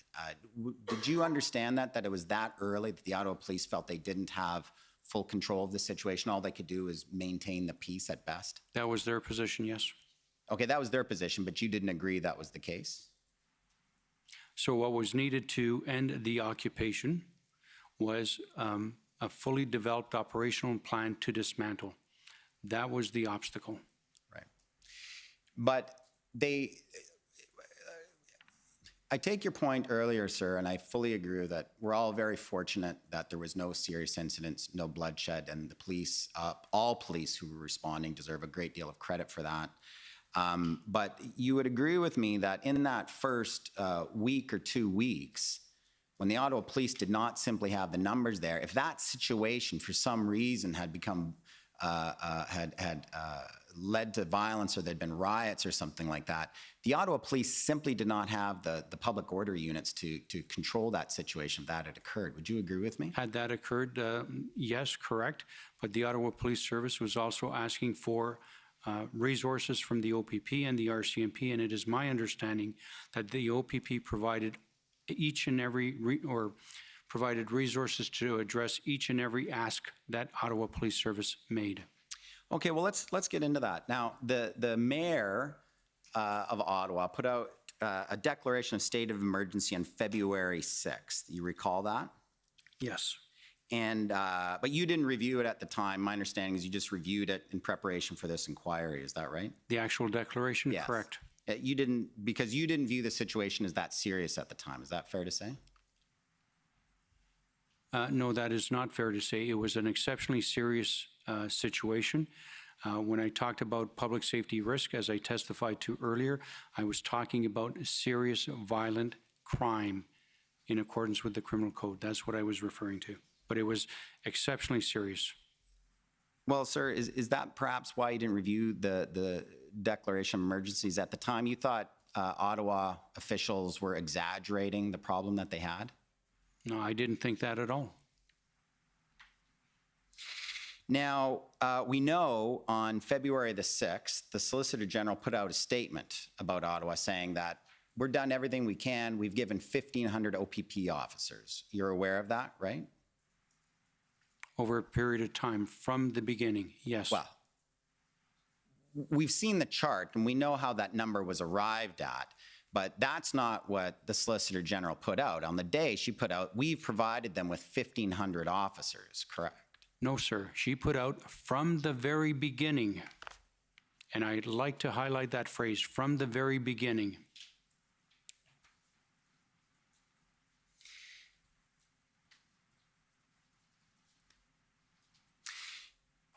You did not agree with that number being put out there, is that right?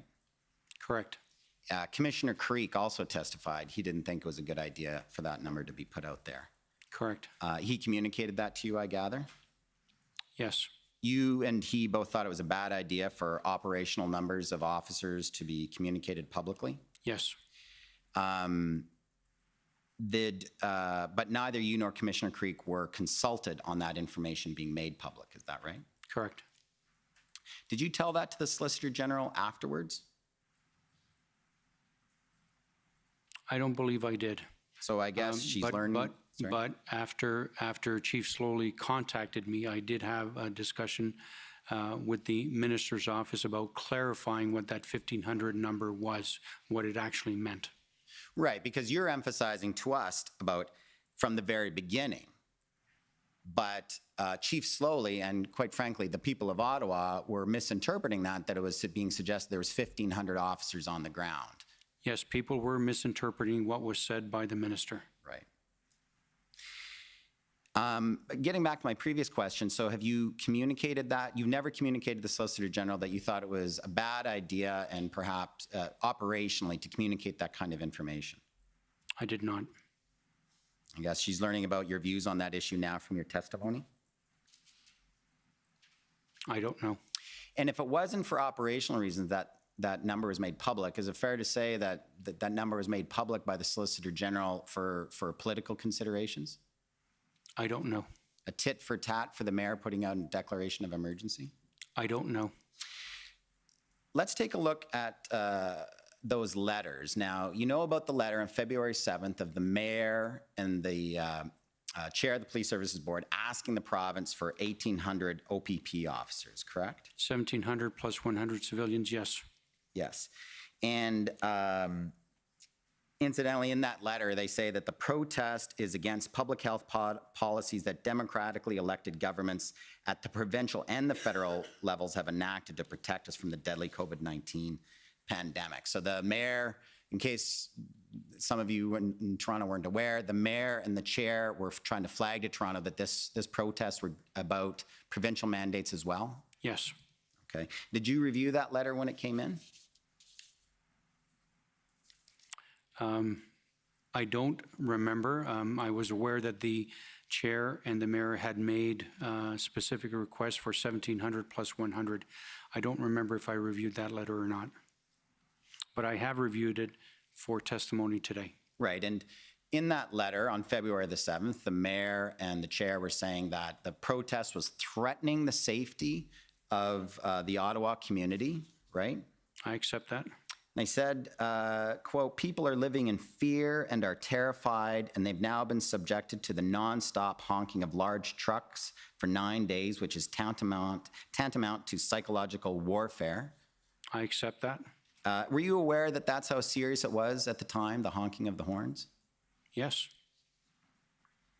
And they say we need a dramatic and immediate injection of additional officers. And then they get into the following resources required on an urgent basis. So that was sent on the 7th. I gather the Solicitor General would have consulted you on that letter? I don't remember consulting with her or her and I having a discussion about that. Suffice to say that that request went directly to the Commissioner of the OPP to make an assessment on the appropriateness of that number and whether or not to deploy the resources. So I'll get into that issue in a moment, but I'm just wanting to understand first about whether you were consulted by the Solicitor General on that issue in the letter. I was not. My recollection is that her position was that the requests for resources were with the Commissioner of the OPP. Right. And she wrote to the mayor and the chair about that on February the 10th, 3 days later. Do you know why there was such a delay? I don't. And there's nothing in the letter about, you know, the honking or the risk to safety of Ottawa residents, just saying, please note that I have shared your correspondence with Ontario Provincial Police Commissioner Thomas Creek. Thank you again for taking the time to write. Why did it take the Solicitor General 3 days just to say she's passed on the letter to the Commissioner? Do you know? I don't know, but I also wanted to flag what's in that letter is her focus that the request was passed on to the Commissioner, and she references the operational plan as well. Right. So, okay, well, let's turn to that then. Now, you've told us that, in your view, it's the exclusive jurisdiction of the OPP Commissioner on how to deploy resources. Is that right? Yes. Now, you're going to have to wrap up. Your time is up. So, with all due respect, Commissioner, I don't think so. I think I have 20 minutes, unless I'm mistaken. You have 20 minutes, yep, and you started 20 minutes ago. May I request 5 more minutes, given that we don't have the Premier or the Solicitor General here to answer questions? Well, I'm not sure the absence of people, but I will give you a couple of minutes. Go ahead.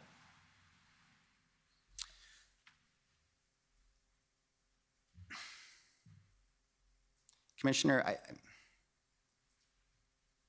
I just note that was like, anyways. Go ahead. I just note that was right on the dot, perhaps, of 20 minutes. It was, and I'm giving you a little more time. So that it's just there are a lot of people, so I'm trying to make it work. I'm sorry, but that's the way it goes. Thank you, Commissioner. Now, sir, you've said it was exclusive jurisdiction. You're familiar with the Morden report, correct? Yes.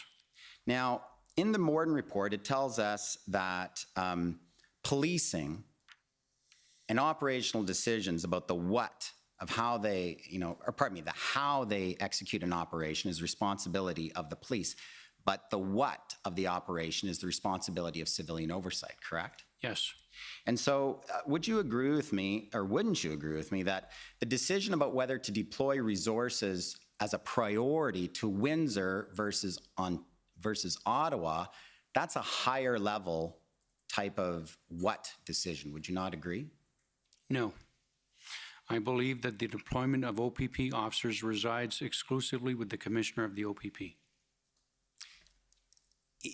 So, sir, in the Morden report, one of the examples that they use is that if there's a major event and in the planning for it, the Civilian Police Services Board, which in this case I gather would be the equivalent to the Solicitor General, could direct a police service, for example, the Toronto Police Service, to prioritize certain policing and ask for other resources for other issues. So they could direct the police about how they prioritize their resources. Isn't that the same sort of thing? What's the difference between the how versus the what in this context? So first of all, the Morden report was with regards to large planned events. This was certainly an urgent situation. It was an emergent situation. And the ability for the OPP to prioritize where to deploy his resources resides with him. That is an operational decision. You've told us that Commissioner Creek communicated his decision to you based on his view of the economic impact. Is that right? One of the many factors was the economic impact. Okay, I didn't hear you say about the other factors, and I'll leave that to a moment because I don't have time. But do you know how the Commissioner assessed the economic impact? I don't. But it was all over the media at the time. Media was reporting on the significant impact on the economy and the security of both Ontario and Canada. That was all over the news at the time. So you're assuming that the Commissioner would have drawn that from the media? Yes, that would be one of the sources, yes. Like we've heard evidence in this commission about the economic impact of Ottawa, that it was approximately $200 million at least for just the first couple of weeks. Do you have a sense of what the economic impact was of the Ambassador Bridge being closed? I've heard all sorts of numbers, anywhere between $350 million a day up to $700 million a day. But I think the Commissioner also testified that one of the main considerations that he took into account for prioritizing the deployment of his resources to Windsor was the fact that Ottawa was not yet ready for positive action because there was not a fully developed operational plan to dismantle. Windsor was ready, Ottawa was not. That was a key consideration. So I'll just close, sir, with this. You're telling us then that it's solely up to the Commissioner of the Ontario Provincial Police to prioritize the economic impact at the Ambassador Bridge versus the public safety of the residents of downtown Ottawa. Is that what you're telling us? No, sir. Well, that's what you just said. What I'm testifying to is that the deployment of OPP officers reside with the OPP Commissioner. Right, so he's the one that makes the decision whether he protects the bridge or protects downtown residents in Ottawa. Well, I think that he's answered that, and that's not a fair representation of what he said. So next, I'd like to call on counsel for former Chief Slowly.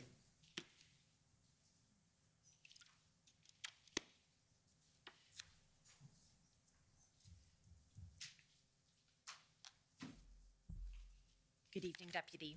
Good evening. You worked with Chief Slowly at the Toronto Police Service for many years, right? Yes. And in fact, you reported to him for a couple of years while you were the staff superintendent and he was Deputy Chief of Field Command. Correct. And you enjoyed a relationship of trust and confidence with him? Yes. And you knew him to be both a proponent and expert in community policing initiatives and also a national police leader. Yes. And when he became chief in Ottawa, you celebrated him assuming this role, saying you were glad to see his return to policing, right? Correct. Okay. And you've also testified that you were satisfied that the OPS was under able leadership. Yes. Okay.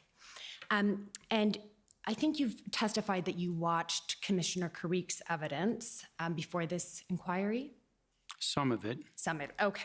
And I just want to confirm your agreement with Commissioner Carrique on a couple of things. The Commissioner testified that the OPS did not have the resources they needed to end the events in their city on their own, right? Correct. And he also testified that ultimately they needed over 2,000 officers to successfully dismantle the occupation, right? Yes. And you're aware that the OPS didn't get those resources at that level until February 17th? On or about, I knew that there was a significant buildup of resources into Ottawa Police Service right after the Ambassador Bridge issue was resolved. And so those resources, I can't say whether it was the 17th of February or not, but there was a significant increase leading up to the positive action on February the 18th. And I agree with you on that. After the Ambassador Bridge was cleared, resources were diverted back over to Ottawa, correct? Yes. Okay, and over the next few days, the resources accumulated in Ottawa. Yes, the positive action actually started on the 18th, yes. That's right, okay. Now, you've testified that Commissioner Creek was your main source of information about the convoys. Yes. And just one thing, you testified that your understanding from him was that the OPS's plan going into the first weekend involved keeping the trucks out of the city. That's what Commissioner Creek told me, yes. Okay. And were you aware of the evidence that's now been before the inquiry that Superintendent Abrams of the OPP knew as of at the very latest, January 27th, that the plan was going to be to stage trucks within the city? I'm not entirely aware of Superintendent Abrams' testimony. Okay, fair enough. And you were relying, though, on the evidence, or not the evidence, but the information of Commissioner Creek. Yes. Okay, and I take it you can't assist with any broken telephone that took place between members of the OPP in that regard? I cannot. And I think it's also fair to say that regardless, you would not have gotten involved in the operational plan for that first weekend going into Ottawa, into the convoys. Okay. No. If we can pull up OPP 4580, page 29, please. This is a text between you and Commissioner Creek on January 29th as of 3 p.m. So just to orient you, this is the Saturday of the first weekend. If we scroll down. Sorry, Council, what was the page number? 29. Thank you. And if we look at the green update from Commissioner Creek, he's referring to the fact that there's some aggressive and threatening behavior, no incidents of violence. And you'll see the second from the bottom, indications are that a number of demonstrators are planning to remain until January 31st. And that would have been the Monday, right? Yes. Okay.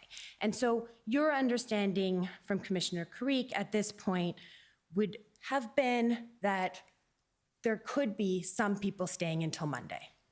Right, but this was not the first time that I heard of that possibility. Right, okay. But you weren't getting information at this point that this was going to be a long-term occupation. I had some of that information earlier. Earlier on. Yes, that there was a concern through intelligence sources that some elements of the trucker convoy were intending on staying much longer than the weekend. I actually saw a tweet myself to that effect, monitoring social media, that the intention of some of these truckers, don't know how many, were to stay the course. Yes, and that is absolutely correct. There were indications in the intelligence reports. There were indications in social media.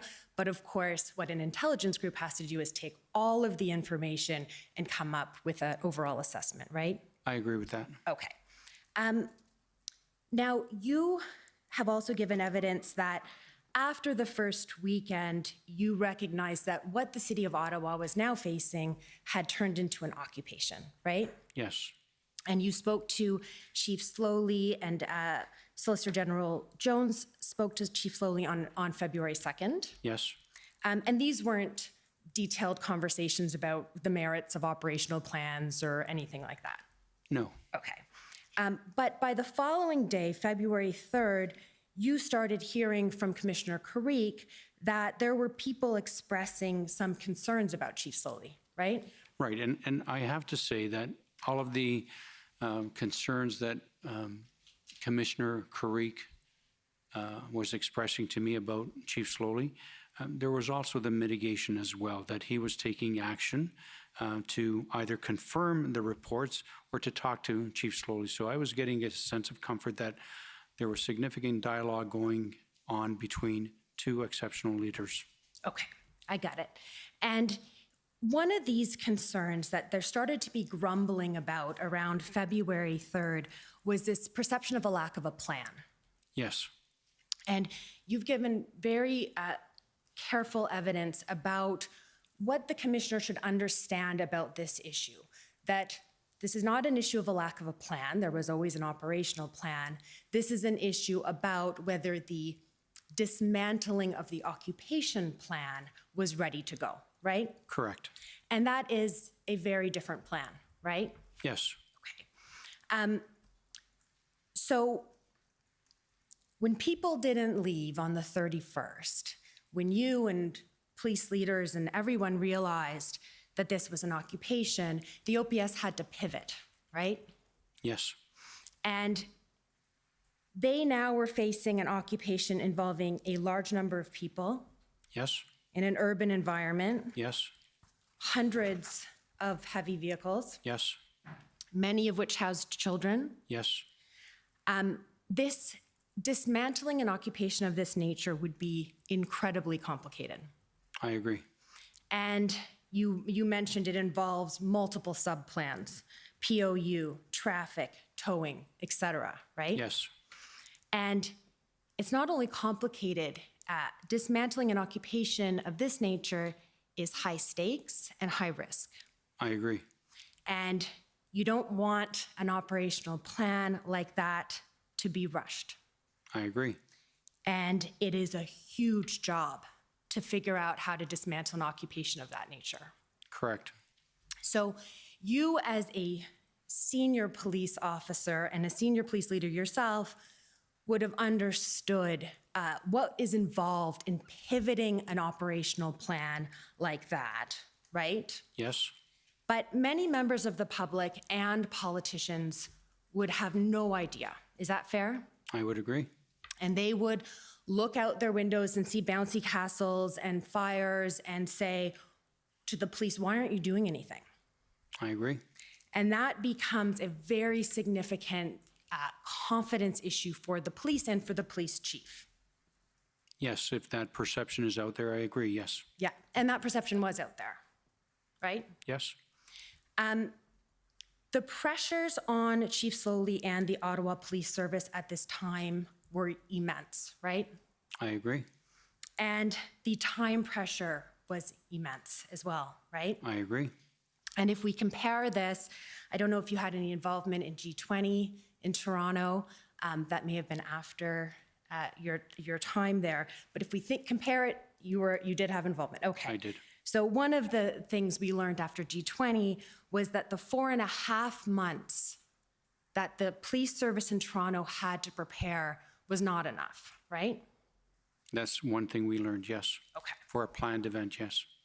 And what we're seeing in terms of grumblings here is 3 days after the police service had to pivot their operational plan to deal with an occupation, right? I'm not sure about your reference to 3 days. So if we look at January 31st, yes, and we say, okay, at this point, what was expected, some people might remain until Monday, and then we realize on the 31st, no, they're sticking around longer, right? Right. And so at this point, you've agreed with me, the police service has to pivot. Right, and in fairness, I think that the OPP was providing incredible number of resources, subject matter experts as well, to assist the Ottawa Police Service, including the integrated planning team, so that if the planning for such a major event was outside of the capacity and capability of the Ottawa Police Service, subject matter experts were in fact being provided to Ottawa Police Service to help them out.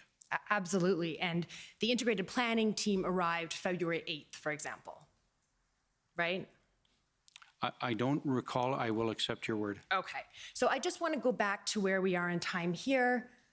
We're pivoting as of January 31st, and by February 3rd, there's grumbling about the lack of an operational plan to dismantle the entire occupation, right? Yes. And you, as a senior police leader, know that that's not fair, right? No, I think developing an operational plan to dismantle one of that magnitude is incredibly difficult and complex, and one requires time and one requires subject matter expertise. Thank you. Now, over the next few days, Commissioner Kariq was updating you on what he was hearing on the ground, and he passed along other complaints or concerns that were being expressed about Chief Sloly, right? Yes. And things like there's too many changes in the incident command. Yes, my understanding that was that there were changes to 4 incident commanders. So certainly that was a concern. I did not have the level of detail as to why that was happening. Right. So without that detail, did I have a concern about that? I did, but I didn't have the level of understanding to know why that was occurring either. Exactly, or to understand if that was a Chief Sloly issue. At the end of the day, the chief is ultimately responsible for the police service. So I think the buck stops with him with regards to that. Absolutely, but for example, you wouldn't have known that one of the changes, for example, that was made to incident command was because of a very difficult interaction between one of the deputy chiefs and the incident commander, and that she asked that that be done. I didn't have that information. Okay. And when these complaints were passed along to you, you understood that they were third or fourth hand, right? Commissioner Kariq wasn't there in the room. I understood that Commissioner Kariq was getting his information from senior OPP officers and other very reliable sources. I don't believe Commissioner Kariq was in the room, and I certainly recognize that, that was hearsay, the information that was coming to me. Right, okay. And, but you were, in fulfilling your responsibilities, you were briefing Solicitor General Jones. Yes. And in fulfilling her responsibilities, she was briefing the Premier. Yes. And we also know that the Premier was expressing his views all the way up to the Prime Minister, right? We saw that in the readout. I did. Okay.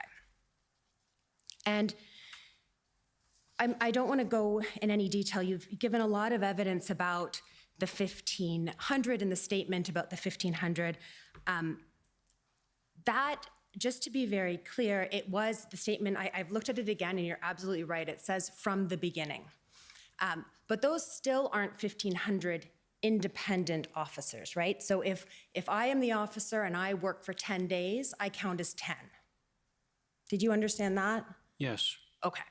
And you've given evidence that you appreciate why that created pressure on Chief Sloly. I do. When he was already under incredible pressure, right? Yes. And because of that, you went to the Solicitor General and asked about making a correction. Yes. And can you tell us why a correction wasn't made? It was made.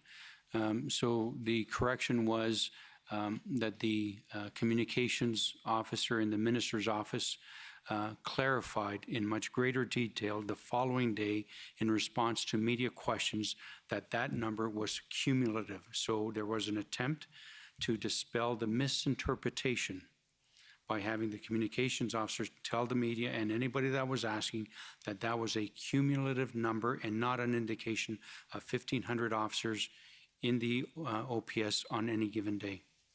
But just to be fair, the OPS first corrected it, correct? And then the government got questions about the correction, and then they provided the further clarification.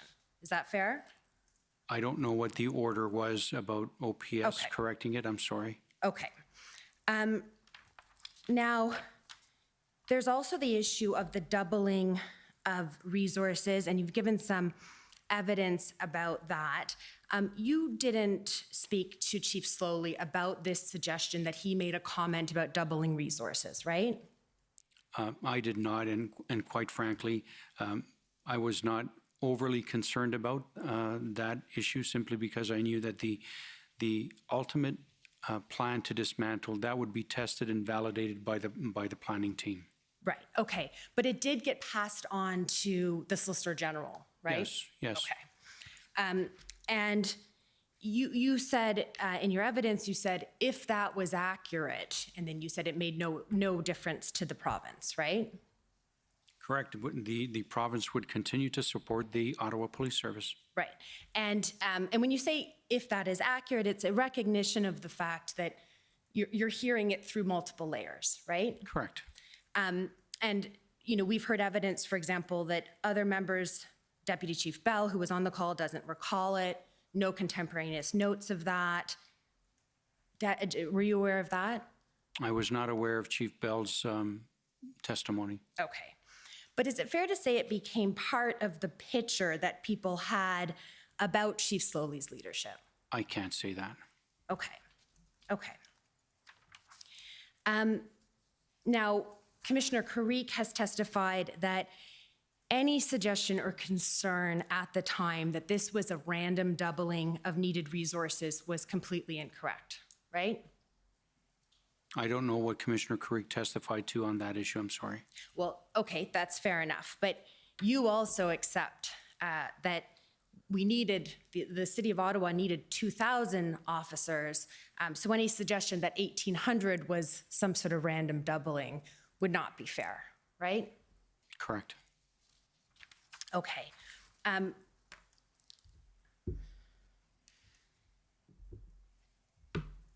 You talked about the impact of the fact that the operational plan to dismantle the occupation wasn't ready yet, and that had an impact on the passing along of resources to Ottawa, right? Correct. But you've also testified that it made good sense from your perspective that this is the kind of plan that would take time to do properly, right? Yes. And I suggest that the bigger impact in terms of the availability of resources to Ottawa was the fact that those resources were needed at the Ambassador Bridge. I'm not entirely sure of that. From my perspective, two things. If there was a fully developed operational plan to dismantle and had all of those other demonstrations and occupations not happened elsewhere in the province, I think that Ottawa could have been ready for positive action much sooner.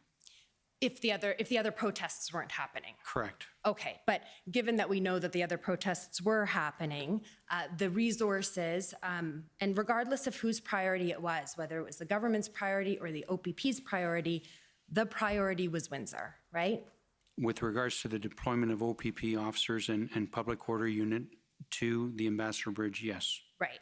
And you've stated in your interview summary that the police could not clear Ambassador Bridge and clear the occupation in Ottawa at the same time, right? Correct. Okay. And did you watch any of Superintendent Early from the Windsor Police's evidence? I did not. Okay. Because what Superintendent Early testified was that the resources were dispatched to Windsor even before she had a formal operational plan to dismantle that blockade. Were you aware of that? I knew that there were OPP resources being provided to Windsor. For what purpose, I'm not aware. Likely it was for maintenance purposes to make sure that public safety was maintained. I don't know when the public order units were provided to Windsor with regards to dismantling the entire blockade. Okay, but if I suggest to you that the public order units were provided for dismantling the blockade even before a plan was finalized, that would be inconsistent with the position that you need that plan finalized before the public order units are dispatched, right? No, I don't think so, because the footprint in Windsor was much smaller. The number of protesters was much smaller, so an operational plan could have been developed to dismantle the blockade in Windsor in a much more timely fashion, because it was not as complicated as it was in Ottawa. Right. So the provision of POU officers in Windsor before a fully developed plan to dismantle Windsor was completely appropriate. Okay, and I'm out of time, so I'll just, I'll end it with this. It took, from the time that Chief Slowly asked on February 6th for the 1,800 officers to sufficient officers being available in the city of Ottawa to dismantle the operation took from February 6th to February 17th, okay? Okay. That's fair? Yes. And is it fair that one of the things that the commissioner can consider in doing his work is how resources might be deployed more quickly, and understanding that there were a lot of competing interests here, more quickly while the very complicated planning exercise is taking place? That would be one of the considerations that the OPP commissioner could think about, yes. Okay, thank you very much. Thank you. Thank you. Next are the convoy organizers.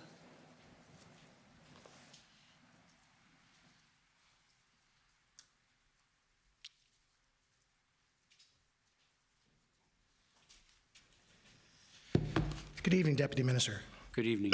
My name is Brendan Miller, and I am counsel for Freedom Corp, and I'm a part of that which is a entity that represents the protesters that were in Ottawa in January and February of 2022. Sir, I want to start off with something you had mentioned in your chief with respect to Mayor Watson, stating that he invoked the state of emergency to put pressure on the province. And you said that that seemed to be political. You didn't get much of a chance to elaborate on that, and I just wanted to give you an opportunity. I didn't say it was political. What I said was that Section 4 of the EMCPA does not allow for a municipal declaration of emergency for the purpose of putting pressure on another order of government. Okay. And so that purpose, in your view, then, if it was the true purpose based on the call transcript with respect to Mayor Watson, that was not a proper purpose to declare that? If that was the exclusive reason for declaring a municipal emergency, it would not have been proper. Okay. Now, I understand, in just dealing with this, the background, you're familiar with Mayor Watson's background, is that fair? What do you mean? His history and work in provincial politics and in the municipal politics. Are you familiar with I've never met Mayor Watson. The only thing that I've learned about Mayor Watson was that he was at one point in time a provincial minister. I don't know what portfolio he held. But you're familiar, of course, with Minister Blair. You used to work with him when he was at the Toronto Police Service, I take it? Yes, sir. And that was, you were a superintendent there at the time he was chief? Yes, sir. Right. And is it fair to say, and there's a history between Minister Blair and Premier Ford, they have a very not good relationship, let's say that. I can't speak to that, sir. When you were at the Toronto Police Service, were you aware of the conflict that both Minister Blair and Premier Ford had with one another? Commissioner, it's Daryl Cluza for the province of Ontario. I'm not sure of the relevance of this line of questioning. Based on the records that aren't yet in evidence that I've reviewed over the last few days, it is. I'm not sure what the relevance is as between the whether they got along or didn't get along. Well, it appears from the records, sir, that part of it was that the minister was trying to, at times in text messages, sir, I don't want to get into it just too far yet, but the relationship between himself and Mr. Ford is referenced in various text messages, not yet in evidence from Minister Blair, sir. I want to establish what that relationship was like. If you'd like me to deal with it directly with Minister Blair, I can hold off. I think that's probably where it's appropriate, given this witness is not familiar with the... It was simply, he was a superintendent during the conflict that arose, and it was during the time that now Minister Blair was the chief of the Toronto Police Service when he had a conflict with then Chief Blair when he was a councillor under the tutelage of his brother, who was the mayor at the time. But I can move on, sir, if you... I just thought this witness, of course, having been a superintendent at the time, would have that information. I can move on from it. Well, You can ask him the question whether he knows what either of them were thinking. Right. I'll let that, but. Yes, so, sir, you're aware that going back to their days as Minister Blair when he was the chief and Doug Ford when he was city councillor, both Minister Blair and Doug Ford had a conflict with one another at that time, and you were aware of that? I can't speak to that. Okay, thank you. So, with respect to you discussed mediation and the use of politicians in that regard with respect to a protest and respect to a blockade, and said that that's how sometimes politicians can be used. Do you want to give some examples of when that has happened that you've seen in your experience as both a police officer as well as in your current position? So 2 examples come to mind. Minister Jones made herself available to the protesters in Windsor. Another example was when Federal Minister Mark Miller made himself available to the blockade, the CN rail blockade in January of 2020 in an attempt to mediate and negotiate. Right. And I take it that a lot of that happens in coordination with the relevant police service of the jurisdiction. They actually make a request that some of the political executive branch come and attend and help assist them quell the issue. Is that fair? That's the way it ought to happen. It did not happen that way in January of 2020. Right, January of 2020 or 2022? In January of 2020, when Minister Mark Miller made himself available to negotiate the CN blockade. Okay, and so that was outside of, he did that outside of police advice, is that what you're saying? I'm saying that he did that without consulting the OPP. Oh, okay. So in this case, I take it now, we've heard in evidence that OPP Inspector Baudouin, who is essentially doing all the PLT work, he was putting forth a plan of PLT that would involve either someone from the federal government, provincial government. I don't think he really cared who it was as long as it was effective. If the inspector had asked your government for assistance based on your knowledge, would one of the executive branch, the political executive branch that is elected members, being ministers, would they have participated in that? Yes. And from your understanding, despite Inspector Baudouin's request of the federal elected executive, do you have any knowledge of the political branch of the federal executive, despite or upon his request from Inspector Baudouin agreeing to do the same? No, I had discussions with Deputy Minister Stewart about getting federal ministers to the table, and Deputy Minister Stewart was not successful. Okay, but your government was willing and able to do that if was asked? I know for a fact that Minister Jones was, yes. Right. And I just want to deal with a little, spend my last point in time and to clarify both for the public, and I know that you've, I think, been the first witness here to make this very clear, and I think it's worth emphasizing. When it comes to policing in this entire country, police are supposed to be 100% independent of the political branch. Is that fair? When it comes to investigations, deployment, operations, yes. Right. And so just because a mayor, just because a prime minister, just because the minister of emergency preparedness or a premier wants them to do something, that's not supposed to have an effect on their decisions. They have to assess them themselves, and they don't follow essentially directions from elected government. They are independent. Correct. With regards to operations and deployment and investigations, yes.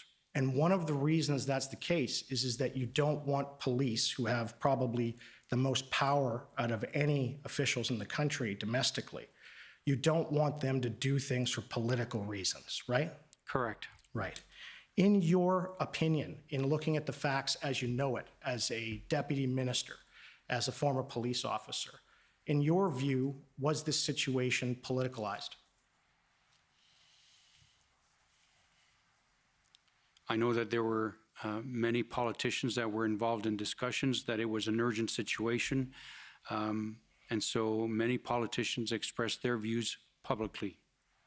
And did that undermine police enforcement and police tactics and police decisions? No, I don't think so. I think the commissioner and I, certainly the commissioner, were focused on providing the resources that Ottawa needed to dismantle the entire occupation. So from my perspective, all of that was noise. The commissioner was focused on providing those resources subject to a fully developed operational plan to dismantle the entire occupation. Did any of the conduct of the federal political branch, that is the elected ministers and prime minister, did any of their statements in the media and to the public at large create any issues for the police dealing with the situation? That would be a question for the police that were dealing with the issue. I'm sorry. Thank you. Thank you. Okay, next, if I could call on the CCLA.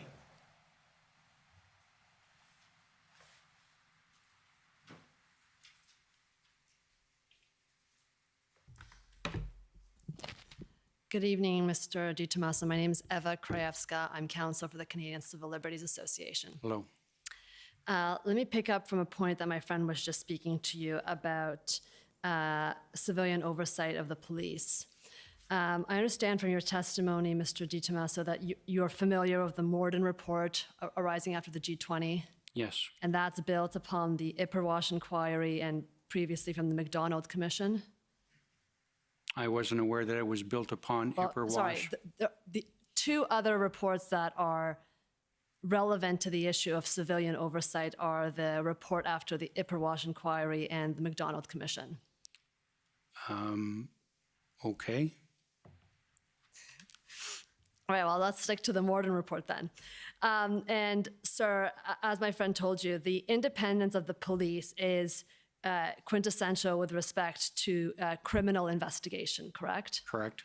Because we do not want, it would be an infringement of the rule of law to have politicians direct criminal investigation. I agree. But with respect to operational decisions, I'd suggest to you that civilian oversight is a little bit more nuanced from the Morden report.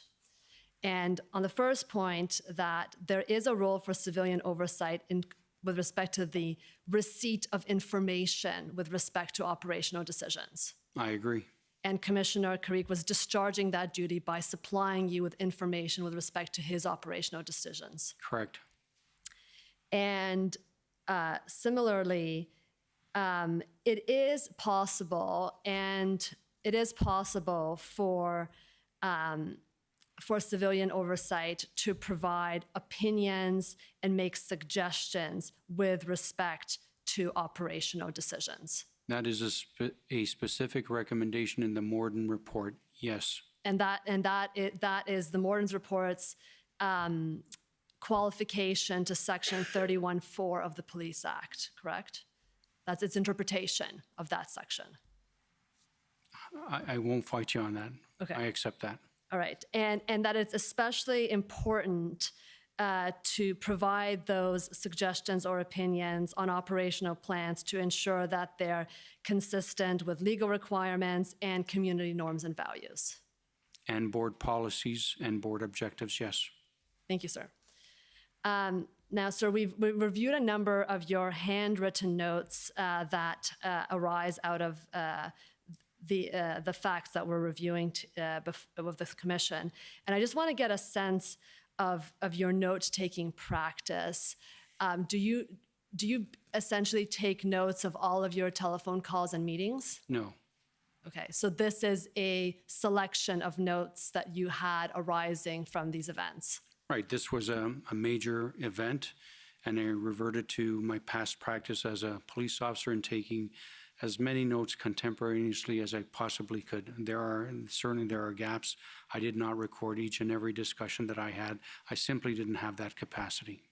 Okay, thank you. And so if you had been providing reports to the Solicitor General, there may not be notes of those reports, even if you may not be notes of those, even though you provided those reports. Correct. And what was your practice with reporting to the Solicitor General with respect to these events? Would you have been at the beginning of these events, was she asking you to report to her daily on the events? So the practice was with regards to the daily situational reports that were coming in to me from Commissioner Creek, I would do a copy and paste and send the same text message to the minister. By text message? Yes. And would she schedule calls with you if she had follows up or questions with respect to Commissioner Creek's reports? Yes. And you would also have meetings with her in person and I assume by telephone. Correct. But you would not necessarily take notes of those discussions. Correct. Thank you. And if I understand your evidence, at the beginning of these events, your characterization of them was that this was a police issue that required the correct deployment of police resources. Correct. And you did not see this as necessarily a political issue. That would be fair. However, there was a role for ministers and politicians to play with regards to exploring possible solutions. The art of the possible, as you stated. Okay. And would it be fair now? You had a number of discussions with Deputy Minister Stewart at the federal level, correct? Yes. And those were kind of at the bureaucracy level of discussions. Yes. And is it fair to say that you got the sense from him that the federal political level was frustrated that there was not more engagement from the Ontario provincial level? Yes. Okay. And in my review of the documents, it appears that the political engagement from Ontario appeared to shift around February 9th. Would that be fair? No. I know that Minister Jones and the Premier were certainly engaged in many bilateral conversations throughout this entire period. So when do you feel like the provincial government became more involved at a political level? At what point in time? I can't determine that because I was not privy to those conversations. I knew that both Premier Ford and Minister Jones were having many bilateral conversations with a whole host of people.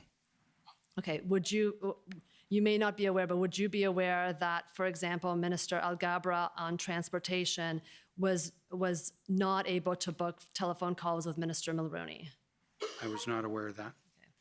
And the reason that I suggest that February 9th may be a pivot point is that is when Premier Ford has a telephone call with Minister Mendocino, where Premier Ford suggests that he's spoken to the Chief Medical Officer of Health and he may take down vaccine passports. Were you aware of that? I was not. Okay. And you'd agree with me that at least by February 10th, the Solicitor General had informed you that there was consideration of invoking the Ontario Emergencies Act, the EMPCA. Premier Ford signaled his intention to declare a provincial emergency on or about the 10th. And would it be fair to say that the political level in Ontario became more engaged when the Windsor Bridge, the Ambassador Bridge, was blocked and it was causing significant economic repercussions with respect to manufacturing and trade? That would not be fair, no. And so with respect to the emergencies orders, if I can ask the registrar to please pull up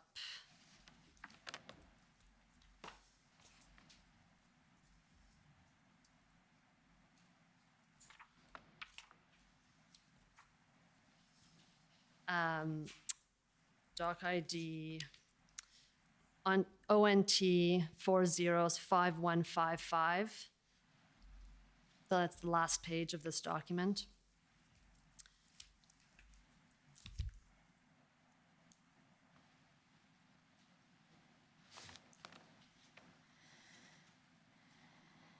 So these are your notes from February 10th, 2022. And on the last page of these, which is page 19, not 20, sorry. There's a star, and Solicitor General is lead department on this issue. Emergency at our borders, line, waiting for direction, thinking about EO, list of 7, not doing anything until more direction. What does list of 7, is that list of 7 or am I misreading that? I don't know what that references. I'm sorry. Okay, but would it be fair that as at February 10th, your ministry was being tasked with considering what potential orders you think should be made under the EMPCA? Yes. Okay. And sir, you're familiar with the legal requirements to invoke the EMPCA? Yes. And you'd agree that any orders that are made under the EMPCA must be necessary and essential in the circumstances? Yes. And they have to be tailored to be charter compliant as well? Correct. And so they have to be the least restrictive possible in terms of It's never ending. in terms of their impact on charter rights of Ontarians. Yes. And that was something that you considered and your ministry considered in drafting the EMPCA orders that were enacted? Yes.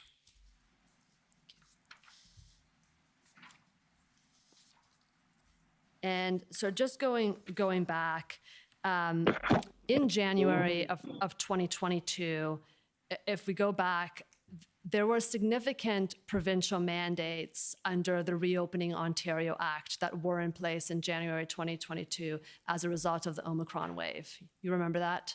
Yes. And Ontario had been placed back into kind of stage 2 of the Reopening Act at that time. I'm sorry, I'm not prepared to speak on that. I have not reviewed any notes or any material, so I'm not prepared to speak on that. I'm sorry. Okay, let me make it simple. Under the Reopening Act, there were 3 stages of opening that were available for the cabinet to place the various health units in, depending on the severity of the pandemic in that health unit. I can't help you there. I'm sorry. I'm not prepared. Okay. If I can just ask you, under the Reopening Ontario Act, some of the measures that were put in place included vaccine passports. I believe so. Mask mandates. Yes. Capacity limits. Yes. School closures. Yes. And I understand from your evidence that despite what the note says from February 6th in response to Ms. Jody Thomas at the NSIA, that you understood that some of the protests that were happening in both Ottawa and Windsor related not just to the federal vaccine mandate, but to public health measures much more generally. That was my evidence, yes. Thank you, sir. Those are all my questions. Thank you. Next, if I could call on the CCF, please.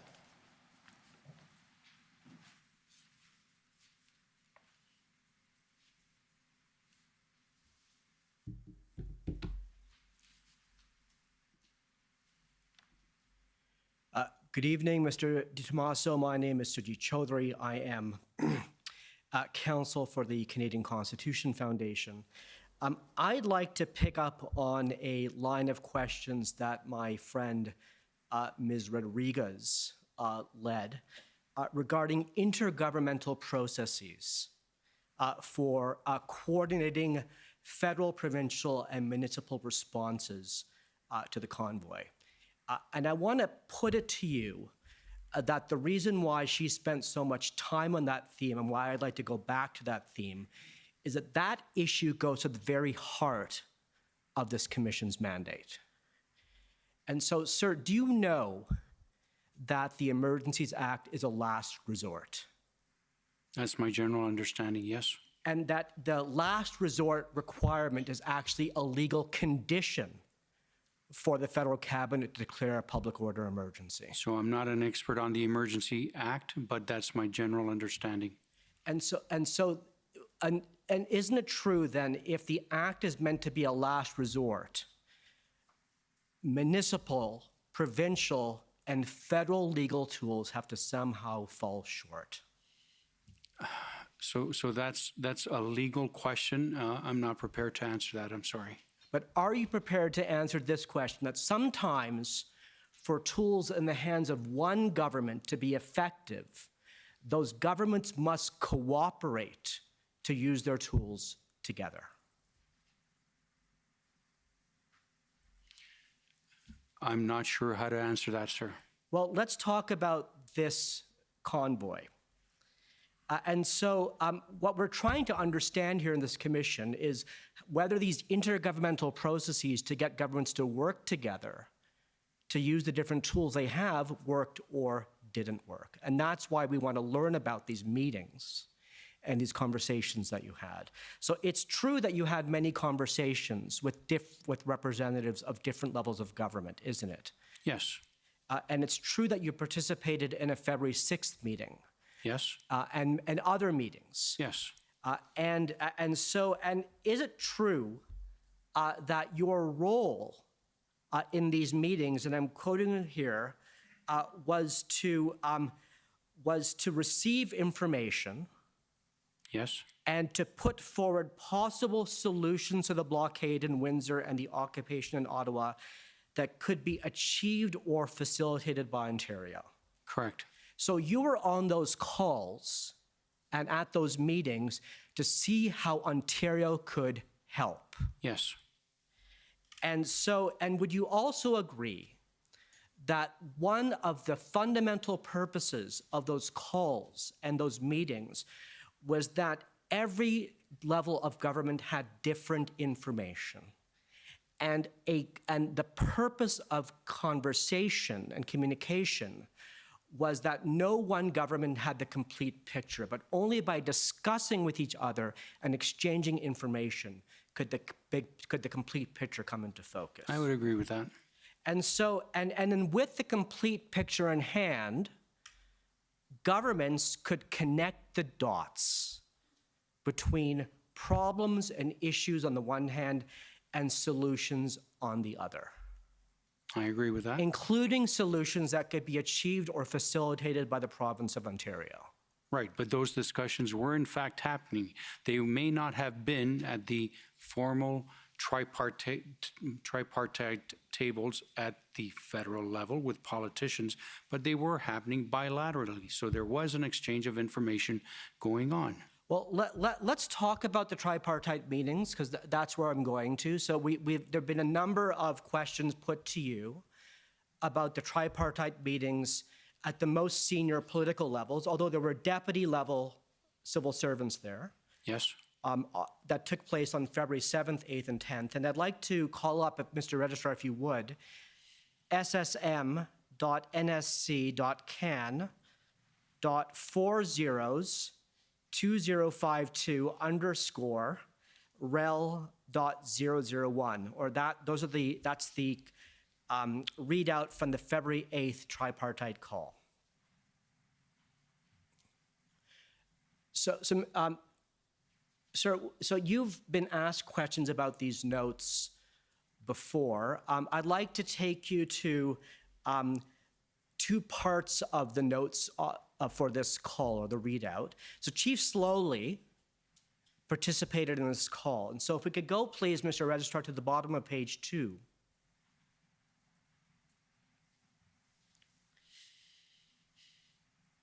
Stop there. And so, sir, do you see there a question posed by that's Minister Mendocino, saying, do you see Wellington Red Zone being tackled within 2 to 3 days? And then Chief Slowly responds. And so there's a reference there to a Wellington Red Zone. So I'd put it to you that that is a no-go zone on Wellington Street that Chief Slowly was proposing. A no-go zone. I don't know what Chief Slowly was proposing. Okay, but what do you think the term red zone means on Wellington in the context of the protests that were taking place in Ottawa? I don't know what Chief Slowly means by red zone, sir. Sure, but if you had been at the meeting, you might have known to ask, correct? I was not invited to the meeting. But Minister and I Jones cannot- was invited to the meeting. I If was- she'd been at the meeting, she would have known to ask, correct? I was not invited to the meeting, and so I did not attend. Let's go down to the next page. So 3/4 of the way down,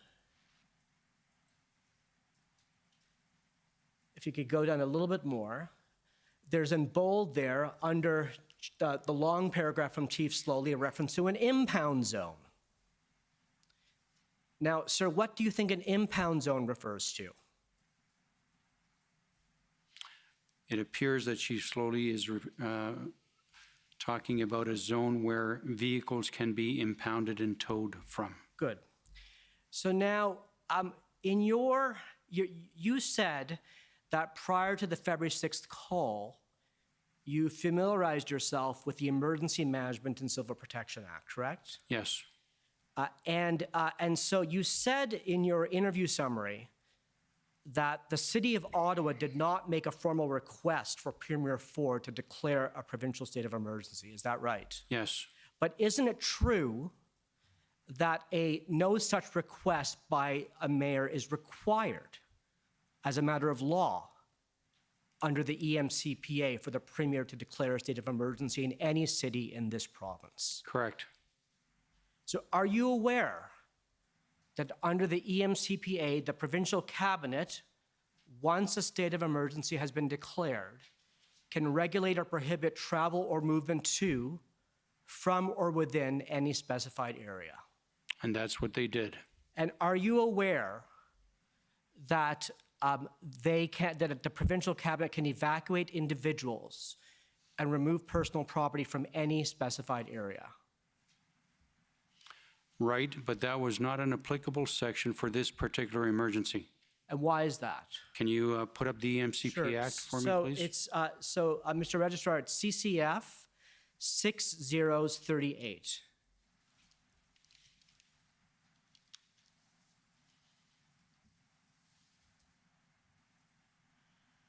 And it's page 7.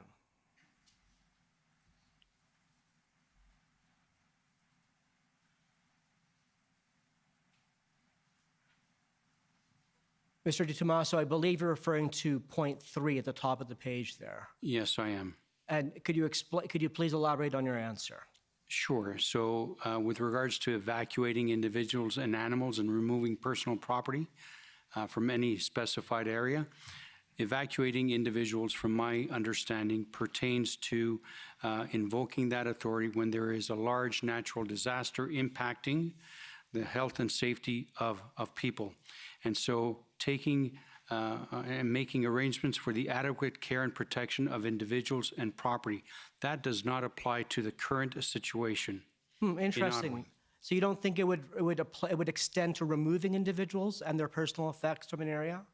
Well, evacuating, in my view, has a very specific meaning. I don't think it is applicable at all. Well, and I can tell you, sir, that in drafting these emergency orders, legal departments from the Ministry of the Attorney General, SolGen, Cabinet Office, Premier's Office, the Ministry of Transportation were all engaged. And had that been a section that could have been leveraged, it would have been. The opinion of the legal department from all of those ministries was that that particular section was not applicable to the situation. Mr. DiTomaso, would you agree that when the provincial cabinet exercises its powers under this provision of the EMCPA, it's not trenching on the authority of the OPP or the OPS over policing? Correct. And would you agree that the provincial cabinet could have used these powers to create a red zone on Wellington?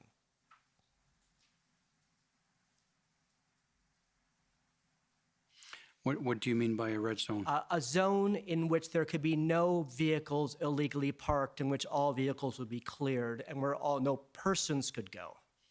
Well, that in fact was done by the emergency order, sir. Yeah, but do you agree that it could have been done by the provincial cabinet? It was done by the provincial cabinet, sir. The red zone, sir, was created by the emergency measures regulation under the Emergency Act. No, sir. The prohibition to block any roadway or walkway, and the ingress and egress was something that was specifically done in the provincial emergency order.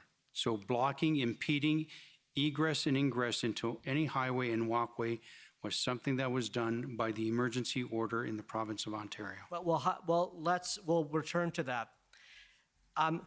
Would you agree that the provincial cabinet could have used these powers to create an impound zone?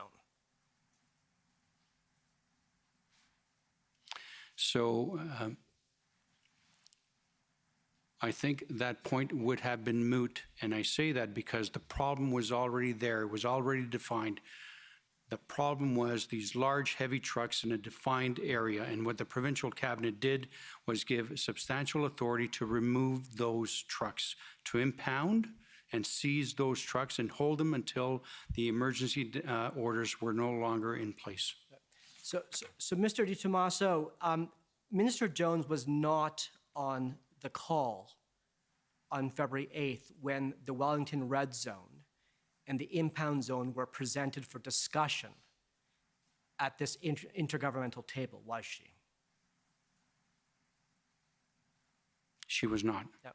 And had she been on that call on February 8th, isn't it reasonable to conclude that she would have connected the dots between the red zone and the impound zone and the powers that the provincial cabinet would have if it had declared a state of emergency under provincial law?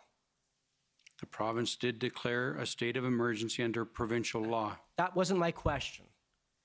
Had she been on that call on February 8th, would she have connected the dots between the problem that was at hand and the tools within the jurisdiction of the province? I think Minister Jones was well aware of what the problem was.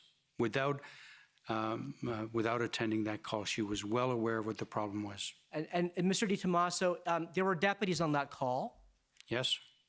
If you had been asked to attend that call, and you had been there to receive Chief Slowly's ideas, and would you have connected the dots between what he was proposing in terms of a red zone and an impound zone and the potential to use the province's emergency powers to implement those proposals? The provincial emergency orders dealt with the red zone and the impound zone. They did. They provided prohibitions against ingress and egress and blocking highways and walkways, and they provided police with the ability to seize vehicles within that zone there. So in effect, it did create both. I was asking about you, sir. Did you ever make that recommendation to Minister Jones to create those zones yourself? Yes or no? They were created. But did you recommend the issue, sir? The issue, sir, was addressed in the emergency orders. The issue was addressed. Mr. Commissioner, I think we're done here. Okay. Thank you. Thank you. Next is the Ottawa Police Service.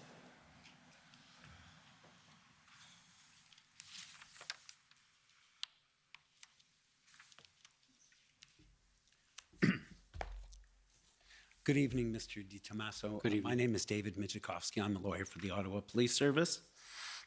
I understand that you have some oversight of the OPP that falls within your sphere of responsibility. Yes. And in that regard, you received regular reports from Commissioner Carrick. Yes. And another person who reported to you was Chris Letang, the Provincial Security Advisor at the Ministry of the Solicitor General. Yes. And I assume he has access, in that position, he obviously has access to intelligence information from the OPP and others. Yes. And it's important that he get you reliable information and timely information. Yes. And in fact, he did satisfy you in that regard in terms of the information he provided to you? He was providing me with the information that he was in receipt of. Right, and you were satisfied with the quality of the information he was providing? Generally speaking, yes. And so if we could please call up OPP 405099.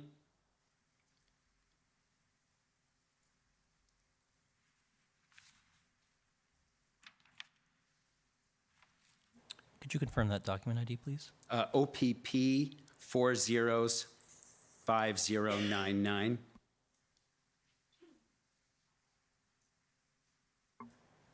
Having difficulty locating that one. Could you tell me what sort of document it is? It is a report from Chris Letang, the Provincial Security Advisor, of January 21st or 22nd, I believe.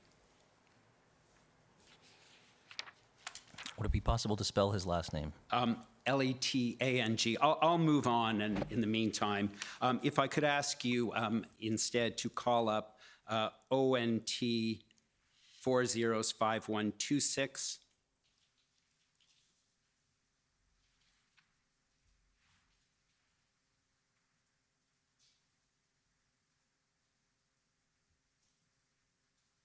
Thank you very much. That's one of the reports that Mr. Letang was providing to you, and those are being provided on a regular basis. Yes.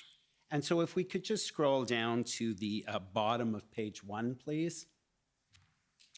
You'll see that the report is, the assessment is currently there is no specific identified threat and monitoring remains attuned. And then just below that, you'll see Freedom Convoy. If you could just turn to the next page, please.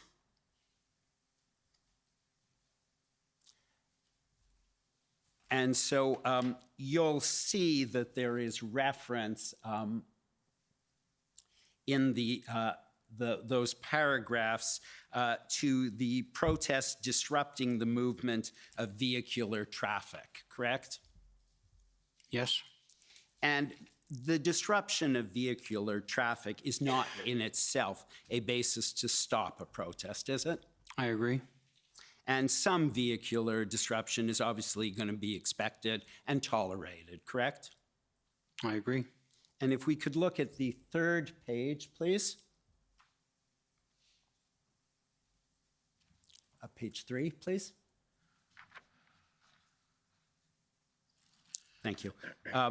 The second paragraph, at this point, and this is January 25th, just so you're aware, the second paragraph says that the convoy organizers have repeatedly stated the intention to conduct a lawful protest, and there's a code of conduct. You see that? Yes. And then we see in the next paragraph that the number, and it's bolded, that the number of participants and supporters who may participate is unknown at this point. Yes. And there's no indication in this report that overall the convoy will engage in assaultive behavior or widespread antisocial behavior or bylaw offenses, nothing like that, correct? I haven't read this entire report, but I accept your word. Okay.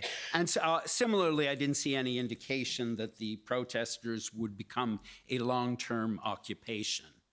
If we could please go to the next one, which is OPP 405127.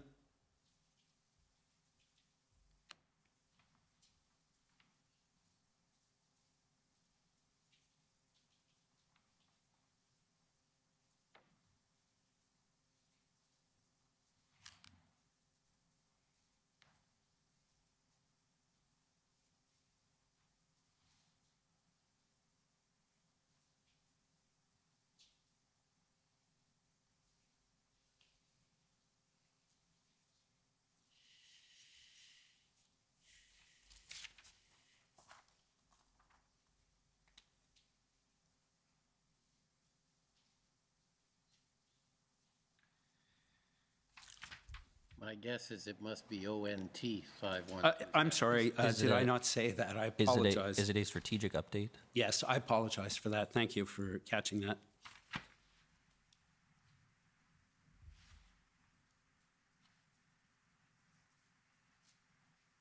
And so that's another report on January 26.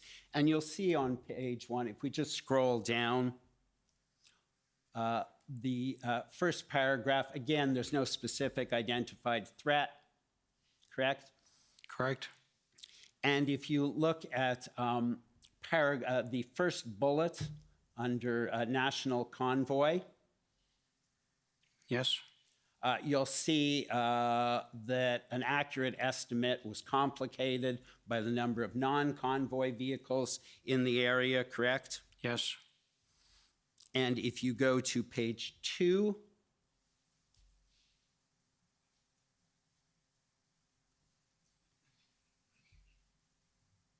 and you go to the first bullet on page 2, you'll see the last sentence. The organizers have repeatedly continued to urge for a peaceful demonstration. I'm sorry, where is that, sir? The last sentence in the first bullet. Yes.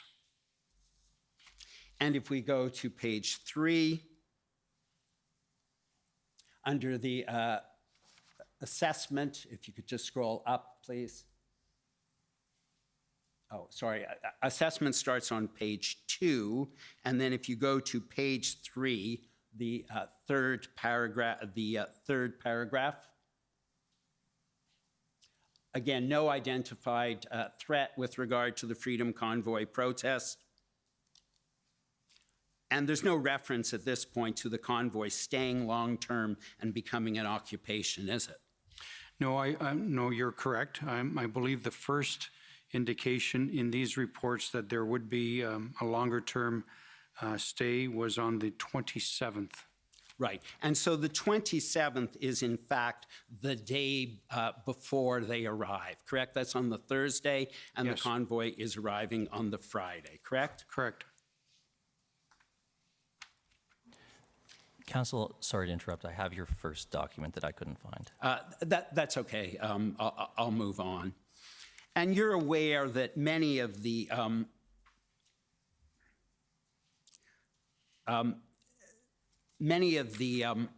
convoy were traveling on 400 series highways policed by the OPP. Yes. And there was, you're aware, no direction given or any discussion with the OPP about whether to divert them or stop them from coming into Ottawa based on the information that was available at the time, correct? There were no grounds to stop or divert, no. And if we go to ONT 405126, which is Mr. Letang's report that we previously looked at of January 25th,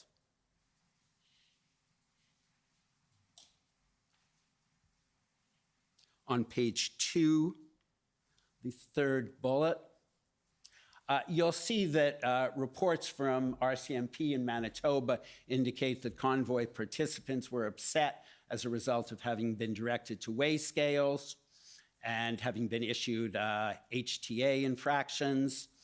And some online messaging suggests that those were an intentional tactic by police to disrupt the protest.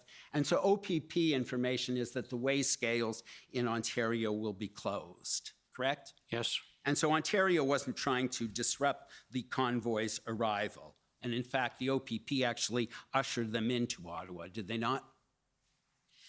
I wouldn't say the word ushered. They certainly facilitated the right to peaceful protest, and my understanding was that the OPP did not have any grounds to stop or divert. Generally speaking, there may have been reason to do that on an individual basis, but generally speaking, there was not a right to do that. And if we could please go to ONT 405303.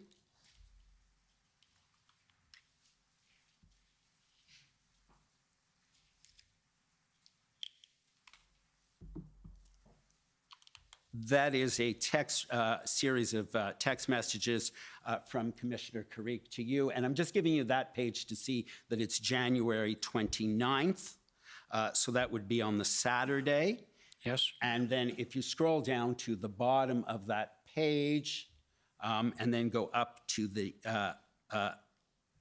you'll see then go to the next one, which is ONT 5304. I simply gave you that so you would see the date. So if you could please go to ONT 405304.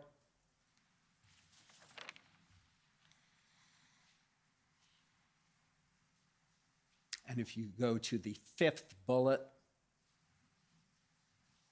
And so this is the report you're getting on the 29th from Commissioner Karique, and he's now telling you that a number of demonstrators are planning to remain until the 31st of January. So that's the Monday, correct? Yes. And so you agree with me that the information you're getting from the provincial security advisor does not forecast what turned out to become an occupation for 3 weeks in Ottawa with the kind of behavior that we ultimately saw, correct? I would not say that. I know that there was a report from the provincial security advisor on the 27th that indicated that some elements of the convoy were going to be staying longer than the weekend.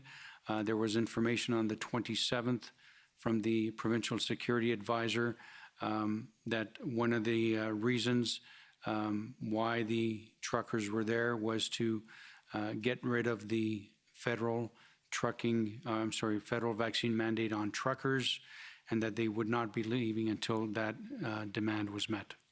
Well, let's go and look at that assessment on the 27th, please. It's ONT 405128.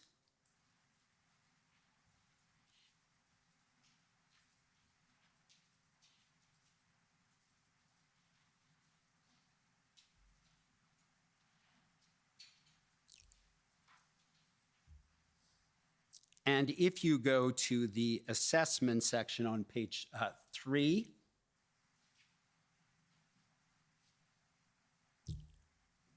so what we see is that, and this is, bear in mind, the 27th, so it's the Thursday. So what we see is the second sentence. Once in Ottawa, some convoy organizers have stated an intent to remain at Parliament Hill until the federal government concedes to repeal all COVID health restrictions and mandates, correct? Yes. So we don't see any indication of the number, how many, correct? Correct. And we also don't see any indication that they're going to engage in the kind of behavior that they ultimately did engage in, correct? Well, can I give me a second to read this, please? So there's talk about disruptions that may gridlock areas around Parliament buildings and other parts of Ottawa. So that part of it is in there in the assessment. Okay. There is no expressed departure date for participants or a clear timing of when actions may end. That's in there. Of an unknown number of people. Correct. But there's also information here that some supporters may attempt to disrupt businesses of government by holding events at or near city halls, provincial government facilities, etc. So that did in fact happen. Well, you're aware, sir, that Parliament continued to sit, the municipal government continued to operate throughout that period, correct? And there was significant disruption to business. Yes, I'm aware of that.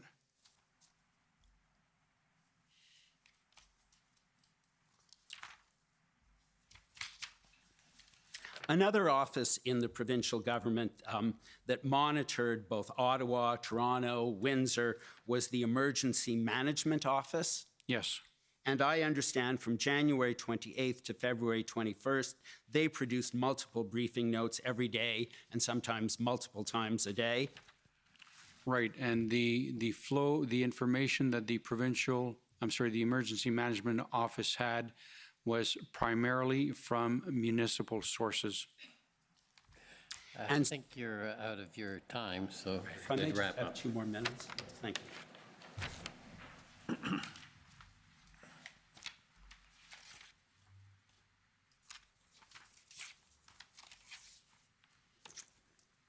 You would agree with me, I take it, Mr. Di Tommaso, that if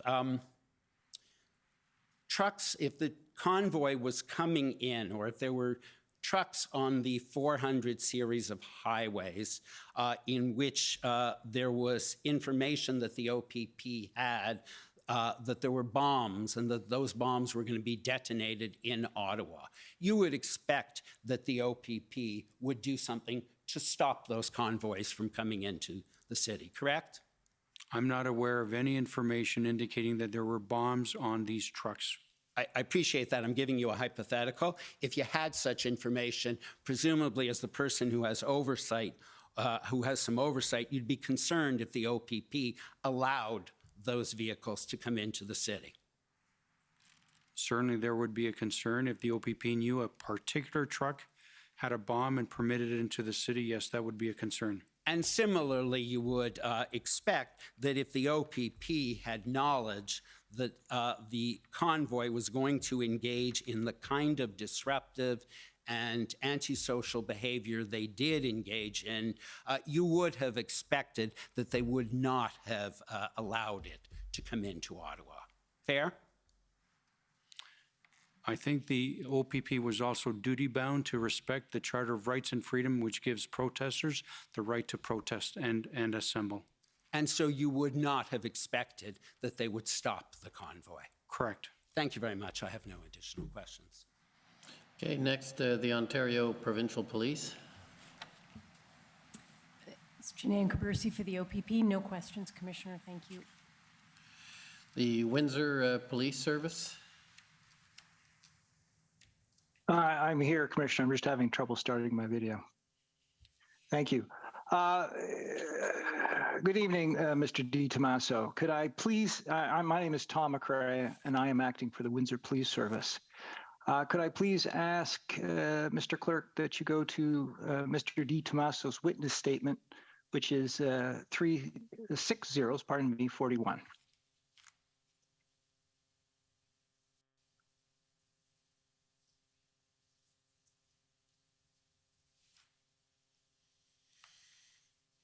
If you could go to page 7, please, I'd be grateful.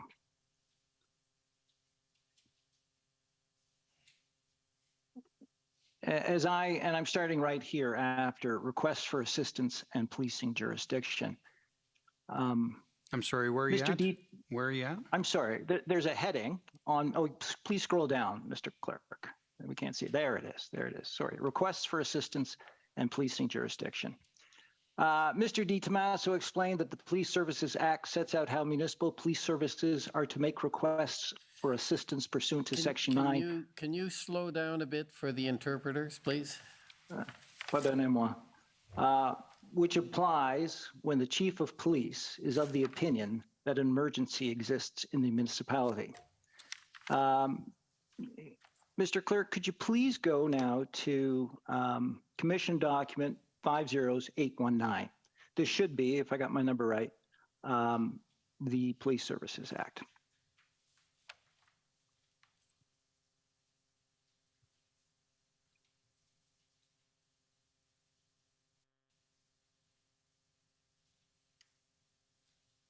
If you could scroll down to Section 9, which is, I think, about 7 pages in.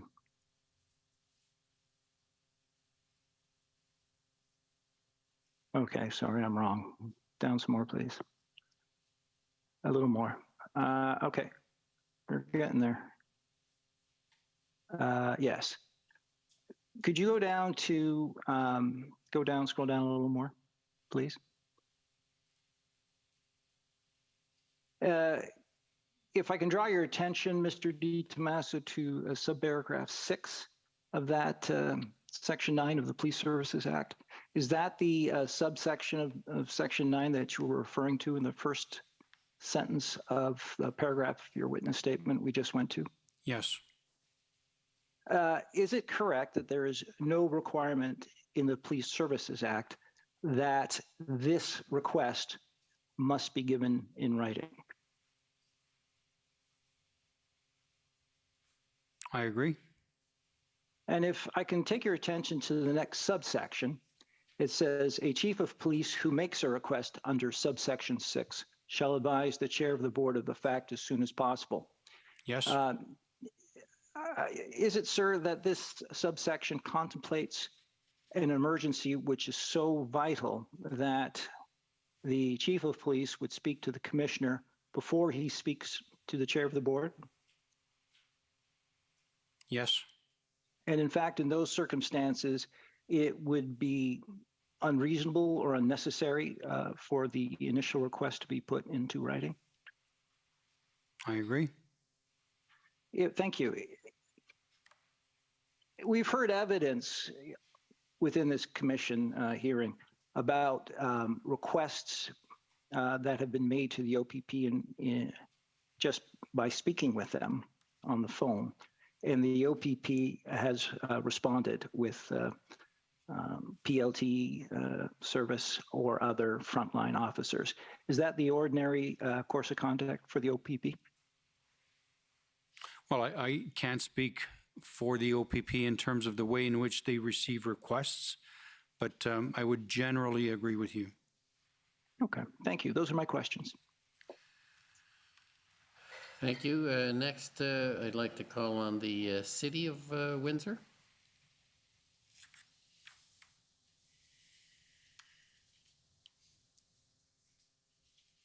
You still okay?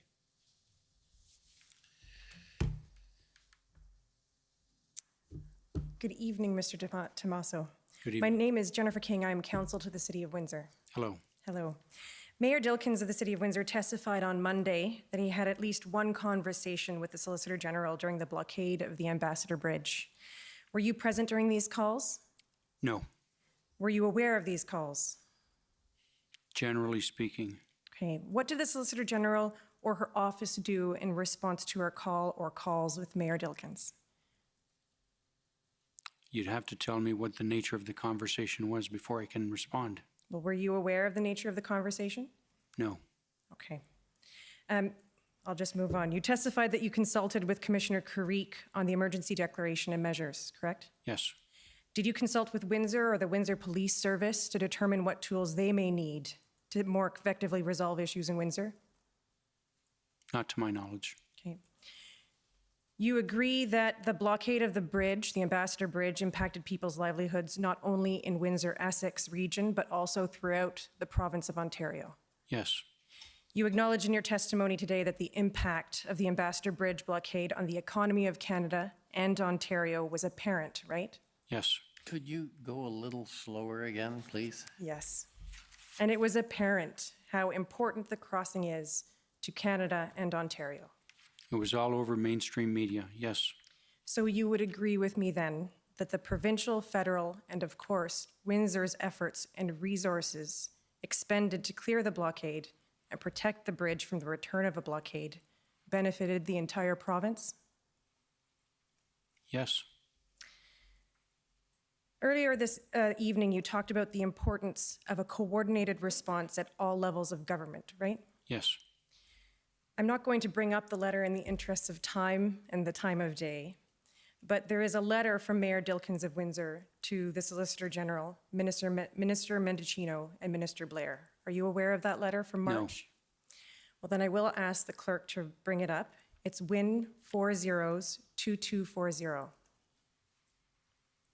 So as I said, this is a letter in March that is to the Solicitor General and others, and I take it you were not aware of the letter?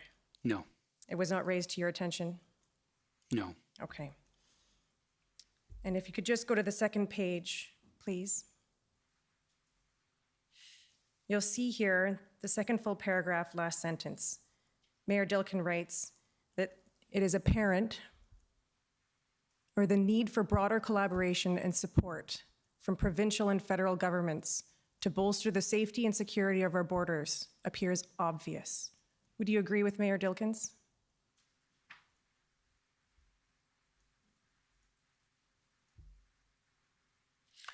Yes. Mayor Dilkens goes on to request a meeting to debrief emergency regulatory obligations regarding the Ambassador Bridge. Did you discuss the mayor's request for a meeting at the time with the Solicitor General? I was not aware of this letter. Okay. The mayor has testified that he did not receive a response to this letter. Can you tell me now, is the Minister of the Solicitor General willing to meet with Windsor, other ministries at the provincial level, and federal representatives to discuss long-term needs and planning to protect Windsor's international crossings? I have not spoken to the current minister about this issue. Okay. As of February 2022, emergency management was your responsibility as part of the Public Safety Division of Community Safety. Sorry, as of what date? February of this year. Yes. And you were the Commissioner of Emergency Management? Yes.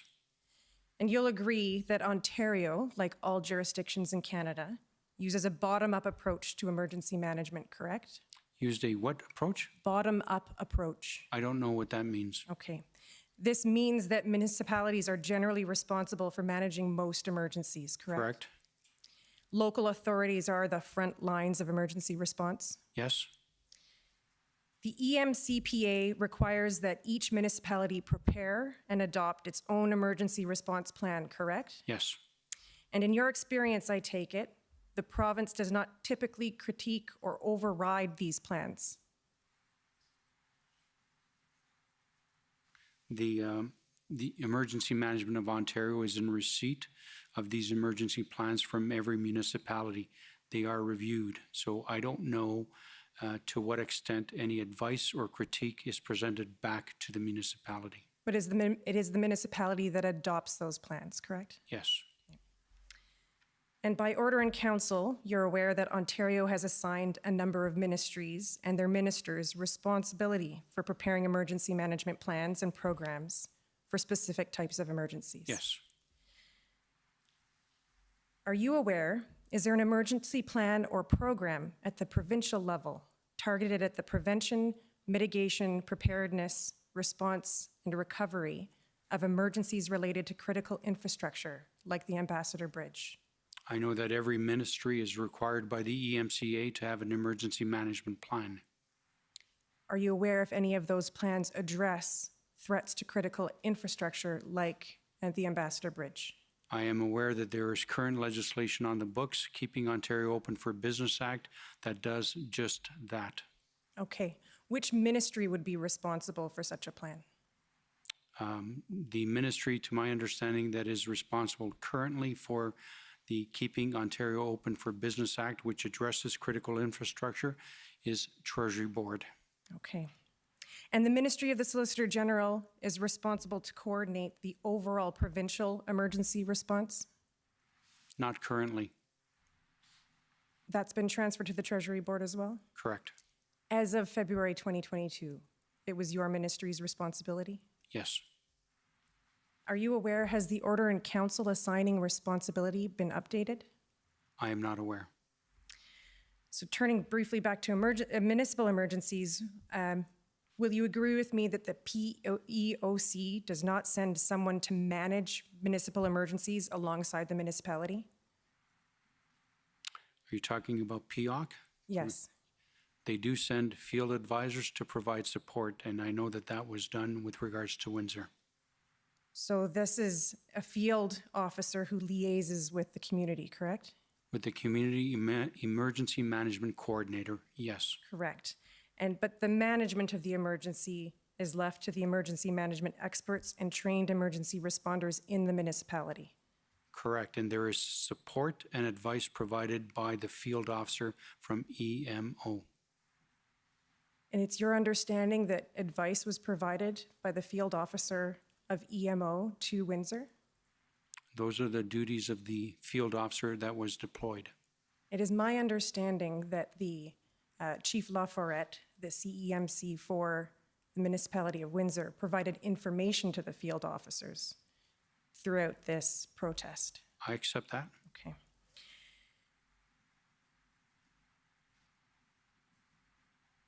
All right, so we've heard about the, at the municipal level, the roles of municipal emergency management in these protests earlier in the hearing.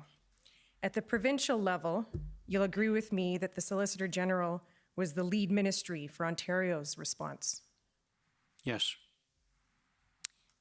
And will you agree with me that the Solicitor General's office did not communicate to municipalities that the Solicitor General was the lead ministry? I don't know that. Okay. We've heard that other ministries had a role in the emergency response, including MTO. Yes. And MMAH. To what extent MMAH had a role, I'm not entirely sure. I know that they managed two disaster recovery funds with regards to people, individuals, and businesses. Well, it was the Solicitor General's office's role to coordinate the ministry's response? Yes, Okay. Did your ministry circulate to municipalities through EMO or PEOC or otherwise the roles and responsibilities of the different ministries engaged in the emergency response? I don't know the answer to that. Other than collecting and sharing these daily consolidated situation reports that we've been referring to, did Emergency Management Ontario or PEOC have any other role during the protests in February? Right, so they played an advisory role should municipalities have any need for advice from the provincial experts that were made available to them. Are you aware that any municipalities asked for advice from these provincial experts? I'm not sure that there would be a requirement to ask first. The duties of field officers are to be present and to provide that advice upon request. And if they see that something is not going according to plan, they are certainly free to provide that advice. Okay. Did you have any conversations with the field officers yourself who were assigned to Windsor? I did not. Okay, thank you. You had told the commissioner that as of February 11th, the PEOC was put in full activation mode, correct? Yes. Is it possible that prior to February 11th, the PEOC was in enhanced monitoring mode, but for COVID-19 and not the protests? No, I wouldn't say that. They were in enhanced monitoring mode for both. Okay. And are you aware that there have been amendments to the Emergency Management and Civil Protection Act? Yes. And they received royal assent in April of this year? I'm not sure of the date. I'll accept your word. Were you consulted on these amendments? Yes. And are you aware, was there any consultation with municipalities in preparing the amendments to the EMCPA? I don't know the answer to that. Okay. There's a number of new sections to the Act. Yes. Yes, and one of them requires the Solicitor General to develop a written framework for accountability and governance during emergencies. Yes. And that written framework has to be made available to the public. Yes. No such framework was prepared or publicized prior to the protests earlier this year? There was not a requirement to publish a framework prior to April of this year. Understood, but there wasn't a framework that was available publicly. There was a provincial emergency management plan that was available online. Okay, I am aware of that document. Thank you very much. Those are my questions. Thank you. Thank you. Next, I'd like to call on the City of Ottawa.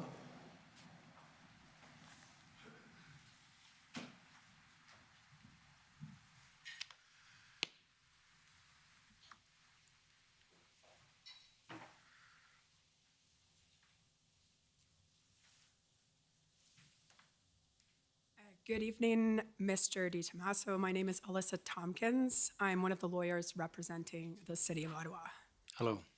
Now, you testified earlier that the Police Board of Jurisdiction is in the best position to determine whether adequate and effective police services are being provided, correct? Yes.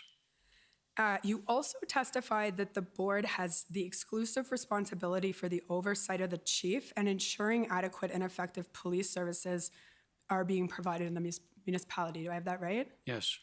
And what I want to follow up on initially is how this relates to Section 3 Sub 2 of the Police Services Act. And I think you addressed it with one of my friends, but that section, of course, provides that the Solicitor General shall monitor police forces to ensure that adequate and effective police services are provided at the municipal and provincial levels, correct? May I ask that you put that section up, please? Sure. So the Police Services Act is at document COM 00000, I think that's 50819.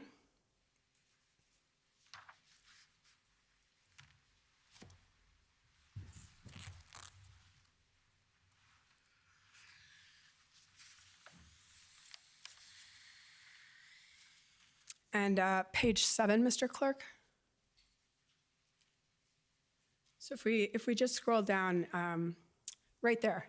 So 3 sub 2, right under duties and powers of Solicitor General, we start right away with the Solicitor General shall monitor police forces to ensure that adequate and effective police services are provided at the municipal and provincial levels. Yes, that's one of her one of the duties. Yes. And I put to you that the Supreme Court of Canada has said that the Solicitor General has a duty to ensure that the board provides adequate and effective services in a municipality. So I'm not aware of that Supreme Court case, but I will take your word for it. Yeah, we'll deal with that in submission. Okay. But you don't have any reason to contradict that understanding. Correct. Okay, now one of the ways that the Solicitor General fulfills this duty, as I understand your evidence, is through a police services advisor, correct? That's one of the ways. The other way she fulfills this duty is by speaking to chiefs of police and receiving public complaints with regards to adequate and effective police services. So if the Solicitor General is aware of public complaints that the service is not delivering adequate and effective police services, the Solicitor General can take action. Right, and we'll come to that, of course. But I want to focus right now on the Police Services Advisor. So we looked earlier at the February 5th meeting of the Ottawa Police Services Board, and it was the one you were texting with Commissioner Karique about. So if we could bring up document ONT, and I think it's 401115.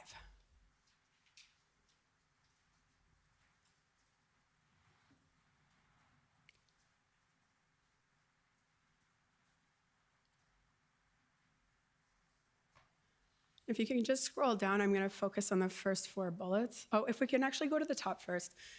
So this is, we discussed earlier, you discussed, I should say, that Lindsay Gray was that solicitor, and we see that this is a board meeting summary note for the Inspector General of Policing, and that was the gentleman that you said reported to you?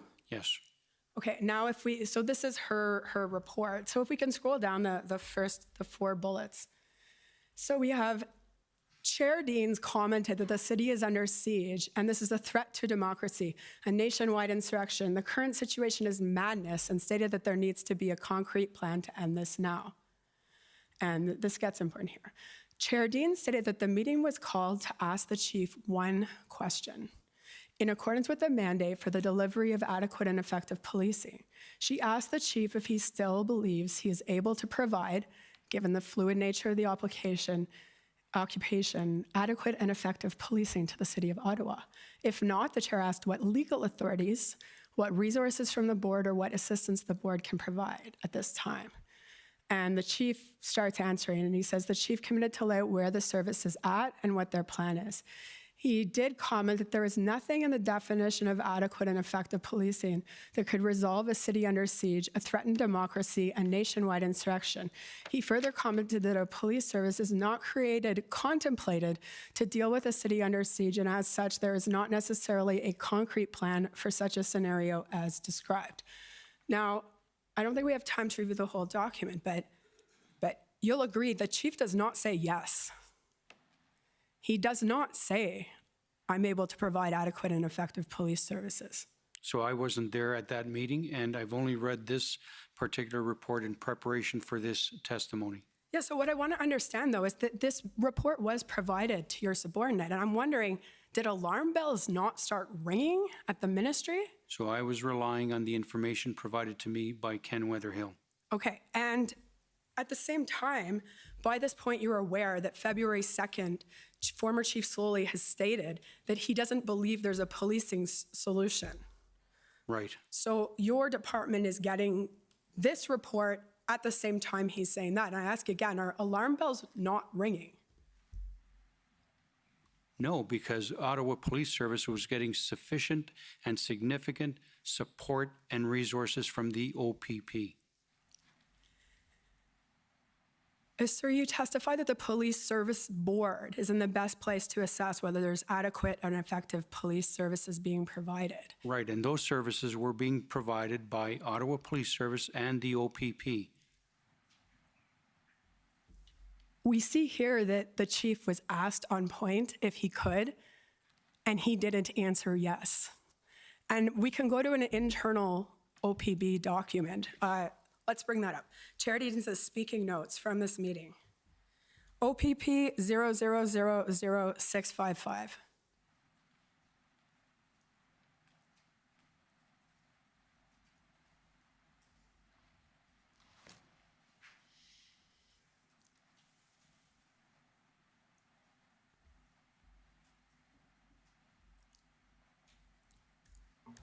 Sorry, is that OPB or Yeah, OP? OPB, as in Bravo, 50655.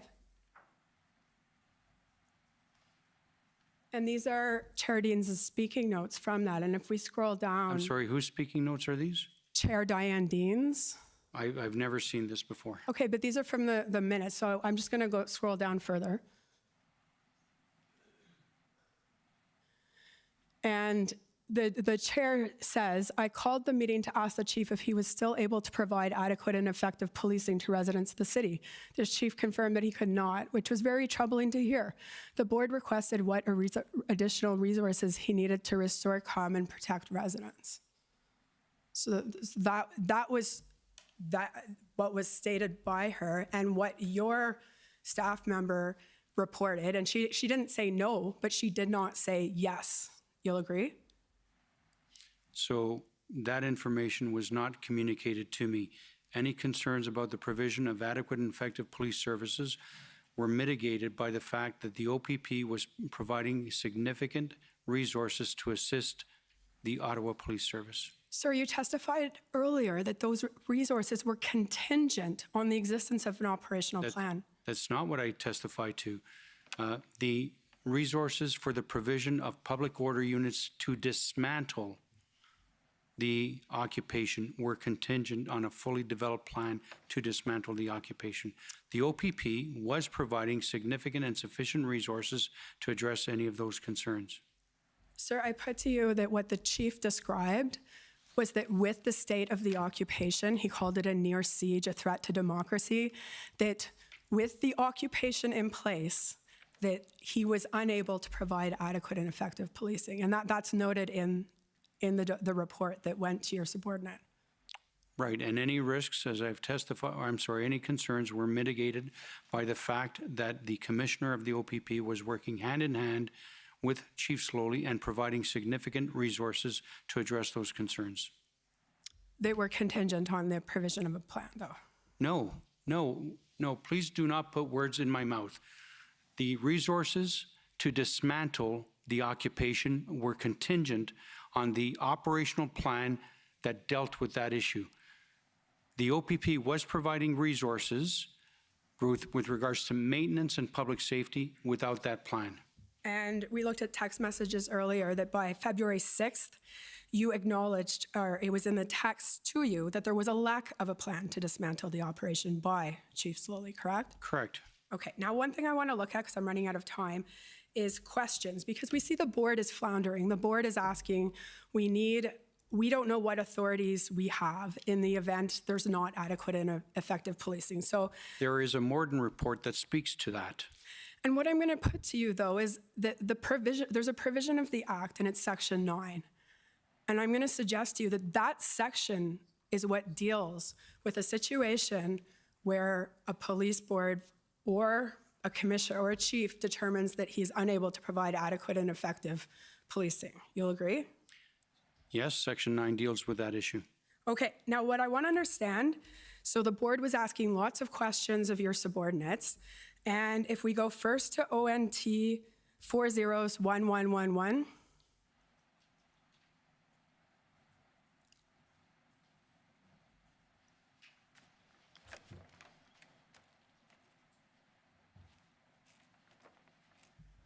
and if we scroll down a bit, I just wanted to draw this to your attention that it goes to Kenneth Wetherill, and if I'm not mistaken, that's the gentleman that's the Inspector General of Policing. And I just wanted to show you that he notes that these are very good questions. And if we scroll down, we see that they're from the Ottawa Police Services Board, looking for guidance from the Solicitor General. Right, and that guidance was provided because it clearly states in that email that the Morden report was referenced.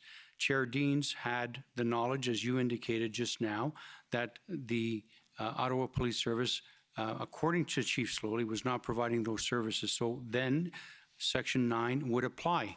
Under that situation, my testimony is that the chair, upon a resolution of the entire board, had the ability to ask the OPP commissioner to come in and give assistance. I agree with you, but let's go to the answer to these questions. So if we can go to the response. To make it quick. Yeah, I will. I'm We're getting. out of town. If I could just have a bit more time, I think this is an important point. Yes, but short, make it Okay. to the point. ONT 00001118.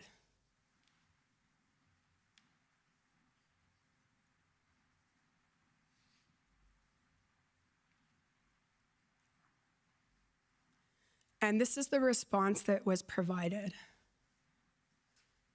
And I'm going to put to you that nowhere in this document is Section 9 mentioned. I don't know what this document is, I'm sorry. This is the response. If you look at the top, and you are going to have to take my word, but it says Q&A to support Ottawa PSB meeting, board roles and responsibilities. And if we look at the list of questions that Mr. Wetherill said were good questions, these are the questions, and these appear to be the responses. They're produced from your department.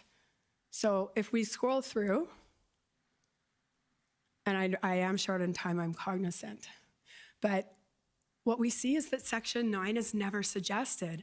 And I want to understand, why was that never suggested? So that would be a question for the Police Service Board advisor. Having said that, it is my expectation that Police Service Board chairs and all members be intimately familiar with their duties and responsibilities in the Police Service Act. They have access to independent legal counsel. They have access to executive directors as well. The advisor cannot be the only source of information that they rely upon. We started this examination by talking about the duty on the Solicitor General to ensure that the board is providing adequate and effective policing. It was very clear from these questions that the board was having trouble understanding what to do in what we've all described as an unprecedented situation.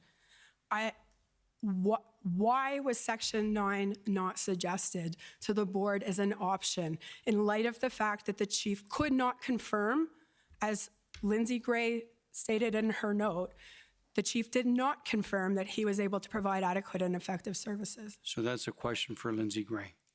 So I put to you that it was never mentioned because Ontario didn't want it to happen. I reject that assertion completely. And I put to you that Ontario didn't want the province to publicly take responsibility for the situation in Ottawa. I reject that assertion completely. Those are my questions. Thank you. Thank you. Okay, thank you. Next is the Government of Saskatchewan. Good evening, sir. My name is Mike Morris. I'm counsel for the Government of Saskatchewan. I only want to talk about one phone call with you tonight, so it should hopefully be pretty straightforward. It's a phone call you had with Deputy Minister Stewart of Public Safety Canada at about 8:55 a.m. on February 14th. And like any good police officer, I think you made good contemporaneous notes, so that's going to help us out quite a bit. I would just ask that the following be pulled up by the registrar: ONT 403847.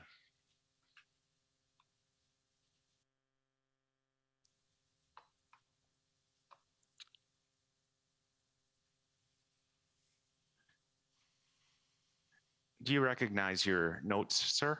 I do. Dated February 14th, 2022, time recorded as 8:55. I take it that's AM, correct? Yes. This is a call with Deputy Minister Stewart. Did you initiate that call or did he? Do you recall? I don't recall.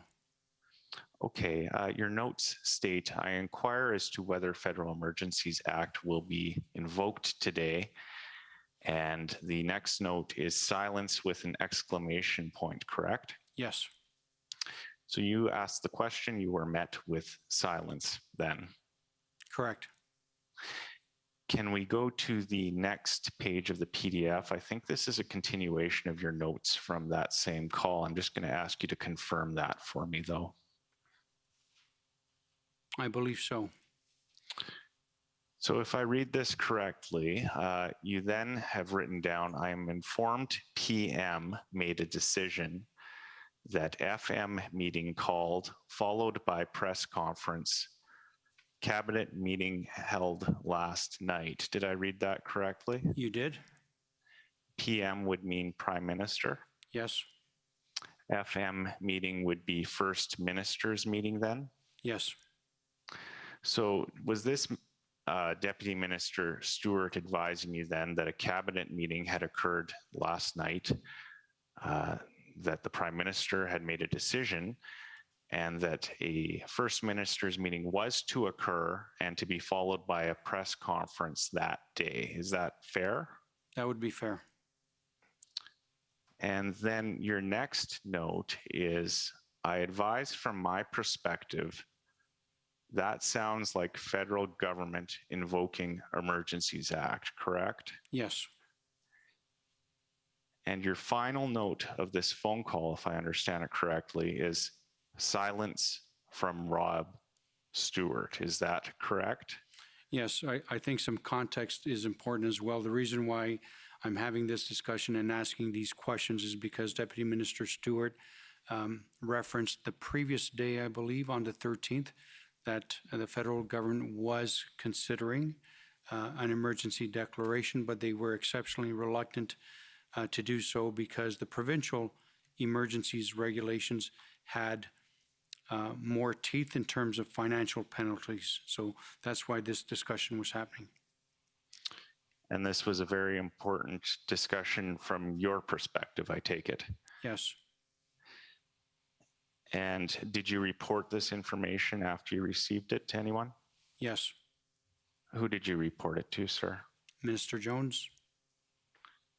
And was it your understanding then that the First Minister's meeting was going to occur after this phone call that you'd had with Deputy Minister Stewart?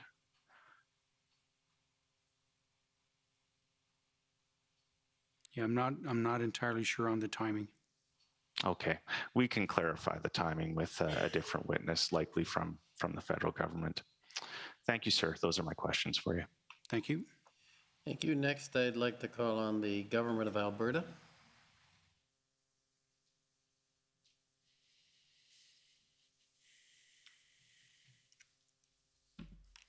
Good evening. My name is Stephanie Vos. I'm here as counsel for the province of Alberta. Just one area to ask you a couple of questions on. Was it your understanding regarding tow trucks and Ottawa that there were providers that were hesitant to provide towing services because they were concerned about being provided with an indemnity? Yes. And was it your understanding that the Emergency Management and Civil Protection Act does not grant the power to compel tow truck operators to provide towing services? That's exactly right.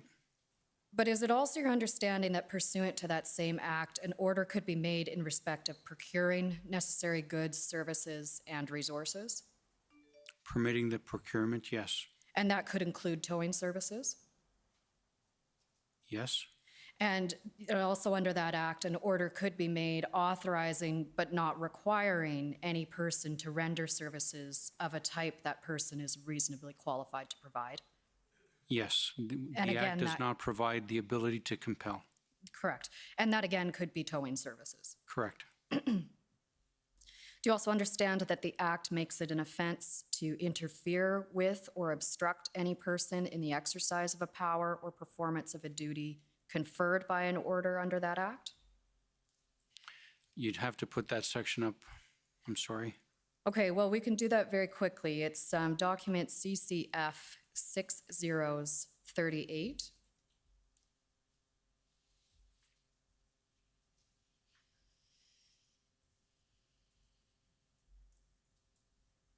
And Mr. Clerk, if you could please go to page 10 and scroll, there we see the offenses section 7.0.11. Yes. And you'll see there that it does make it an offense to interfere or obstruct with the person exercising a power under under an order. I agree. And then scrolling down again to page 13, we'll look at section 11, sub 1.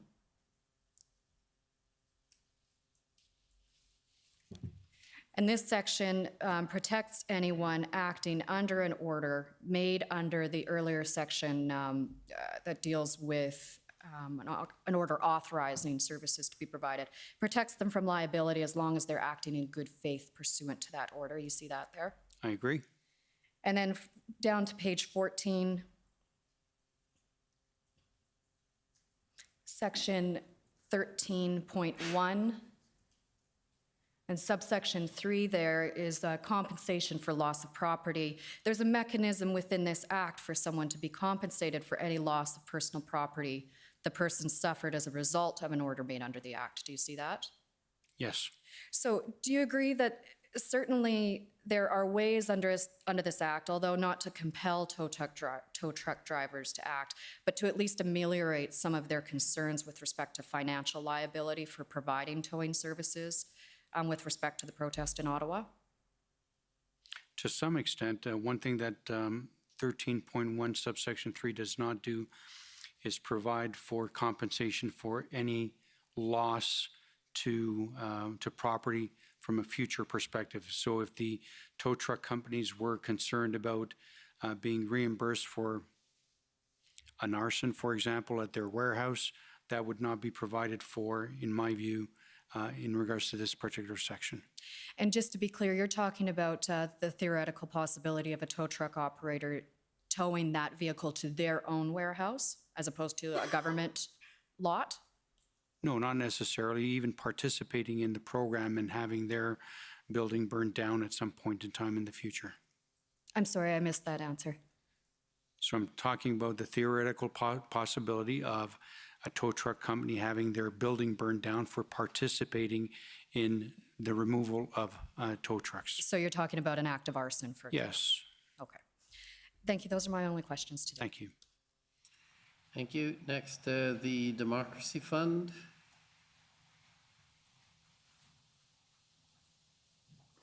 Good evening, Commissioner. Alan Honor for the Democracy Fund. We do not have any questions for this witness. Next, the CLA CCDL. Good evening. It's Colleen McEwen. Our questions have been asked. Thank you very much. The National Police Federation. Thank you, Mr. Commissioner. This is Jen Del Richo for the NPF. Our questions for this witness have been asked and answers. We have nothing further. Thank you. The Ontario Representative.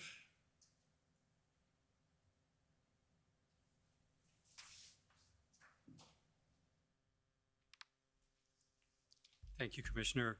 My name is Darrell Cluza. I'm counsel for the province of Ontario. Good evening, Mr. DiTomaso. I only have a few questions for you, and honestly, these are just for purpose of clarifying the record, given that we're not a party to this proceeding and we will not be attending at the evidence of the federal representatives. The one point I wanted to raise, Mr. DiTomaso, you were asked questions both by Commission Counsel and by Counsel for Canada about the tripartite meetings taken at the minister's level. So these are the meetings that the Solicitor General was invited to. And I think Commission Counsel did put it to you that at some point there were calls between Federal Minister Mendicino and the Premier had expressed that he would send the Solicitor General to these meetings, but then later said that he would not send the Solicitor General. Do you remember those questions from the Commission Counsel? Yes. Counsel for Canada put a reference to you, a document reference, and I believe it was SSM CAN NSC 402832, and that's the document reference where I think it was the Chief of Staff of Minister Mendicino confirmed that the Premier said he would have Minister Jones attend. We don't need to bring it up, but I just want to put on the record the second document reference that wasn't put to you by Counsel for Canada, And if we can put that up, ssm.nsc.can 401148.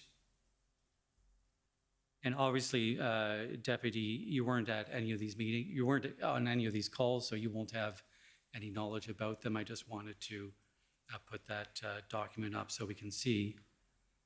And if we just scroll down a bit, that Mike Jones, I understand, is the Chief of Staff for Minister Mendocino. On Wednesday, February 9th in the afternoon. The first paragraph, my boss spoke with Premier Ford just before today's avail. I understand that to mean press availability. My boss said he needed the province at the table on policing efforts and that the current blockades are harming the economy and costing jobs. Ford responded that he understood. And if we go down to the second paragraph, immediately following the media avail, Ford called my boss again to say that he wouldn't be sending Minister Jones to the tripartite conversations. Again, I understand you weren't part of this, these calls, but that seems to confirm to me that the Premier was not going to send the minister. Thank you. And did you have any discussions with the minister about either of these conversations? No. The second point,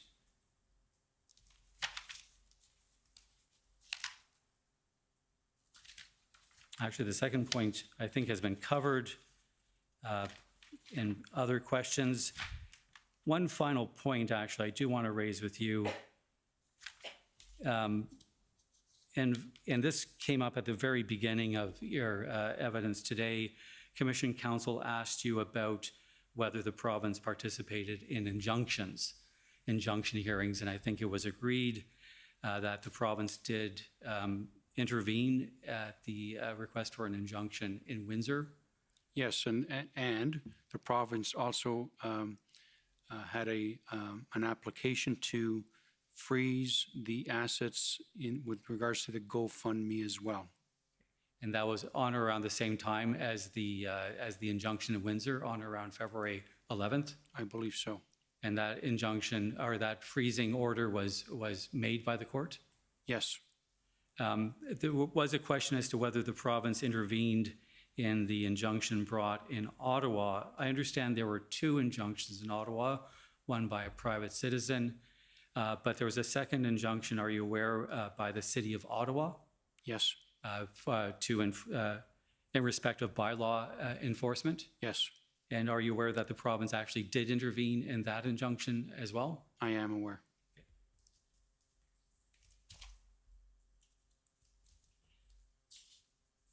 And one final matter, you've mentioned a number of times in your evidence, and I just want to make this legislative reference if I can. You've mentioned that under the federal emergency declaration, tow truck drivers were compelled under that order to provide services if requested by police. Yes.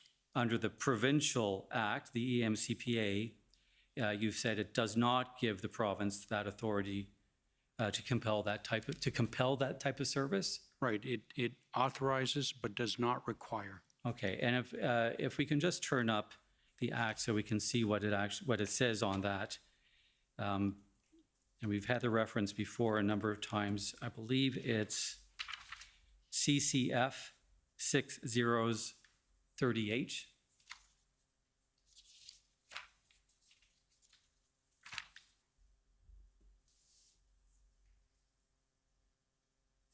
Thank you, Mr. Registrar. If you could turn to page 7. And just turn to the top of the previous, or the bottom of the previous page. So emergency orders, do you see that, sir? Yes. In accordance with subsection 2, the Lieutenant Governor and Council may make orders in respect of the following.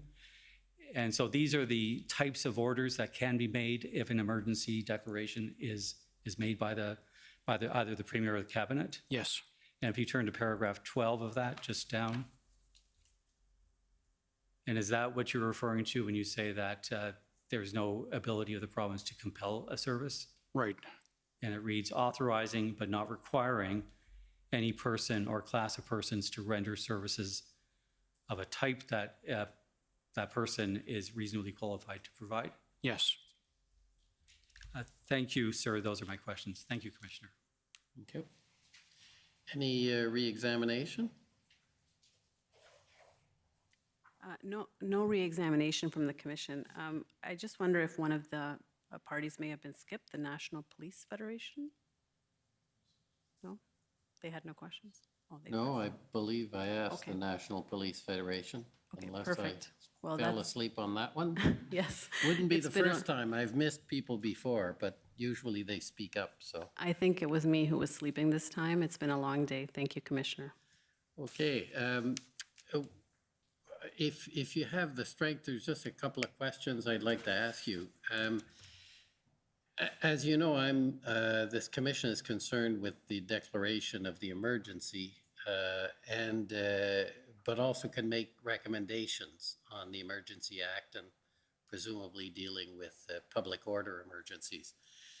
And I guess I'm interested in views you may have as to knowing as you do what happened in Ottawa, what happened in Windsor, whether you might have some comments or suggestions, and in particular on how or whether there should be more coordination on in areas where there is clear overlap, such as border crossings, where the impact, if you like, is much broader than on Ontario. It's a federal, or Ottawa, where, as we know, the impact certainly was greater on the federal government and the parliamentary precinct.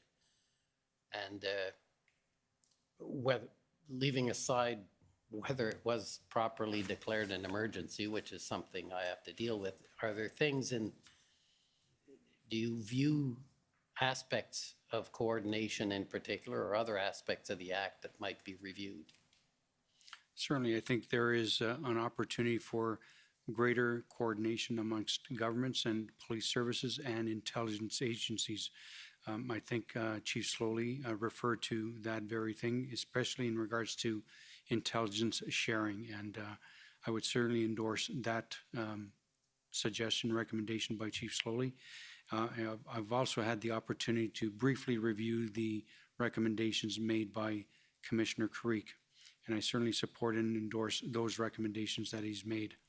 Over and above that, I would also suggest, this is my own personal opinion, that a task force of some type be put together to study the issue of the right to protest, and it's enshrined in the Constitution, but what are the limits? Because my understanding is that people have an understanding that protests can occur at any time, in any location, for any length of time. So are there reasonable limits that ought to be imposed? I don't know what the answer to that is. That's something that this commission could certainly suggest that that matter be studied in regards to lawful protest. There are limits that can be prescribed. I'm not in a position to determine what those limits ought to be. But certainly I think that the public needs to be reminded that when you exercise your rights under the Canadian Charter of Rights and Freedoms, that you also have responsibility to your fellow citizens as well, and that those rights are certainly not absolute. Those are my comments, Commissioner. Okay, if I could push you a little bit on an aspect that I'm interested in, which is the coordination, and we've heard about the coordination in Windsor that was very effective. Police and messaging from the city, from all of the parties, and that messaging or the coordination in Ottawa does not seem to have been as fluid at the police level. I think we've heard evidence about that, nor at the political level, and I think we've heard about that.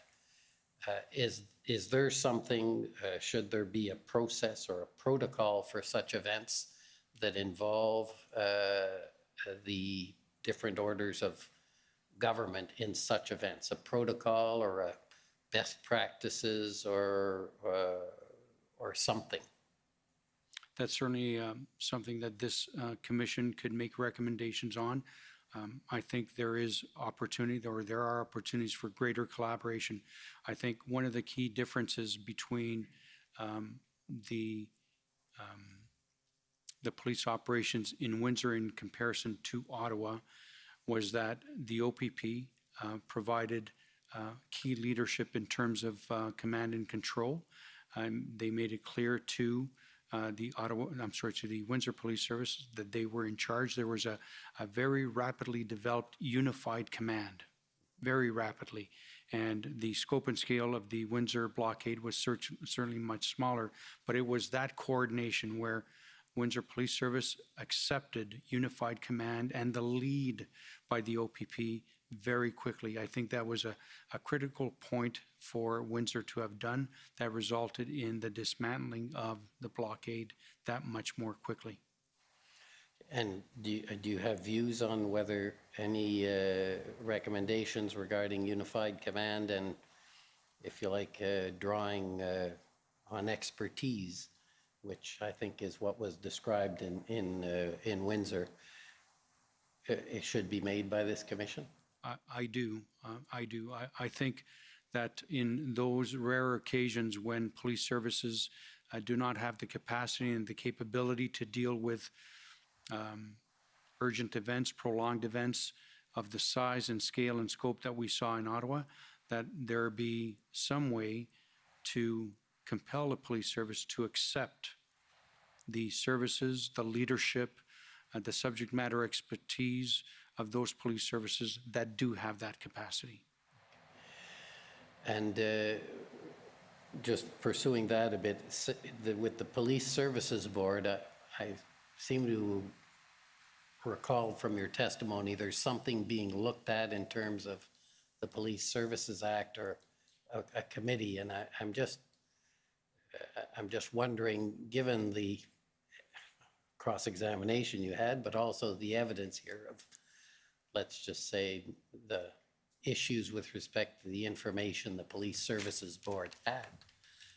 Do you think there's room for reform on that, in that area? I do, and I can assure you, Commissioner, that this province right now is in the process of implementing the brand new Community Safety and Policing Act. And we are in the process of consulting with many stakeholders with regards to the regulations to support that act. And I can assure you, Commissioner, that we are listening with ears wide open with regards to what is happening here in this commission and the evidence that has been presented. I cannot speak to what regulations will be implemented, but this is certainly a concern that I will be taking back and sharing with the Minister. Because that was going to be my next question.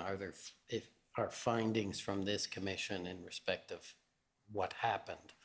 Because obviously there's dispute at this point, which is going to have to be sorted out. That is something that can be taken, that could be useful to the work the ministry is doing. Absolutely. I believe that the recommendations made by this commission with regards to policing will certainly inform decisions made by the minister and by cabinet.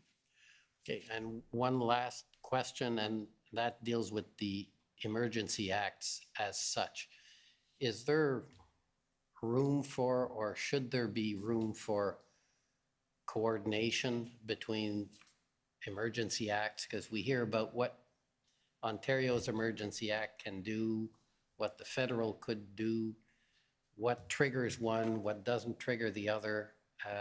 And obviously, in this case, the Emergency Act of Canada, I guess, is 40 years old or 30-some years old. So is there room for coordination, or is that something that you don't think should be pursued or looked into?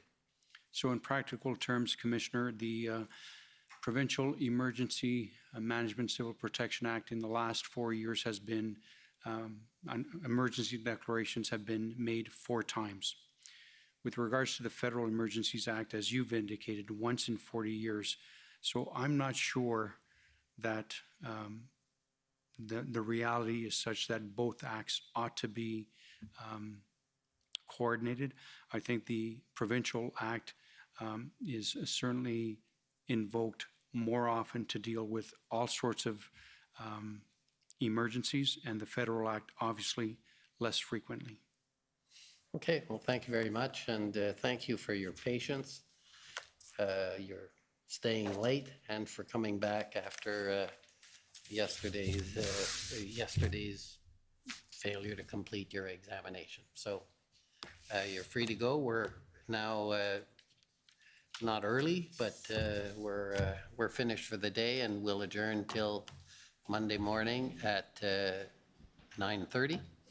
And I expect next week will be longer days. Again, the same sort of days we're having this week. So prepare yourselves accordingly. The commission is adjourned. La commission est adjournée.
So yeah, it seems like it's over. So I guess I'll shut it down. Have a good one, everybody.